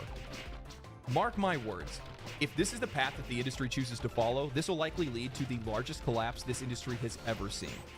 They think that the layoffs, closures, and canceled games are bad now. You haven't seen anything yet. The players already have a long list of reasons as to why not to buy games today. If you want to go and add an even bigger reason to that list, likely for the vast majority of players, the reason that will be at the very top of their list You know, for years now, we've heard about how they think that the video game industry bubble is going to burst because there's just been so much investor interest over the years. The wages have increased, the cost of development and marketing has gone up, and the long development cycles that these games are in, 7 to 10 years in some cases, is just not making these games financially viable. These big AAA, these big shiny AAA games are too expensive to make for such little return. So they've gotten themselves thinking, well, how do we fix this issue? What's the actual problem here? I mean, it can't be that our, leadership is incompetent. It can't be the slop that we've been delivering to the customers. It can't be that we've been over-investing in these projects. It has to be that the customer's not paying enough money. That has to be the solution to this. So today what we're going to do is we're going to listen to the industry's long list of excuses as to why we need to be paying $100 or more. We're going to watch on as journalists seal clap the industry's death march into oblivion, and we're going to talk about why I think the players aren't going to buy. This isn't the first time we've had to have this conversation. Back in 2023, Capcom's president came forward at an event in Japan and explained that video game prices were far too low even after the price hike up to $70, explaining that video game development costs are 100 times more expensive than they've ever been, and games haven't followed inflation like other industries. And he's not wrong. In 1990, a standard game would cost around $50. Adjusted for inflation, that would be closer to $100 today. Yet, even with the price hikes in 2020 up to $70 for AAA games, the reality is that the industry just hasn't kept pace. Over the same time period, from 1990s to today, wages, marketing, and development costs have all skyrocketed. Game studios are spending exponentially more money than they ever did in the 90s or early 2000s, so the profit made on the sale of a single game has shrunk year over year. If we were to adjust in line with inflation from the early days of gaming to today, AAA games would be priced well over $100, maybe even $150 to be able to match today's financial realities. Now, all of that makes sense with nuance removed. However, we don't live in a world without nuance. The fact of the matter is that the vast majority of games that are released today make far more money past the point of sale. Something that didn't exist back when games were being made in the 90s and early 2000s. While they still had merchandise, toys, and clothing, and other different things that they could sell, now today, games have DLC, loot boxes, gacha and gambling mechanics, microtransactions, expansions, collector's editions, and more.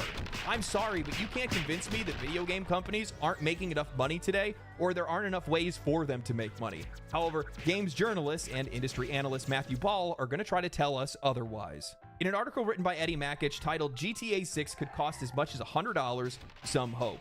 Analyst clarifies comments.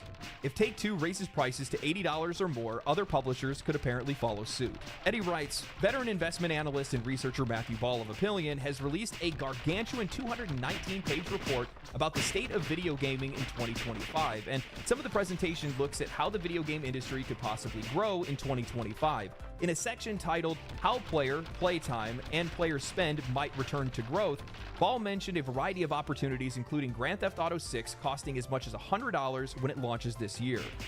Ball said that there is hope among some in the game market that Take-Two will price GTA 6 at $80 or even $100, which could prove as a turning point for the video game industry. This could break a key price barrier and allow developers to raise their prices as well, he said. Before this, a Baldur's Gate 3 developer said a GTA 6 could prompt a shift to more expensive games if Take-Two decides to price it above $70. In a series of follow-up posts, Ball shared further key updates, including how GTA 4 was priced at $90 in real terms, with GTA 5 costing $83. Ball added, your rent is up, movie tickets have doubled, minimum wage, Spotify, Netflix, bus fare, gas, etc. Indeed, nearly all categories are up, not just flat in real terms, while games are at record lows.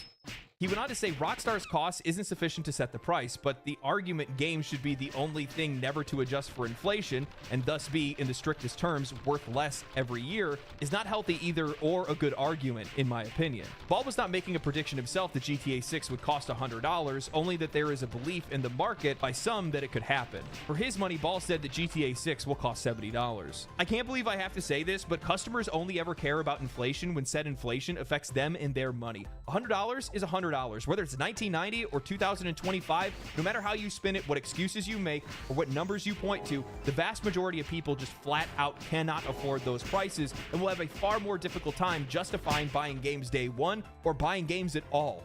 My friends with kids buy maybe 1-2 games a year, or they just spend their money on indie games because they're far cheaper, they tend to have more replay value, and they don't take as long to complete. My friends without kids, well, they work too much and they can't even justify buying a $70 game, and they just choose to play free-to-play games instead. Gen Z is so maladjusted and ambivalent due to the pandemic that they can't even find work, and even if they do, they can't hold jobs for long. Heck, the vast majority of them are choosing to become NEETs out of choice. Who are they planning to sell these games to, and where are they going to find the money? When Ball mentions how GTA 4 was priced at $90 in real terms, he's talking about how the price of GTA, adjusting for inflation, was priced above inflation at the time, making $59.99 feel like $90 at the time. And that's why it should be completely fine for games to be $90 or $100 today. Here's the other thing they're missing. $100 isn't just a number. It's a cultural touchstone. It's a psychological threshold that makes consumers think twice before making the purchase. Crossing that $100 mark makes a statement. It's saying that this product is now a luxury tier item, something that isn't just an impulse buy, but an investment, whether it's worth it or not. And that's when that feeling hits the hardest. It's not just about the price tag, it's about the perception of value and what people can reasonably spend in an already stretched economy. Look, a $100 purchase feels like it demands a justification. I can't tell you guys how many times I had to overcome dread when I was wanting to upgrade from a $30 webcam and a $50 microphone. For many, this is going to be a breaking point, the moment where games start to feel more like an exclusive club for the people that can afford it and less like a pastime accessible to anyone who loves the medium. It's a barrier that not only reflects inflation, but also sets the tone for how the industry views its audience, one where only a select few can afford or truly engage with what the industry has to offer. I just hate how disingenuous all of this is. Ball says the prices for all things are up, and the idea that games need to stay the same price isn't fair, conveniently ignoring the fact that while the upfront price of games has remained relatively stable, the way that games are monetized has changed drastically. In-game purchases, microtransactions, season passes, battle passes, and expensive collector's editions have all become the norm. Game companies have found new, more aggressive ways to squeeze every dollar from the player far beyond the original price tag. A $60 to $70 game is no longer just that, it's an entry point. To truly experience whatever the game has to offer, players are often pressured into spending far more in additional content. Customers aren't just paying more, they're paying far beyond what they originally bargained for, and that's what should be addressed, not just the price tag on the box. And what's even more funny about all of this is the fact that the writer of this article actually ended up using the Baldur's Gate 3 developers' words out of context. And by the way, if you guys have paid attention at all to journalism over the last couple of years, they've been using Baldur's Gate 3 developers out of context constantly because they think it adds some type of emotional weight to whatever their words are. Like, oh, look, here's this great developer that made a game that everybody loves saying that they agree with us, when 9 times out of 10, their words are completely out of context. They used it here saying that everybody's just waiting for GTA to increase the price, acting like the Baldur's Gate 3 developers want GTA to increase the price, when the original tweet that they had made was talking about how much they hated artificial price structures and gouging that we see in today's gaming industry. The original tweet actually said, "I don't love the artificiality of pricing structures post-retail. Use the inflated base price to upsell a subscription, and use vague content promises to inflate ultimate editions to make the base price look better. It all seems a bit dangerous and disconnected from the community. I think the game should be priced according to its quality, breadth, and depth. I'm not against higher prices, but this arbitrary uniformity just doesn't make sense to me. It feels so unserious." I'm gonna go off for a second. Don't you guys love how every single time they like to twist things to be able to suit whatever their narrative is, and everything is always coming from the perspective of the industry and never from the perspective of the player, of the customer, the people that are actually spending money on these things to begin with? Because we are never a priority. We are never at the forefront of discussion.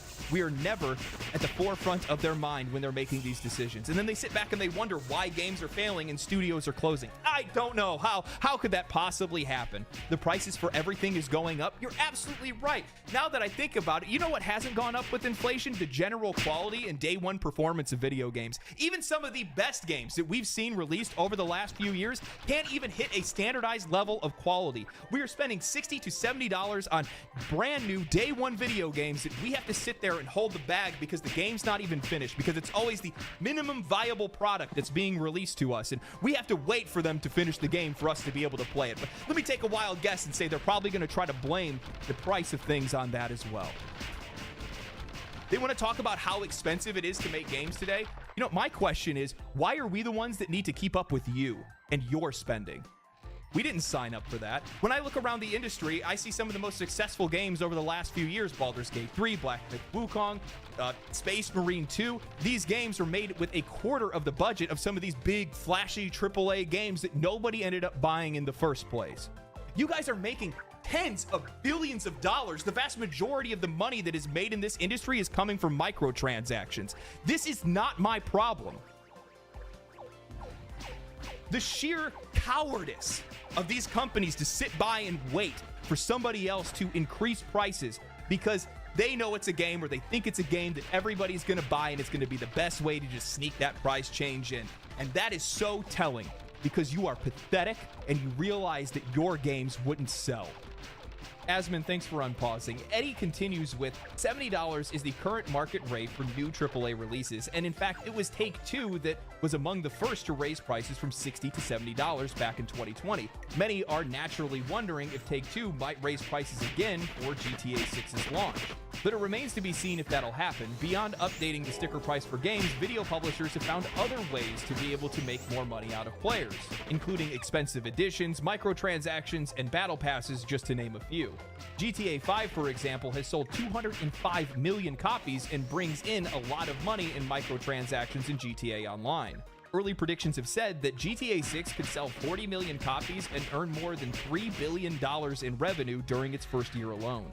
Ball said that GTA 6's launch this year will have mixed impact on total player hours and revenue across the gaming industry because it'll only be available on console. A PC release is expected after the console launch. However, Ball said that GTA 6 will severely cannibalize total hours and spending that would go to other video games when it launches. For its part, Ubisoft said GTA 6 is a good thing for the video game industry overall because a huge game like that may help more people turn to gaming. Some of the other areas that Ball listed off as having potential for growth in 2025 included further expansions into non-core markets, user-generated content, social game services, the Nintendo Switch 2, other new handhelds and devices, AA, AAA, mobile gaming, app store regulation, new game releases, generative AI, and advertising. Make this make sense. I do not understand how GTA 6, projecting 40 million copies sold and $3 billion in revenue in its first year, is somehow a footnote in a discussion as to why other games should increase their prices to $100.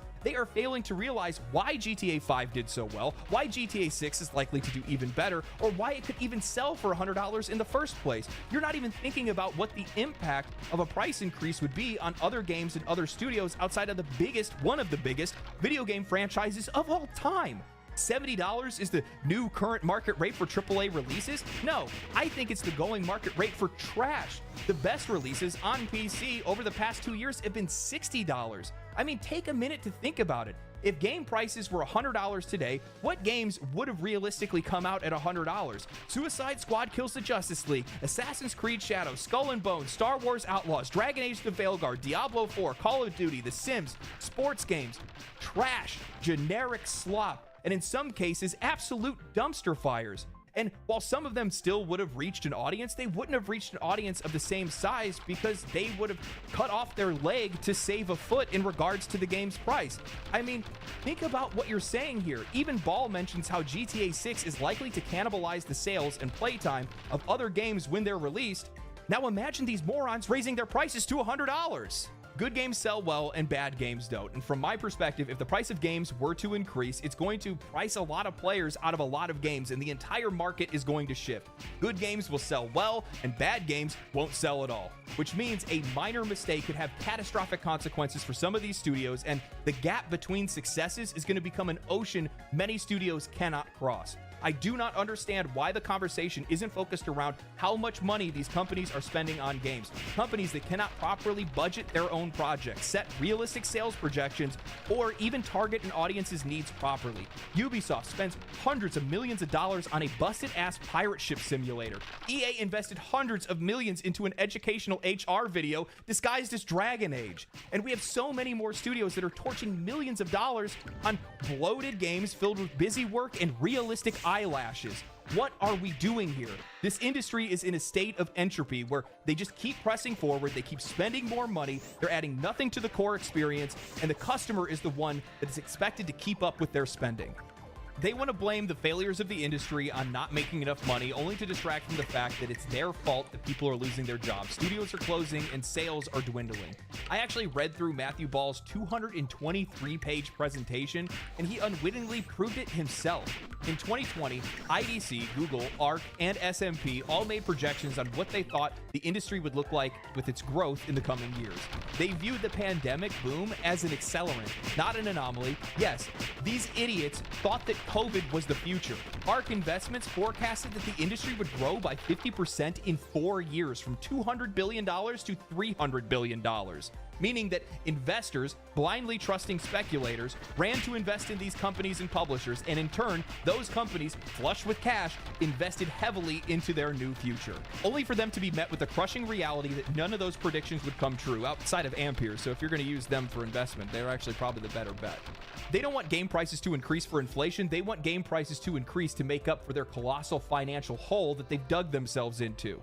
The pandemic led to a wave of overly optimistic projections. Popular forecasters and analysts predicted that gaming would experience perpetual growth, an assumption that was rooted in a brief surge during lockdowns. These predictions were reckless, overlooking the fundamental truth. Once the pandemic subsided, people had to return to the working world. Inflation would then hit hard. I think a lot of people forget just how much of an impact stimulus checks had in the US. You had people that were low income and middle class earners that were making more money through unemployment than they ever did while they were employed. This ended up leading to a lot of unrealistic and excessive spending, especially given how much time they had on their hands. How the hell could you believe that the sales and engagement gaming saw in 2020 and 2021 would stay the same? Then I found out just how delusional they are when I came across the slide that was talking about the shortfall of spending and how players were spending less money and how there were less hours that were spent in games and how that led to an unprecedented number of commercial disappointments and flops. Forspoken, Skull and Bones, Concord, Halo Infinite, Redfall, Star Wars Outlaws, Avatar. These games didn't fail because of some esoteric lack in spending. It's because these games sucked. Now, after I saw this, it got me thinking. I'll admit that I was taken aback when I saw just how much the industry had receded after 2020. I had expected a decline, sure, but not to that extent. It took me a while to process it, so I started comparing some of the numbers with some of the other charts in the presentation, and then I stumbled upon something eye-opening. For a while now, I've had this ongoing theory in my mind that the so-called silent majority, those unengaged, uneducated masses that the industry often points to, doesn't actually exist in the way they think they do. I've always believed that the controversies and the complaints that we see from gamers are more than just the noise of a toxic vocal minority. They have a real, tangible effect on how players spend their money and engage with games. And as much as these developers and journalists would try to dismiss it, I think our collective opinions hold more weight than they give us credit for. The slide in the presentation that caught my eye was the one that showed that while US GDP and world GDP were on the rise, indicating that global overall spending was up, player spending dropped 13% from 2021 to 2024. That's a pretty significant dip, and it made me think, what other industry exploded alongside gaming during this period? Social media. And guess what? Social media didn't take the same dive that gaming did. So think about it. Players who would have normally not been involved in gaming communities suddenly found themselves more connected than ever. The silent majority, those once quiet and unaware of the broader gaming world, became a part of it during COVID. They began engaging with games on a deeper level and their awareness grew. They didn't buy into what was just being fed to them. They started thinking critically and evaluated their purchases, participating in some of these online communities and sharing their thoughts on other platforms like Twitter, Reddit, and Twitch. And I think that Twitch is a really good example of this because while their viewership has dipped a little bit since 2021, they still retained a lot of the audience that they captured during COVID, and they haven't fallen back to their pre-2020 numbers. That shows a community that stuck around, that was once passive consumers, is now much more active and informed. You have a group of customers who have returned to the workforce, who have less money to spend due to inflation, who likely picked up on a couple of YouTube channels or Twitch streamers that are talking about different issues that are going on in the industry, and they're still watching, they're still engaging with that content. This isn't just a trend, it's a fundamental change in how we as consumers, as customers, as players engage with this industry. We're not just the ones buying games anymore, we are shaping the conversations around them. We are shaping what their sales look like at the end of the day. And I think the developers and journalists are starting to realize this, even if they're reluctant to admit it. The players really are the ones with all the power. When you look at the growth of social media and you see how many people are connected to it, it's at a point where it's oversaturation. We're still seeing the same levels of engagement during the lockdown days. That they're still the same. A lot of the channels probably have seen even more growth since then. I would guarantee if I went out and I started polling some of the people that blew up or got big or anything like that during COVID, they probably still retained a lot of their audience, except for some of those Minecraft guys. But that's a completely different story. They did that to themselves for the most part. But I think what the industry doesn't realize, or maybe they just don't want to realize it, that's probably really what it is that players are still engaged in all these discussions. All the views are still coming in on videos, all the tweets and all the Reddit stuff is still getting updates and all that good stuff. People are talking about the industry, but they're not buying the games and they're not playing the games. So what does that mean? That means that they're out there involved in these communities and they're avoiding games. You cannot tell me that all the controversy that was surrounding Dragon Age the Veilguard didn't affect its sales. People waited for reviews, they felt the general vibe of the game, and they avoided the game, and as such, the game failed. In most cases, a game with that name, a game that has that much cultural weight, Dragon Age, should have sold regardless. It still should have did really well, but it didn't. And why is it? Well, it's because people are paying attention to videos or watching videos and keeping up on previews and stuff like that. They're going off of the vibe before they actually go to buy. And as such, they're avoiding stuff that they don't think is worth their money. You know, one thing that the analysts and the journalists aren't talking about is why GTA could sell for $100. The reason why is it's because it's a cultural phenomenon. It has been a cultural phenomenon. It's a massive game. And the thing is that there's a lot of players that are out there that have overhyped the game in a lot of cases, but it's one of the most anticipated releases in forever, it feels like. And some people are confident the game is going to deliver, but I think a lot of people are going to buy it even if it doesn't because they're just going to do it. Simple as that. And there's a level of confidence there, consumer confidence, that I don't think exists anywhere else in the industry right now. Maybe there's a couple of studios that are out there that people are like, for sure, I'll buy one of their games. FromSoft is like that for a lot of people. Larian's now become one of those studios as well. I'm sure that people will probably pick up on Game Science or Saber or whatever it might be. But outside of that, the vast majority of games, most people are relatively leery about. I mean, there's not a lot of studios. Anytime any game comes out, I'm pretty nervous because I'm like, I don't know if it's going to work day one. I don't know if it's going to be worth my money. I don't know if they're going to deliver on all the promises, even with the gameplay trailers and stuff like that, because we've had games in the past that have showed us gameplay trailers and the game didn't play anything like it. Sure, you're going to have some people that are out there that are going to be habit buyers, and they will just go and pick up Grand Theft Auto, and I'm sure probably the same thing will happen for like sports games and stuff like that too. But I'm just going to be honest with you, there's just a lot of people that are out there that can't afford $100 video games. And this isn't a shot at people being like, oh, look at this broke boy or anything like that. Dude, I get it. I don't like spending that kind of money on something. I could write it off on my taxes and I'll still feel dirty doing it. And to be honest with you, with the rise in popularity for PC gaming, I wouldn't be surprised if you saw a return to pirating. Just like in the early 2000s with CDs. They were overpriced, they were bulky, they were hard to store, they were easily damaged. $20-$30 for a CD? Bro, it was too much money. Everybody flooded to LimeWire and Napster and stuff like that, and I guarantee you'll probably see the same thing here because a lot of it is based off of convenience. While general customers, I don't really think are really interested in pirating games, just general consumers, they will be if the industry prices them out of it, because they were at one point in time with music. Back in the day, nobody had any problem downloading movies, TV shows, and music, and still in a lot of cases people do. The only reason why they do it today is because it's convenient and relatively cheap in their eyes, because they're spending it on the subscription programs or whatever it is. This is going to be devastating to the industry if they make this choice, because like I said before, listing off some of the games, think about the games that they would actually sell for $100. The vast majority of games that release in a year aren't worth that kind of money. And you know for a fact, anytime there's some type of just generic blanket price increase, they're all going to go for it. And they're all going to fail. Outside of a handful, maybe 1, 2, 3 games a year, maybe. And the funny thing is that even those games are going to suffer, because most people aren't going to be able to justify $300 on 3 games. That's crazy. You out of your mind? That's half a console. What are you thinking? Even a price increase up to $80, I think, is going to be too much. It's just, I don't care what people say about, how realistically money feels today because of inflation or anything like that. $80 to $100 is a lot of money. And for most people, they're just going to pass on it. There's other games that are out there that are far cheaper that are much more worth their money, and they're going to support them instead. So if these AAA companies want to go ahead and do it, these big, the biggest publishers and studios that we have that are out there, go for it. I love to make videos about it. Like the video I'm going to make for BioWare.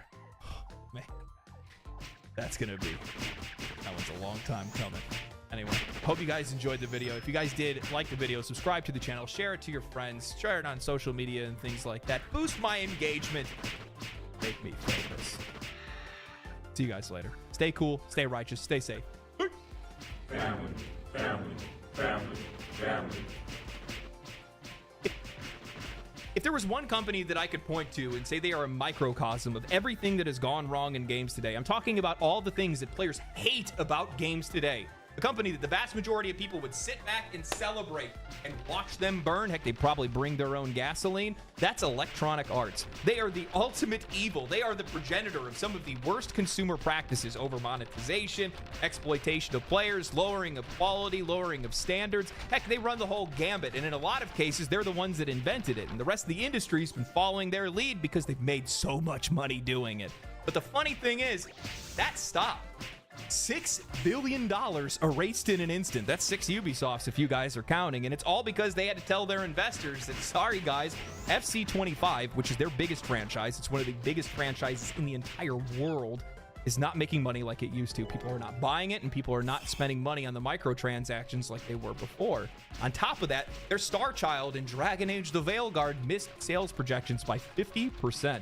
Which doesn't make a lot of sense, because that game was a return to form for BioWare. I realize a lot of people are going to be like, LD, pump the brakes. There's no way that EA is going to fail. EA is too big to fail. The sports fans are going to buy the sports games, and they're going to make all the money off of microtransactions. The funny thing is, I don't think people understand just how much trouble EA is in. Because over the last few years, over the last decade, honestly, we've seen a gradual decline and a sharp decline from a lot of EA studios. Look at DICE, look at BioWare, look at Respawn. These studios are not producing the same level of quality, and the players are not engaging with any of their products. On top of that, that same rot, that same virus is now seeping into their sports games, and they're suffering as well. So today what I want to do is I want to talk to you guys about one of the biggest publishers in the industry and how I think that we have front row seats to one of the greatest downfalls we're ever going to see. But before that, today's sponsor. If you haven't been keeping up, EA recently faced a major blow when their stock plummeted 15% following an investor meeting in Town Hall, wiping out $6 billion in value and hitting a 5-year low. While some of their franchises still maintain a strong foothold, the company has been reeling from a string of high-profile failures in both their publishing and their development.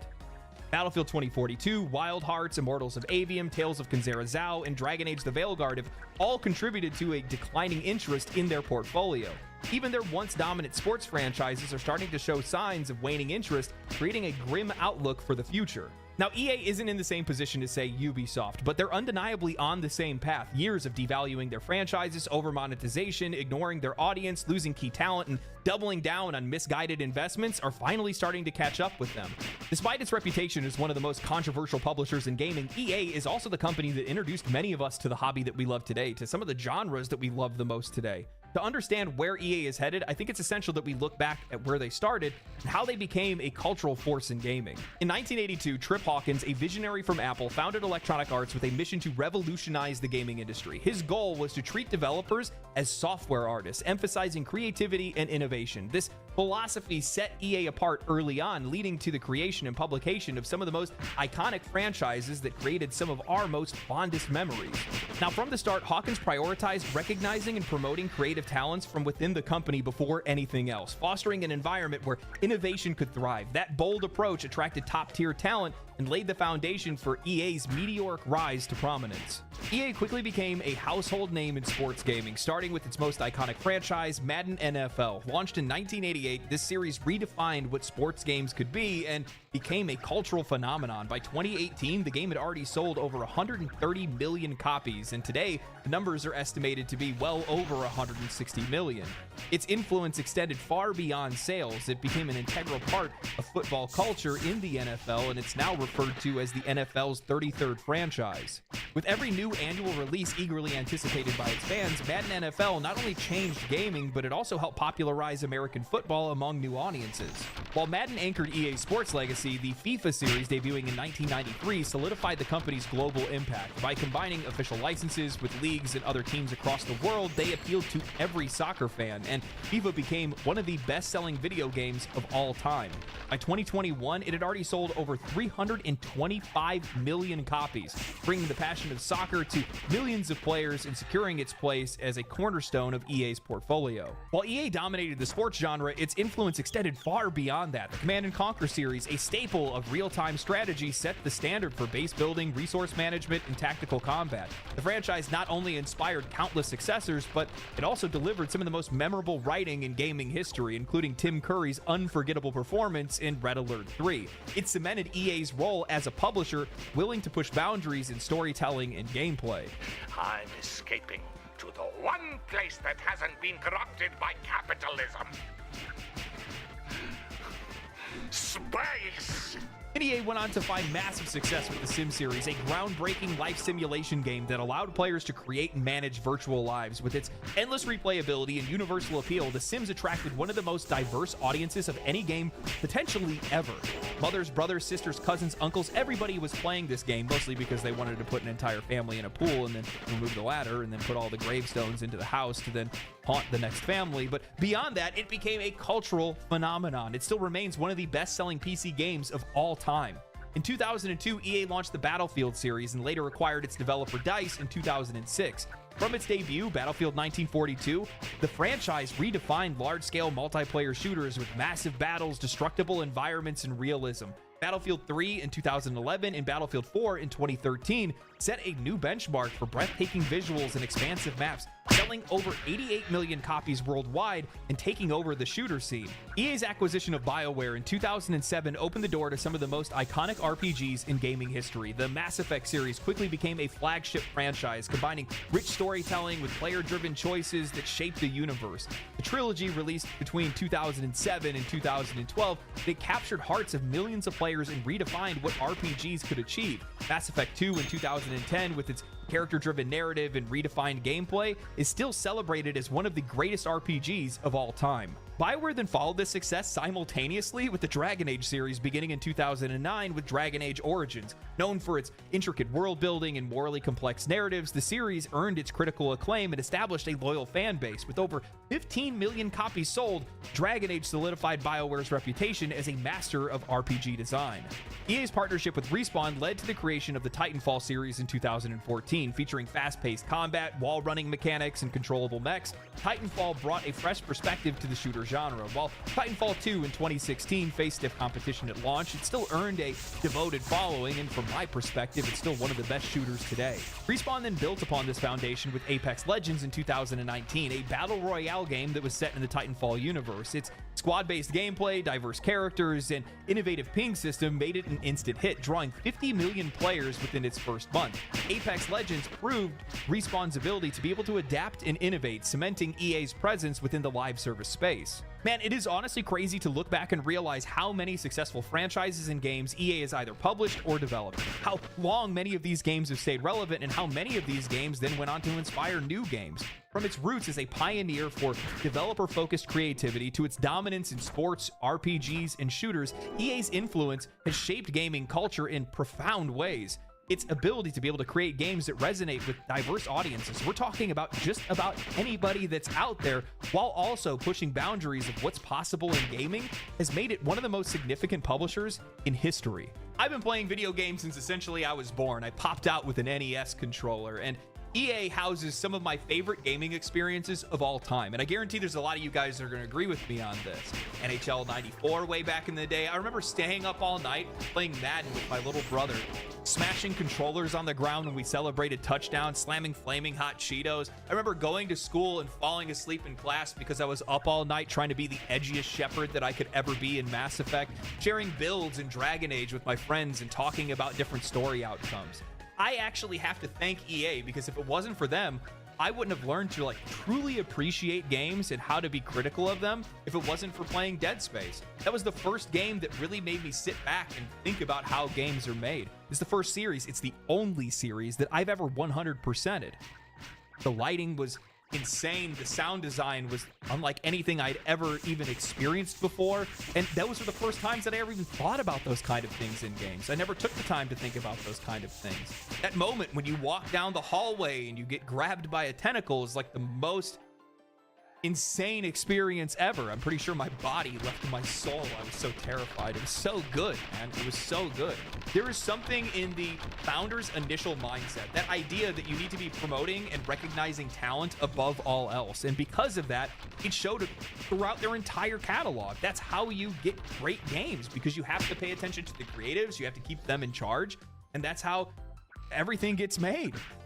You keep making things and building things and being innovative, and the only way you can do that is by recognizing the talent that you have and making sure that they're the ones that are actually out there steering the ship in the first place. And that's how they became one of the biggest publishers, if not at one point in time, they were the biggest publisher in the entire world. But they were doing that, and they don't do that anymore. That's the thing. Because it all changes. It's always the same story with a lot of these companies. They always start for the best reasons possible, and then the next thing you know, well, EA just busted a hard left. It wasn't about the creatives, it wasn't about the innovation, it wasn't about the player's experience, it became about growing profits and quick turnarounds. How can we make the most money as fast as possible? And that's been the only thing that they've been interested in. And what's crazy is, I found the exact moment it happened. A slow illness spread throughout the company, leaving its games, studios, and reputation fundamentally altered. For me, the symptoms of this first appeared with Mass Effect 3. I love this series. I loved Mass Effect 3, but something felt wrong. Role-playing mechanics were stripped back. Many of the choices that we made in earlier games were rendered completely meaningless. The ending felt rushed, and the addition of multiplayer to a narrative-driven game just felt jarring. It didn't feel right. It was foreign. It was as if the very soul of the franchise was being diluted. What I didn't realize at the time was this was the beginning of EA's transformation into a company almost entirely driven by profit. And that pattern continued with Dead Space 3. What had once been a harrowing survival horror series became unrecognizable. While I still enjoyed the game, it was just different. While co-op definitely added something unique to the experience, everybody remembers the elevator scene, the multiplayer lowered the stakes of the game, and the addition of a convoluted crafting system that was tied to microtransactions hollowed out the entire experience. The introduction of the resource integration gear rigs system with its drones that are going out gathering things on a timer that you could be rushing with real money. This is not only intrusive, but it's emblematic of the shift in how EA actually viewed its audience, not as fans to be delighted, but as wallets to be emptied. Back in 2013, this kind of aggressive monetization felt alien, but now it just reads as a harbinger of the company's future direction. Now, after remembering what it felt like to play these games and how everything just felt different, I ended up doing a bit of research. I cross-analyzed some dates, trying to figure out what happened. Why did things change? And then I realized that there was a key leadership change in 2007, before these games released, that fundamentally changed that company and all of the games to be released in the next 5 years, which both includes Mass Effect 3 and Dead Space 3. And that was the return of John Riccitiello as CEO in 2007. Riccitiello, probably one of the most infamous CEOs in all of gaming, the one that said that he wanted to charge players $5 or more to reload their guns in first-person shooters. But when he came in, he brought a vision of relentless monetization. Under his leadership, EA adopted a new strategy that prioritized immediate financial returns over long-term creative success. This approach was then further solidified in 2011 when Riccitiello transitioned EA to the NASDAQ Global Select Market, a move that would demand stringent financial performance. We're talking this is going to place a ton of pressure onto this company to deliver consistent, exponential growth. The result was a relentless push for profits that came at the expense of quality, leading to decisions that would alienate their players and ultimately ruin their games. I think the fallout of this is most evident with EA's treatment of BioWare, a studio that was renowned for its rich storytelling and complex characters. Under EA, BioWare released major hits like the Mass Effect trilogy and Dragon Age Origins, but the cracks soon began to show. Dragon Age 2 was rushed to market with a development cycle that was reportedly as short as 14 to 16 months. The result was a game that, while ambitious with its storytelling, felt repetitive and shallow. With recycled environments and oversimplified mechanics, fans were left divided and a once pristine reputation was now tarnished. Then came Mass Effect Andromeda, a game that was marred by rushed production, poor management, and lack of polish. What should have been a triumphant return to the series became a cautionary tale of overambition and under-delivery. This was then followed by Anthem, perhaps the most glaring example of EA's mismanagement. BioWare, a studio that's built their entire empire off of single-player RPGs, was now tasked with creating a live service game to compete with Destiny and Warframe. The result was disastrous, a game that was plagued by shallow content, a disjointed story, and chaotic development. BioWare's identity and much of its leadership was sacrificed in the pursuit of trends and profit margins, leaving fans disillusioned and the studio's future uncertain. Even franchises of theirs that initially resisted the rot eventually succumbed to it. DICE, the creators of Battlefield, delivered hits like Bad Company 2 and Battlefield 4, games that cemented themselves as a serious competitor to Call of Duty, but as EA's obsession grew with monetization, so did their interference. By the time Battlefield 1 arrived, microtransactions and loot boxes had already crept into the experience, signaling the beginning of the franchise's decline. I think this all really came to a head with Star Wars Battlefront 2, a game whose aggressive pay-to-win mechanics sparked global outrage. Players were forced to grind dozens of hours to unlock iconic characters like Darth Vader or Luke Skywalker, or they could just pay to skip the grind.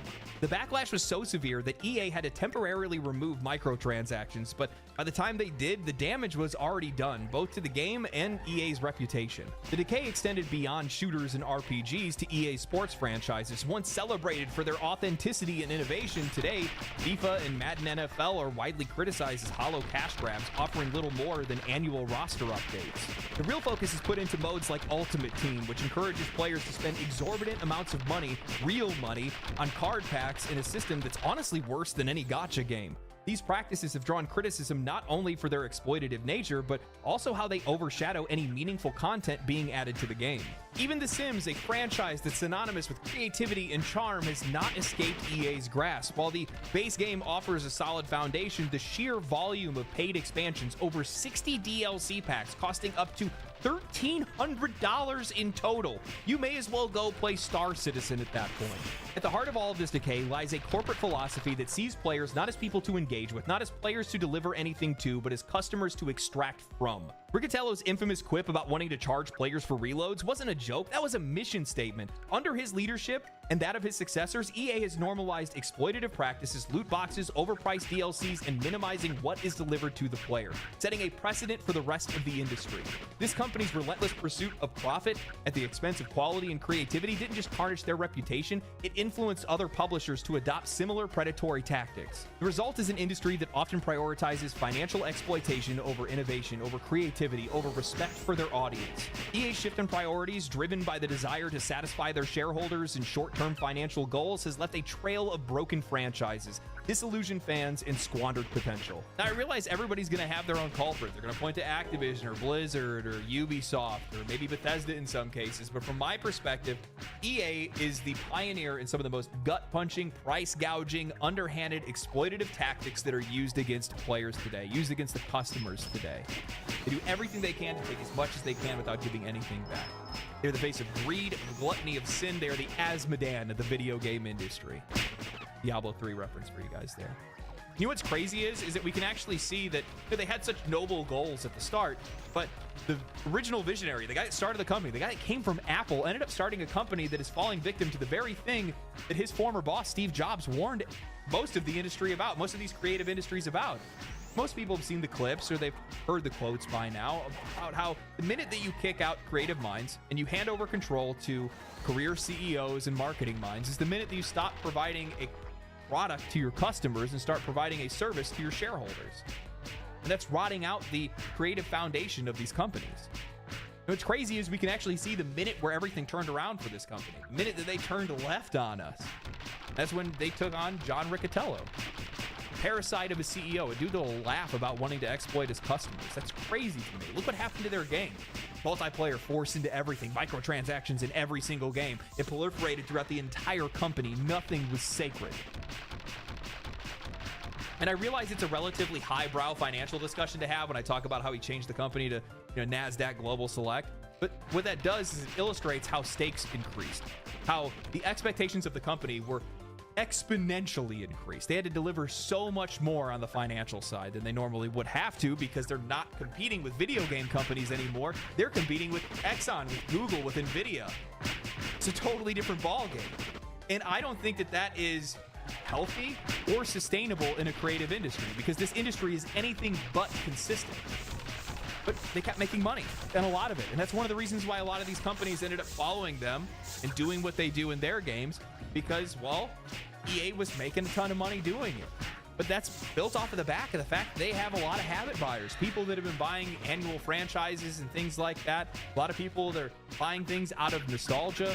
A lot of folks that have no idea that some of these studios and these games that they fell in love with years ago have had the soul sucked out of them.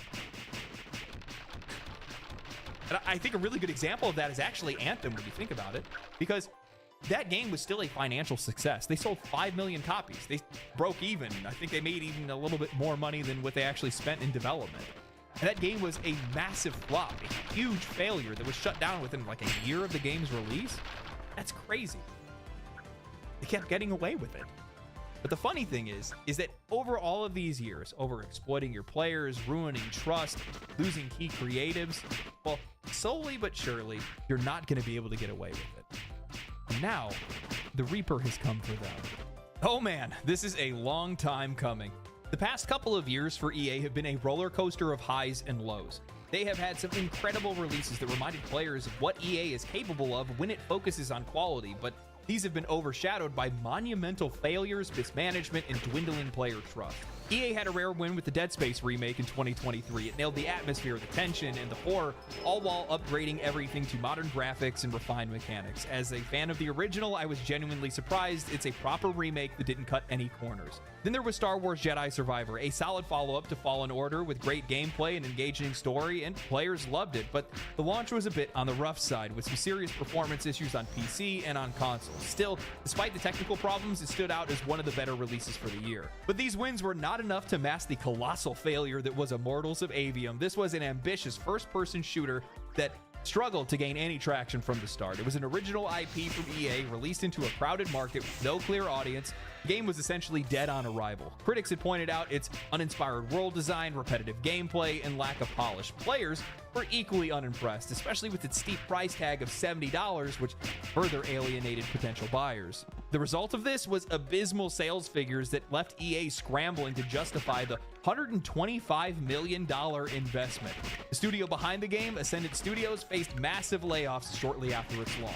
We have the release of Dragon Age: The Veilguard, which was supposed to reignite one of BioWare's most beloved franchises, but instead it serves as a stark reminder of how far EA and BioWare have fallen. The game is nothing more than a shallow attempt at activism. Its characters were uninspired. They removed any real choice or role-playing from the game, as they neutered the main character's ability to effectively express themselves in any way outside of being everybody's friend or everyone's slightly more stern friend. Now, mind you, this game was supposed to be a live service game during its initial stages of development, and halfway through, EA and BioWare ended up pivoting, changing leadership, and bringing on Corinne Bush as the director.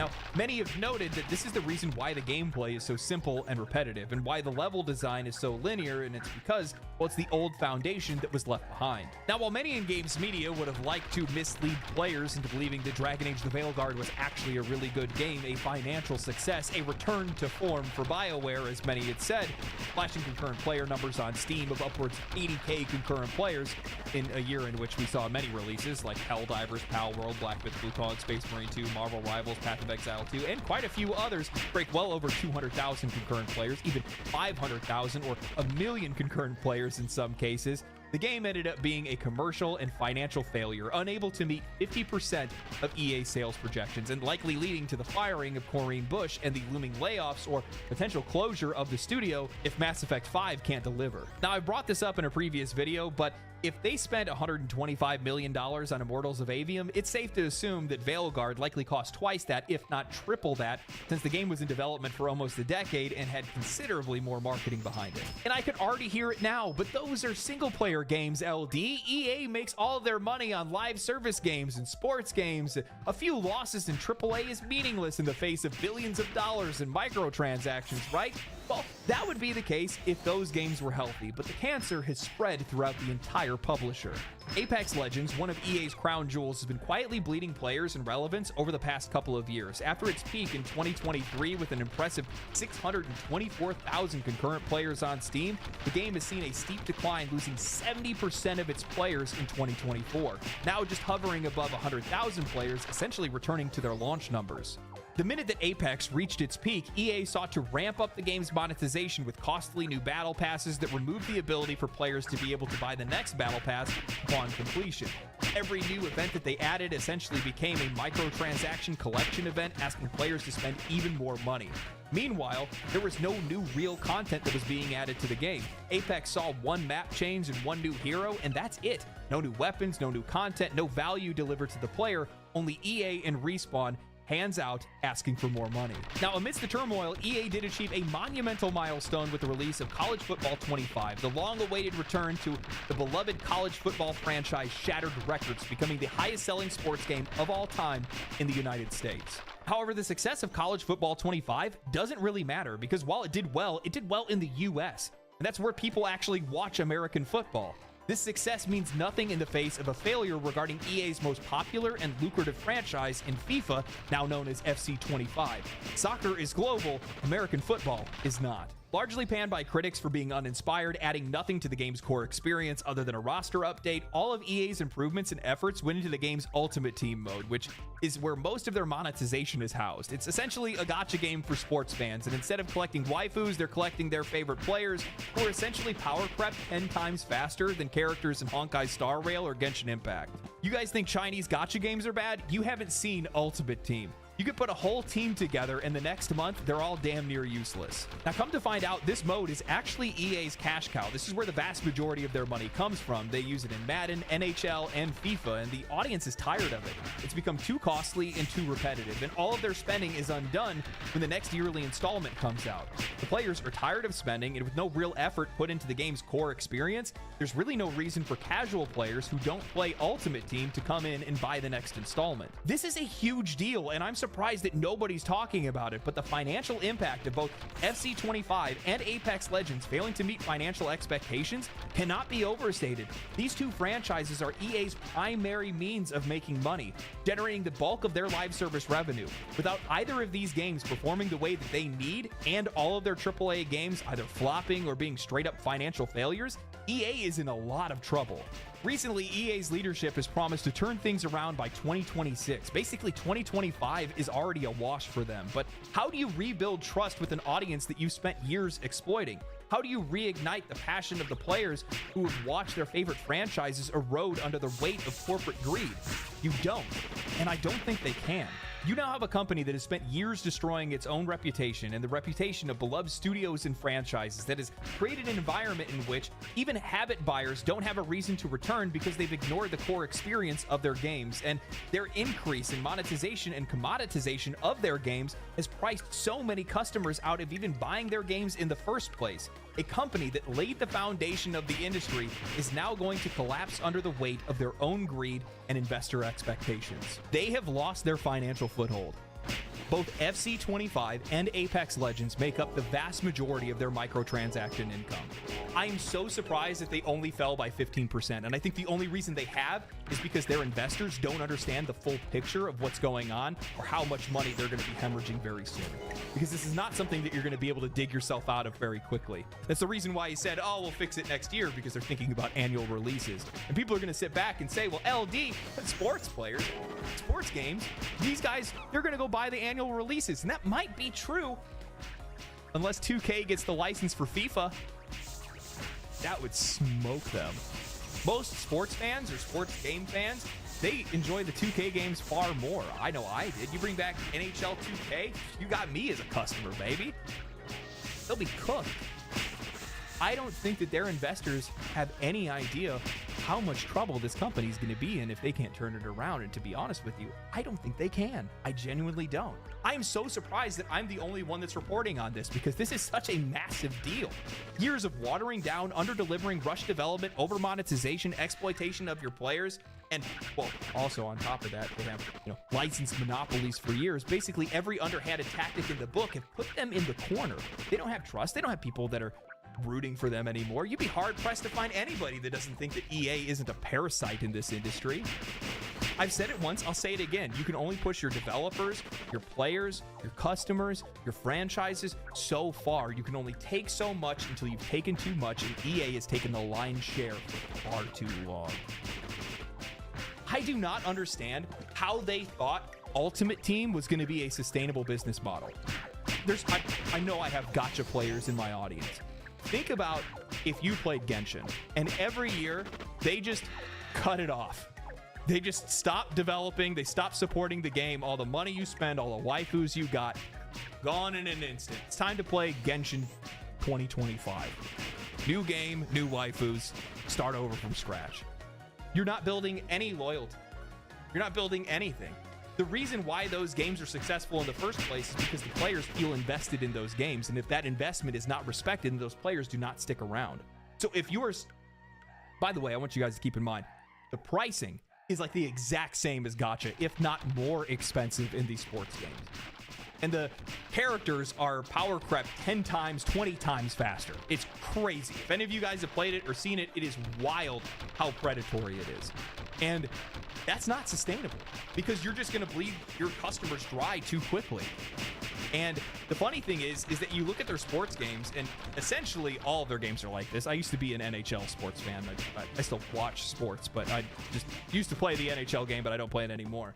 And I was hooked on Ultimate Team for a little while. For a year, I was hooked on Ultimate Team. And when the new game came out and all of my progress, all the money that I invested, all the grinding that I did was basically thrown out the window, I was done. I was like, I'm not going to do that again. You kidding me? You don't get anything for anything, any of the work that you put in before? I'm out, man. No. Especially when you know that, like, how many times have you guys went and bought one of these sports games and you didn't buy it the day that it came out? So you come in like 4 months late or something like that and you get the game. Now you're starting on the back foot and you're only going to have like 6 months of those characters that you play being relevant? Are you out of your mind? It's not going to work. Well, I can't imagine them crashing hard and fast. I think we are going to bear witness to one of the greatest downfalls we've ever seen because they don't have the talent. They don't have the creatives. They have the IPs, but they don't have the people to be able to make them what they were before. BioWare is cooked, DICE is cooked, EA is cooked, their core studios, everything's cooked. It's terrible. Again, I am surprised that they only fell 15%, and I think this is only the very beginning of what's going to be happening. Because you've just taken too much. You've done too much. It's not going to work out. Apex Legends, maybe you can bring back some players to that. Maybe you drop a new map and some new characters and weapons and things like that. You vastly change the game in some way that brings players back and makes it trendy again. Maybe. But the problem is that you have games that are out there now. Marvel Rivals, I realize it's not a battle royale, but they're able to deliver content at a cadence that I don't think Apex can. 4 characters in 2 months or something like that. 2 characters a month or whatever they're doing right now. Game's still at 400K concurrent players. They're doing just fine. And they're siphoning a lot of the players from some of these other games that they aren't being treated as well. I talked about that in my Marvel Rivals as a wake-up call video. Monetization's better. It's not in your face. They're not begging you to do anything. You can just play the game as is if you wanted to, and you'll never be bothered by it. That's not EA. That's not how they roll. And that's not how they're going to be rolling much longer. Anyway, let me know what you guys think of this. This is going to be a wild ride. I'm going to tell you that right now. I got the same vibe that I got from Ubisoft, and well, let's hope I have the death touch. Let's see if it can happen again. Let's see if I make another video about a company potentially, falling into ruin, and see if that, gets accelerated by, me making a video. Wouldn't that be great? I would love to have that power. Anyway, stay cool, stay righteous, stay safe. If you guys enjoyed the video, share with your friends, like the video, subscribe to the channel, comment down below, follow me on Twitch, and I'll catch you in the next one. Family, family, family, family.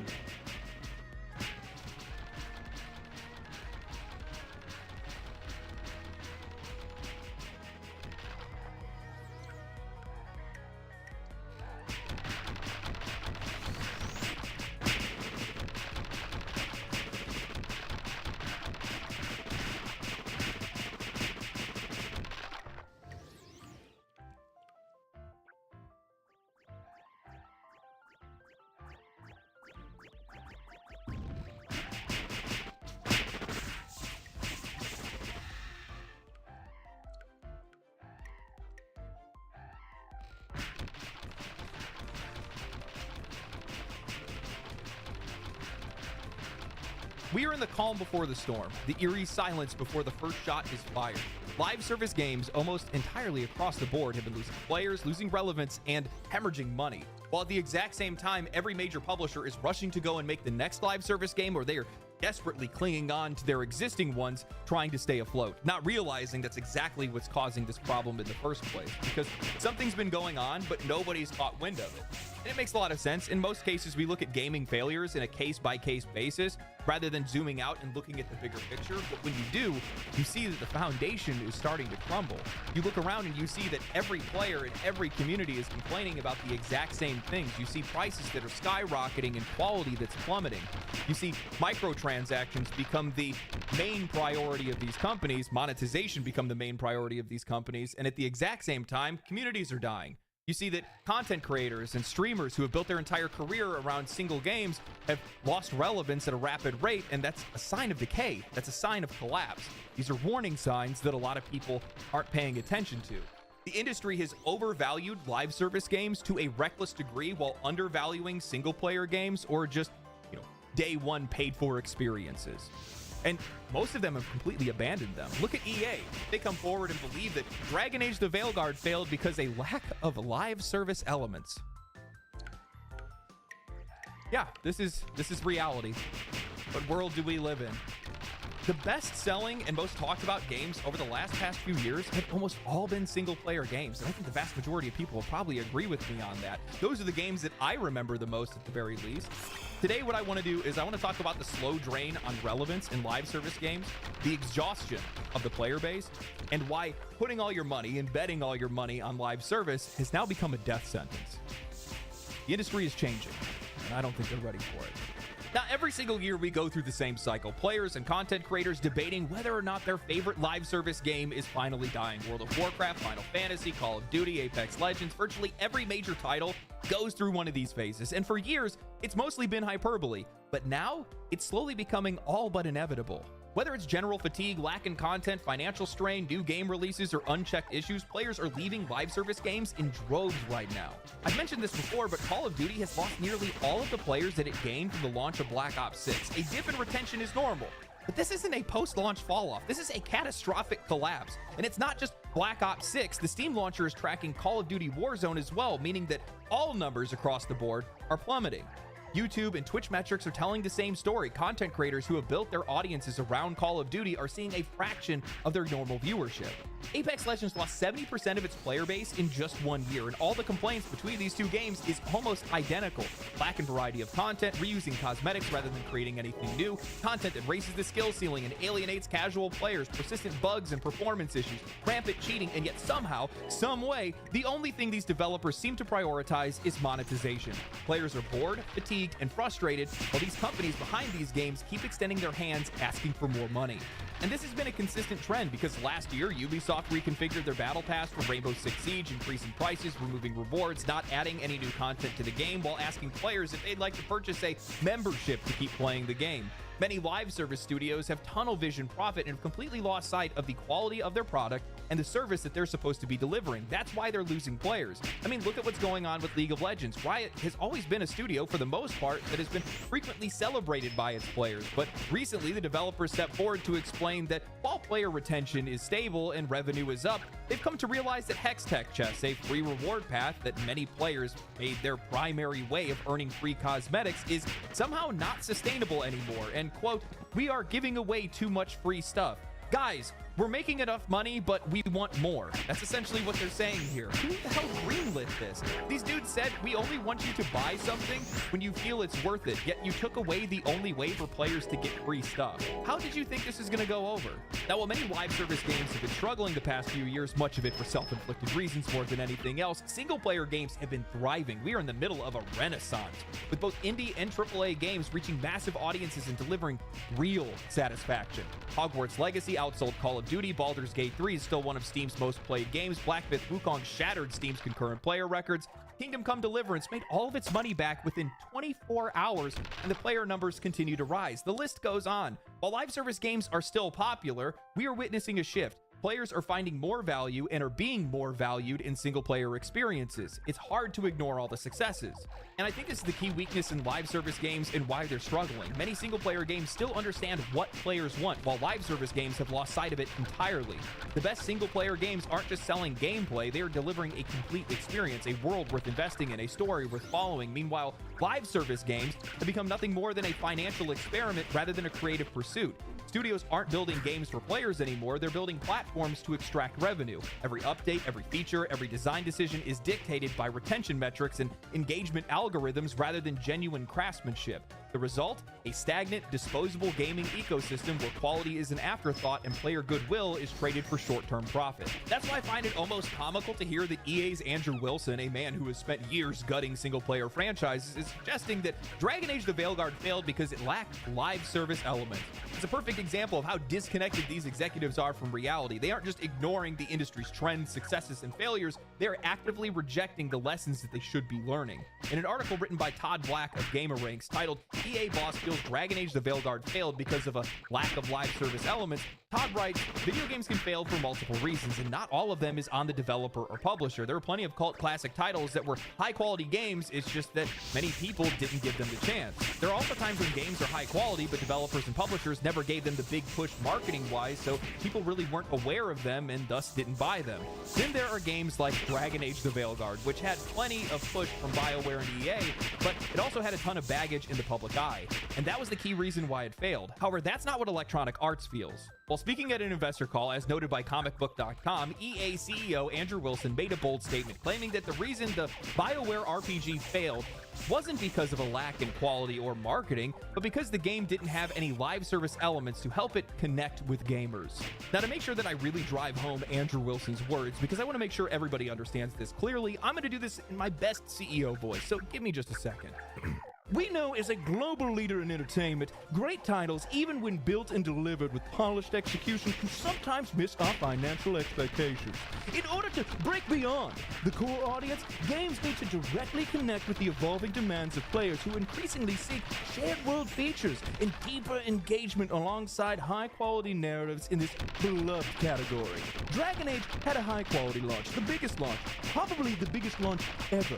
And it was well reviewed by critics and those who played it. However, it did not resonate with a broad enough audience in this highly competitive market. Guys, I don't know what to say. Andrew Wilson isn't just out of touch. I don't even think this guy is on Earth. I'm starting to wonder if all these gaming CEOs all get together for a peyote retreat in the desert. Live service is becoming Scientology to these people.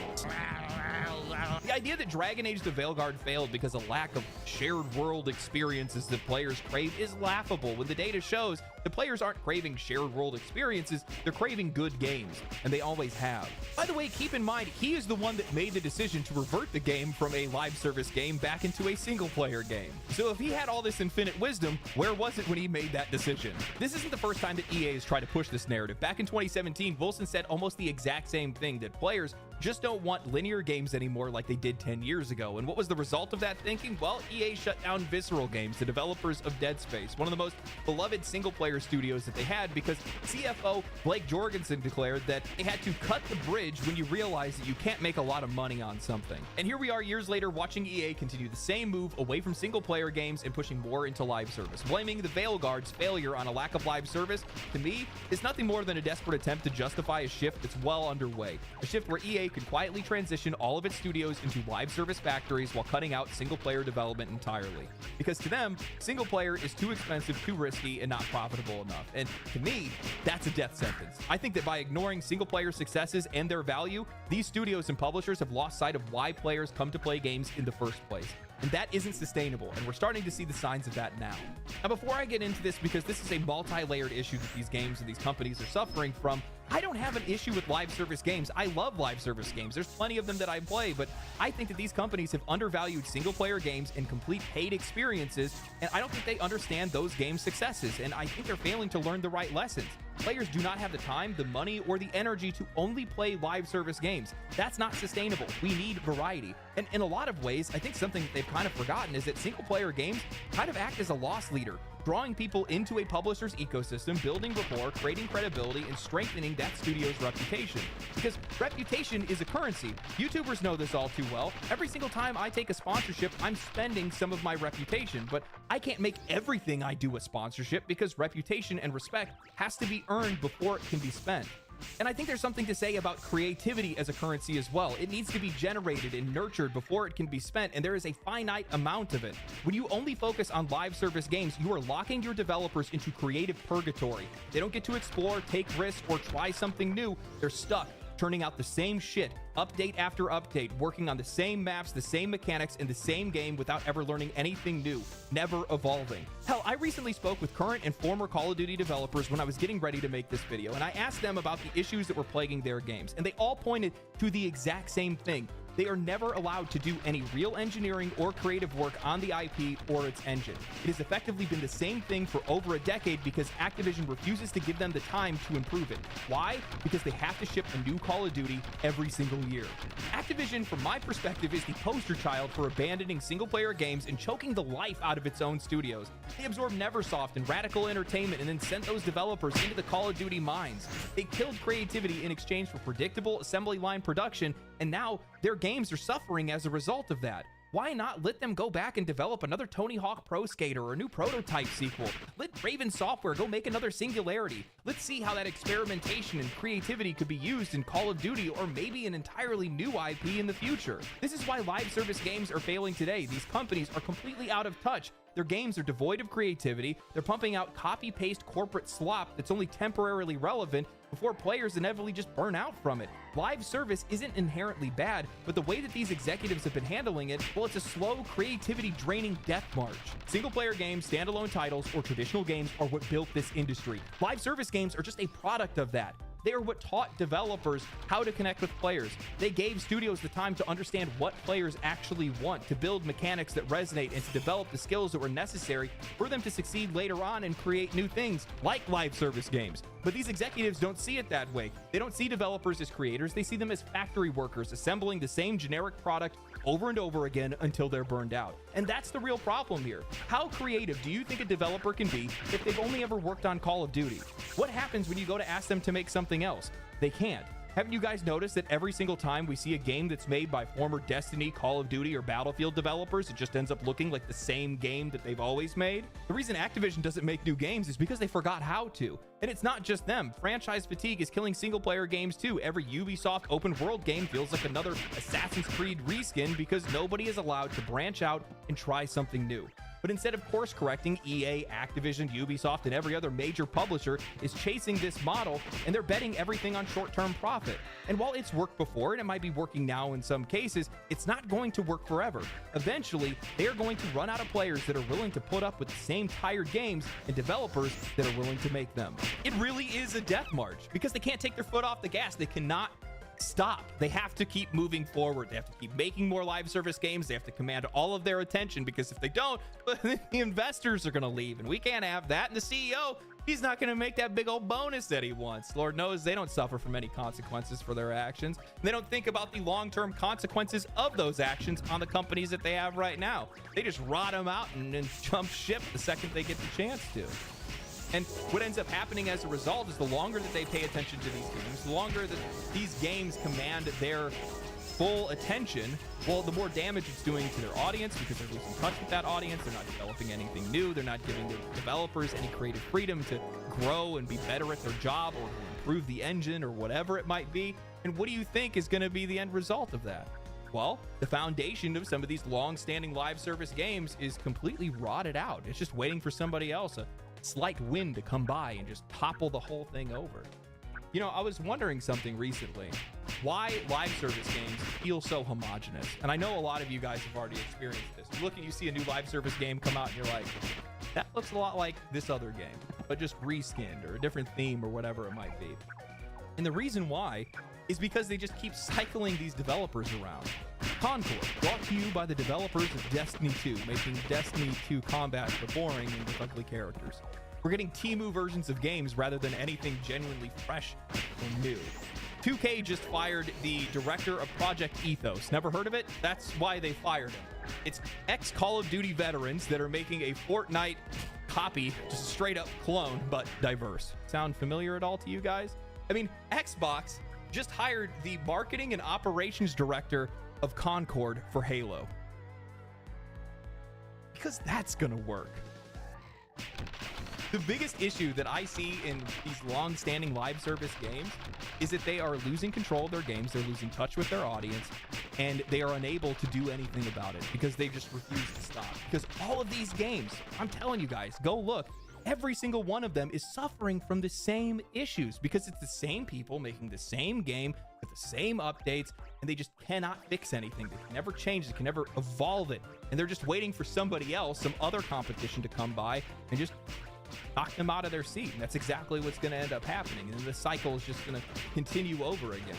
And in the case of like EA or Ubisoft or Activision, in their greed, they have stripped the forest bare. They have drained the talent, so there's not even a drop left. And now it's all going up in flames. And something that I don't think they realized, I don't know how they didn't see this coming, the fire's burning a little bit faster than they probably imagined.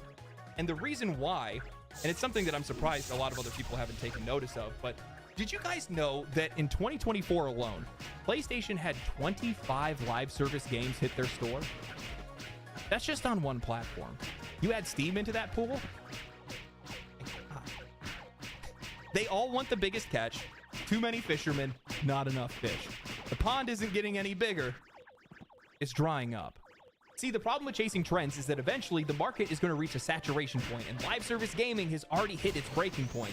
The industry's gold rush towards live service games was fueled by the idea of seemingly endless profits from games like Fortnite, Warzone, and Genshin Impact, but as more games have flooded the ecosystem, the reality has become painfully obvious that players are spread too thin, and the industry has created an environment in which, well, nothing feels permanent. When PUBG first popularized the Battle Royale genre, its audience was locked in. There was nowhere else to go, but now that audience is disseminated across countless games: Fortnite, Warzone, Apex Legends, Hunt Showdown, Escape from Tarkov, and the list keeps growing. There's more and more competitors. The same thing is now going on with hero shooters. Once Overwatch ruled unchallenged, but now Marvel Rivals has stolen its thunder. Valve's Deadlock is quietly making improvements, and niche competitors are picking away at the audience that's left. And here's the core issue: the more options that players have, the harder it becomes for any single game to retain its audience. In the past, live service games had a natural monopoly. Players stayed where they had to. Now, the second a game stumbles, well, there's already another game that's ready to take its place. Now, what makes matters even worse is that these companies haven't done anything to actually hold on to their audiences outside of trying to trap them in loops of sunk cost fallacy.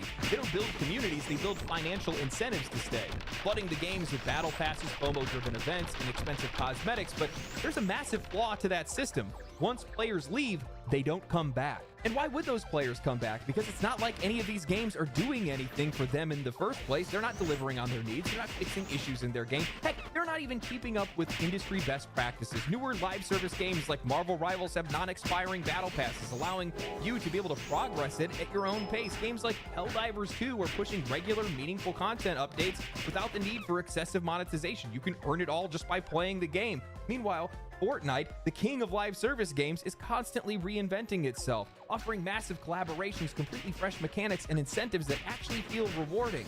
What have these long-standing live service games done to keep up? Almost nothing. Call of Duty, Apex Legends, Destiny 2, they've spent years raising their prices, removing content, and doubling down on aggressive monetization while offering less in return. They aren't rewarding players' loyalty, they're punishing it. And I know this firsthand. When live service games were fresh, I spent money all the time. I'd buy skins, battle passes, cosmetics, all of it. But the more games that got released, I realized that none of it really mattered. The skins, the battle passes, the digital trinkets that I spent money on, all of this stuff was meaningless the moment that I stopped playing that game. And as I moved from game to game, I stopped spending almost entirely because I knew I would inevitably leave. Why invest in something so temporary? Look at Call of Duty. They've tied Warzone to every new entry release in the series, meaning that every single year that there's a new Call of Duty that comes out, all the skins that you purchased, all the camos that you earned, all the progress that you've made, well, it's all wiped entirely clean. Every year, players are starting out in a brand new microtransaction ecosystem where their past investments, both time and money, have been made entirely meaningless because Activision doesn't value your money. what is going to be the long-term effect on those players? This is the environment that the industry has created. In their greedy attempt to chase infinite growth, they've now turned every single game into a temporary investment, eventually conditioning players to never fully commit because, well, they know something new is right around the corner. And while we might not be seeing the full effects of this yet, I think we're starting to see the signs of it. EA's been doing the same thing with their sports games, and it's no wonder that year over year, live service money and player retention is falling. Players spend time and money in their Ultimate Team modes only to have that completely erased with the next installment. That's why I think it's nearly impossible for some of these struggling live service games to recover, because they've trained their audiences to leave the moment things get stale. They've made core features feel like an afterthought while monetization takes a priority. They've made every single game feel like a disposable experience, so why should players stay or spend money on them? This kind of loops back to the original discussion I was having before on the long-term consequences of live service games, how the longer they go on, the more the industry loses sight of what actually brings players in. Most of these companies didn't start out making live service games. They had to make games that delivered value up front. They forgot how to do that. They used to have to make an impact on day one, and they had to hold on to that player's attention immediately. They had to be worth the money, because if they weren't, they failed. That sense of urgency and respect for the audience is gone when you turn a game into a routine. Now, beyond losing players in existing games, the oversaturation of live service games is making it nearly impossible to launch new ones. There are only so many players, and only so many people have the time, money, and patience to dedicate to a single game, yet these companies keep flooding the market with the same type of game competing for the same limited audience. Think about it. Sony planned over a dozen live service games to launch between 2024 and 2025. Where did they think those players would come from? And better yet, how did they expect for any of these games to be profitable when you're making so many live service games that you're not only competing with the industry, you're now competing with yourself. You are cannibalizing your own games. What did they expect? How did they think flooding the market with dozens of competing live service games, many of them sharing the same monetization models, gameplay loops, and even development DNA, was going to work? Look, live service games need long-term investment from players. They need dedicated time, engagement, and spending to be successful. Yet Sony and a lot of these other publishers keep trying to go with this shotgun approach, launching multiple at once as if players are going to be able to juggle them all. All of these companies are cannibalizing themselves, splitting their own potential audience across too many projects, too many games, and too many financial asks. You can't build a thriving long-term player base when every 6 months you're throwing a new live service game into the ring and expecting it to gain traction. These companies have bet everything on endless live service growth, and instead, well, they've created an unsustainable arms race where games don't have a chance to even establish themselves in the market before somebody else is there trying to take their place. And the funny thing is, I've already been proven right, because what was the end result of Sony's big push into live service? Well, over 10 of the known projects that Sony has made for live service have been canceled, including the absolute dumpster fire that was Concord, with thousands of jobs lost and hundreds of millions of dollars torched for nothing. The only survivors, Bungie's Concord and Fair Games, which is effectively Concord 2 Payday Boogaloo, and we know exactly how that's going to end. Personally, I can't wait to farm it. Thank you, Sony, for the content. The only game that they actually found success with? Helldivers 2, a game that was a breakout hit, yet Sony found a way to be able to sabotage themselves, wanting to force players into PlayStation login, but luckily they ended up walking that back and the game is recovered. But I'm going to take a wild guess and say that game is not the success that they were trying to bet on. But this was Sony's big bet. They thought live service was the future, and out of the 12 plus games that they were working on, or at least the ones that we know of, only one of them found moderate success. Now they're just stuck cleaning up the wreckage. The reality is that this industry is too competitive and too unpredictable to bet everything on live service. These companies think they're diversifying themselves by flooding the market with live service games, but in reality, they're all just making the exact same game. Every game has a battle pass. Every game wants you to grind for unlocks. Every game wants you to log in daily. And when everything is the same, nothing stands out. And the worst part of it is that these companies know that the gaming audience isn't infinite. They just don't want to admit it. That's why we're seeing PlayStation and Xbox slowly abandon console exclusivity, because they need every sale that they can get. Square Enix and other publishers are finally putting their biggest franchises on multiple platforms because exclusivity just isn't sustainable anymore. Xbox is putting Forza Horizon 5 and the Gears of War collection on PlayStation, and allegedly they're also going to end up bringing the Master Chief collection over. I'm all for ending console exclusivity, and honestly, Xbox is making a smart move in doing this, but let's not pretend that this is happening because of some consumer first mentality. This is happening because these companies are desperate. They've overexpanded, overestimated their own success, and now they're scrambling to fix the mess that they've created. I know I'm going to sound like a broken record at this point, but I don't think that video games and publicly traded companies are a sustainable combination. Games are nuanced, creative projects. They do not fit into the corporate mold of ever-increasing stable profit. Investors and executives thought that live service games were the golden ticket. They thought that this was the first way to industrialize an industry that was, by nature, unpredictable. But the reality is, it's impossible.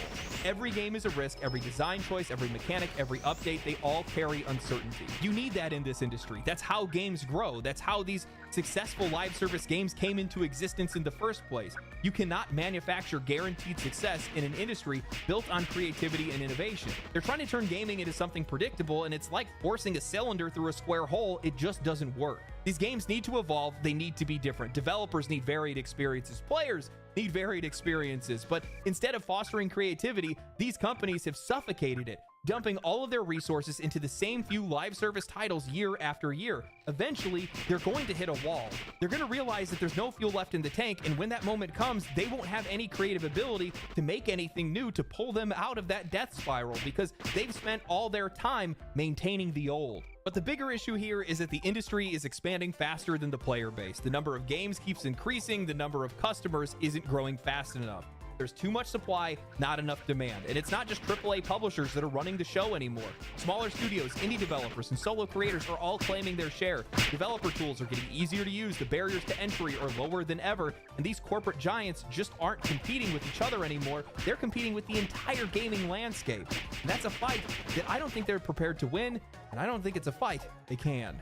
There are so many factors working against these live service games that I'm surprised that we haven't seen more issues pop up sooner than this. We've seen some of them over time, gradually, slowly but surely, but I think it's all starting to pile up, and it's going to turn into a massive fire here in just a minute, especially with some of these larger established franchises. Because keep in mind, what is Activision without Call of Duty? What is EA without their sports games or without Apex Legends? What is Ubisoft without was it Rainbow Six Siege? Like, these are the things that are holding these companies together, and without them, they are in a world of trouble. They are in a world of trouble. And the thing, and how could you not see this coming? You could take any factor and point it directly at the live service industry, and it becomes a problem. Let's look at economics as an example. If I go to buy a video game, I don't really regret that purchase. I don't feel bad for making it if it's a game that I wanted, as long as it's good and it doesn't have any problems, which that usually never ends up being a problem because I wait. I don't pre-order games or anything like that. I wait to make sure it's actually good before I purchase it. Well, I never have a problem with that. If I go to buy a microtransaction, I always feel dirty. I feel weird. I need to shower afterwards because it's not necessary.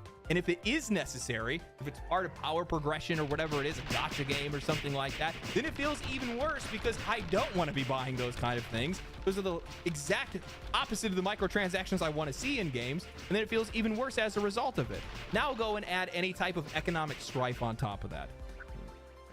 Raising prices, inflation, people having hard time finding jobs or whatever. Now they're going to make it even more difficult for them to be able to justify those purchases in those games, regardless of whatever their price is, because they know it's temporary. That brings on another problem because of the fact that these experiences are so temporary in the first place. The market is flooded with these games. There's so many different live service games to play. Look how many gachas you can play, how many first-person shooters or battle royales or whatever. I don't feel like spending money on this stuff because chances are I'm not really going to give a shit about it in about a month or 2 or 6 or whatever it might be. I know I'm going to walk away from it. You got games like Call of Duty or the sports games that literally just erase all of the money that you spend regardless. So what's the point of even spending money over there? Yeah, it's inevitable at this point that these games are going to run into some serious issues. And again, I'm surprised that it hasn't happened sooner. I think the real reason why we've seen such a big push into live service because I'm sitting here, I'm like, there's no way that they couldn't see the long-term effects of live service games. And then I realized they do. They know it. Because all these decisions are being pushed by CEOs that rarely ever face consequences for their actions, that are there to drive up revenue as much as they possibly can, drain the well, make money for the investors, and then jump ship as fast as they can. Then they can leave it for the next guy to find out that the whole thing's about to collapse, and then they get to be the guy that can try to save the company, if they can. Or you can be like Bobby Kotick and you can just sell the company to Microsoft and look like a hero. Good job, Bobby. There's so much more here that I feel like I haven't even scratched the surface of this. I'm going to do the deep dive video on Call of Duty that's going to be coming up pretty soon. I might end up doing that next week maybe, but That's going to uncover more of these issues, I think. That's a really interesting case with that game. But man, I really do feel like it is just the disposable nature of these games. That's probably the biggest thing that's becoming probably the biggest issue for most of them, is there's just too many of these games in the market. They're replacing each other too quickly, and everybody is constantly looking for the next game to jump ship to. And over time, not only are you going to have all these disposable games, but you're also going to have the audience that is spread out so much that most of these games likely aren't even going to be sustainable in the first place. They're not going to be able to make enough money to hold on to enough developers to even make content to keep players playing those games in the first place. I think that's a big problem that they're going to run into. Too many games. Like I said before, you have too many fishermen, not enough fish. And that's going to become a really, really big problem. And at the exact same time, the other thing is that I just think that live service games kind of, fly a flag in the face of like how these studios got started in the first place. Because the only reason that they got to make these live service games is because, well, they made single player or multiplayer experiences that weren't live service games before. And that's how they learned to get the ability to even pull players into their games, to make fans, to create this ecosystem that they have. And the further they get away from that, and the more they only pay attention to this byproduct of the industry, the more they're going to lose sight of what actually got them there in the first place. And when I look at the quality of the games and the quality of the content that's delivered to players, I'm seeing a direct correlation. I don't know about you. Anyway, hope you guys enjoyed the video. If you guys did enjoy the video, share it with your friends, like the video, subscribe to the channel, comment down below, follow me on Twitch, link is in the description, and yeah, thank you guys for watching. Stay cool, stay righteous, stay safe. I'll catch you guys in the next one. Family, family, family, family.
Dude, this one is good.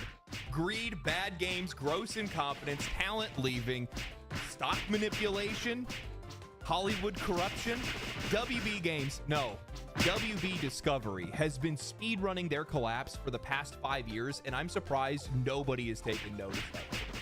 You guys thought that Ubisoft was bad. You haven't seen anything yet. Absolute cinema. And I mean that unironically. We've seen for years as publishers and developers in the video game industry have been chasing Hollywood's tail. They just want to be like Hollywood. This is what it looks like when you're infested by it, when its rot has metastasized, when its control is strangling, because, well, mistakes at the top ultimately mean cuts at the bottom, and that's exactly what's going on at WB Games. These idiots thought that after the success, the wild success of Hogwarts Legacy, $1 billion in revenue, should have been a live service game. While yes, Suicide Squad Kills the Justice League and Multiverses were financial failures for them, up to $400 million burned on the pyre of misguided games, they're not a problem. They're not what caused this situation. This is a company that is struggling to make games, struggling to make movies, and also struggling to find their way out of $40 billion in debt. This is not a closure. This is a cave-in.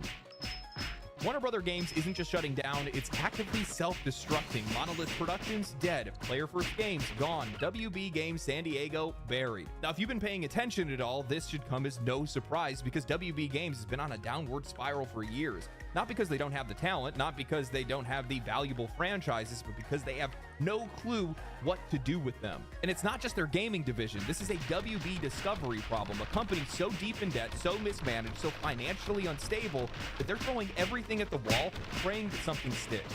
They're thinking about delivering value to their customers, and I don't actually think they're even thinking about how to generate revenue at all, because whether it's TV, movies, or video games, the entire company is hemorrhaging money. A lot of people want to assume that this has something to do with Suicide Squad Kills the Justice League or multiverses, but if we look at WB Discovery overall, $34.6 billion in net debt, a $494 million net loss in Q4 alone, a 29% drop in game revenue year over year, a 9% drop in theatrical revenue because movies are flopping, a 16% drop in TV ad revenue because nobody's watching any of their networks. The only thing keeping them alive isn't gaming, isn't movies, isn't streaming, it's licensing deals. They're making more money off of other people using their IPs than they can themselves. And that's the real problem here, because WB Discovery isn't in business of making great games or entertainment. They're in business just trying to survive until the next quarterly earnings call. And survival means squeezing every last drop out of whatever they own, no matter how much it kills their long-term success, because, well, this leadership isn't interested in long-term success. WB Games isn't dying because of bad luck, not because of one or two bad games, but because of their own absolute unrelenting stupidity and the sheer desperation of a company that has no options left. What's crazy is things didn't used to be like this. Everybody knows who Warner Brothers is. The Harry Potter movies, The Hangover, Twister, Mad Max, Terminator, The Matrix, Troy, the Batman movies. 300. Warner Brothers has made some of the most timeless movies imaginable, and they have a few still left in the tank. I know I've really enjoyed the Dune movies, and I know a lot of people really enjoyed the Barbie movie. That made a lot of money. They've also had some of the biggest gaming franchises in the industry, not just profitable, but respected. The Batman Arkham series weren't just great superhero games. They redefined the genre and set a gold standard that even the Spider-Man games are still being compared to today. Middle-earth Shadow of Mordor was a breakout success, introducing the Nemesis system, one of the most innovative and famous mechanics in modern gaming, where your actions were actually remembered by your enemies, and as the orcs would rise and fall within their hierarchy, it would lead to emergent gameplay where your enemies would actually grow stronger and remember you and want to take revenge on you. They've made the Lego games massively popular, simple, fun, co-op friendly games, actually consumer friendly titles that have sold millions. Mortal Kombat, one of their only real true gaming first IPs that they purchased from Midway back in 2009, a franchise that's been around for over 30 years. Now that I think about it, I'm struggling to figure out why they haven't captured on any of those properties that they got from the Midway deal. Rampage, NBA Jam, Cruis'n USA, NFL Blitz. For a while, WB Games was on fire. They had brand recognition from their movies, talented studios, strong IPs, and most importantly, they were letting their teams actually make great games. But then, well, WB does what this industry always does. They got greedy. I think the turning point, at least for WB Games, was back in 2017, because this is when they released Shadow of War, and instead of building on what made the predecessor such a major success, they ended up poisoning the game with some of the worst microtransactions this industry has ever seen. Loot boxes, pay-to-win mechanics, a grindy endgame that literally pushed players towards spending real money just to be able to get through the final phases of a premium title. It was so bad that even after the game had sold millions of copies, WB still somehow lost money on it. They actually managed to make a best-selling game unprofitable, literally snatching defeat from the jaws of victory. Back then, we were already starting to see the signs of change. Their entire perspective had shifted away from the people that were actually buying their products and onto the investors that were demanding more short-term gains. And all of this gets even more worse when you're a game publisher that's owned by an inept entertainment company that's leadership is desperately trying to sell out. I'm shocked that nobody else has caught on to this, but it perfectly explains why WB is so greedy, why they are in so much debt, and also why they had to close their studios. While I'm seeing a lot of people in media squarely put the blame on WB Games itself, almost all of these issues stem from the parent company as AT&T spun off Warner Media to merge it with Discovery. Many people are blind to the fact that we're essentially seeing the aftershocks of failed corporate fraud in slow motion. The entire Warner Brothers Discovery merger wasn't about creating a stronger media giant, it was about bloating the company's value so executives could cash out at the highest price possible. This is the exact same playbook that Embracer Group ran when they were on their insane buying spree, acquiring a ton of IPs and studios Not because they had any long-term vision for them, but because they wanted to make themselves look like an irresistible acquisition target. Sadly, this didn't play out for them, and Savvy Games Group backed out of the $2 billion deal that they were working on. WB was doing the exact same thing. They weren't building for the future, they were stuffing the books, cutting costs, inflating value, and positioning themselves for a massive payday. The plan they had was to sell out to Paramount. They thought that they could flip the company for a high value, rake in billions, and then leave someone else to deal with the fallout. But Paramount wasn't stupid. Paramount CEO Bob Bakish passed on the deal. They looked at the numbers, the leadership, the assets, and they passed because they knew if they just waited a couple more years, they could buy WB Discovery for even cheaper. It's always the people that think they're the smartest that end up being the dumbest. While these schemes have definitely worked in the past, it's in every CEO's playbook nowadays. And given how much inflated value the company had during lockdowns, like every other company, we see now that they've lost 50% of their value from 2021 to today. Now they're stuck holding the bag. And the worst part is, well, they didn't even have a plan B. It seems like their corporate leadership's entire strategy was built around flipping the company for a profit, but when that failed, WB is now left with $40 billion in debt and a bloated, failing media empire with no real direction. That's why they've been floundering ever since. Even with a few successful movies, even with Hogwarts Legacy breaking records, even with Mortal Kombat 1 selling well. Because at the end of the day, this modern WB, or WB Discovery, wasn't ever supposed to be a long-term success. It was a pump and dump scheme that just didn't pan out. And when you take the time to think about it, they're really one of the only publishers that's out there outside of the console makers where their financial success isn't necessarily tied to the games that they make. Because if WB Discovery is failing, then WB Games is failing by extension. So they're screwed no matter what they do. It doesn't matter if they're making profitable games. If they're still not making enough money, they could get cut either way. It just depends on how much they make versus how much they cost. And when you're attached to an already struggling media company, with a CEO that doesn't have any value in games, understand games, or the industry whatsoever, everything is just an asset to be flipped. And on top of that, you're being exposed to Hollywood mentalities, you're in for a very rough ride. From my perspective, this is the least sustainable video game publisher in the entire industry by a country mile. A lot of people are going to point at Ubisoft. They're $4 billion in debt. These guys are almost $40 billion in debt in total for the entire company. They're not cooked, they're burnt, and they have been for a long time. You know, outside of Suicide Squad Kills the Justice League and Multiverses, while those definitely contributed to the situation that they're in, this might be the first time that I am not going to blame the studios for their closure. I'm not even going to blame their games for their closure. Well, I mean, Suicide Squad Kills the Justice League, but that studio didn't actually get closed down as a result of it. But from my perspective, this all goes on their parent company and its leadership, because that's where this goes in this case. Monolith, they didn't even want to make Wonder Woman. They had no interest in making that game whatsoever, and the players don't want it either. That one's obviously a Hollywood decision more than anything else, and that's the problem, because I don't think that things are going to get better for them. They can't get better for them. Not only are they shackled to the financial corpse of WB Discovery, but at the exact same time, they're being drugged down by it. They're underwater with crippling debt. You're dealing with executives that don't understand games. You have Hollywood parasites that are trying to bully and brute force their way into the industry. And on top of that, they're trend chasing so hard just to squeeze out any dollar they can that you're never going to be able to find success. They don't understand games. They don't understand the players. They don't have any respect for their audiences. They don't have any respect for the industry. How are you going to succeed?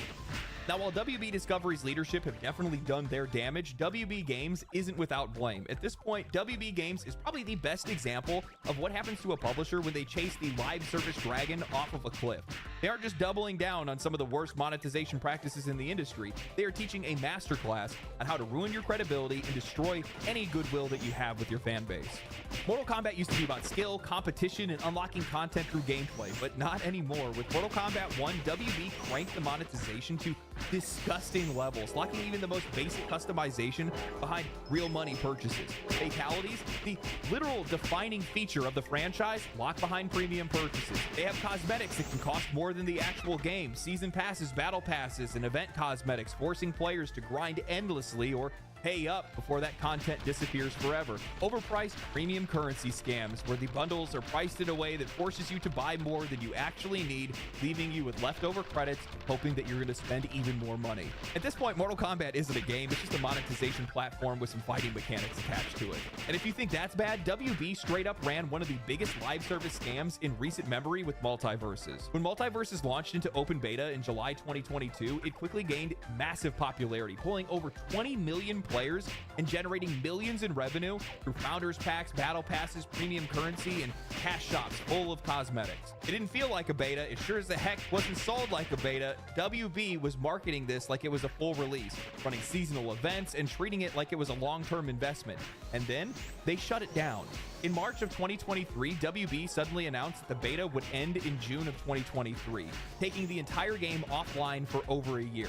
Apparently, the studio that was making the game ran out of content, and instead of just leaving the game online and taking longer breaks in between updates, they just took it down entirely. No refunds, no guarantee that their purchases would carry over when the game re-released. No indication that the shutdown was coming before people had already spent money. Players had assumed that the game was like an early access launch and they could play the game, support it while it was in development, and that's seemingly how it was marketed.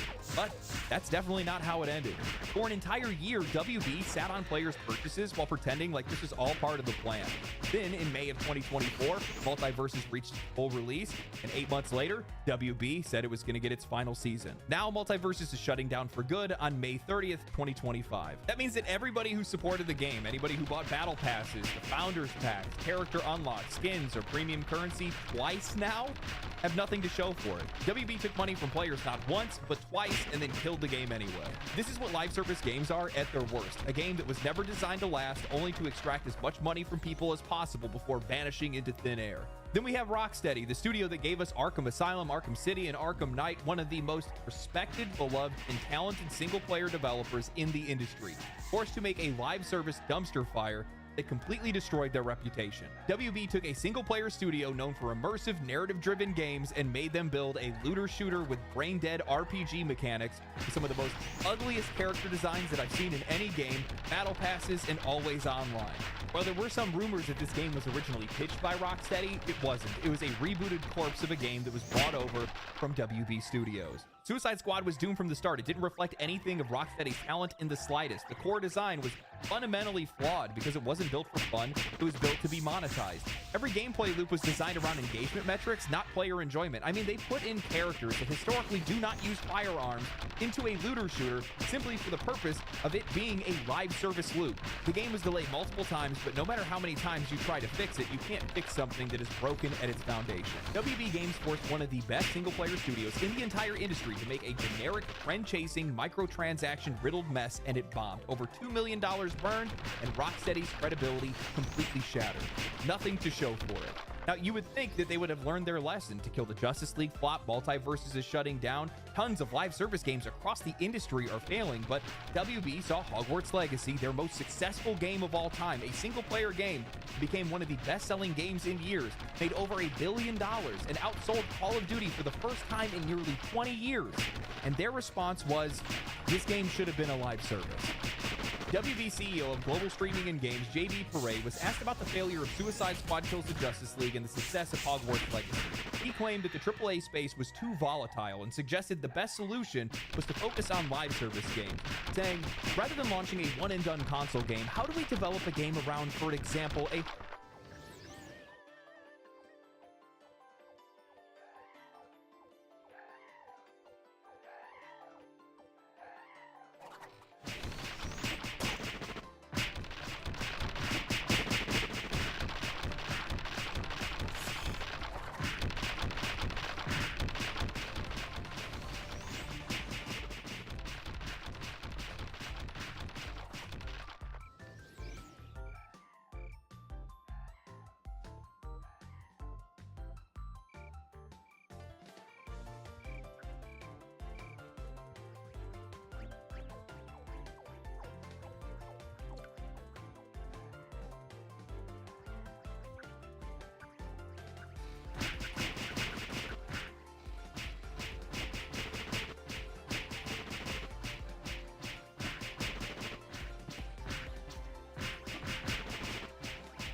Hogwarts Legacy or Harry Potter.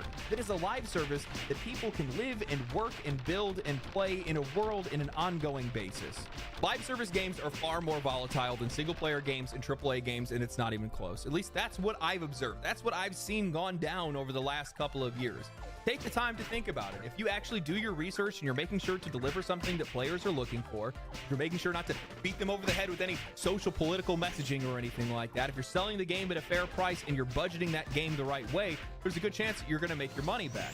But with a live service game, you're going to spend the same amount of time, same amount of money making a game that you need to put out for free to be able to get players in the first place. And you don't even know if it's going to be successful. There's so many factors that could work against you that are outside of your control that could go wrong. What if the economy gets flipped upside down? People don't have the time to spend on a live service game. They can't keep up with the grind. They can't spend on the microtransactions. What if another game comes out around the same time that you didn't know anything about, and all of a sudden they take all of your audience and now you're left with nothing? That's happened to a lot of games. What if trends change? Because Lord knows you guys are never ahead of the curve in the first place, and all of a sudden people aren't interested in whatever kind of game that you're putting out. Why is winning the lottery becoming the default option for some of these companies to find sustainability? What are you doing? You just lost $300 million on live service games. You had Avalanche take 4 years to make a game that made you $1 billion. You have a bunch of executives that are sitting in a room looking at a bear trap and going, you know what? I'm gonna stick my dick in that. That sounds like a good idea. What are you doing, man? They are the Suicide Squad. They're here to drive your company straight off a cliff. Every choice that their leadership has made has never had the customer in mind. It's never even had the brand's identity or the brand's integrity in mind. They're just haphazardly following the leader when it comes to the rest of the industry, because none of these career CEOs have an original bone in their body. They're always just following somebody else, copying somebody else's homework because they themselves do not know what to do. It's as simple as that. Oh, microtransactions? Well, we're going to put those in. Oh, live service is making money. Well, we're going to try that too. Oh, there's a new trend. Well, we're going to follow that. How? There's no iteration. There's no innovation. How do you expect to find success? How do you expect to get better? You can't. What am I talking about? This is Hollywood. That's exactly what they do. WB Games isn't just failing because of bad business decisions, it's failing because it no longer operates like a video game company. It's been completely hijacked by Hollywood at this point, infected with the same risk-adverse, trend-chasing, creatively bankrupt mindset that's been running the film industry into the ground for the past decade. These people do not understand games, they don't respect games, and most importantly, they don't even know how to let their studios succeed. Instead of nurturing their studios, giving them the space they need to be able to create original ideas, or even just let them build strong, standalone franchises, WB has shackled them to fleeting relevance of their movie and comic book IPs. There's a reason why some of the greatest studios in the industry are the ones that forge their own path. From Software, Nintendo, Capcom, even companies like Larian and Grinding Gear Games. They don't need to wait for a movie success to be able to dictate their next project. They create their own success. They make their success. But WB, they are slaves to their film division. WB's entire creative output is dictated by whatever comic book adaptation, movie reboot, or soulless franchise extension is currently being pushed by Hollywood. If a movie flops, the game is gonna flop. If the franchise loses relevance, the studio is out of work. You can't build a successful gaming division like this. Look at what happened with Suicide Squad Kills the Justice League. There was no reason for this game to exist other than the fact that WB had a Suicide Squad movie in development and thought that this could ride on brand recognition. But Suicide Squad wasn't exactly a beloved household name. It wasn't Spider-Man, it wasn't Batman, it wasn't the Avengers. WB has spent years desperately trying to turn the DC universe into something as big as the Marvel's MCU, but their movies have never had the same impact. They've never built the same goodwill. They've never had the same level of interest. What's funny is that while even Marvel-related superhero games have also struggled the past few years outside of Spider-Man and the recent hit in Marvel Rivals. So when Rocksteady, a studio known for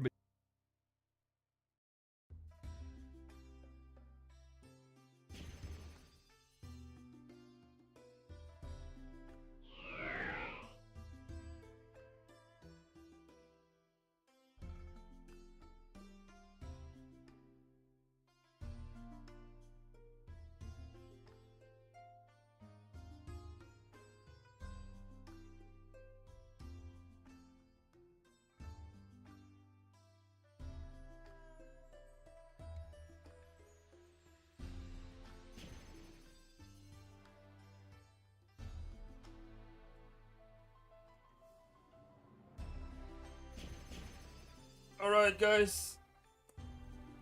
Thanks for watching. Thanks for tuning in. If you're in YouTube, subscribe. If you're in Twitch, follow me. If you're in Kick, follow me as well. Hit the follow button.